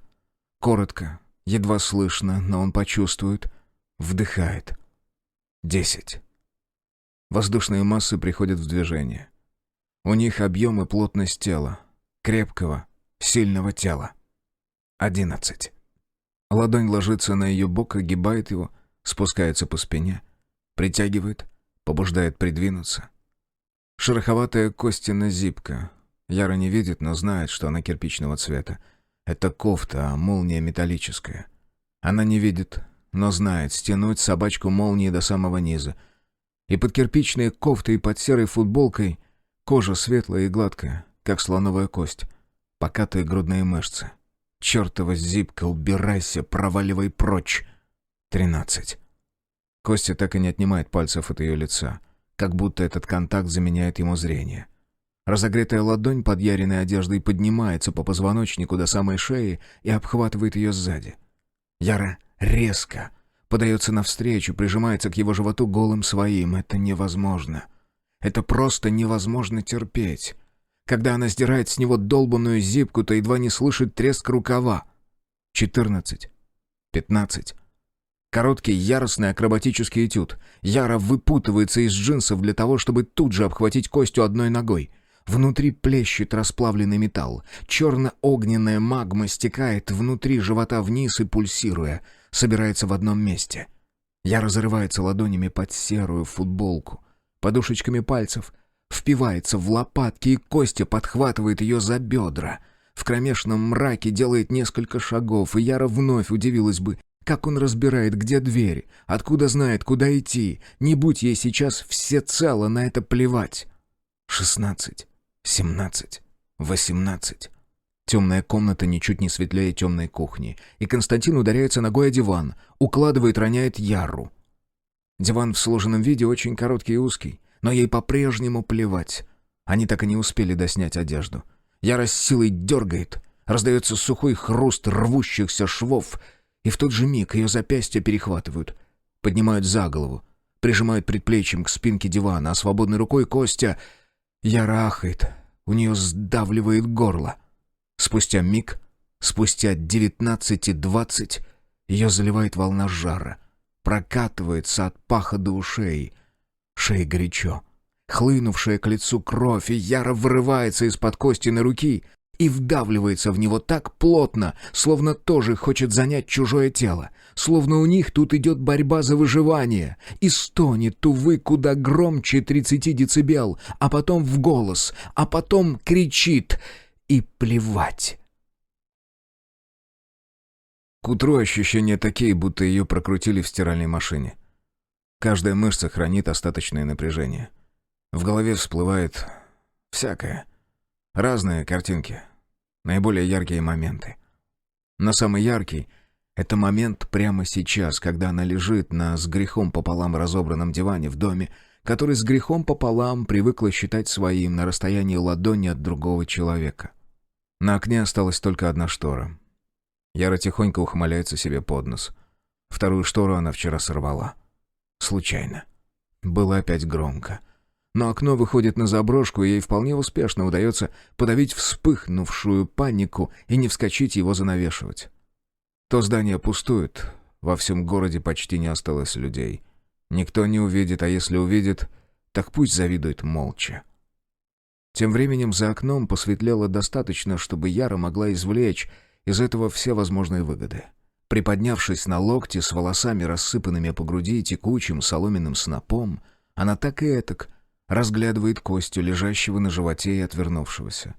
Даже привстает на коленях, чтобы поглядеть со спины. Скомканное одеяло болтается где-то у них в ногах, и замечательно, хотя и холодновато. Кожа у Константина светлая, но не бледная, а с теплым оттенком. И он не худощавый. Запястья и щиколотки плотные, крепкие. Красивое тело. Сильное. Яра вытягивает руку над самой рельефной и наиболее привлекающей внимание частью, той самой, что уже не спина, но еще не ноги. Почему-то, когда речь о мужчинах, никто не называет такие части тела своими именами. А и зря. Ладонь зависает в сантиметре от кожи, и тут же ее быстрым движением сбивает Костина рука. Он улыбается, переворачивается на бок лицом к ней. Яра сухо пытается сглотнуть. С этой стороны все еще интересней, чем с обратной. «Ты совсем неутомимая, да?» Костя жмурится, трет глаза основанием ладони. «Может, дашь мне сперва хоть чего-нибудь поесть? Я, конечно, выносливый сукин сын, но у каждого есть предел». «Ты что-то говорил вчера про манку?» «Манка». Тоном весьма сдержанного воодушевления тянет Константин. «Да, верно говорят. С женской эмансипацией романтика умерла». «Романтика?» — насмешливо возвращает Яра. «Мы просто чуток развеялись, разве нет?» «Разве да?» — откликается Костя спокойно. У Яры нет понимания, какие слова сейчас уместны, а какие нет. Социальные навыки, мать их. Хотя говорить правду точно не стоит, в этом она почему-то почти убеждена. Что, когда она только бросает на него взгляд, у нее внутри все сжимается и разогревается от сжатия, ага. Законы физики, детка. Что его глаза светло-светлые и похожи на Глетчер. Нет-нет, не эту правду. Точно. Потому она выбирает сказать другую. «Ты пришел ко мне просто потому, что я была единственным вариантом. Да и то по чистому везению. Подвернулась». Судя по серьезному виду, Костя обдумывает ее слова, а это гораздо больше, чем они стоят. «Ты единственная, да. И наша встреча — чистое везение. Звезды совпали, можно сказать». Он улыбается. «Ну и чем не кино? Про любовь». «Он это серьезно?» «Нет». «Да?» На Яру обрушивается и дезориентирует. Фронтальный удар невидимой лапы. Она вынуждена взять 5-секундную паузу на восстановление. «Да это просто глупо». Она почему-то чувствует злость, чувствует огорчение и обиду. «У нас тут, как бы тебе помягче сообщить, целый мир погиб». «А ей какая разница?» «Что?» Костя придвигается к ней глаза в глаза, со слабой улыбкой и снова спрашивает. «Любви, какая ей-то разница?»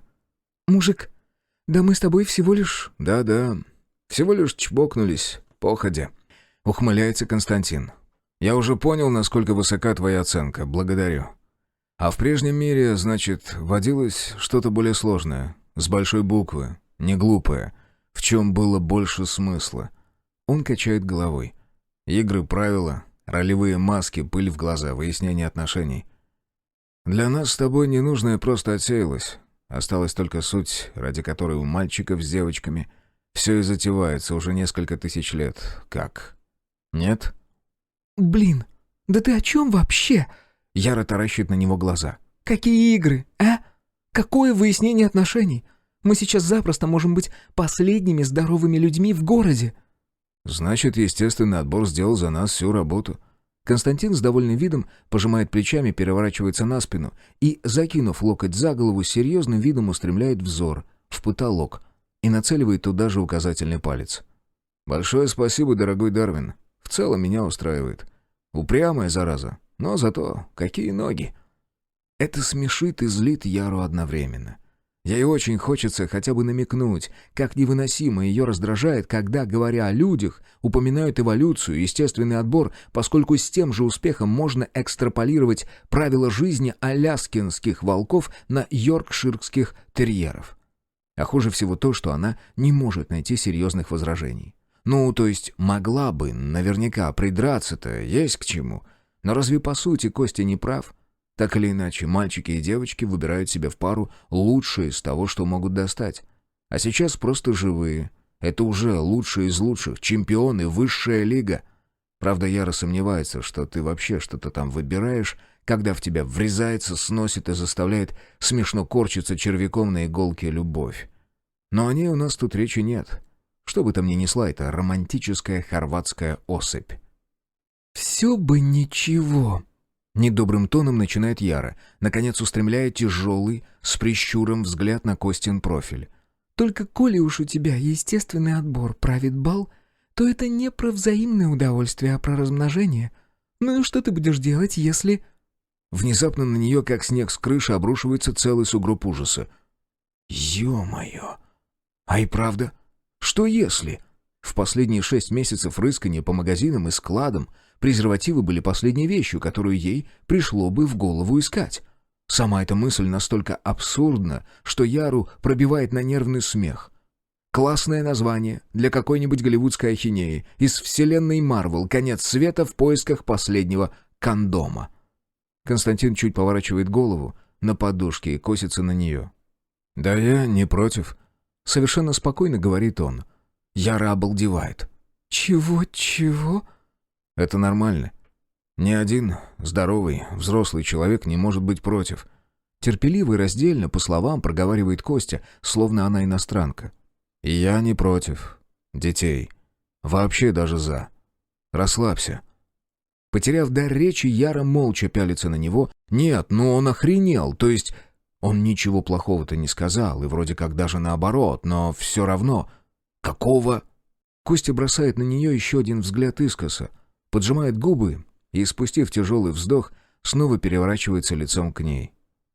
«Ты слишком много думаешь», — сообщает он и кладет свободную руку ей на грудь и слегка сдавливает, а потом ведет вниз, по ребрам, к талии, до бедра и обхватывает его с внутренней стороны и подтягивает ее к себе. «Забиваешь себе синапсы. Не думала йогой заняться?» Внутри все сжимается сильно-сильно, до одной тугой точки. Яра придвигается к Константину, вытягивается вдоль, словно желая прилипнуть к нему каждым сантиметром кожи, закидывает ногу на его ногу, зажимает ее в сгибе колена, принимает его на вдохе. Одновременно перекатывается наверх и растекается, распластывается гибко и сильно, по мускулистому телу переплетя пальцы с его пальцами, широко разведя бедра. Яра тот еще эзотерик. Но, сдается ей, в первом приближении это вполне может проканать за йогу. Часть 6. 1. Он чувствовал, как распахиваются двери и разверзаются небеса, как раскрываются устья земли, и оттуда выглядывает сосущая, жадная бездна, как сталкиваются за мгновение до взрыва парные частицы, как прорывается плодный мешок, лопается куколка, выпрастывая влажные слипшиеся крылья, и внутри открывается вход чему-то и выход, а его ощущение себя пятится и бледнеет, становясь грунтовкой на холсте, становясь базовыми настройками, становясь фоном. Он испытывал подобное не так много раз в жизни и никогда не знал заранее, что это случится. Несколько раз, когда боксировал, когда выплеск энергии был настолько мощным, что пробивал скорлупу. Еще пару раз, когда работал и когда что-то вдруг страсть как хорошо удавалось, и это было блаженство. Это было ужасно. Он и никто из них не мог делать этого специально, пробуждать в себе бестию, призывать ее. А если бы и мог, то, естественно, ни за что не стал бы, потому что это воплощенный кошмар. Та самая одержимость демоном, за которую когда-то сжигали, и правильно, как поглядеть, очень даже правильно, потому что с демоном нельзя договориться, демон нем. Но Ева сказала: «Никто не остановит бестию, Гавриил». И он докончил про себя, кроме бестии. Где-то под их ногами глашатый, съежившись в смертном страхе, отползал по канвасу прочь. А Ева сказала: «Эта сучка спалит нахер библиотеку, Гавриил. В мире не так много точек перегиба, и одну из них мы потеряем. Ты понимаешь, что это значит?» Они стояли на ринге нос к носу, как противники в каких-то 5 сантиметрах, а вокруг потрескивало и пощелкивало, и что-то невидимое с уютным, топочущим звуком пробегало по канвасу, шуршало по стенам. Гавр чувствовал, что они волнуются, но не хотел спешить, не хотел опять принять неверное решение, простить кого-то не того, и ответил: «Не понимаю. Объясни». «Меньше мест, в которых можно развернуть все и откатить назад. Меньше возможностей выйти на новый виток, когда старому миру настает конец.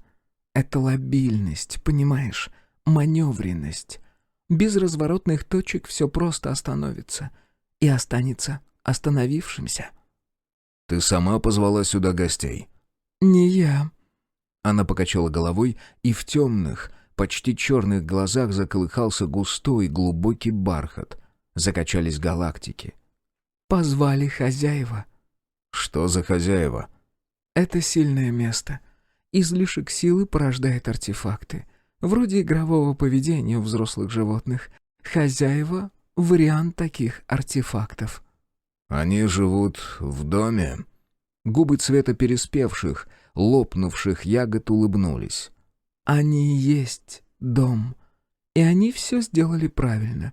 Сюда надо запускать кого-то время от времени. Мир сам себя не раскачает, знаешь ли. Ему нужен стартер, нужен толчок, нужны отдельные люди, нужно разнообразие. Разные роли, разные пороки и добродетели. Дом раздергивает их защиту, выводит из равновесия, выманивает на себя. Кто-то не справляется, не изменяется, не выполняет нужную работу, и тогда просто гибнет. Уничтожить сам дом кто-то захотел тоже не в первый раз, но до сих пор это никому не удалось бы. До сих пор у нас не было бестии». «На этот раз твои хозяева плохо выбрали гостя?» Управляющая склонила голову набок и медленно, оценивающе провела взглядом по его лицу.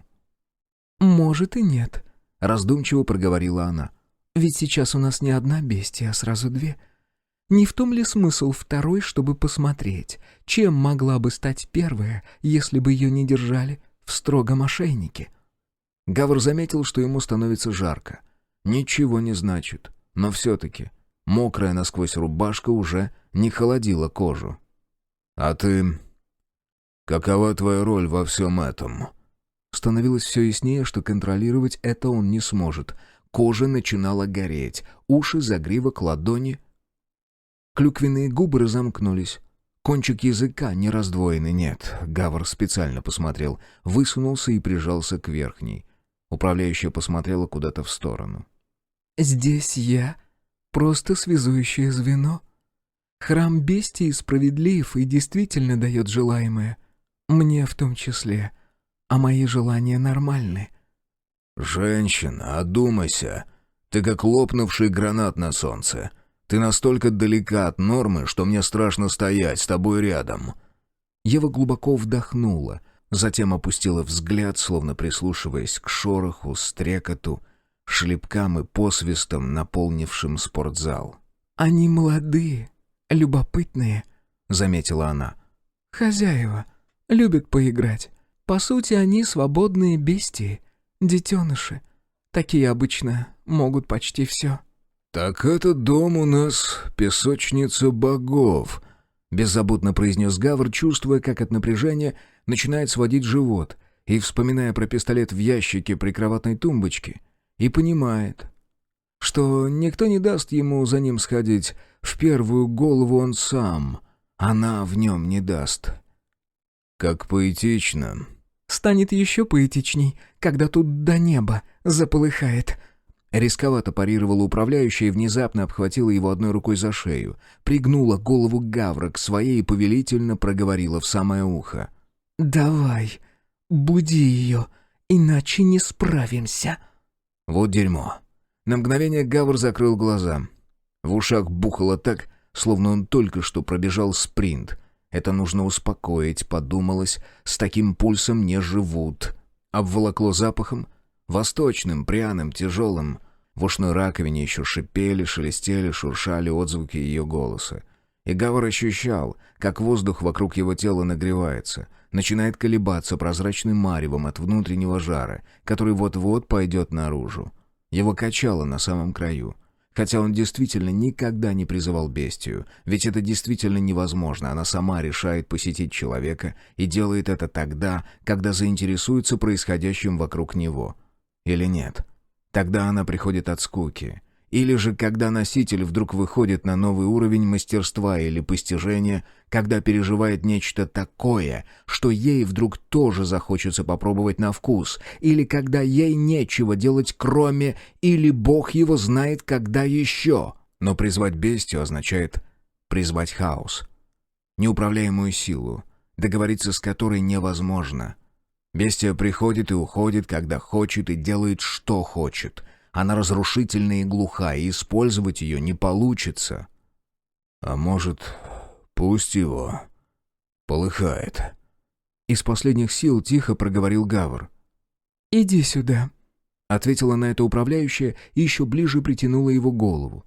И он не был уверен, что Ева обращается к нему, но защиту уже прожгло. Корка треснула от внутреннего жара, и полопались окна, и стены завибрировали, и, помедлив, сползли к фундаменту, вздыбив облака пыли так, что задрожала земля, и Гавр тоже поднял руку, тоже обхватил Еву за шею, как зеркальный двойник, чтобы удержаться, пока все вокруг разлетается, раскручиваясь в спирали, и повторил: «Иди сюда, иди, здесь хорошо, здесь интересно». И тогда Гавр услышал внутри себя нарастающее давление, и увидел боль, и почувствовал грохот, и перед глазами рассыпались звезды. Последнее, что он запомнил перед тем, как исчезнуть, это огромные, почти черные глаза и плеснувший в них восторженный ужас. 2. Хоргай шагал впереди, так целенаправленно, так уверенно, словно вот только что совершенно точно определил, куда им надобно. Ромб подумал, что, наверное, для того и была вся эта мистерия с пасами и свечами. Может, шаман спросил что-то у духов огня, или как там у них, у колдунов заведено? «Огонь здесь, проводник, как вода, ветер. Не он сам говорит, а через него можно поговорить». Хоргай не обернулся, и Ромбу пришлось уточнять у его спины. «С кем вы поговорили?» «С хозяевами». «Дома? Правда? Кто же они? И где они? И что они вам сказали?» «Сообщили, как искать». По голосу Хоргая нельзя было предположить, что расспросы ему неприятны, что он хотел бы, чтобы Ромб заткнулся уже, наконец, и очень хорошо, и прекрасно, потому что когда Ромб нервничал, он обязательно должен был говорить, и много. А сейчас он не просто нервничал, а буквально искрил оголенными нервами, да еще и не понимал ничего. Ужасное ощущение. «Как искать-то? Зачем вы сюда приехали? Но разве так, по-честному, остальным никто не подсказывал?» «Они чувствуют опасность», — будничным тоном ответил Хоргай, выводя Евгения на весьма внушительную, уходящую вниз лестницу с витыми бронзовыми опорами перил и ступенями из песчаника. «Возможно, близкий конец. Они хотят дать мне то, зачем я приехал, прежде чем это будет уничтожено». Послушно, тащась за ним, Евгений поставил ногу на верхнюю ступеньку и вдруг почувствовал, как устал за этот день. Прошел, правда, только один день. «А вы верите им?» — поинтересовался он, преодолевая желание зевнуть. «Может, того, что вы ищете, в этом доме вообще нет, и не было никогда?» Хоргай неожиданно встал, положив руку на перила, и обернулся к нему через плечо. «Конечно, не было. Того, что все мы ищем, в этом доме не было и нет. Но это можно здесь получить». Ромб тоскливо вздохнул, и Хоргай окинул его оценивающим взглядом, а затем продолжил спуск по лестнице, не прекращая говорить. «Вы глашатай, вы должны узнать все, что успеете. Я расскажу вам свои мысли, но помните, они лишь мысли». Шаман сделал короткую паузу. «Многие мудрые считают, что мир подобен не одному живому существу, но роду. Он не движется сквозь перемены прямо и бесконечно, но проходит круг за кругом, всякий раз откатываясь назад, а потом вперед, а потом снова назад. Как качели, которые, долетая до некой точки, поворачивают и летят обратно. Мне думается, что этот дом — одно из таких мест, где мир разворачивается». «Интересно!» Ромб против воли воодушевился и искренне. Его ведь по-честному все это возбуждало и вдохновляло. Всякие объяснения мира, научные и метанаучные. Он ведь потому изначально канал и завел. Только тогда при чем тут мы? Аукцион, гости, я имею в виду. «Качели не качаются сами по себе», — пояснил Хоргай и снова быстро оглянулся на Евгения. «Если вы не верите, это не страшно. Главное, чтобы вы запомнили. Как я понимаю, немного памяти должно сохраняться каждый раз, после каждого разворота. Не слишком много, не полная память, но сколько-то». Он неожиданно доброжелательно кивнул Ромбу, словно ободряя ведущего, и зашагал дальше. «Вспомните слова этой женщины, управляющей». «Евы», — деловито подсказал Ромб, а Хоргай продолжил. «Она многозначительно окружена символами, но это не значит, что она не говорит правды. В самый первый наш вечер здесь речь шла о грехе и беззаконии, о том, что они суть разная. Я думаю, что в какой-то миг существования мира добродетели оборачиваются грехами и наоборот. И тогда мы разворачиваемся и начинаем движение вспять». Евгений силился держать утомленные мозги в тонусе. Не то на лестнице становилось все темнее, не то у него от усталости садилось зрение. Впрочем, скорее первое. Они же спускаются, причем довольно долго. Они наверняка уже ниже уровня земли. И что за хренота, интересно, понадобилось там шаману? «Смертные добродетели», — пробормотал он. «А знаете, это неплохо. Концептуально. В этом случае моей, наверное, была бы...» Серьезность. Но эта черта сильная, молодая. Она уже была обращена, друг мой. Так что конкретно вам бояться драматических изменений не следует. «Ладно, неважно», — пробормотал Ромб, отчего-то ежась. «Ну а, предположим, ваша. Вы же такой, правильный, знающий. И какие у вас могут быть...» «Мудрость», — проговорил Хоргай, все так же не оглядываясь. «Забота, привязанность, прощение, жалость. То, чем горды праведники, оборачивается тленом и ядом. Странно, что такой мир строят вокруг себя только люди. Там, где их нет, все иначе». «Поэтому вы живете отшельником», — с удовлетворением заключил Ромб, которому нравилось, когда в финале программы все линии сходятся и появляется успокоительная завершенность. «На природе, чтобы не замутнять чистоту своего духа мирскими страстями». Шаман не обернулся, но когда он ответил, в голосе слышалась улыбка. «Я живу один, потому что мое дело одиноко. Я надеюсь теперь изменить это». Ромб вдруг осознал, что они до сих пор спускаются, Идут и идут, и все вниз и вниз. Пусть бы даже они с шаманом стартовали с 3-го этажа. Сейчас они должны были бы очутиться где-то на уровне 15-го подземного. Ныли икры. Куда он, розеток, его втопил? Правда, участок самой густой тьмы они миновали. Еще, кажется, на первом упоминании смертных добродетелей. Тогда светильники на стене стали совсем редкие и едва-едва теплились. И по углам, в поворотах и изгибах бесконечной лестницы густились тени и как будто шуршали, шептали, шевелились, протаскивая длинные хвосты по камню и пыли, прилепляя и отклеивая от стен лапки, время от времени выстреливая раздвоенным языком, чтобы ощупать пространство, а еще, возможно, клацая зубами. Вот теперь Ромб задним числом вспомнил, что на этом спуске его уже несколько раз бросало в пот, и спина покрывалась мурашками. И то внезапно начинало колоть пальцы, то кончиком ушей становилось жарко. Но все это время Хоргай что-то говорил, и Евгений вслушивался и не замечал ощущений, которые, честно говоря, были так себе. Вот прямо скажем, очень напрягающие, очень нервирующие ощущения, почти как на том ринге, только еще хуже, потому что там над головой никто не ползал, не перебирал лапками, никакие росписи, никакие игривые черно-белые существа, похожие на гравюру, на замысловатую татуировку, любители полюбопытствовать и посмотреть, что мы будем делать, если нас, к примеру... Ведущий резко встал и обеими руками сжал голову. Роящиеся в ней мысли с каждой ступенькой становились все более испуганными и жалкими, все сильнее напоминали клубок каких-то голых, глупых, безглазых и беззащитных беспозвоночных. Поджарый шаман быстро скрылся за очередным поворотом, он топал так размеренно, так спокойно, как будто был не человеком, а голограммой, иллюзией, очередной заморочкой этих. Что если Евгений вообще его выдумал? Что если никакого шамана нет? «Хоргай!»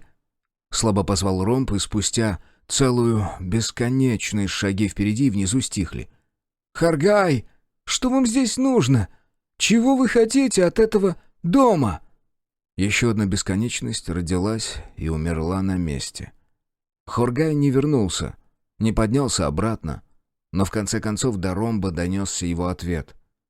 «Я хочу преемника!» Евгений так удивился, что круговерть в его сознании притормозила. Аж перед глазами посветлело. «Преемника? А что, так можно было?» Пробормотал он, резво срываясь с места. «В смысле живого человека? Дом может и такое дать?» «Дому не жалко для тебя ничего. Он может дать что угодно. Что угодно. Потому что любое желание человека для него пустяк. Твоя беда, если ты не научился понимать, что тебе нужно. Твоя беда, если, придя ко всемогущему единому, ты просишь леденец на палочке». Голос Хоргая звучал как-то непривычно. Был чересчур гулкий и густой, странным образом Евгению все не удавалось нагнать спутника. Да что такое? Не бегом же он от него удирает. Ромб поспешал как мог, он даже не слышал шагов впереди, а ступени все не кончались и не кончались. Мало того, у него возникло дестабилизирующее ощущение, и все усиливалось, все сильнее раскачивало лодку, что в какой-то момент лестница незаметно для него изменила направление, в котором закручивались пролеты, ведь вначале там наверху они вроде как поворачивали все время налево, против часовой стрелки, разве нет? И длина у пролетов должна же быть одинаковой, если лестница нормальная, конечно. И углы у всех нормальных лестниц, прямые углы в поворотах, а тут... Ромб ухватился за перила и постарался ускориться. Шустрее перебирать ногами. Будет очень обидно запнуться здесь, у самого ядра земли, и загреметь, и сломать себе шею. Или шейку бедра. Он будет валяться здесь и медленно, в мучениях, много дней умирать, потому что шаман явно не из тех, кто возвращается за павшими товарищами. Шаман мудрый, у него цель. Прекрасно, благородно, достойно уважения. А разве плохо, когда цели нет?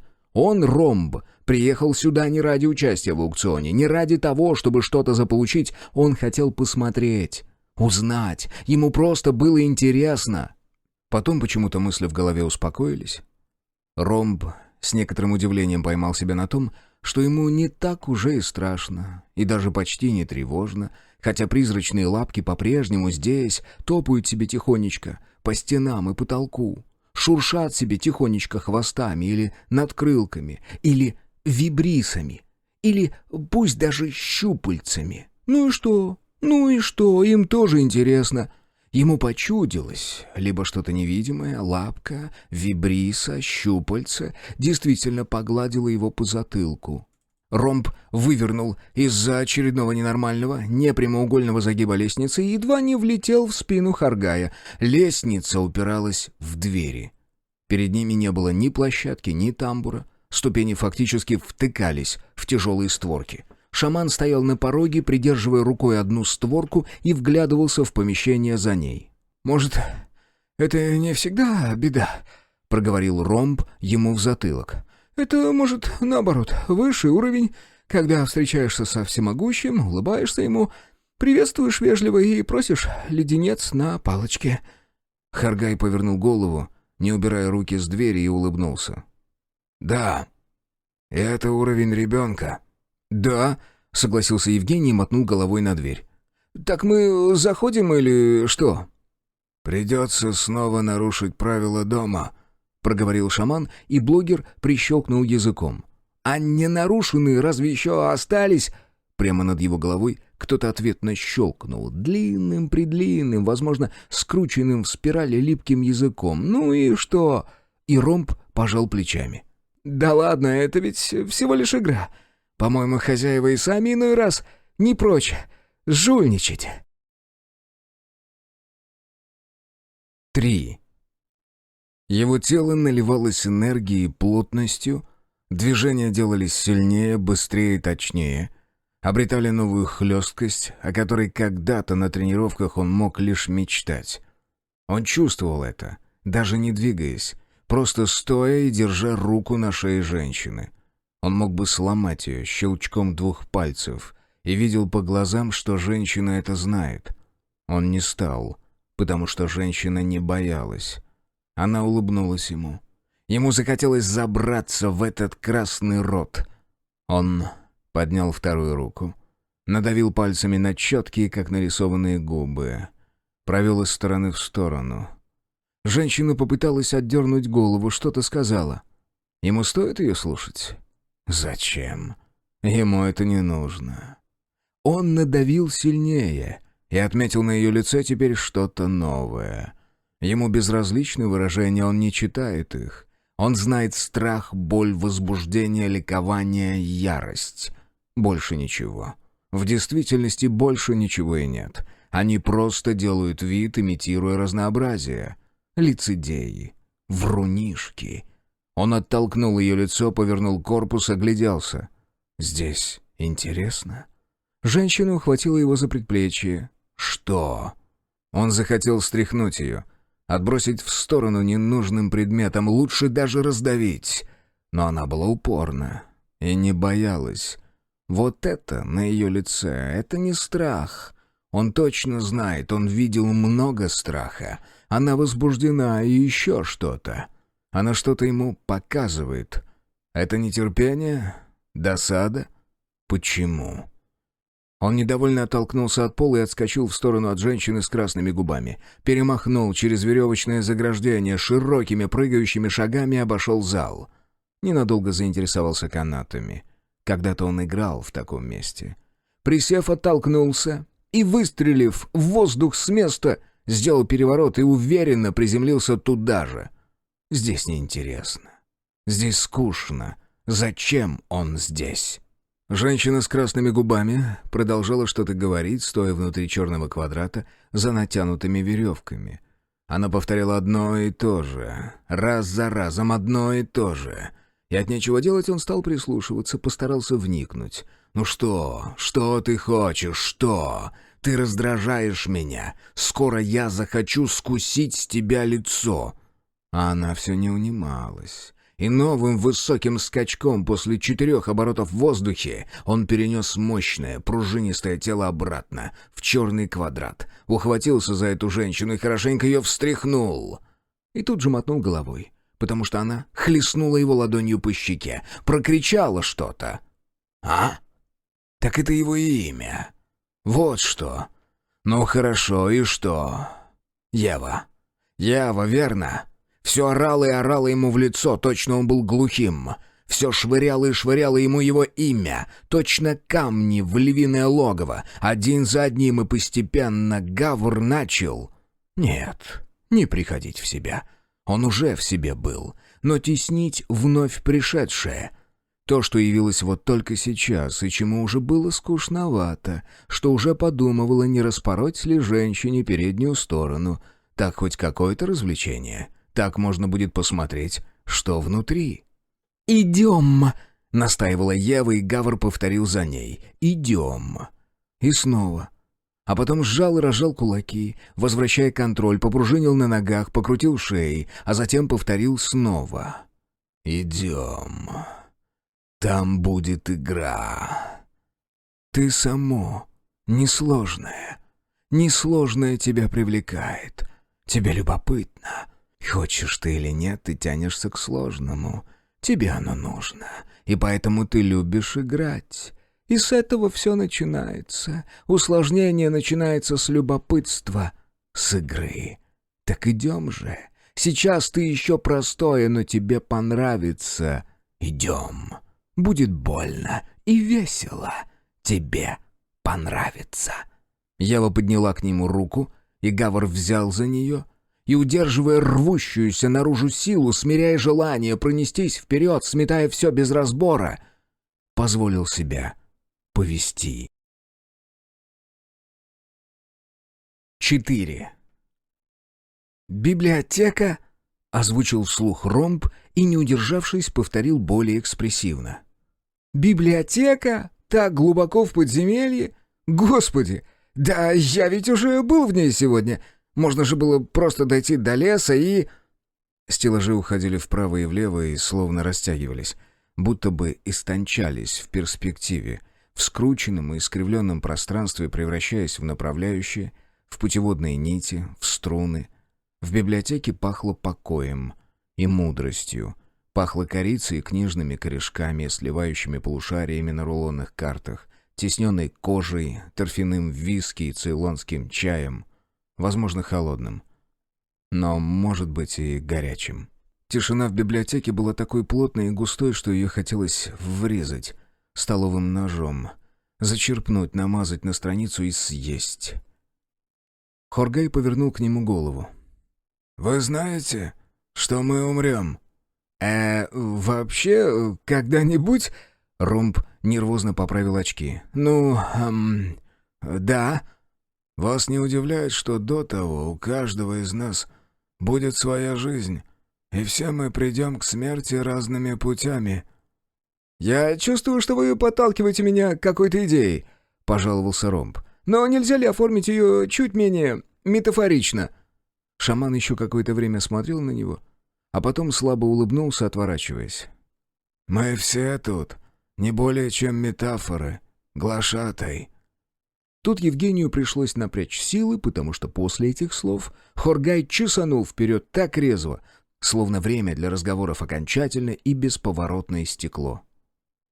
«Метафоры чего?» — поспешая за алтайцем, все-таки уточнил Ромба.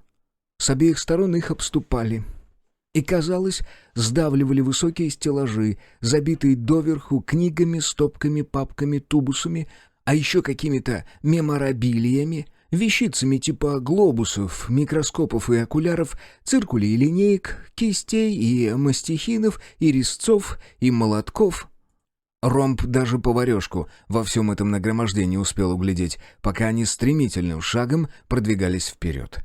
И заворачивали, и поднимались на второй ярус по великолепной, хоть и узкой лестнице из сочного орехового дерева, натертого полиролью с фигурными балясинами. А потом опять шли, и опять, как это ни странно, поднимались на второй ярус. Вокруг было очень тесно, но одновременно как-то свободно, и что-то тихонько уютно потрескивало и пахло клюквенным болотом и сандалом, совершенно не похоже на ту библиотеку, в которой он побывал лишь несколько часов назад. А это и вправду было несколько часов назад. Но, наверное, неважно. Однако в той библиотеке не пахло свечами, а здесь — да. Евгений мимоходом подумал, а нормально ли это вообще свечи в библиотеке? «Над животного!» «Чего-чего?» Ромб не сразу понял, что шаман отвечает на заданный им несколько стеллажей, пару поворотов, сколько-то деревянных лестниц назад вопрос. Харгай остановился. «Смысла?» Голос у шамана стал какой-то другой. В нем звучало одновременно огромное напряжение и успокоение.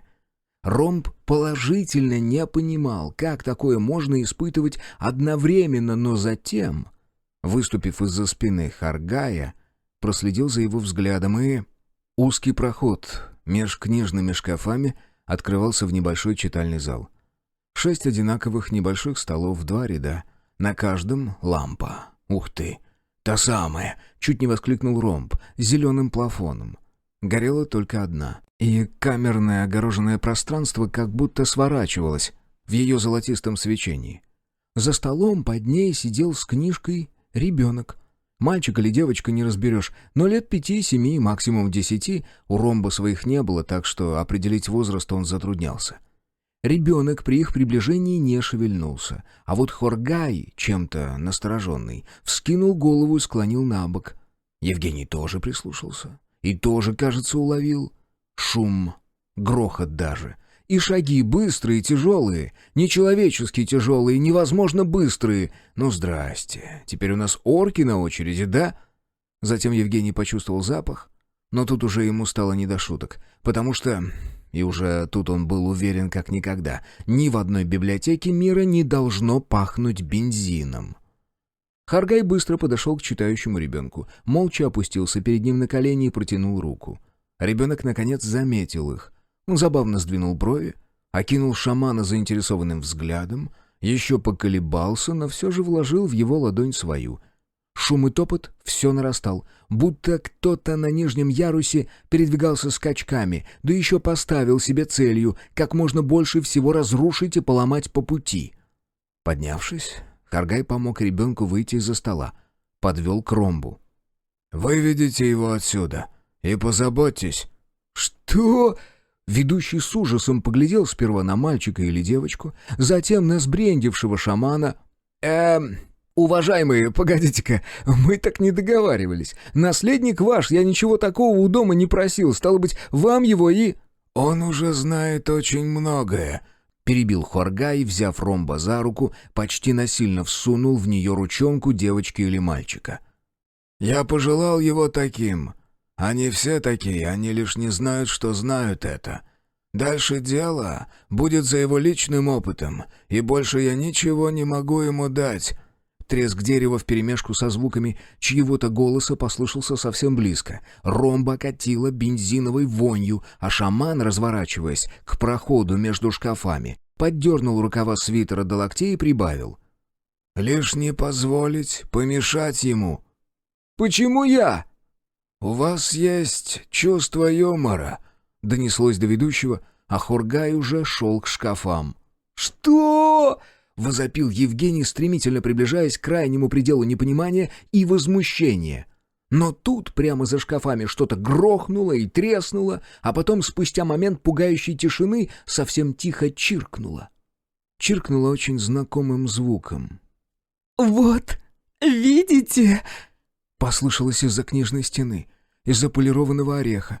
И Ромб вздрогнул от звука этого голоса, незнакомого, вроде бы женского, потому что тонкого, сопранного и даже в каких-то обертонах нежного, но совершенно, безусловно, безгранично безумного. «Я нашла ее!» Через миг стена шкафов взорвалась книгами. С той стороны в нее что-то впечаталось с такой скоростью и силой, что выбитые с полок тома расшвыряло ударной волной в разные стороны, будто осколки гранаты. Евгений видел, как в Харгая врезалось несколько штук, и видел, как шаман отмахнулся от них, что-то отбил, а что-то принял. Безотчетно Ромб стиснул в руке чужую ладошку и попятился. Со вторым ударом левый шкаф содрогнулся, закачался, и Харгай тоже отступил, поднимая руки, словно на расстоянии пытался как-то удержать падающую на него махину. И неожиданным образом у него даже получалось, потому что шкаф, попирая все законы физики, буквально застыл, замер, накренившись и стоя на ребре. И в этот момент Ромб углядел, как из-за шкафа отсвечивает жарко-желтое, оранжевое, и учуял новый запах, и тут же понял, что это все, конец библиотеки. Им вместе с ней. Ромб увидел, как Хоргай сделал сильное движение, будто отпихивая от себя что-то метафизическое, но тяжелое, и шкаф, дрогнув, встал на место. А через миг разлетелся в щепки. Они пронеслись по воздуху точно шрапнель, и одна воткнулась шаману в щеку. На месте деревянной стены в клубах пыли, зарождающихся дымных облачках, стояла... Ромб подавил желание протереть очки. Полуголая девица с канистрой в руке. Чем-то отдаленно напоминающая ту тоненькую и хрупкую в цветочном платьице Надю. Только Надя все бродила по особняку с таким одухотворенным, осиянным видом, будто сподобилась божественной благодати. А это была какая-то бешеная, и не то что хрупкая, а прямо-таки костлявая. Но один разворот этих тощих, носфератовских плеч снес с места правый шкаф, и книги из него посыпались на пол. Хищно улыбаясь, девица ленивым ударом о колено отбросила канистру так, что та срикошетила от потолка и грянулась об пол. Медленно вытянув руку с зажатым в ней маленьким предметом, металлической коробочкой, с пришлепнутой сверху восьмиконечной звездой, зажигалкой, девица коротко, вкусно щелкнула крышкой. Оцепеневший от шока Евгений вдруг почувствовал, как его не сильно тянут за руку, и едва не подпрыгнул от ужаса. Устремил взгляд вниз. Круглые темные глазенки смотрели серьезно и настороженно. «Господи! Вот свезло так свезло! Ему же доверили!» «Ты прав, дружок», — пробормотал Ромб. «1000 раз прав. Идем-ка отсюда». Он развернулся и заспешил в проход между столов, слыша, как Хоргай у него за спиной не то мычит, не то бормочет что-то неразборчивое, но гулкое и грозное, а девица в ответ хохочет, подвизгивая. Вот же истеричка, право. «Там в другом конце есть выход. Не знаешь?» Не дожидаясь ответа от ребенка, который следовал за ним настороженно и немо, Ромб поспешил в противоположный конец помещения, не давая себе времени, чтобы оглянуться на шум, запрещая проверять, что там. Ведь эта Надя оказалась, конечно, бестией, а никто не справится с бестией. Хоть шаман, хоть колдун, хоть, темный князь империи зла. Гавриил сказал: «Нет более опасного противника, чем тот, кто сам не знает, чего от себя ждать». «Гавриил?» В дальнем конце небольшого читального зала обнаружился мост. Ромб дошел до него и застрял, неуверенный, как относиться к тому, что показывали ему глаза. Ограждение от того яруса, на котором они находились, фигуристые перила, точно на средневековом фрегате, перетекало в натуральный мостик. Нет, не в капитанский мостик, а просто.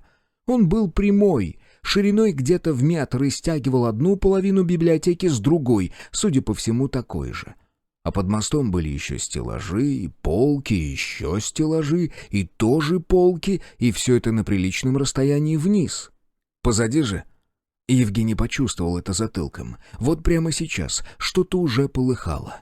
И ревело, и гремело, и, кажется, еще заунывно тянуло какую-то мрачную песнь. Было жарко, одним словом, во всех смыслах, так что Ромб растерянно уставился на ребенка и без уверенности спросил: «Тебя высота не пугает?» Ребенок, подумав, мотнул головой, и Евгений вздохнул и слабым голосом признался: «Меня вот пугает. Ну, пойдем тогда».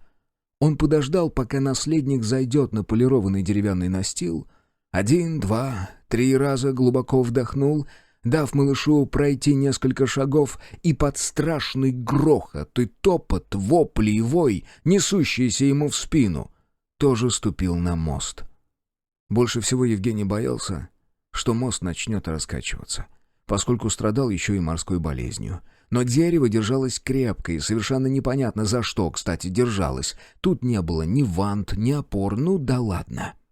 Наследник деловито и спокойно дошел до середины моста, а там остановился и обернулся, хмурясь. Ромб сделал примерно то же самое. О, Господи! На его глазах Крошечный читальный зал, 6 столов с уютными зелеными лампами обратился в хаос большого взрыва. Гравитация отчего-то решила изменить своим привычкам, и осколки зеленого и белого стекла, книги, бумаги и куски дерева зависли в воздухе устрашающей мозаикой. Посреди этого энтропического бедлама неподвижно застыла малоприметная фигура в коричневом свитере с воздетыми руками и высоко поднятой головой. Фоном ей служило рыжее зарево. Длинные языки пламени лизали дальние стены, ромб. Вдруг с ужасом обнаружил, что и внизу, под их мостом, тоже что-то горит. Схватившись одной рукой за голову, он прищурился сквозь очки, пытаясь различить во всем этом безумии бестию. И тут же силы физики проснулись, отмерли, предметы полетели в разные стороны, и что-то белое с длинными конечностями на грани видимости проскакало по руинам шкафов, длинно прыгнуло и зависло над шаманом. Шаман сделал сложное движение руками и корпусом, будто вынимал что-то из воздуха, и, перекинув через себя, отбрасывал вниз и в сторону. Он возвысил голос. Рев огня, треск дерева и визжание бестии перекрыла гортанная нота, взмывшая и тут же обрушившаяся свыси клёкотом орла, растаявшая змеиным шипением. Ромб видел, как кривая, по которой летит белое тело, обрывается, не дойдя до апогея, и зверюгу швыряет в бок, в завалы книг, свитков, обломков мебели. А через миг бестия вскочила и за секунду, разогнавшись до товарняка на полном ходу, налетела на Харгая. 5. Она провела его каким-то другим путем, и дверь была другая, и внутри все было другое, не такое, как в прошлый раз, когда они болтали о Таро. Когда она сказала, что он иерофант. То есть сказала не так, но он и не иерофант. Вероятно, сейчас в этой глупой системе он числился бы. Гавр на пробу оттолкнулся от земли и завис, удерживая равновесие в воздухе. Управляющая без одобрения посмотрела на него снизу. Числился бы магом? Стены по-прежнему были уставлены книгами, но изнутри, откуда-то из глубин книжно-деревянного лабиринта, доносились отголоски шума, словно там кто-то с кем-то сражался, и тянуло горелым. Гавр чувствовал нетерпение Явы в ее молчании, в том спокойствии, с которым она ждала, когда он уже, наконец, спустится и пойдет дальше. Он перевернулся в воздухе и по плавной дуге спикировал на паркет. «Почему ты так этого не хочешь? Если мир все равно должен доходить до конца, оборачиваться собственной противоположностью и начинаться заново, что за печаль, если она и уничтожит библиотеку?» Ева изучающе посмотрела на него. «Для бестии ты очень складно говоришь. Можно подумать, ты ручной». «Подумай», — разрешил Гавр, женщина усмехнулась сквозь зубы. «Библиотека дает возможность каждый раз начинать со ступеньки повыше, Гавриил. И прошу тебя, пожалуйста, как будто мне больше всех надо, ей-богу». Бестия любопытно выглянула из глаз Гавра, подняла лапу и провела ей, осторожно, по белому лицу. «Ты не здесь», — сказала она. «Ты из другого места». «Да», — тихо подтвердила управляющая. «но там, в том месте я хочу жить, и чтобы все это было не просто так». Гавр склонил голову на бок, снова повел ладонью по ее лицу, задержал пальцы на ярких губах. Потом живо улыбнулся, одним движением развернул корпус и длинными прыжками умчался вглубь библиотеки. Туда, откуда неслись звуки битвы и запах гари. 0. Видимо, ей кажется, что он ничего не замечает. Почему? Почему-то она думает, что он не видит, какой у нее взгляд. Не разбирает тонкостей. Как она говорит, обращаясь к нему, эти недовздохи. Он же не аутист, он способен считать такие вещи. Тут ничего сложного. И все же он сидит перед микрофоном, уже несколько минут, так и не решив окончательно. Он сам с ними связался. Еще давно. Возможно, характер у него не лучший. Для отношений точно. Но в голове уж, извините, кое-что есть. IT. Как-никак. Им понравилось, что он оказался достаточно умен, чтобы найти их. Хотя доверие, конечно, возникло не сразу, но после нескольких первых иммунных, которых он нашел, связь быстро наладилась. Их точки зрения совпадают, вот в чем дело. Да, они помогают ему, продуктами, например, но обе стороны знают, что он помогает им не поэтому. Обе стороны сходятся на том, что возврата к фантомным ценностям прежнего мира допустить нельзя. Ведь эти ценности привели их к краху, каждого по отдельности и всех скопом. Семья из рекламы готовых завтраков привела их к краху. Товары и услуги, воображаемые друзья одинокого ребенка, лживые картинки, которые нужно стереть из памяти поколений насовсем, навсегда. Но все-таки ее ему как-то жалко. Она такая энергичная, столько жизни в ней. Заплетенные в косу волосы, длинные волосы, красивые. Да что уж тут, они ведь как-никак. Но разве это что-то значит? Из этого уже ничего не может получиться, как из всего остального в их прошлом и настоящем. «Боровая, 23», — говорит Михаил и выключает радиостанцию. Когда становится совсем светло, в комнату приходит Майтрея. С однозначным видом усаживается перед диваном и молча глазеет на них, демонстрируя белоснежного себя так, чтобы не обратить внимания было невозможно.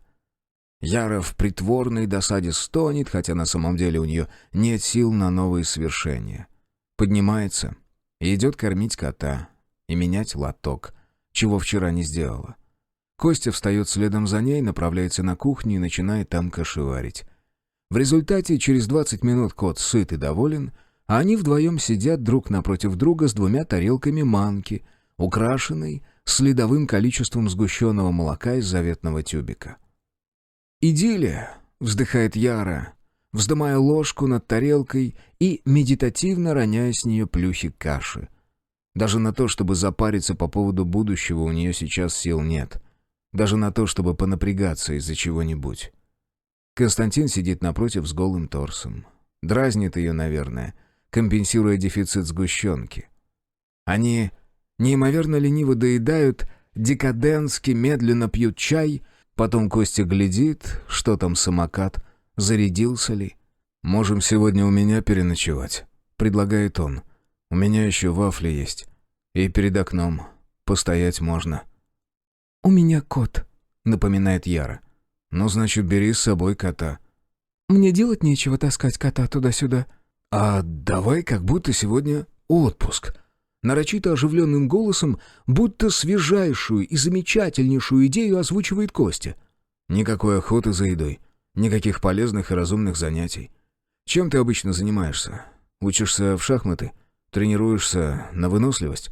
Вот ничего этого сегодня не делаем. Лень и разврат.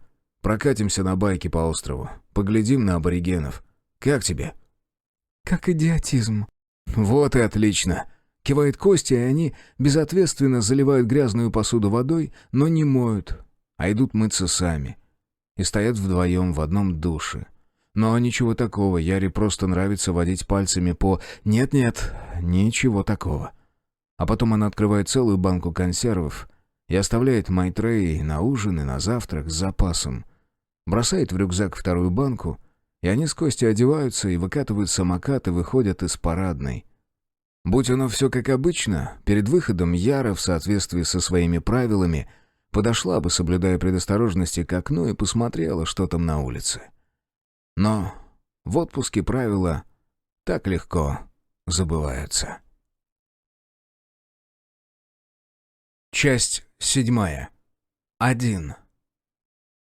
Ромб замер, впившись пальцами в поручни моста, и растянул рот, как для крика, словно чтобы предупредить. Кого? На его глазах бестия смяла Хоргая, раздавила, втоптала в пол, и пламя за шкафами вторило ее топоту. выстрелив головнями и рассыпав дождь искр. Зверь прыгнул и еще, а потом подался в сторону, ухватил одной рукой последний оставшийся стоять шкаф и обрушил его на то место, где минуту назад стоял шаман. Шкаф рассыпался пылью и прахом, подняв огненный смерч и взметнув к потолку в вихре пепла. Бестия, ссутулившись и свесив как будто удлинившиеся руки, повернула голову и пристально посмотрела на ромба на мосту. «Ох ты ж!» Евгений не представлял, что ей надо, обезумевшей бабе, и вообще соображает ли она, что делает. Он попятился, оглянулся на мальчика, девочку. Черт, что бы там ни было, он не должен допустить. «Иди дальше!» — замахал руками Евгений, перекрикивая гул разбушевавшегося на той стороне пламени. «Давай! Давай!»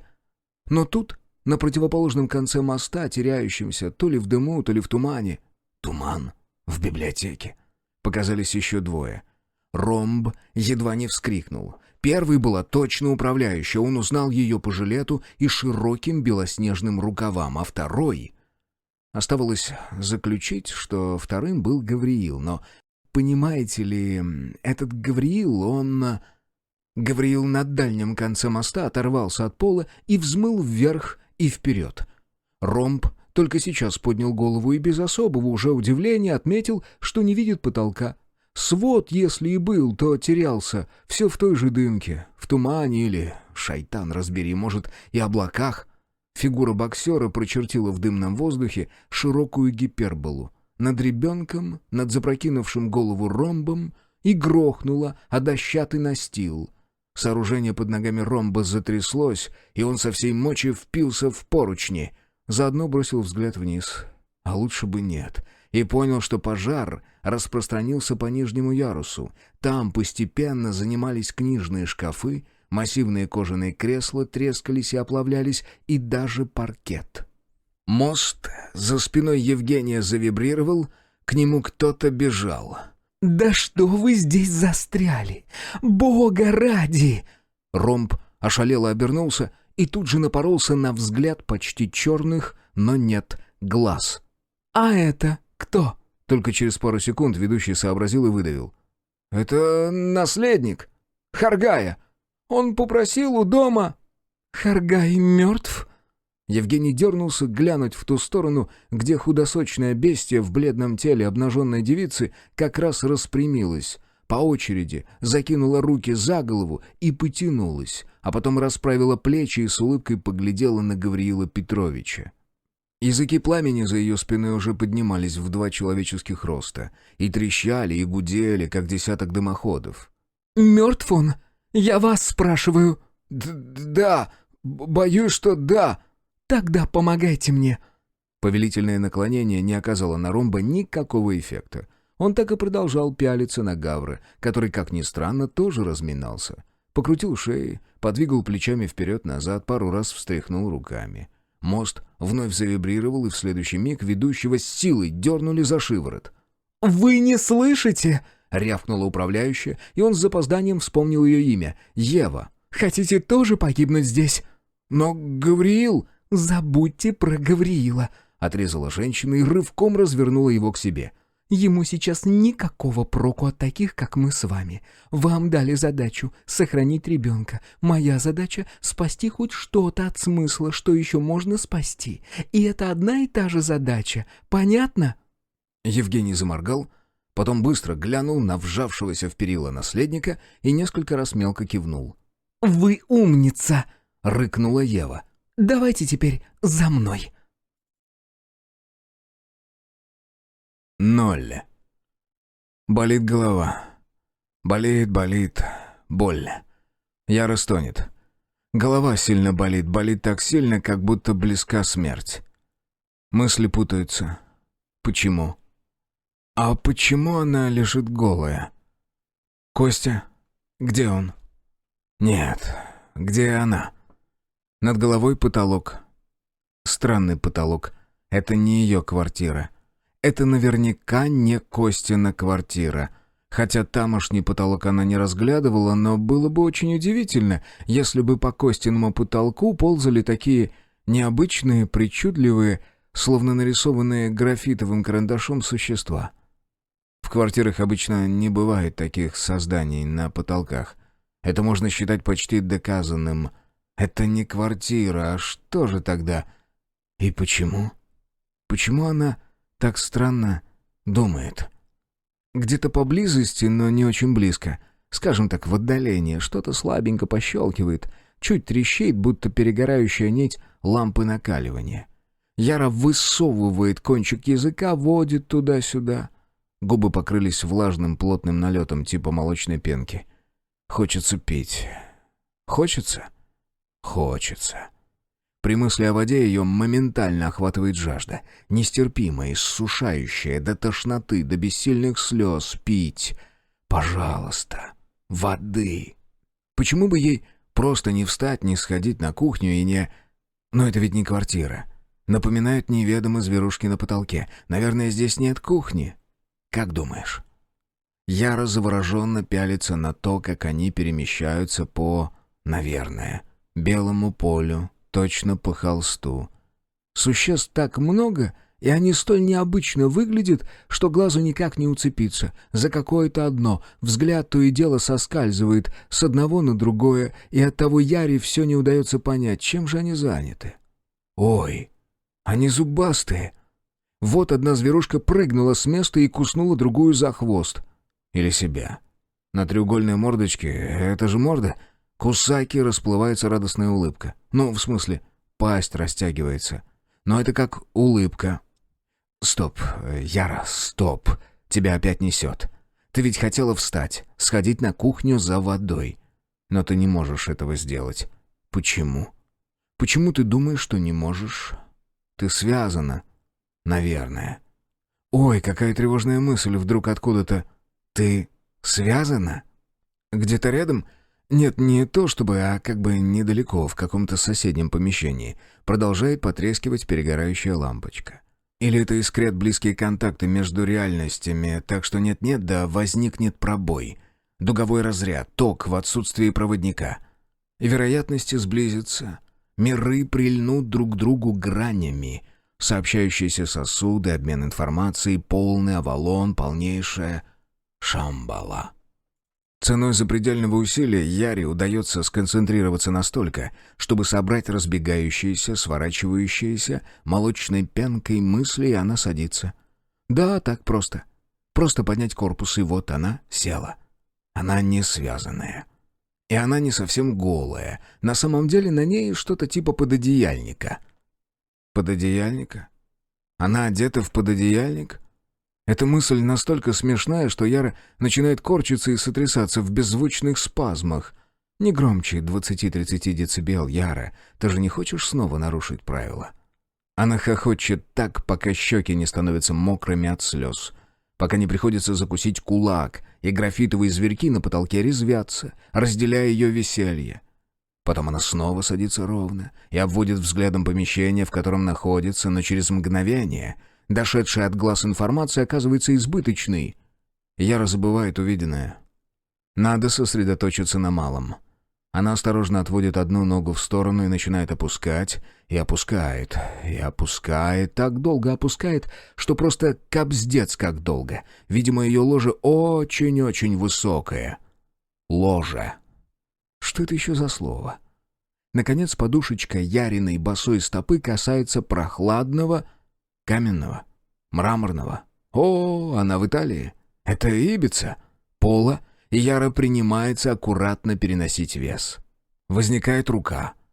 Рука берется откуда-то у нее прямо перед лицом. И Яра застывает в восхищении. О, рука. Круто. В руке зажата какая-то не то чашка, не то непонятно что, но красивая. И там питье. Мутноватое немного. Яра поднимает брови, консультируясь с существами на потолке, которых она сейчас прекрасно видит, и не задирая голову. «Можно?» «Конечно», — говорят существа на потолке. «Это ведь тебе. Пей, пожалуйста». Она тянет губы к сосуду, обжимает его приятный округлый край и, не отрываясь, глоток за глотком втягивает в себя содержимое. Рука уплывает, Возвращается уже без чашки и тихонько нажимает пальцами ей на грудь. Яра послушно укладывается обратно. И через несколько мгновений без остатка растворяется в мутноватом питье. 2. Разумнее всего пробиться к дверям или к окнам, выломать решетки, если понадобится, и покинуть эту грешную библиотеку, пока тут все не запылало. Разве нет? Но Ева дала понять, что нет. То есть она ничего не сказала толком, потому что они почти все время куда-то спешили, и Евгений пропустил мальчика вперед и очень старался не подгонять. Впрочем, и не требовалось. Он сам двигался едва ли не медленней. Выберутся из этой передряги. Начнет по утрам бегать, ей-ей. В общем, Ромб понял так, что теперь, когда все правила нарушены, библиотеку так просто не покинешь. Они сбежали с моста, спрыгнули на что-то вроде того же капитанского мостика или карниза или балкона и углубились в лабиринт нетронутых огнем стеллажей. Ява метнулась к какому-то ящику, выглядевшему как настоящий пиратский сундук, и откинула крышку. Ромб не успел еще и рта раскрыть, а через миг уже сжимал один из топоров на длинной ручке, а через 2 Ева почти что пинками погнала Ромба обратно к мосту. Он только и успел, что крикнуть ребенку, чтоб тот никуда не уходил и ни в коем случае не прятался, а ждал их. На глазах у изумленного блогера управляющая присогнула ноги, вознесла топор над головой и мощным движением обрушила на настил моста. А потом еще раз, и еще. После 5-го удара Ева мельком глянула на него. Ромб опомнился, устыдился и начал рубить мост по очереди с ней. В промежутках между замахами он успел пару раз посмотреть на ту сторону, но мало что понял. Дым стоял густой стеной, как пар в сауне, и шумело порядочно, да еще они с управляющей добавляли. Ни той белой бестии, ни гавра, хотя он-то тоже бестия, конечно, но все ж поприличнее, как будто ведущий не различил. Через несколько минут, когда плечевые суставы у Ромба горели огнем, а поясницу разломило так, что хоть ложись да вой, они с Евой, раздолбив настил, прорубили несущую конструкцию. Мост заскрипел и застонал. Ближайший его край просел и медленно, очень медленно опустился, кренясь на бок. «А Гавриил теперь сможет?» — начал было Ромб, но управляющая не стала слушать дальше. Рукава ее когда-то белой блузки были уже в чем-то выпачканы и мокры насквозь, черные волосы разметались и влажными сосульками липли к лбу. Бросив топор, она ринулась обратно к сундуку, и измученный ведущий последовал за ней. Первым делом он убедился, что наследник на месте. Забрался на стол и сидит, вцепившись обеими руками в краешек и слегка покачивая ногами. На нем были самые обычные джинсы и худи. Евгений вдруг очень остро ощутил, что это же просто ребенок. Никакой не наследник, ничего исключительного, никакого глубокого смысла, а вот просто ребенок, маленький. «Не бойся». Ромб постарался улыбнуться и тут же едва успел подхватить огнетушитель, которым Ева швырнула в него, метя куда-то в живот. «Не бойся, мы тут все скоро закончим и уйдем». «Я не боюсь», — вдруг тихонько произнесла девочка, и у ведущего почти что встал ком в горле, но тут Ева у него за плечом гаркнула. «А я боюсь. И вам советую, мой милый, если мы в ближайшие минуты не остановим огонь, нам всем тут...» Остаток ее речи поглотил трескучий грохот, от которого дрогнул пол, и Ромб догадался, мост обрушился целиком. Удерживая тяжелый огнетушитель обеими руками, Евгений кинулся за управляющей, лавируя между столов. Они добежали до стены, в которой тут же обнаружилась массивная металлическая дверь, к тому же приоткрытая, и блогер возликовал было. Но Ева мигом захлопнула ее и щелкнула заверткой. Несколько шагов в сторону, вдоль длинного ряда книжных полок с причудливыми цельно-деревянными подкосами. На одной из полок, когда Ромб пробегал мимо, вдруг лопнуло стекло, и в нише, образованной стеллажными стенками, возникла еще одна дверь. Управляющая заперла и ее, и они проскочили дальше, где хлоп, щелк и еще раз хлоп. Из-под следующего стеллажа, который миновал порядком запыхавшийся Ромб, вдруг, извиваясь, выползла дымная струйка. Евгений издал маловразумительный звук, который вряд ли возможно было расслышать в окружающем гуле, но Ева тут же обернулась, оценила ситуацию и схватила огнетушитель на изготовку. «Глашатай! Мать же вашу, не тупите!» Ромб вторил ей, неумело целясь, забрызгивая все вокруг белыми хлопьями. «Смотрите в оба! Где еще?» В гуле и чаде воздух нагрелся и уплотнился, дышать становилось уже трудновато, они добрались до конца стены и тут же завернули к соседней. Управляющая со стервенением бросалась к любому подозрительному участку, к любой полке или книжной секции, которая начинала дымиться или тлеть, и поливала ее из огнетушителя. Вскоре пена кончилась, но Ева сбегала вглубь помещения и вернулась с очередной парой ярко-красных баллонов. «Почему же тут нет централизованной системы пожаротушения?» В несколько приемов вытолкнул из себя Ромб, который уже полчаса как выбился из сил. «Потому что работу людей должны делать люди», — яростно огрызнулась управляющая.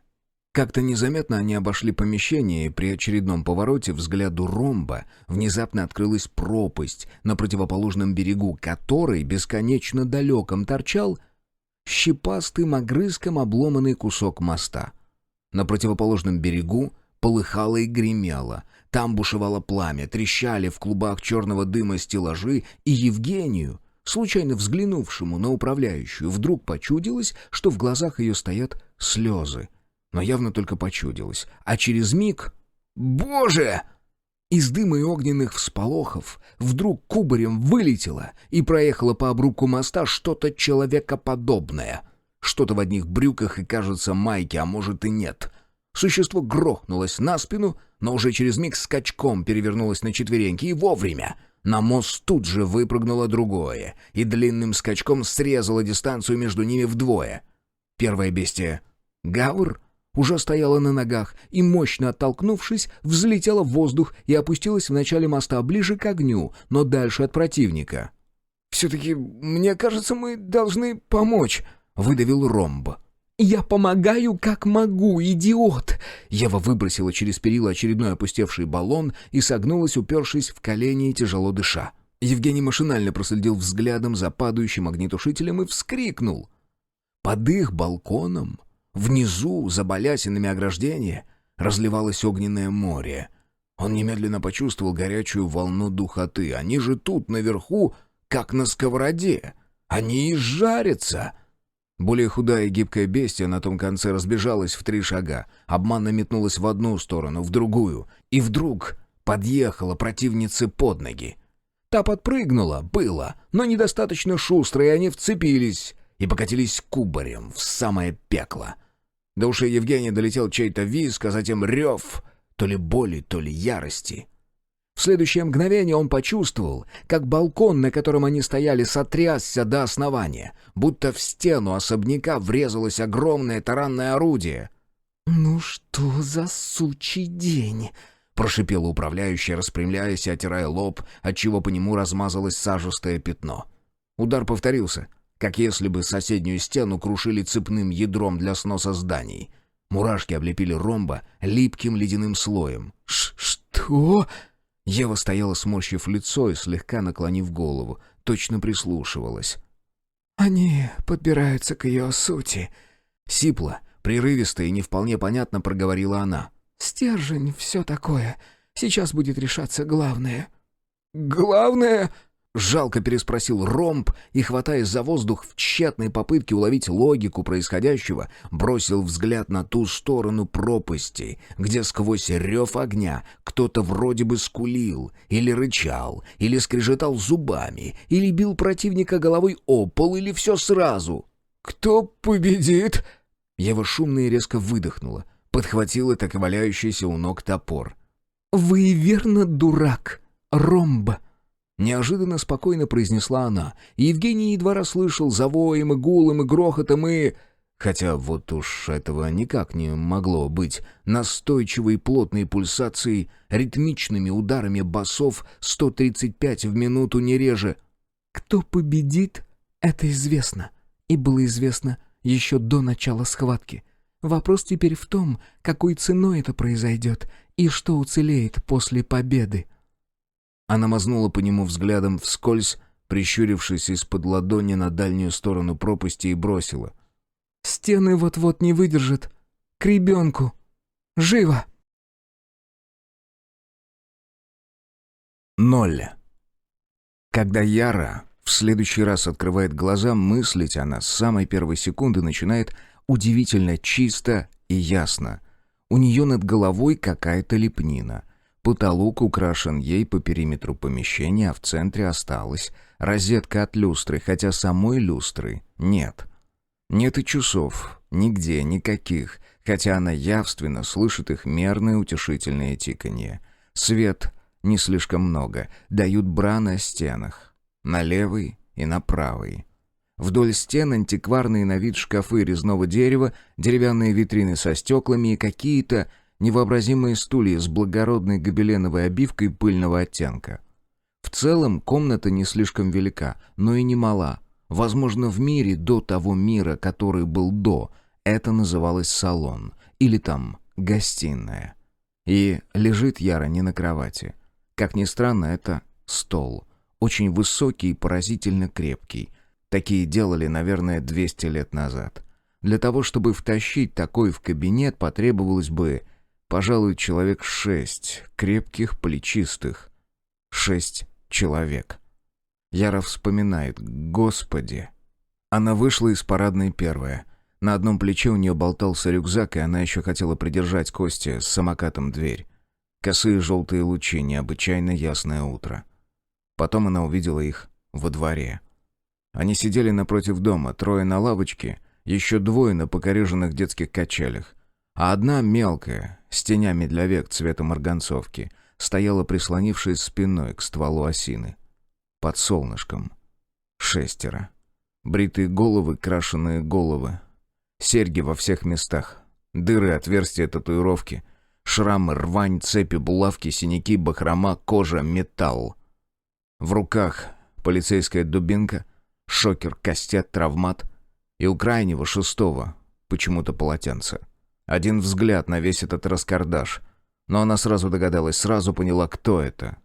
И Яра думает: ну нелепость, смехота. Это же было в десятках фильмов. Такое старье. Ну, зеленые волосы, ребзи, ну вы серьезно, камон. Придумайте уже что-то реально страшное. Реально страшное оказалось 7. Увидев 7-ю, Яра нутром почувствовала, что дело плохо. И, не глядя, толкнула дверь от себя, бессмысленно, ведь у Кости даже ключей от ее квартиры не было. К тому же колесо самоката уже высунулось и помешало двери закрыться. 7-я сделала шаг к ней, Яра рванулась было в сторону, но тут же остановилась. 6 вдоль дома. И слишком близко. Они тут же поднялись с места и начали расходиться. Ничего не вышло бы. И тогда 7-я, высокая, черноволосая, в странных коротких штанах и узком жилете, плавно приблизилась. И Яра разглядела темные, почти черные глаза. Успела рассмотреть матово-красные, клюквенного цвета губы. А потом женщина с легкой улыбкой протянула к ней руку, словно желая поприветствовать, и что-то грохнуло в голове. И все. На спине, на груди проступает пот. Что они с ней сделают? Но она по-прежнему не связана. Яра рывком садится на столе, перебрасывает ноги и спрыгивает. Ноги тут же подкашиваются. Оказывается, они совсем-совсем вялые, как фруктовое желе из пакетика, и Яра заваливается на бок. Жопа. Это жопа. Но нет, еще не совсем. Она ведь почему-то сейчас очень ясно и трезво мыслит. На всякий случай она запрокидывает голову и снова видит потолок. Обычный себе потолок. Безо всяких там существ, которые даже не существа, а карандашные рисунки. И без лепнины. Она оглядывается. Перед глазами встает явно не то, что можно увидеть вокруг. Встают странные картины, особняк. Или даже какой-то замок с бесконечным числом комнат и коридоров, с окнами, из которых видны разные времена года и суток, разные части света, с 6 ненастоящими людьми, которые бродят по этому странному лабиринту, полагая себя очень даже настоящими, пытаясь добыть там что-то жизненно важное, но терпят поражение, но не все, почти все, но все-таки не. Так, нет, шаг назад и сначала. Она оглядывается. Как неудивительно, никаких резных шкафов, никаких витрин со стеклом. Голые стены в облезлой грязной побелке. По ним, правда, пробегают стробоскопические лучи, и все, что Яра видит, покрыто яркими пятнами. Электрически розовыми, салатовыми, цвета теннисного мячика, точно на фото, с фильтром. Но больше стены ничто не украшает. Они просто стены. И стол, на котором она лежала, он по-прежнему стол, но вовсе не тот, что она себе в прошлый раз нафантазировала. Не дубовый, кабинетный, а... это скорее верстак. Наверное, верстак, да?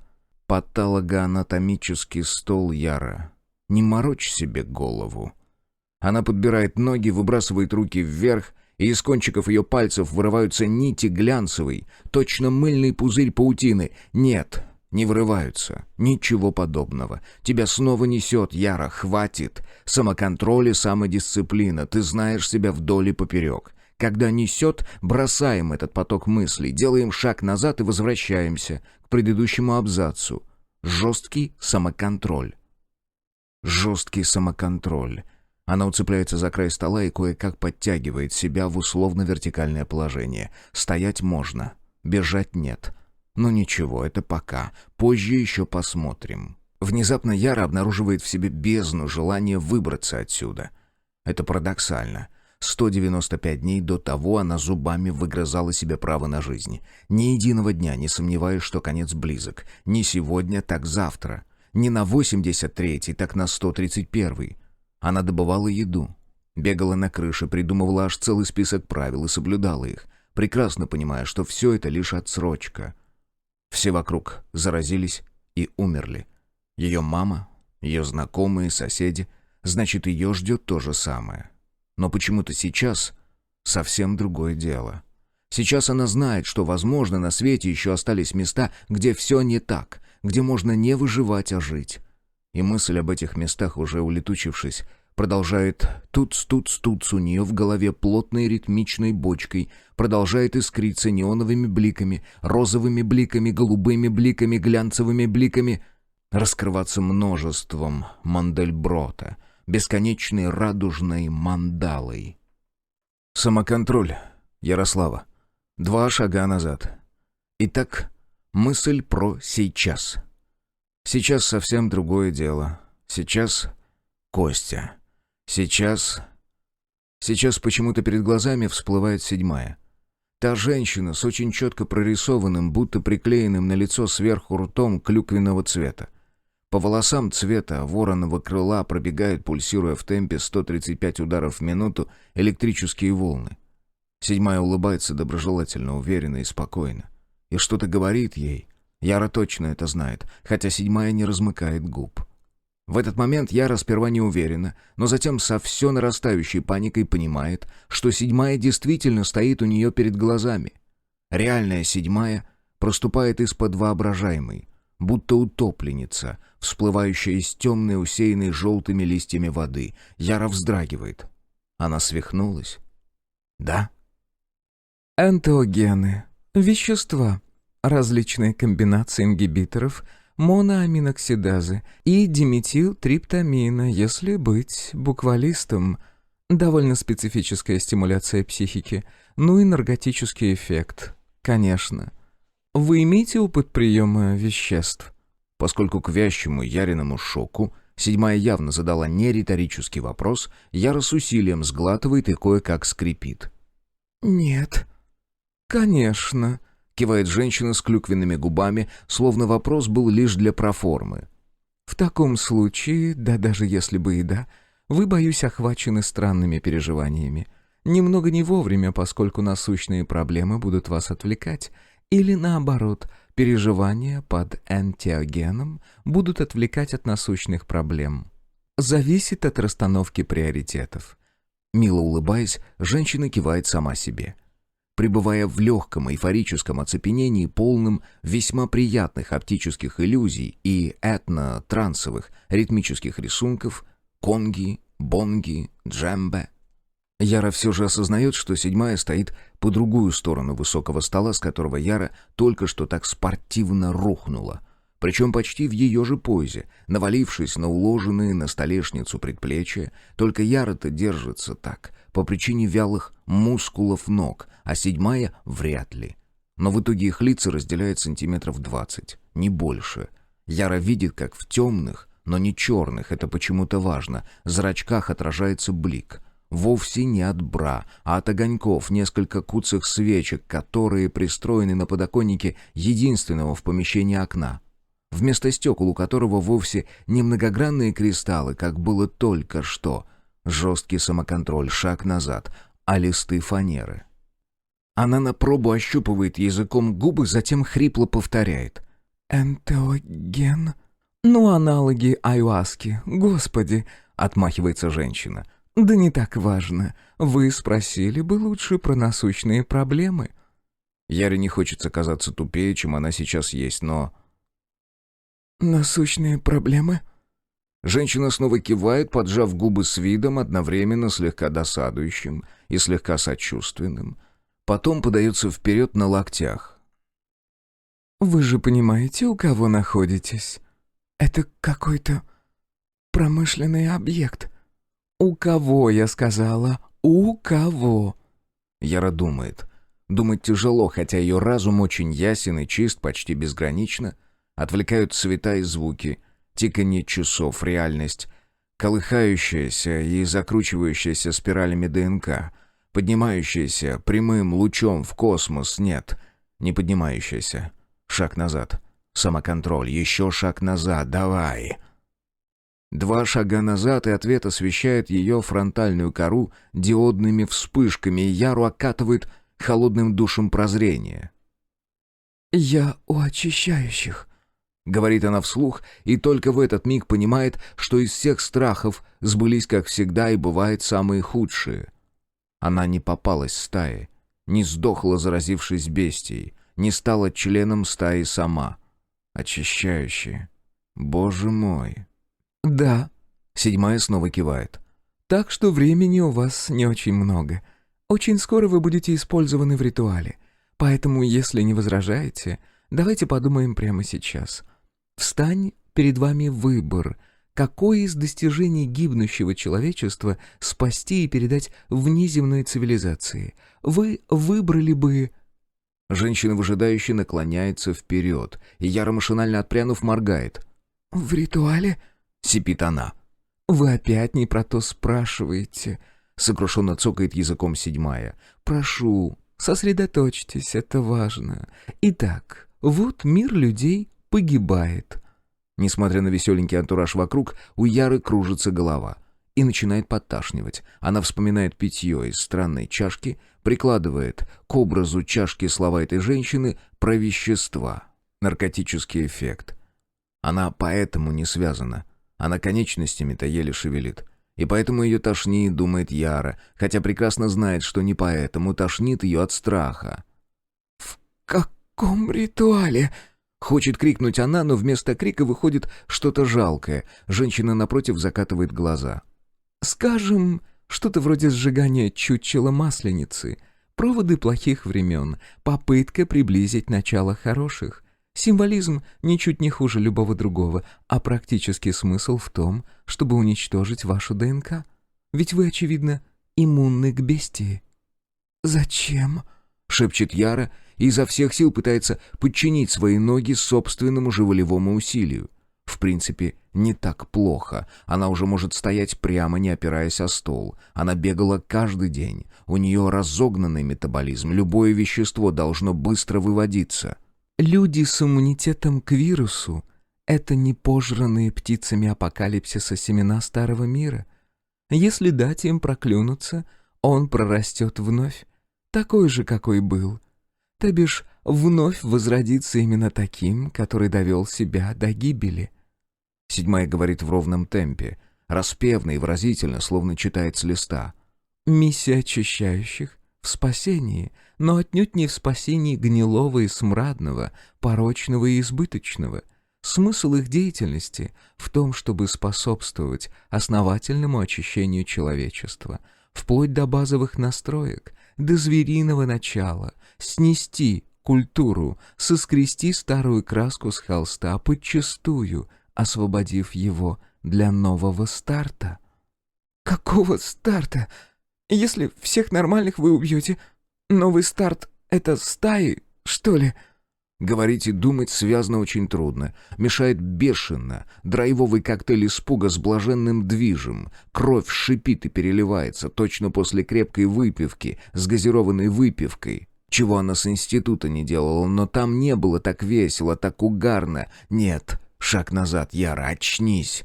Ее сотрясает нервная дрожь. От возбуждения, от ужаса. Руки ледяные, но ноги потихоньку, потихоньку. Уж слишком, черт их побери, потихоньку начинают реагировать на ее команды. Она уже может отойти от стола на шаг. «Поначалу выглядеть будет ужасно. Соглашусь». Соглашается женщина не без любопытства, и даже, как чудится, Яре одобрительно, наблюдая ее потуги. Но оказалось, что как раз-таки в стаях животный базис человека реализуется максимально полно. Члены стай не отягощены гнетом культурных самоограничений. Основной источник неврозов, чтобы вы знали, понятиями ответственности и долга, а также вины и греха. А вот аспект законности в форме легитимной власти вожака, к примеру, им не чужд, так что они вполне способны сохранять устойчивую структуру и функционировать эффективно. И поскольку в них состоят особи обоего пола, почему нет? Понятно, женщин сейчас куда меньше, возникнет жесткая внутривидовая конкуренция, много насилия и все такое. Затем, скорее всего, перекос в рождаемости это выровняет. А может и нет. Никогда не знаешь. Слушая вполуха, Яра делает тот самый шаг. Потом второй. Ничего, нормально. Справится. Так или иначе, Бестревожно продолжает седьмая, переплетая изящные пальцы с красными ногтями и укладывая вперед на стол. это будет жестокое и кровавое месиво, совершенно неприглядное и бескультурное, уж будьте уверены. И в нем погибнет практически все, что вы знаете и помните о человечестве и его успехах. А выживут только бойцы ММА, от среднего веса и выше. Блестящие темные зрачки сверкают отражением огней настенных светильников. Женщина улыбается и поясняет. Юмор. Не хотите выбрать его, кстати? Я очень одобрила бы. У Яры в голове все плывет. Что она там должна выбирать? Что это? Зачем весь этот? Она хочет подумать фарс, но вместо этого в голове всплывает фарш. И так становится гораздо смешнее, становится гораздо страшнее. Она передергивает плечами в ознобе. Усилием мысли прогоняет из поля зрения раи фантастических животных с крыльями стрекоз и языками ящериц. Оглядывает помещение. Так, будем считать, что ноги уже ходят. Надо думать. Думай. Как сбежать отсюда? В комнате нет ничего, кроме тиканья часов. Самих часов нет, кроме стола и свечей. И окна. За фанерой не больно много видно. Но раз есть окно, значит... «Никогда не пытайтесь покинуть дом через окно», — скучающе произносит, словно цитируя женщина с клюквенными губами. «Или вернуться этим путем». «С хера ли мне возвращаться?» — огрызается Яра, которой так бодро, так движно, так страшно, что перед глазами вот-вот раскрутится спиральная галактика. Но она прогоняет это 2-3 шагами назад, прогоняет злостью, прогоняет агрессией, прогоняет движением. Делает 2-3 неустойчивых шага к тусклым занавесям. И это нелегко, но ничего, справимся. Злость помогает всегда. «Ну, к примеру, если вы сейчас уйдете, ваше пожелание не будет засчитано. А ведь вы могли бы и правда выбрать юмор, и вышло бы очень хорошо. Кроме того, если вы уйдете, вы не узнаете, что произошло. Или еще только произойдет с вашим спутником». Яра останавливается. Моргает. Невидимые часы издают особенно громкий, почти оглушающий тик. Затем она делает последний шаг, ущипляется за фанерный край и изо всех сил дергает на себя, потом еще дергает, пока трухлявый лист наконец не отгибается настолько, чтобы... Твою! Снаружи приварены решетки. «Ага», — замечает седьмая у нее за спиной, таким тоном, словно наличие сучьих железных решеток на окне становится для нее приятным сюрпризом. Яра резко разворачивается. Ну, конечно.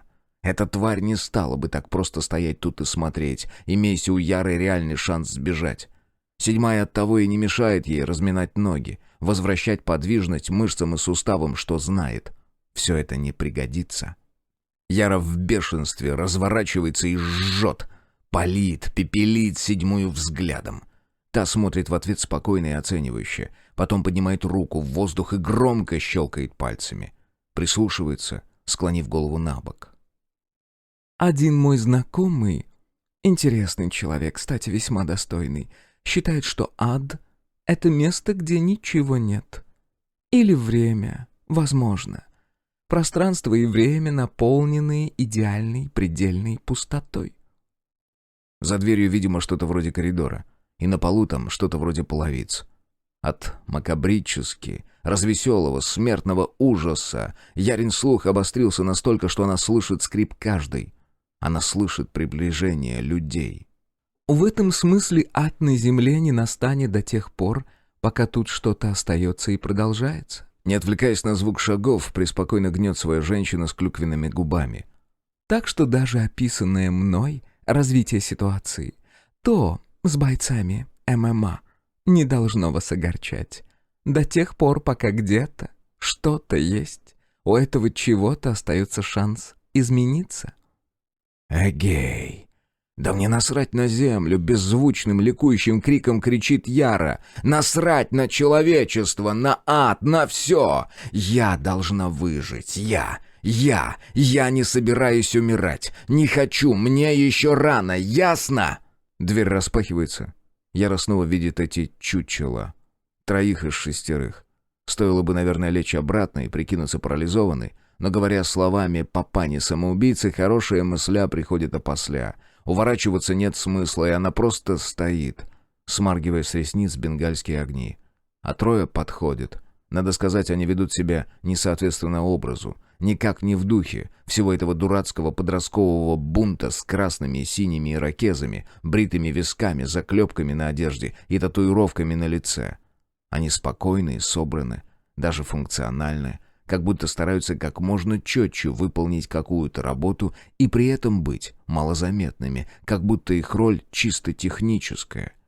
Как у прислуги в дворянском особняке, как у NPC. Это так бессмысленно. И что-то в этом соображении или зрелище добивает ее, становится последней каплей. Яра вдруг складывается пополам и рвет под ноги. Я лучше их, тех, кто умер, воет закинувшаяся кислотой банши у нее в голове. Я сильнее, мне надо выжить, и на остальное мне плевать. Мне плевать на все, слышите? Я должна жить, и я буду, я выживу. Она на автомате оттирает рот, полой того, во что одета. Пододеяльника. Или непомерно огромной ночнушки, или савана. И 2 очищающих накидывают ей на голову, теперь до кучи еще и какую-то наволочку. Берут под локти и спокойно ведут к дверям, следом за 3. А 7-я остается за спиной, и уже переступая через порог, Яра слышит ее голос. Как будто 7-я завершает какой-то возникший у них между делом мирный и чисто научный спор. Вы молодец, дорогая. Однако же плевать вам, по-видимому, не на все, понимаете? Иначе на окнах не оказалось бы решеток. 3. Все пылало вокруг. Он откатился вовремя. На место, где он только что лежал, грохнулась огромная горящая головня. Какая-то окаянная балка. Он тут же одним движением вскочил на ноги и отпрыгнул. 2-я бестия метнула в него дверцу шкафа, и та просвистела в задымленном воздухе, как фрисби. Когда-то Гавр, а теперь нечто большее, ухватился за полуобгоревший стул и на удачу швырнул в дым. 2-й бестии не было видно, но он надеялся заставить ее выдать себя. Он понимал, что можно не ждать судейского решения в конце этой драки. Но воздух все накалялся. За спиной трещало, становилось невозможно дышать. А значит, ему оставалось лишь двигаться в сторону моста, и она это знала. Гавр бросил еще один стул, присел и стремительно пополз на корточках, закрываясь руками. Ладони были уже обожжены, но его это не волновало сейчас. До тех пор, пока руки действуют, это не будет его беспокоить. Когда-то он много прощал, но сейчас к своему телу он будет предельно строг.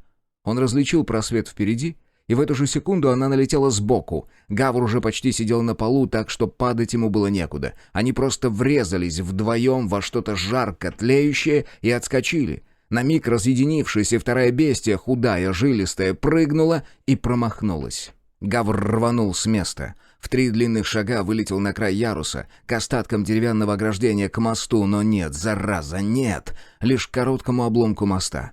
Тело второй бестии ударило в спину и повисло у него на загривке. Гавр опрокинулся ничком. «Ты слишком ручной», — зашипело в ухе. «Слишком себя контролируешь. Я сильнее». Спереди и сбоку, и даже сзади накатил низкий гул, и пол под Гавриилом качнулся, будто бы от сейсмической волны. Гавр мощным толчком отжался от настила, перевернулся в воздухе спиной вниз и приложил бестию о дерево. Трапециевидную мышцу скрутило болью, ожгло кипящим железом. Бестия вонзила в нее зубы и рванула. Сука! Гул нарастал. Что-то ударило снова. Как будто огромный корабль, на котором они, 2 твари, выясняли отношения, на полном ходу налетел на айсберг. «Правильно твой мужик тебя послал», — прохрипел Гавр. «Ты человеку вздохнуть не даешь». «Да срать я хотела!» — рассмеялась в ухе. Как только бестия разомкнула зубы, он крутанулся на месте, вывинтился из ее рук. Но ноги, скрещенные у него на поясе, так и не расцепились, и ему пришлось, поднявшись на колени, резко развернуть торс, чтобы тело когда-то надежды прочертило дугу в ржавом, режущем, раскаленном воздухе над бездной, в которой где-то там, внизу, горели шкафы, десятками и сотнями сгорали артефакты. Но бестия так и не отлепилась от него, и Гавр дотянулся левой до всклокоченных, опаленных волос и ухватил. С силой дернул голову на себя, вынудив поднять подбородок, и вколотил в него правый прямой. О да! Когда-то он много прощал, и это было бы подлинной добродетелью, будь оно искренне. Прощение, жалость, терпимость — достойные слова. Из правильных книг. Равнодушие и лень совсем не так благородно звучат. Голова надежды, а теперь чего-то меньшего, запрокинулась, и Гавр повторил. Что-то вовне? Сам мир сотряслось так, будто настал конец времен. Где-то рядом стены явно не выдержали таки. В краткосрочной перспективе, сквозь зубы процедил Гавриил Петрович, сильнее. Вот будущего у тебя нет. «Срать я хотела, Набу!» Вместе с бестией он поднялся в рост, не отпуская ее волос, взялся за обвившую его лодыжку и, натянув мускулы, оторвал от себя. Закрутил корпус, толкнулся с ноги и отшвырнул Надежду как можно дальше, в сторону и вниз, в огонь. Вопль утонул в реве и треске. Гавр быстро оглянулся и понял, что возвращаться ему уже некуда. На той стороне не осталось ничего, кроме желтого и белого, кроме жадных языков, поднятых к небу тысячами лезвий. И Гавр побежал, ускоряясь с каждым шагом по остаткам моста к его обломанному краю, а добежав, прыгнул в затянутую дымом неизвестность. В следующее мгновение сам мир обрушился. 0. Сперва они просто шагали, потом спускались по какой-то лестнице, неизвестно насколько вниз, и Яра даже не хочет знать. Потом ее усадили. Потом все-таки связали руки, заведя их за спинку того, на чем она сидела. И Яра, сопротивляясь, постаралась предпринять все возможное, хотя, возможно, было не так много. Потом вокруг происходило что-то медленное, какое-то спокойное перемещение, как будто кто-то много раз перенес с места на место что-то не очень тяжелое, и в какой-то момент запахло нагретым парафином, а снаружи наволочки стало посветлее. Еще она отчетливо расслышала тиканье часов, больших, настенных. Звук их ничуть не успокаивал. Потом наволочку сняли. Яру до сих пор подташнивает, покачивает, ласкает нежный бирюзово-розовый щекочущий мехом прилив. И хочется больше всего на свете закатить глаза, запрокинуть голову и уплыть. Вяло моргая, она пытается хоть как-то понять, хоть с чем-то увязать то, что видит вокруг. И кое-как связывает, ага, она в библиотеке. Только не в настоящей, а... Да, это крайне дешевая китайская имитация библиотеки. Помещение не сильно больше того, в котором она очнулась не так давно. И оно опять выглядит так, словно невозможно крутую, флуоресцентную реальность натянули на раму реальности подлинной. Нет. Стоп. Это не помещение так выглядит. Это ты так смотришь. Шаг назад, Ярослава. 2 шага назад и жесткий самоконтроль. Итак, реальность. Вокруг ее стула кольцом выстроились стопки книг. Нет, даже не стопки, а бастионы, осадные укрепления, крепостной вал. Это вполне высокие, малость шатучие конструкции, собранные не больно-то аккуратно, а кое-как, но их много. Встань она, книжная баррикада, оказалась бы ей по пояс. Зачем книг столько, Яра не может представить. Нет. Яра может, но не будет. Нет. Она не будет представлять, с какой целью в одном месте собирают столько бумаги. В остальном, не будь это так похоже на пункт приема макулатуры, это было бы похоже на старый склад или на производственный цех на цокольном этаже, где что-то электрически гудит, что-то типа неисправной галогенки, очень тихо и навязчиво. Или это в голове у нее гудит. Черные, перепачканные до самого низкого потолка бетонные стены и пол. Оборвыши проводов на потолке, хотя на полу вокруг Яры расставлены несколько подсвечников. В них горят фиолетово-малиновые фальшфейеры. Нет, шаг назад. В них горят свечи. На стене висят часы, которым лет 100, но они, тем не менее, тикают. Яра сидит на стуле с узкой спинкой, жесткой и высокой. Ноги ее свободны, но вряд ли это откроет в ближайшее время некие возможности. За книжным кольцом выстроилось второе. Ее кресло окружают 6, плюс 1 карикатура из комикса про конец света. И она во второй раз уже думает, лишь бы не думать о другом, что это какой-то сюр. Символизм, милая моя, всего лишь символизм. Человеческая цивилизация буквально взрастила себя на символах. Взять хоть ту же письменность. Причем особенно примечательно то обстоятельство, что иной раз, и весьма, должна сказать часто, за символом перестает стоять содержание. Карл Густав Юнг... Что за херня? Чтобы не думать о другом, мучительно и путанно думает Яра. Эта стерва слышит мои мысли? Или это я вслух говорю? Что за херня, думает какая-то другая Яра. И этот поток куда более стройный и трезвый. На кой ляд было накачивать меня наркотой? Они же все равно собираются убить. Связали бы сразу, проще было бы. Символизм. Повторяется над ней, подчеркнуто медленно и громко. Добровольная жертва во имя очищения. Добровольная? Ну, якобы. Это как театральное действо, понимаете? Не совсем правда, конечно, но и не ложь. Если смотреть шире, в точности, как и вся наша жизнь, не так ли? Сомерсет Моэм. Яра шевелит пальцами ног, незаметно напрягает под пододеяльником по очереди икроножные, ягодичные, квадры. Она может двигаться, совершенно точно. Проблема лишь в руках и в этих 7. Их примерно на 7 человек больше, чем количество противников, которых она смогла бы сейчас одолеть.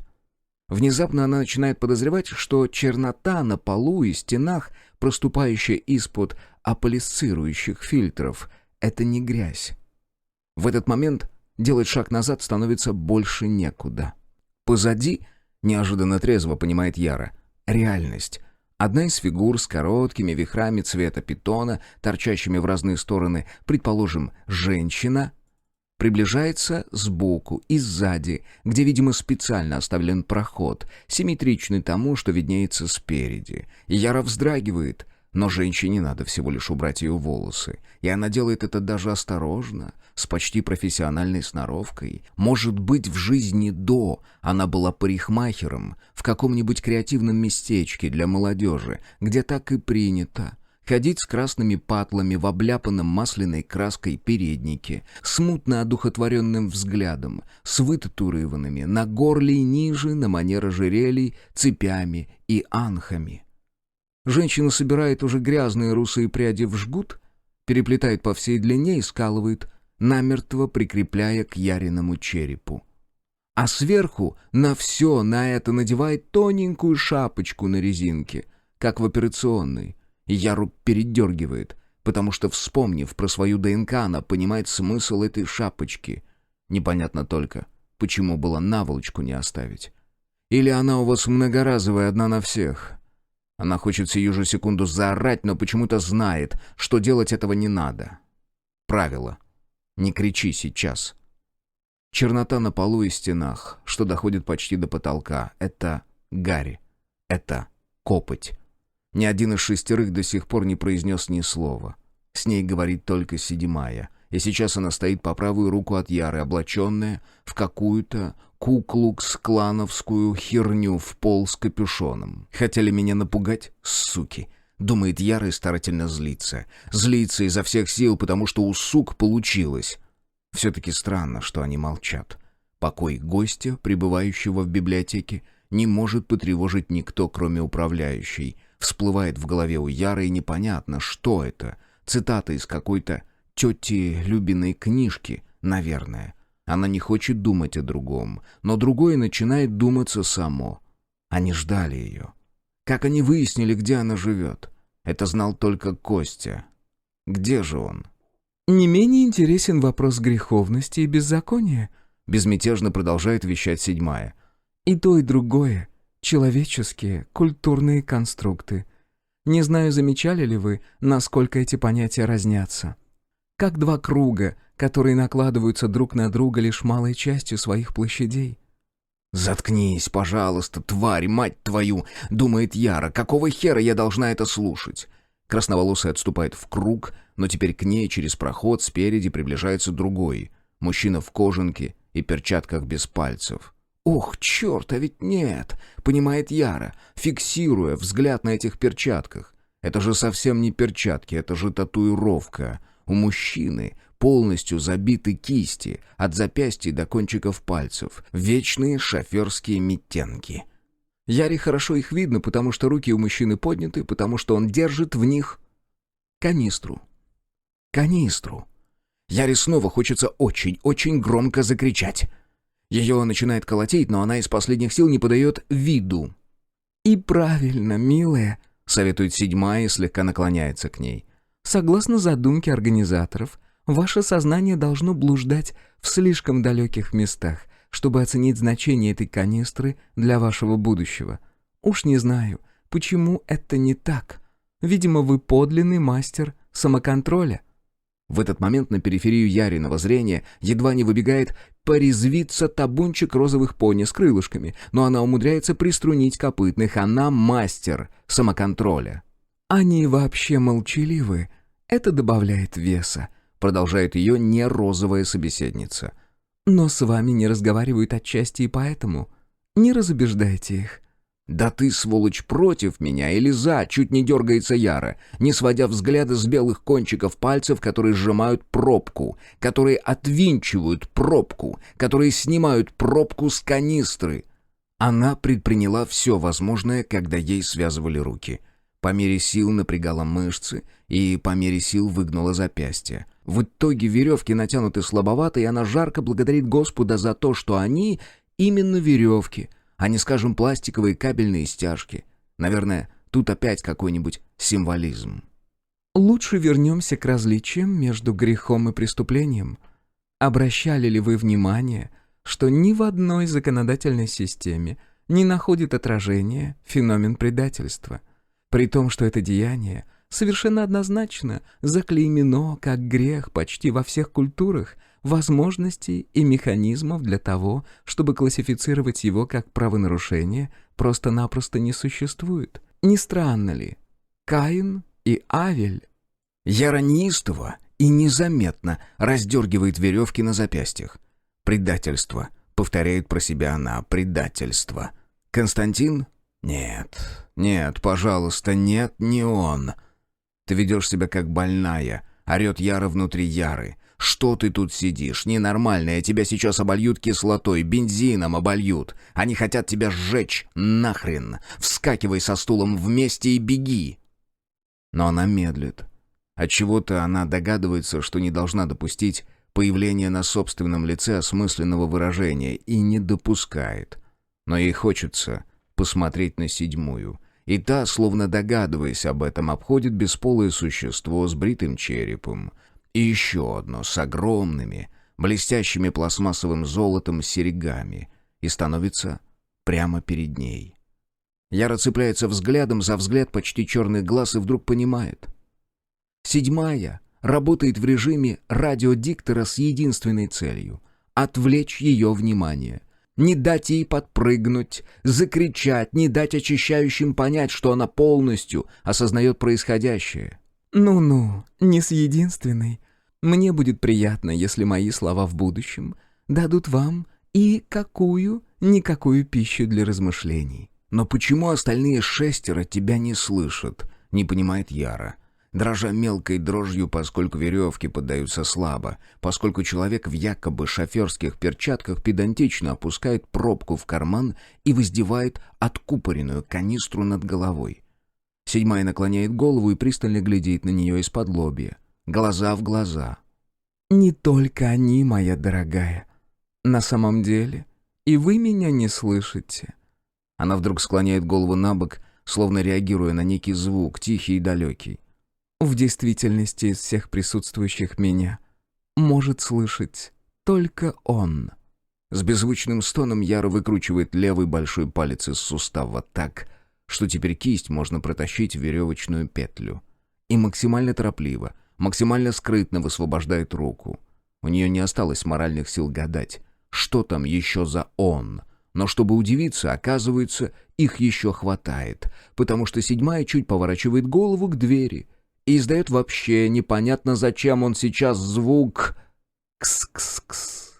Канистра в руках мужчины накреняется, и оттуда плещет Яре на макушку, слава богу, не кислота. Бензиновая вонь сшибает в нос. Какая разница, бестолочь? Это что, лучше, по-твоему? Беги, идиотка! Беги! «Не бегите», — слышится спокойный голос женщины с клюквенными губами. «Еще рано». Яра, без его знает почему, слушается. Бензин стекает по затылку, струится по вискам.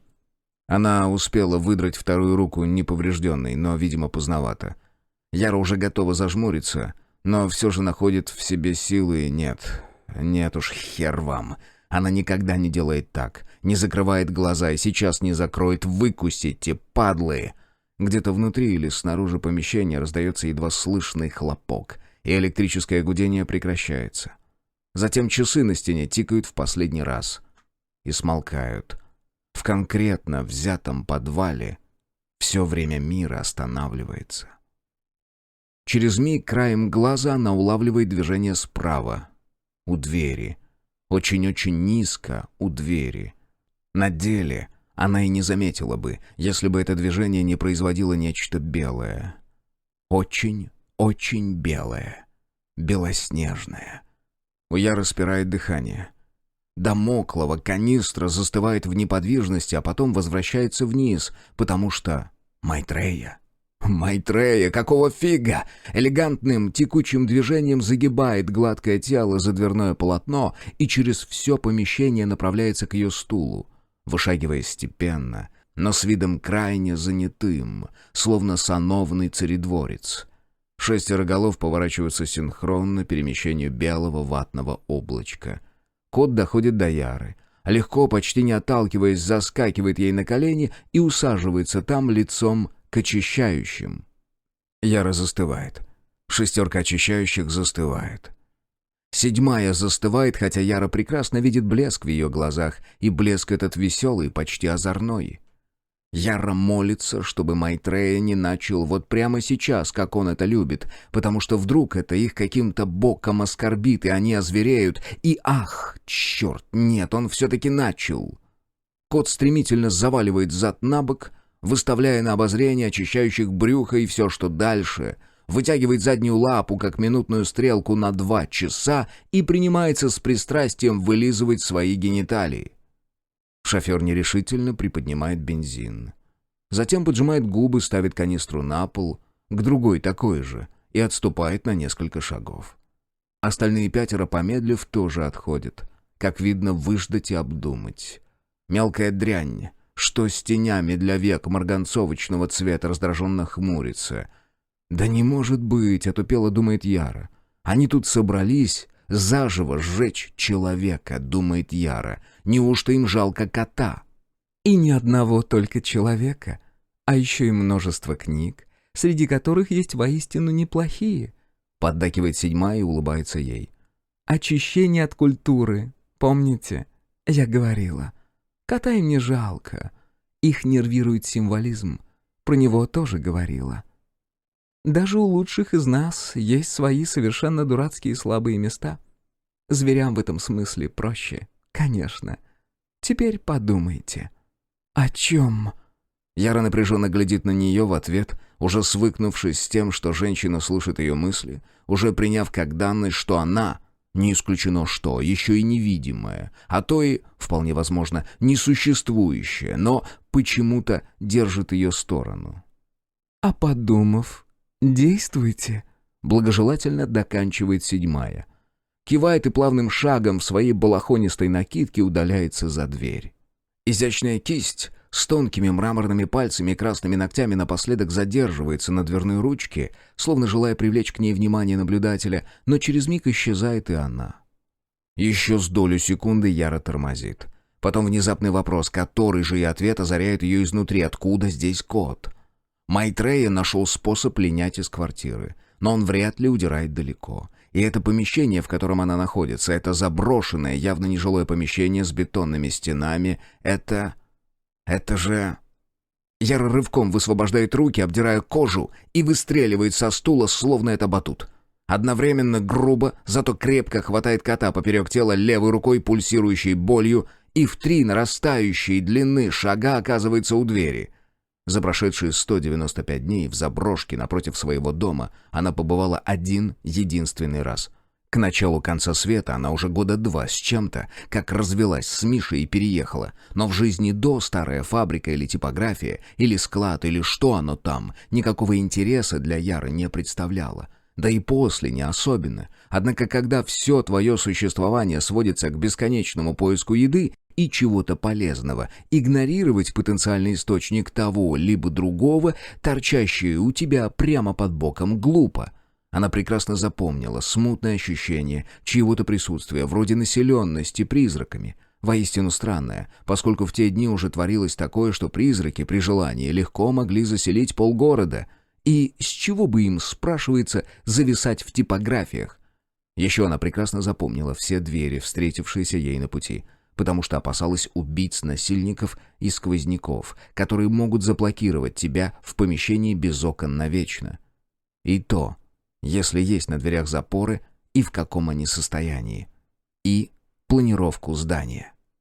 Яра вылетает за дверь, оборачивается вокруг своей оси, захлопывает дверь, запирает дверь, потому что... Да, именно на этой двери подвального этажа, фанерной, но обитой тонкими пластинами крашеного металла, имеются 2 широкие проушины, в которых свободно ходит длинная железная пластина. Майтрея, безжалостно притиснутый к боку, не протестует, вися у нее в больной руке покорной тряпочкой. И Яра бежит со всех ног. Это не коридор, а смежное помещение, а за ним еще одно. Долбаная анфилада пустых, деградировавших залов, зияющих голыми дверными проемами. Вокруг абсолютная тьма. Окон нет, света нет, но Яре это почему-то не мешает. Перед ее распахнутыми глазами вполне сносного качества картинка. Текучие неоновые контуры поверхностей и предметов во мраке. И мрак этот совсем не зловещий, а такой космический, притягательный, наполненный всяким увлекательным мрак. У нее, наверное, открылся 3-й глаз. Зачетно. Сквозь стопот собственных босых ступней, по осколкам кирпича, по бетонной крошке и пыли, очень больно, она слышит доносящиеся сзади гулкие удары. В конце концов, они разломают ту пластину или вынесут старую дверь. Яра не знает, сколько у нее времени. Хотя несуществующие часы вот забавно тикают и здесь, но она уже видит в конце пути последнюю комнату. Она пробежала весь цокольный этаж насквозь, и в крайнем помещении, цех, оно там или что, должен иметься выход на лестницу. В голове тем временем продолжает крутить хвостами разноцветные спирали. Яре то кажется, что на этаже есть такие окна, их нет. И за ними сияет ослепительный палящий июль, сейчас осень. То видится на стенах потеки гобеленов, расплавившихся, и парафиновыми наплывами ползущих к полу, собирающихся там в луже. Огоньки свечей. Огоньки. Огни пляшут на периферии зрения, нагревают воздух и наполняют его нежным теплым свечением. Яра бежит по королевскому дворцу, по солнечной короне во время затмения. У нее на пятках крылышки, в руке олимпийский факел. Она триумфатор, она великолепна, сиятельна. Провал в стене, который бывшая дверь прямо перед ней. За ним лестница наверх.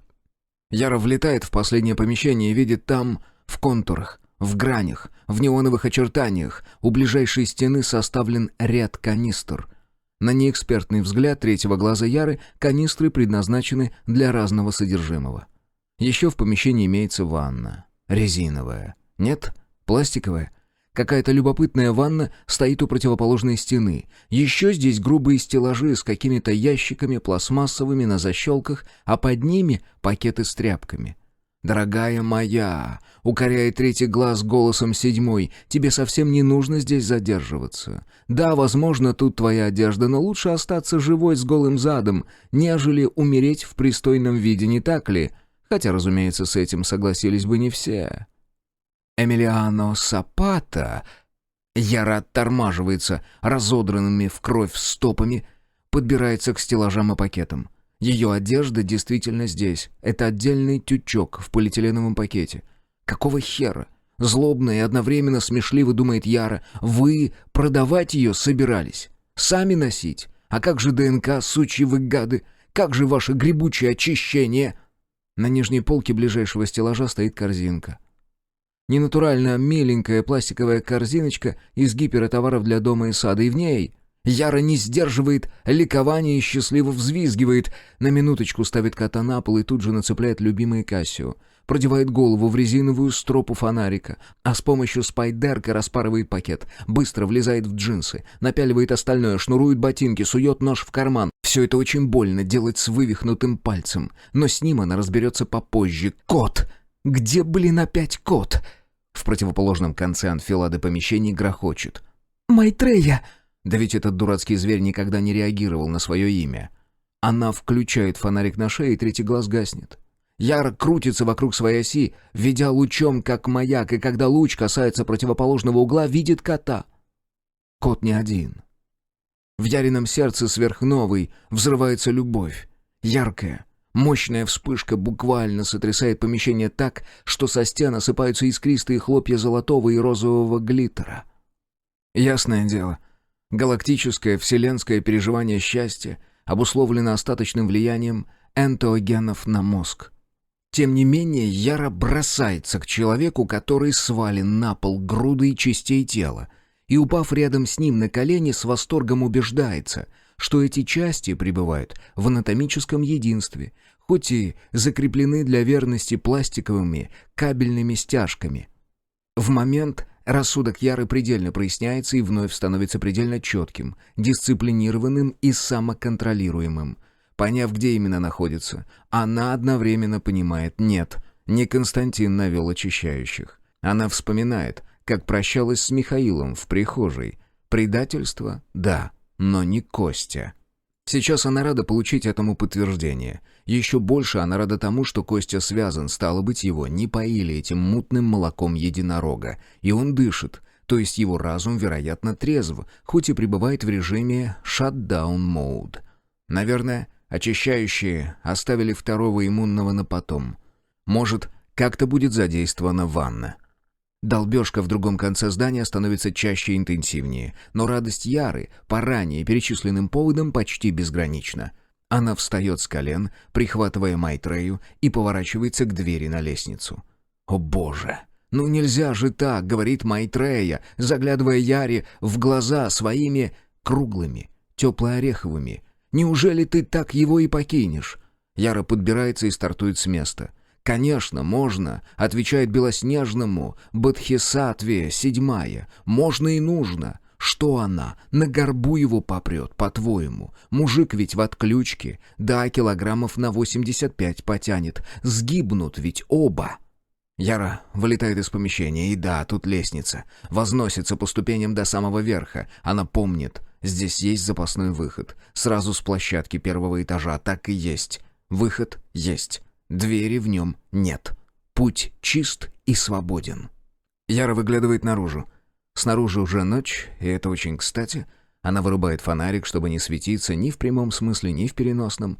Третий глаз мерцает, как перегорающая лампочка. Контуры деревьев и дальних домов во мраке то проступают, то гаснут. Левая кисть болит, но терпимо. Мелкие звездочки хороводят в чернеющем поднебесье уже без прежнего энтузиазма. Энтоген выветривается из Яриного организма, испаряется и рассеивается в ноосфере. Сразу за дверью, сбоку, неопрятные дикие кусты. Эти 6 не погонятся за ней в такой темнотище. Можно быть в этом уверенной. От спасения ее отделяет всего один прыжок во мрак. Даже Майтрея понимает это и не шевелится. Не пытается влиять на нее своим мозговым излучением. Да и кто он такой, чтобы вмешиваться? Всего лишь какой-то там Будда грядущего. Много в любви понимает, можно подумать.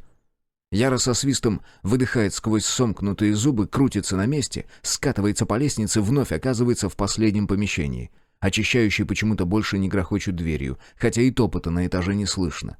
Наверняка придумали что-то, собака. Но наверняка, 100%. Ей сейчас ни в коем случае нельзя тратить здесь время, нельзя обнаружить себя, но... Но что, если это все-таки любовь? Она врубает фонарик. Быстро поворачивается к углу, к Косте. И луч у нее на горле. Находит его и возвращает Яре картинку. 2 светло-серых осколка Глетчера. Яра подскакивает, опускается рядом с Константином, который пристально смотрит на нее этими своими альпийскими снежниками, но молчит.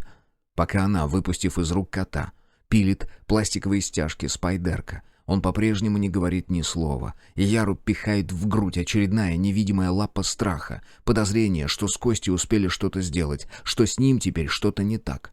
Но тут по всему цокольному этажу разносится единственный громкий низкий бум. И Ярина рука едва не соскальзывает, едва не распарывает Косте берцовую вену. И тут Костя, слава богу, размыкает губы и произносит вполшепота: «Близко они».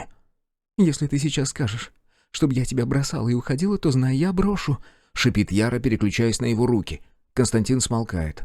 По этажу разносится второй бум, громче первого, а сразу за ним треск и грохот. А через пару секунд за этим тот самый топот. И Яра торопливо прячет спайдерка и кое-как, надрывая поясницу, поднимает этого здоровенного, многотонного недохорвата на ноги. Причем ноги его, естественно, не держат, потому что бог знает, сколько часов он тут провалялся, и приходится закинуть его руку на плечи, обхватить за талию и волоком на морально-волевых допилить до двери, а там уже он и сам постарается, как может, родной, правда же, постараешься. И они преодолевают эти сколько-то там ступенек, орудуя на пару примерно 6 конечностями, и вываливаются из двери запасного выхода. В тот самый миг, когда они падают на землю, Яра слышит, как очищающие врываются на лестницу, и в оставшуюся секунду успевает в обнимку с Константином закатиться в наиколючейшие кусты на всей планете Земля и, набрав полные легкие, быстро зажать Хорвату рот ладонью. Очищающие выбегают наружу. Яра слышит их дыхание и очень боится, что они услышат ее или Костю. Судорожное сокращение грудной клетки, колотящуюся жилку на шее. Она вцепляется в его спину скрюченными пальцами травмированной левой руки. Точно ястреб, в зайку. И ему это, наверное, больно. Но если их сейчас обнаружат, то это больно будет в предпоследний раз. Так что она впивается еще крепче и ждет. Ждет. Кажется, очищающие молча переминаются на месте. 1-2 отходят на несколько шагов, но затем шаги стихают. Похоже, никто из них не может вот так сходу решить, что делать. Под Яриной щекой самые длинные шипы в галактике. Ухо разодрано. Она не дышит. Не отнимает ладонь от Костиного лица. Кто-то из 6 издает малоразборчивый негромкий звук. Возможно, это шофер. Яре показалось, что он главнее других, но может и нет. Затем шаги возобновляются, еще немного шуршат по траве и бренным останкам асфальтовой дорожки, дотянутой до двери запасного выхода в 1800 каком-то году. Затем их отзвуки постепенно глохнут и гаснут, очищающие втягиваются обратно в здание и не возвращаются. Яра не отнимает ладони от Костиного лица. Но нет, они не возвращаются. 4. Когда вокруг задрожало уже отчаянно, они прибились к столу, на котором так и сидел мальчик, и Евгений все никак не мог понять, что ему сделать. Но в итоге решился, сел рядом и обнял ребенка за плечи. Ева стояла напротив, уперев руки в бока, с таким видом, словно бросает вызов всему вокруг. При этом на лице у нее застыло выражение человека, пребывающего где-то не здесь. От следующего толчка стол поехал было по полу, но тут же встал. Управляющая широко расставила руки и ноги, уперлась в столешницу. Ромб покрепче прижал к себе девочку. Страшно хотелось понести какую-нибудь ахинею, типа «не землетрясение ли это? Не следует ли им встать в дверном проеме?» Но тут еще удар оглушительный, резонирующий в диафрагме, и почти сразу за ним отдаленный гул, точно лавина пошла. Девочка округлила глаза и на всякий случай набрала полную грудь воздуха. Ева так навалилась на проклятый стол, будто собиралась в одиночку удерживать земной шар от падения, причем сколько потребуется. Здание, или то, что от него осталось, сотрясала одна ударная волна за другой, будто костяшки домино валились по очереди. Воздух наполнила странная пыль и сажистые хлопья, и тлеющие фрагменты, и как будто бы чей-то протяжный вопль полной тоски. Пол под ногами ходил ходуном. Ромб обхватил мальчика второй рукой, прижал к себе его голову и хотел было зажмуриться, но потом почему-то подумал, что нельзя, и вместо этого уставился в глаза Евы. Дикие, яростные, очень темные, но все-таки не черные. Вдали что-то громыхнуло в последний раз и стихло. Потянулись секунды. Управляющая смотрела на Евгения, явно его не видя, потом моргнула, словно стряхивая сон, и медленно распрямила спину. Кругом, будто в замедленной съемке, будто в магическом аквариуме, в негативе снежного шарика, порхали тонкие, как паутина, черные оборки сгоревшей дотла бумаги. И вековая пыль всех библиотек на свете, и, возможно, еще строительная, цементная. Ромб тоже замигал, глаза слезились, недоверчиво, приотпустил девочку, поднял голову. Нащупав ботинком пол, съехал попой со стола и стал на как будто даже твердую почву. Какая странная картина. Похоже, они трое, и то небольшое помещение, где они оставались, единственное, что сохранилось от... По-видимому, от всего дома. Кусок библиотеки. С остатками деревянного паркета, несколькими пережившими катастрофу шкафами и столом, на котором сидел наследник. Со всех сторон вокруг простиралось... ничего. Точнее, вроде бы лес. Вдали. Потому что вместо стен теперь была пустота, а неровно обломанные края пола отвесно обрывались вниз, а внизу было черным-черной, воняло дымом. Но уже, слава богу, ничего не горело. «Да, не густо». Ева, упирая руки в бока, медленно поворачивалась, озирая спасенный островок, под которым раскинулось пепелище. «Ну, хоть что-то. Для разгона на старте. Сойдет?» После всего этого шума в наступившую тишину как-то даже не верилось. Рон рассеянно потер нос, потянул себя за мочку уха. Мальчик вдруг слез со стола и деловито направился к ближайшему сохранившемуся шкафу. «Почему...» Голос не послушался, и Евгений, откашлявшись, начал по новой. «Почему мы живы? Почему именно это место уцелело?» Управляющая приподняла брови. Она понесла потери. Один рукав когда-то белой блузы был распорот вдоль, нижняя пуговица жилета держалась на нитке, а лицо, тоже когда-то почти белое, сейчас словно закоптилось, приобрело кирпичный оттенок, обрамленный потеками, смешавшийся с потом сажи на висках и скулах. При всем при этом смотрела и говорила Ева так, словно только что не произошло ровным счетом ничего из ряда вон выходящего. «А вы подтяните матчасть, мой милый. Естественно, убить можно все что угодно. Но разрушить тебя, кроме тебя самого, не может никто». Стоя на цыпочках, девочка изо всех сил пыталась стянуть с перепачканной, витающей в воздухе гадостью полки какой-то здоровенный том. Евгений Ромб ошалело наблюдал за ее усилиями, какое-то время потом подошел и помог. Глянул на обложку, хмыкнул. Хороший выбор, только не рановато тебе? Может, найдем попроще что-нибудь?»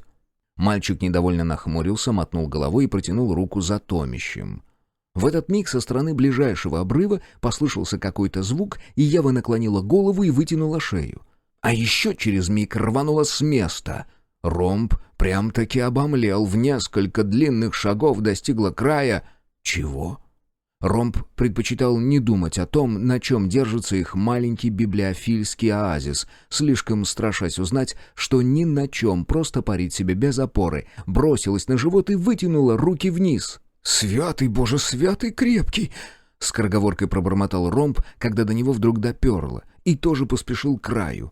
Вдвоем с Евой они кое-как убедили Гавриила Петровича разжать руки, что было непросто, поскольку пальцы его, окровавленные и ободранные до мяса, вбурились в доски пола, словно десяток саморезов, и висел он так черт знает сколько. После чего с грехом пополам заволокли инспектора наверх, на паркет, после чего Ева откинулась навзничь рядом с ним, часто и глубоко дыша, а Евгению от чего-то стало неловко. Хотя вообще-то он был страшно рад. Он мельком бросил таки взгляд вниз, и увиденное ему совсем не понравилось. Очень жаль было бы, кабы Гавриил все ж таки туда свалился. «И долго ты собирался вот так болтаться?» — выдохнула Ева наконец. «Молча». «Я бы сам вылез. Попозже», — просипел Гавр. «И вообще, оставила бы ты меня в покое, женщина. Я свою работу сделал». Ева ухмыльнулась, приподнимаясь на локтях. «Нет уж, ты полезный, еще можешь понадобиться». «Простите, уважаемый», — встрял Ромб.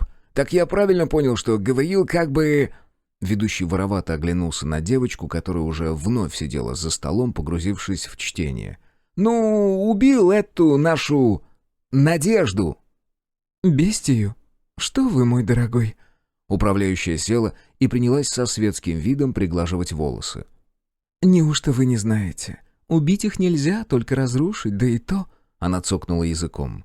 «Боюсь, наша надежда вырвалась в большой мир и сейчас мечется где-то там, заражая людей бредовыми побуждениями, которые в ближайшие месяцы выкосят целые города и поставят цивилизацию на ту самую грань.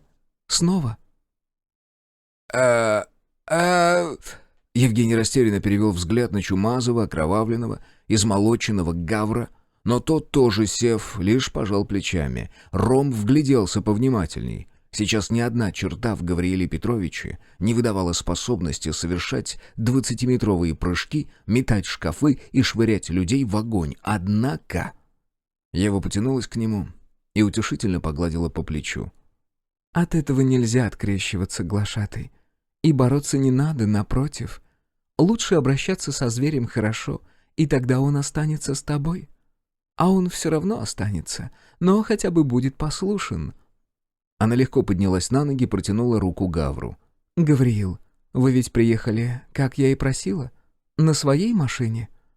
Поколебавшись, Гавр принял руку и тоже встал, кивнул. «Отлично. До станции вам придется дойти пешком, а оттуда уже подбросите глашатая с наследником, хорошо? В крупный город не советую, там в ближайшее время станет жарко». Евгений кое-как поднялся с четверенек сам и тоскливо вздохнул. «А может, можно наследника кому-нибудь другому, а?» Он снова бросил взгляд на мальчика с книгой. Вообще, вроде ребенок нетрудный, но на деле-то кто его разберет? Мне как-то не очень с детьми привычно. «Нельзя», — отрезала Ева. «Вы охренели, Женя? Вы его на попечение бестии хотите оставить?» Она мотнула головой на Гавра, и Ром сжался. «Нет, конечно, но, может быть... Вы ведь как бы женщина и...»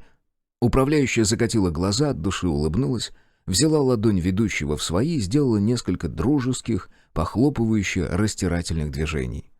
«Талант, а? Вот вы даже и не хотите, а он проявляется. При прочих равных я всегда советую юмор, невероятно полезный перк. Ева выпустила его руку и легонько толкнула в грудь кончиками пальцев. «Подите теперь, займитесь ребенком минут на 10. Гавриил Петрович вас догонит». И после этого ромбу ничего не оставалось, как попятиться и выполнить разворот в 3 приема. Он еще успел увидеть, как Ева делает шаг к инспектору, как кладет узкую ладонь ему на плечо, но потом уж причин задерживаться совсем не осталось, и ведущий, подавив вздох, направился к сгорбившейся над книгой девочке. Надо будет ее осанкой позаниматься, сколиоз — дело такое. И что им эти 10 минут? С легчайшим оттенком зависти подумал ромб. Что там меньше, чем за четверть часа успеешь? Хотя, кажется, в этом доме время течет не так, как везде. 0. Тебе надо было оставить меня там. «Нафиг иди!» Надо было. «Нафиг, говорю!» Они пролежали в кустах, наверное, часа 2.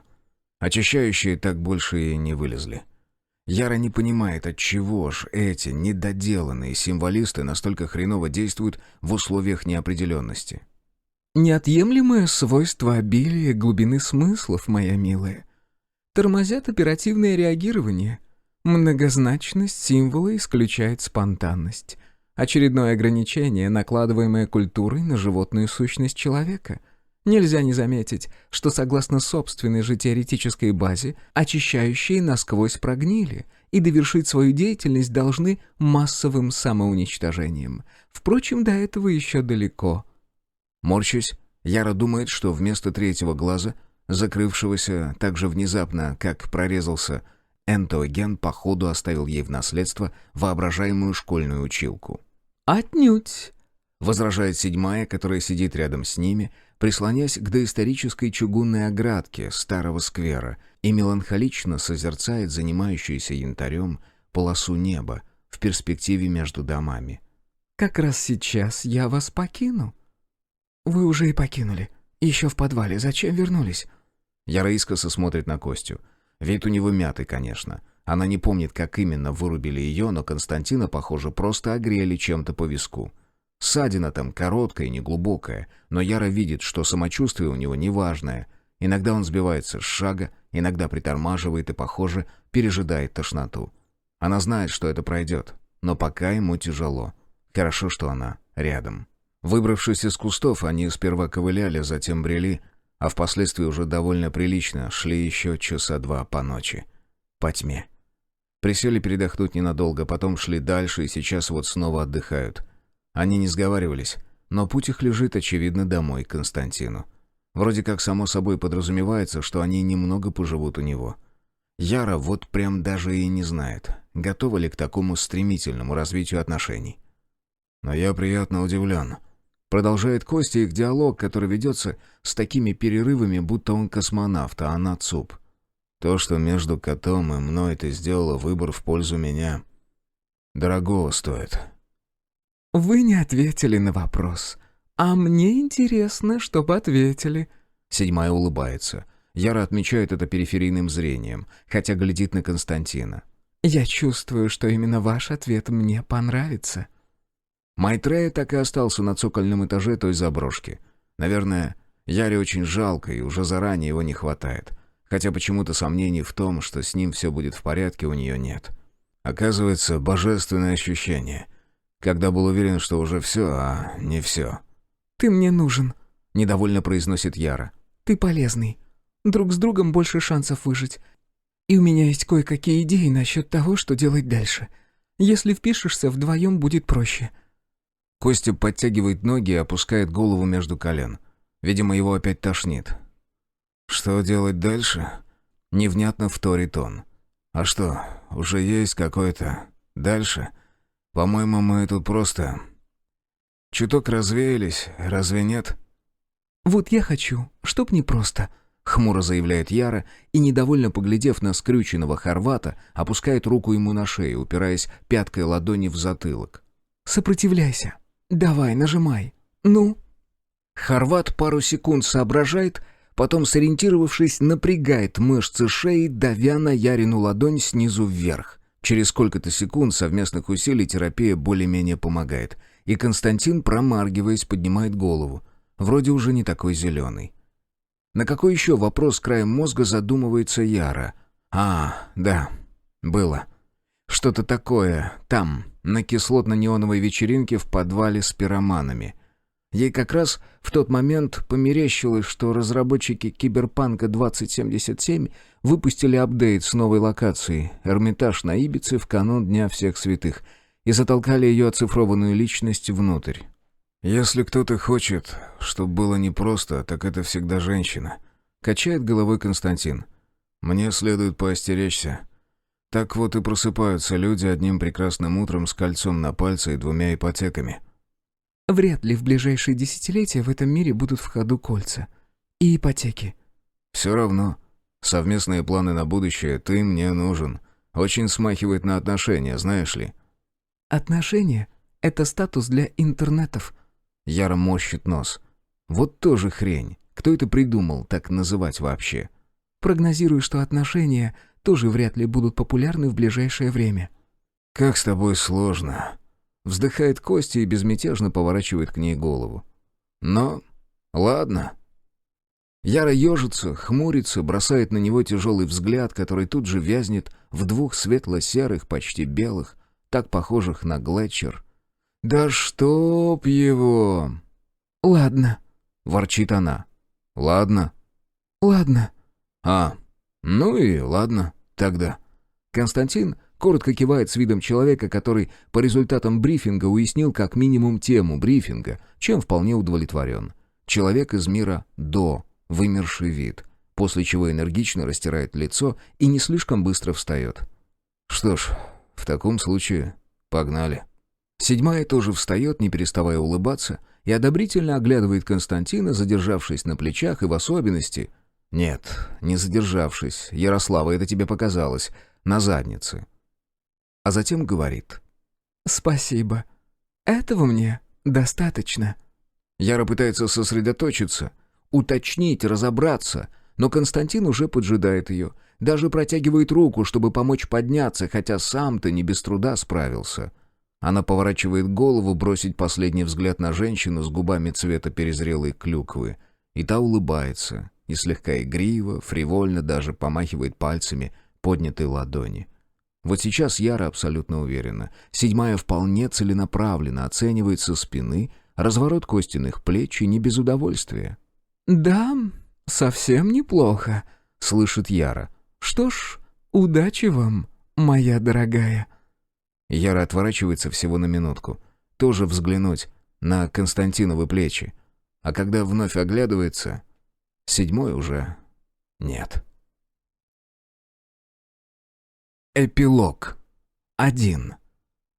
Идти им пришлось долго. Скорее даже брести, потому что взрослые были изнурены, а ребенок был ребенком.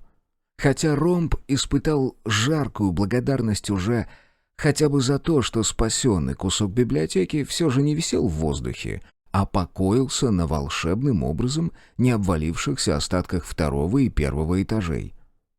Издали, от подъездной дорожки, это выглядело как столовая гора посреди пустыни, только вместо желтого песчаного пейзажа вокруг простирался черный обожженный, а только потом рыжий, жухло-травяной, а фоном служили деревья.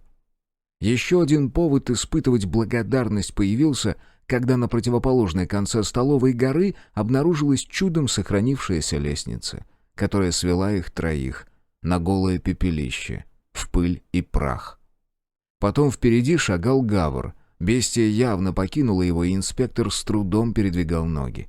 А Евгений с каждым шагом утопал по щиколотку в теплой саже и угле, в чем-то сожженном дотла и печальном. А наследник ехал у Гавра на плечах, крепко зажав под мышкой ту самую книгу, которую выбрал. И так они добрались до дороги. Занималось утро. К тому моменту, как они дотопали до станции, Евгений чувствовал такую сонливость, такой голод, такую усталость, что начинал уже подумывать, а не дешевле ли было бы сгореть этой ночью к чертям. Гавр дошагал до внедорожника Бэхи, стоящего позади облупленного вокзального здания, ссадил наследника, машинально похлопал себя по карманам. Он так и оставался в грязной майке и в еще худшего вида брюках. Наследник вдруг передал книгу Евгению, а сам стянул худи и протянул Гавриилу. Тот кивнул, обмотал локоть и высадил окно в водительской дверце. Вернул ребенку одежку и поглядел на Ромба. «Водите?» Евгению очень хотелось и в этот раз затупить, сделать вид, что он не понимает, что он ни при чем, что приехал просто понаблюдать, пособирать материал, но... «Да». «Хорошо. Ключи где-то в доме остались, но я вам заведу. Дальше просто не глушите мотор. Бензина еще полбака, должно хватить». «А вы?» «А я посплю, если вы не против». Евгений помолчал, снял очки, потер бровь, поглядел на наследника. «В город?» «Давайте пока да». Боксер просунул руку в салон, отпер дверцу, забрался на место водителя и пошарил под приборной панелью. «Но она сказала, что там не стоит задерживаться. Я склонен ей доверять». Евгений поколебался, спрашивать или нет, но... Да какого лешего? Почему она осталась? Или почему вы не остались с ней?» «Я остался с ней». Мотор взрыкнул и завелся. «И вы, и наследник». Усталый Гавр отщелкнул замки остальных дверей и вылез, чтобы перебраться назад. «Как раз мы трое и остались». Ромб недовольно глядел, как он залезает назад и, морщась, укладывается на сиденье, пытаясь пристроить свое габаритное измочаленное тело поудобней. Потом посмотрел на мальчика, и тот умилительно взрослым жестом махнул ладошкой, мол, не сейчас, Евгений, дай ты передохнуть человеку, а потом сам забрался на место штурмана и, перегнувшись назад, укрыл плечи Гавра своей худи. Ведущий еще немного постоял у заведенной машины в одиночестве, оглянулся по сторонам. За парой растущих на вокзальной площади березок начинало светлеть оранжево-розовой полоской неба. «Трое, значит». «Ну...» Ромб состроил рожу сам себе, пожал плечами и полез на место водителя. 0. Воздух прозрачен, чист и влажен, и прохладен, и свеж, и пахнет травой и хорошей травяной гнилью, грибами и мокрой грязью. Солнце в дымке, аккуратные клубы крон зависают вдалеке и внизу, точно мотки охреной и карминной шерсти. Яра шагает размеренно и спокойно. Повезло и с обувью. Из города они взяли все, что могли. Катили на самокате, пока была возможность. Но всю свою жизнь с собой не уволочешь. А если бы и да, то какой тогда смысл переселяться? Черт его знает, где и когда ей удастся раздобыть следующие ботинки. Впрочем, если фирма не наврала, этим положено прослужить еще 9 лет. К тому времени вполне можно научиться шить мокасины и валять валенки. И всякое такое. Она криво усмехается, чтобы подбодрить саму себя, потому что все-таки устала. И с той же целью бросает взгляд вперед, на спину своего спутника. Ну, не то чтобы на спину, не совсем на нее. Да идите нафиг, имеет право, в конце концов. К полудню успевает достаточно прогреть. Настоящие холода еще не ударили, но вот-вот ударят, и нужно продвигаться быстрее. Не слишком быстро, потому что кое-чьи связки и сухожилия к такой нагрузке не привыкли. Но достаточно быстро, чтобы дойти до места раньше, чем пойдет снег. Пусть даже полной ясности относительно места нет. И никакой нет. Это будет просто место. Хорошее. Рюкзак тянет. Это очень Яре не нравится, даже раздражает, даже вот прям совсем выбешивает. Потому что это означает, что собран рюкзак неправильно. А они поспорили еще до выхода, что Яра укладывает правильно, а он нет. И вот теперь этот сучий центр масс так ее подводит. Пока она вскарабкивается на холм следом за Костей, она успевает проклясть все, потому что какая-то тяжелая хрень оказалась все-таки выше, чем надо. И если Яра опрокинется и кувыркнется затылком вниз, это будет целиком и полностью ее вина, и ничья больше. А она такое терпеть не может. Натурально ненавидит. Вид с холма такой, что... Не то чтобы захватывает дух. Нет. Но вот посмотришь подольше, и делается как-то так мирно и привольно, и... ну, хорошо. Вдалеке и повыше описывает медленные широкие дуги едва различимая птица. Хорошо. Да. Они стоят бок о бок, и им хорошо. Если будем двигать прямо, придем в Охму. Куда? В Охму. Это их маленькая, время заполняющая игра. Что-то вроде судоку или матч 3 на смартфоне во время поездки в метро. Подкидывать друг другу смешные странные топонимы. И потом выжимать из них сколько можно юмора. Юмор, надо сказать, очень спасает. Яра припоминает что-то про него. То, что говорила седьмая тогда, в выбиться подвале. На самой незабываемой вечеринке Яриной жизни. Хотя теперь ей уже совершенно очевидно, что седьмая не говорила ничего по той простой причине, что никакой седьмой не было. Да и пусть. Она ведь помогла. Вот и спасибочки. А уж была она там или нет, дело десятое. Ее товарищ, слава богу, с юмором у него вполне неплохо, скидывает на желто-бежевую траву свой рюкзак и выкапывает оттуда карту. Реальную, бумажную, изумительную карту «Атлас» альбомного формата. Смартфоны у них тоже с собой, хоть и сели уже несколько дней как, и Костя все порывается выкинуть, а Яра все не дает. Нельзя же вот так с плеча рубить, взять и отринуть весь технический прогресс напрочь. Вдруг где-то еще электричество будет. У нее там не так давно Арктик Риппер народился. Они присаживаются, достают орехи и воду, миролюбиво спорят, соваться или нет в Охму. Любая такая вохма по ходу движения — это риск. Мало ли, кого там можно встретить. Но также любая вохма — потенциальный джекпот. Мало ли, что там можно найти. Пакет орехов, например. Он из тыжи. Казалось бы, что может дать человеку тыжа? А вот, еще и в обсыпке, со вкусом барбекю. Константин с лихим видом подбрасывает орех в воздух и не ловит зубами. Следующие 5 минут под Ярину пележку. Ну, молодец. Вот молодец, просто красавчик. Ищи его теперь давай. Рыщет в траве. Яру, надо сказать, неимоверно многое в нем бесит. И каждый день что-то новенькое узнаешь. Они передыхают, запрокинувшись на спины. Есть коврик для йоги. Яра пристраивает голову на Костин живот, а он свою на ее рюкзак. Там содержимое помягче. На этом привале, правда, облаков по небу не показывают. Сплошной серовато-белесый экран. Ну и ладно. Ну что, рискнем в Охму? Яре хочется на кровать. С матрасом, с постелью, с шерстяным, пожалуйста, одеялком. С подушками. Так что она пожимает плечами и кивает. Авось. Айда в Охму. Костя начинает спускаться первым, и Яра, держась взглядом за его спину, за хорватские плечи, рассеянно думает. Нормально отработал. Естественный отбор. Есть на что пожаловаться, конечно, но в целом. Рассеянно думает, что 5 дней — это еще не задержка, а фигня, но все-таки. С тестами дело в мире после еще хуже, чем с прокладками. Даже в богатой на орехи барбекю тыже. Рассеянно думает. А совсем ведь не исключено, что они проживут еще долго и счастливо. И в Охме может и правда найтись кровать. Почему нет? «Драгоценная ты моя женщина!» Не оборачиваясь, окликает Константин. «Завязывай до вечера с этими мыслями, ясно?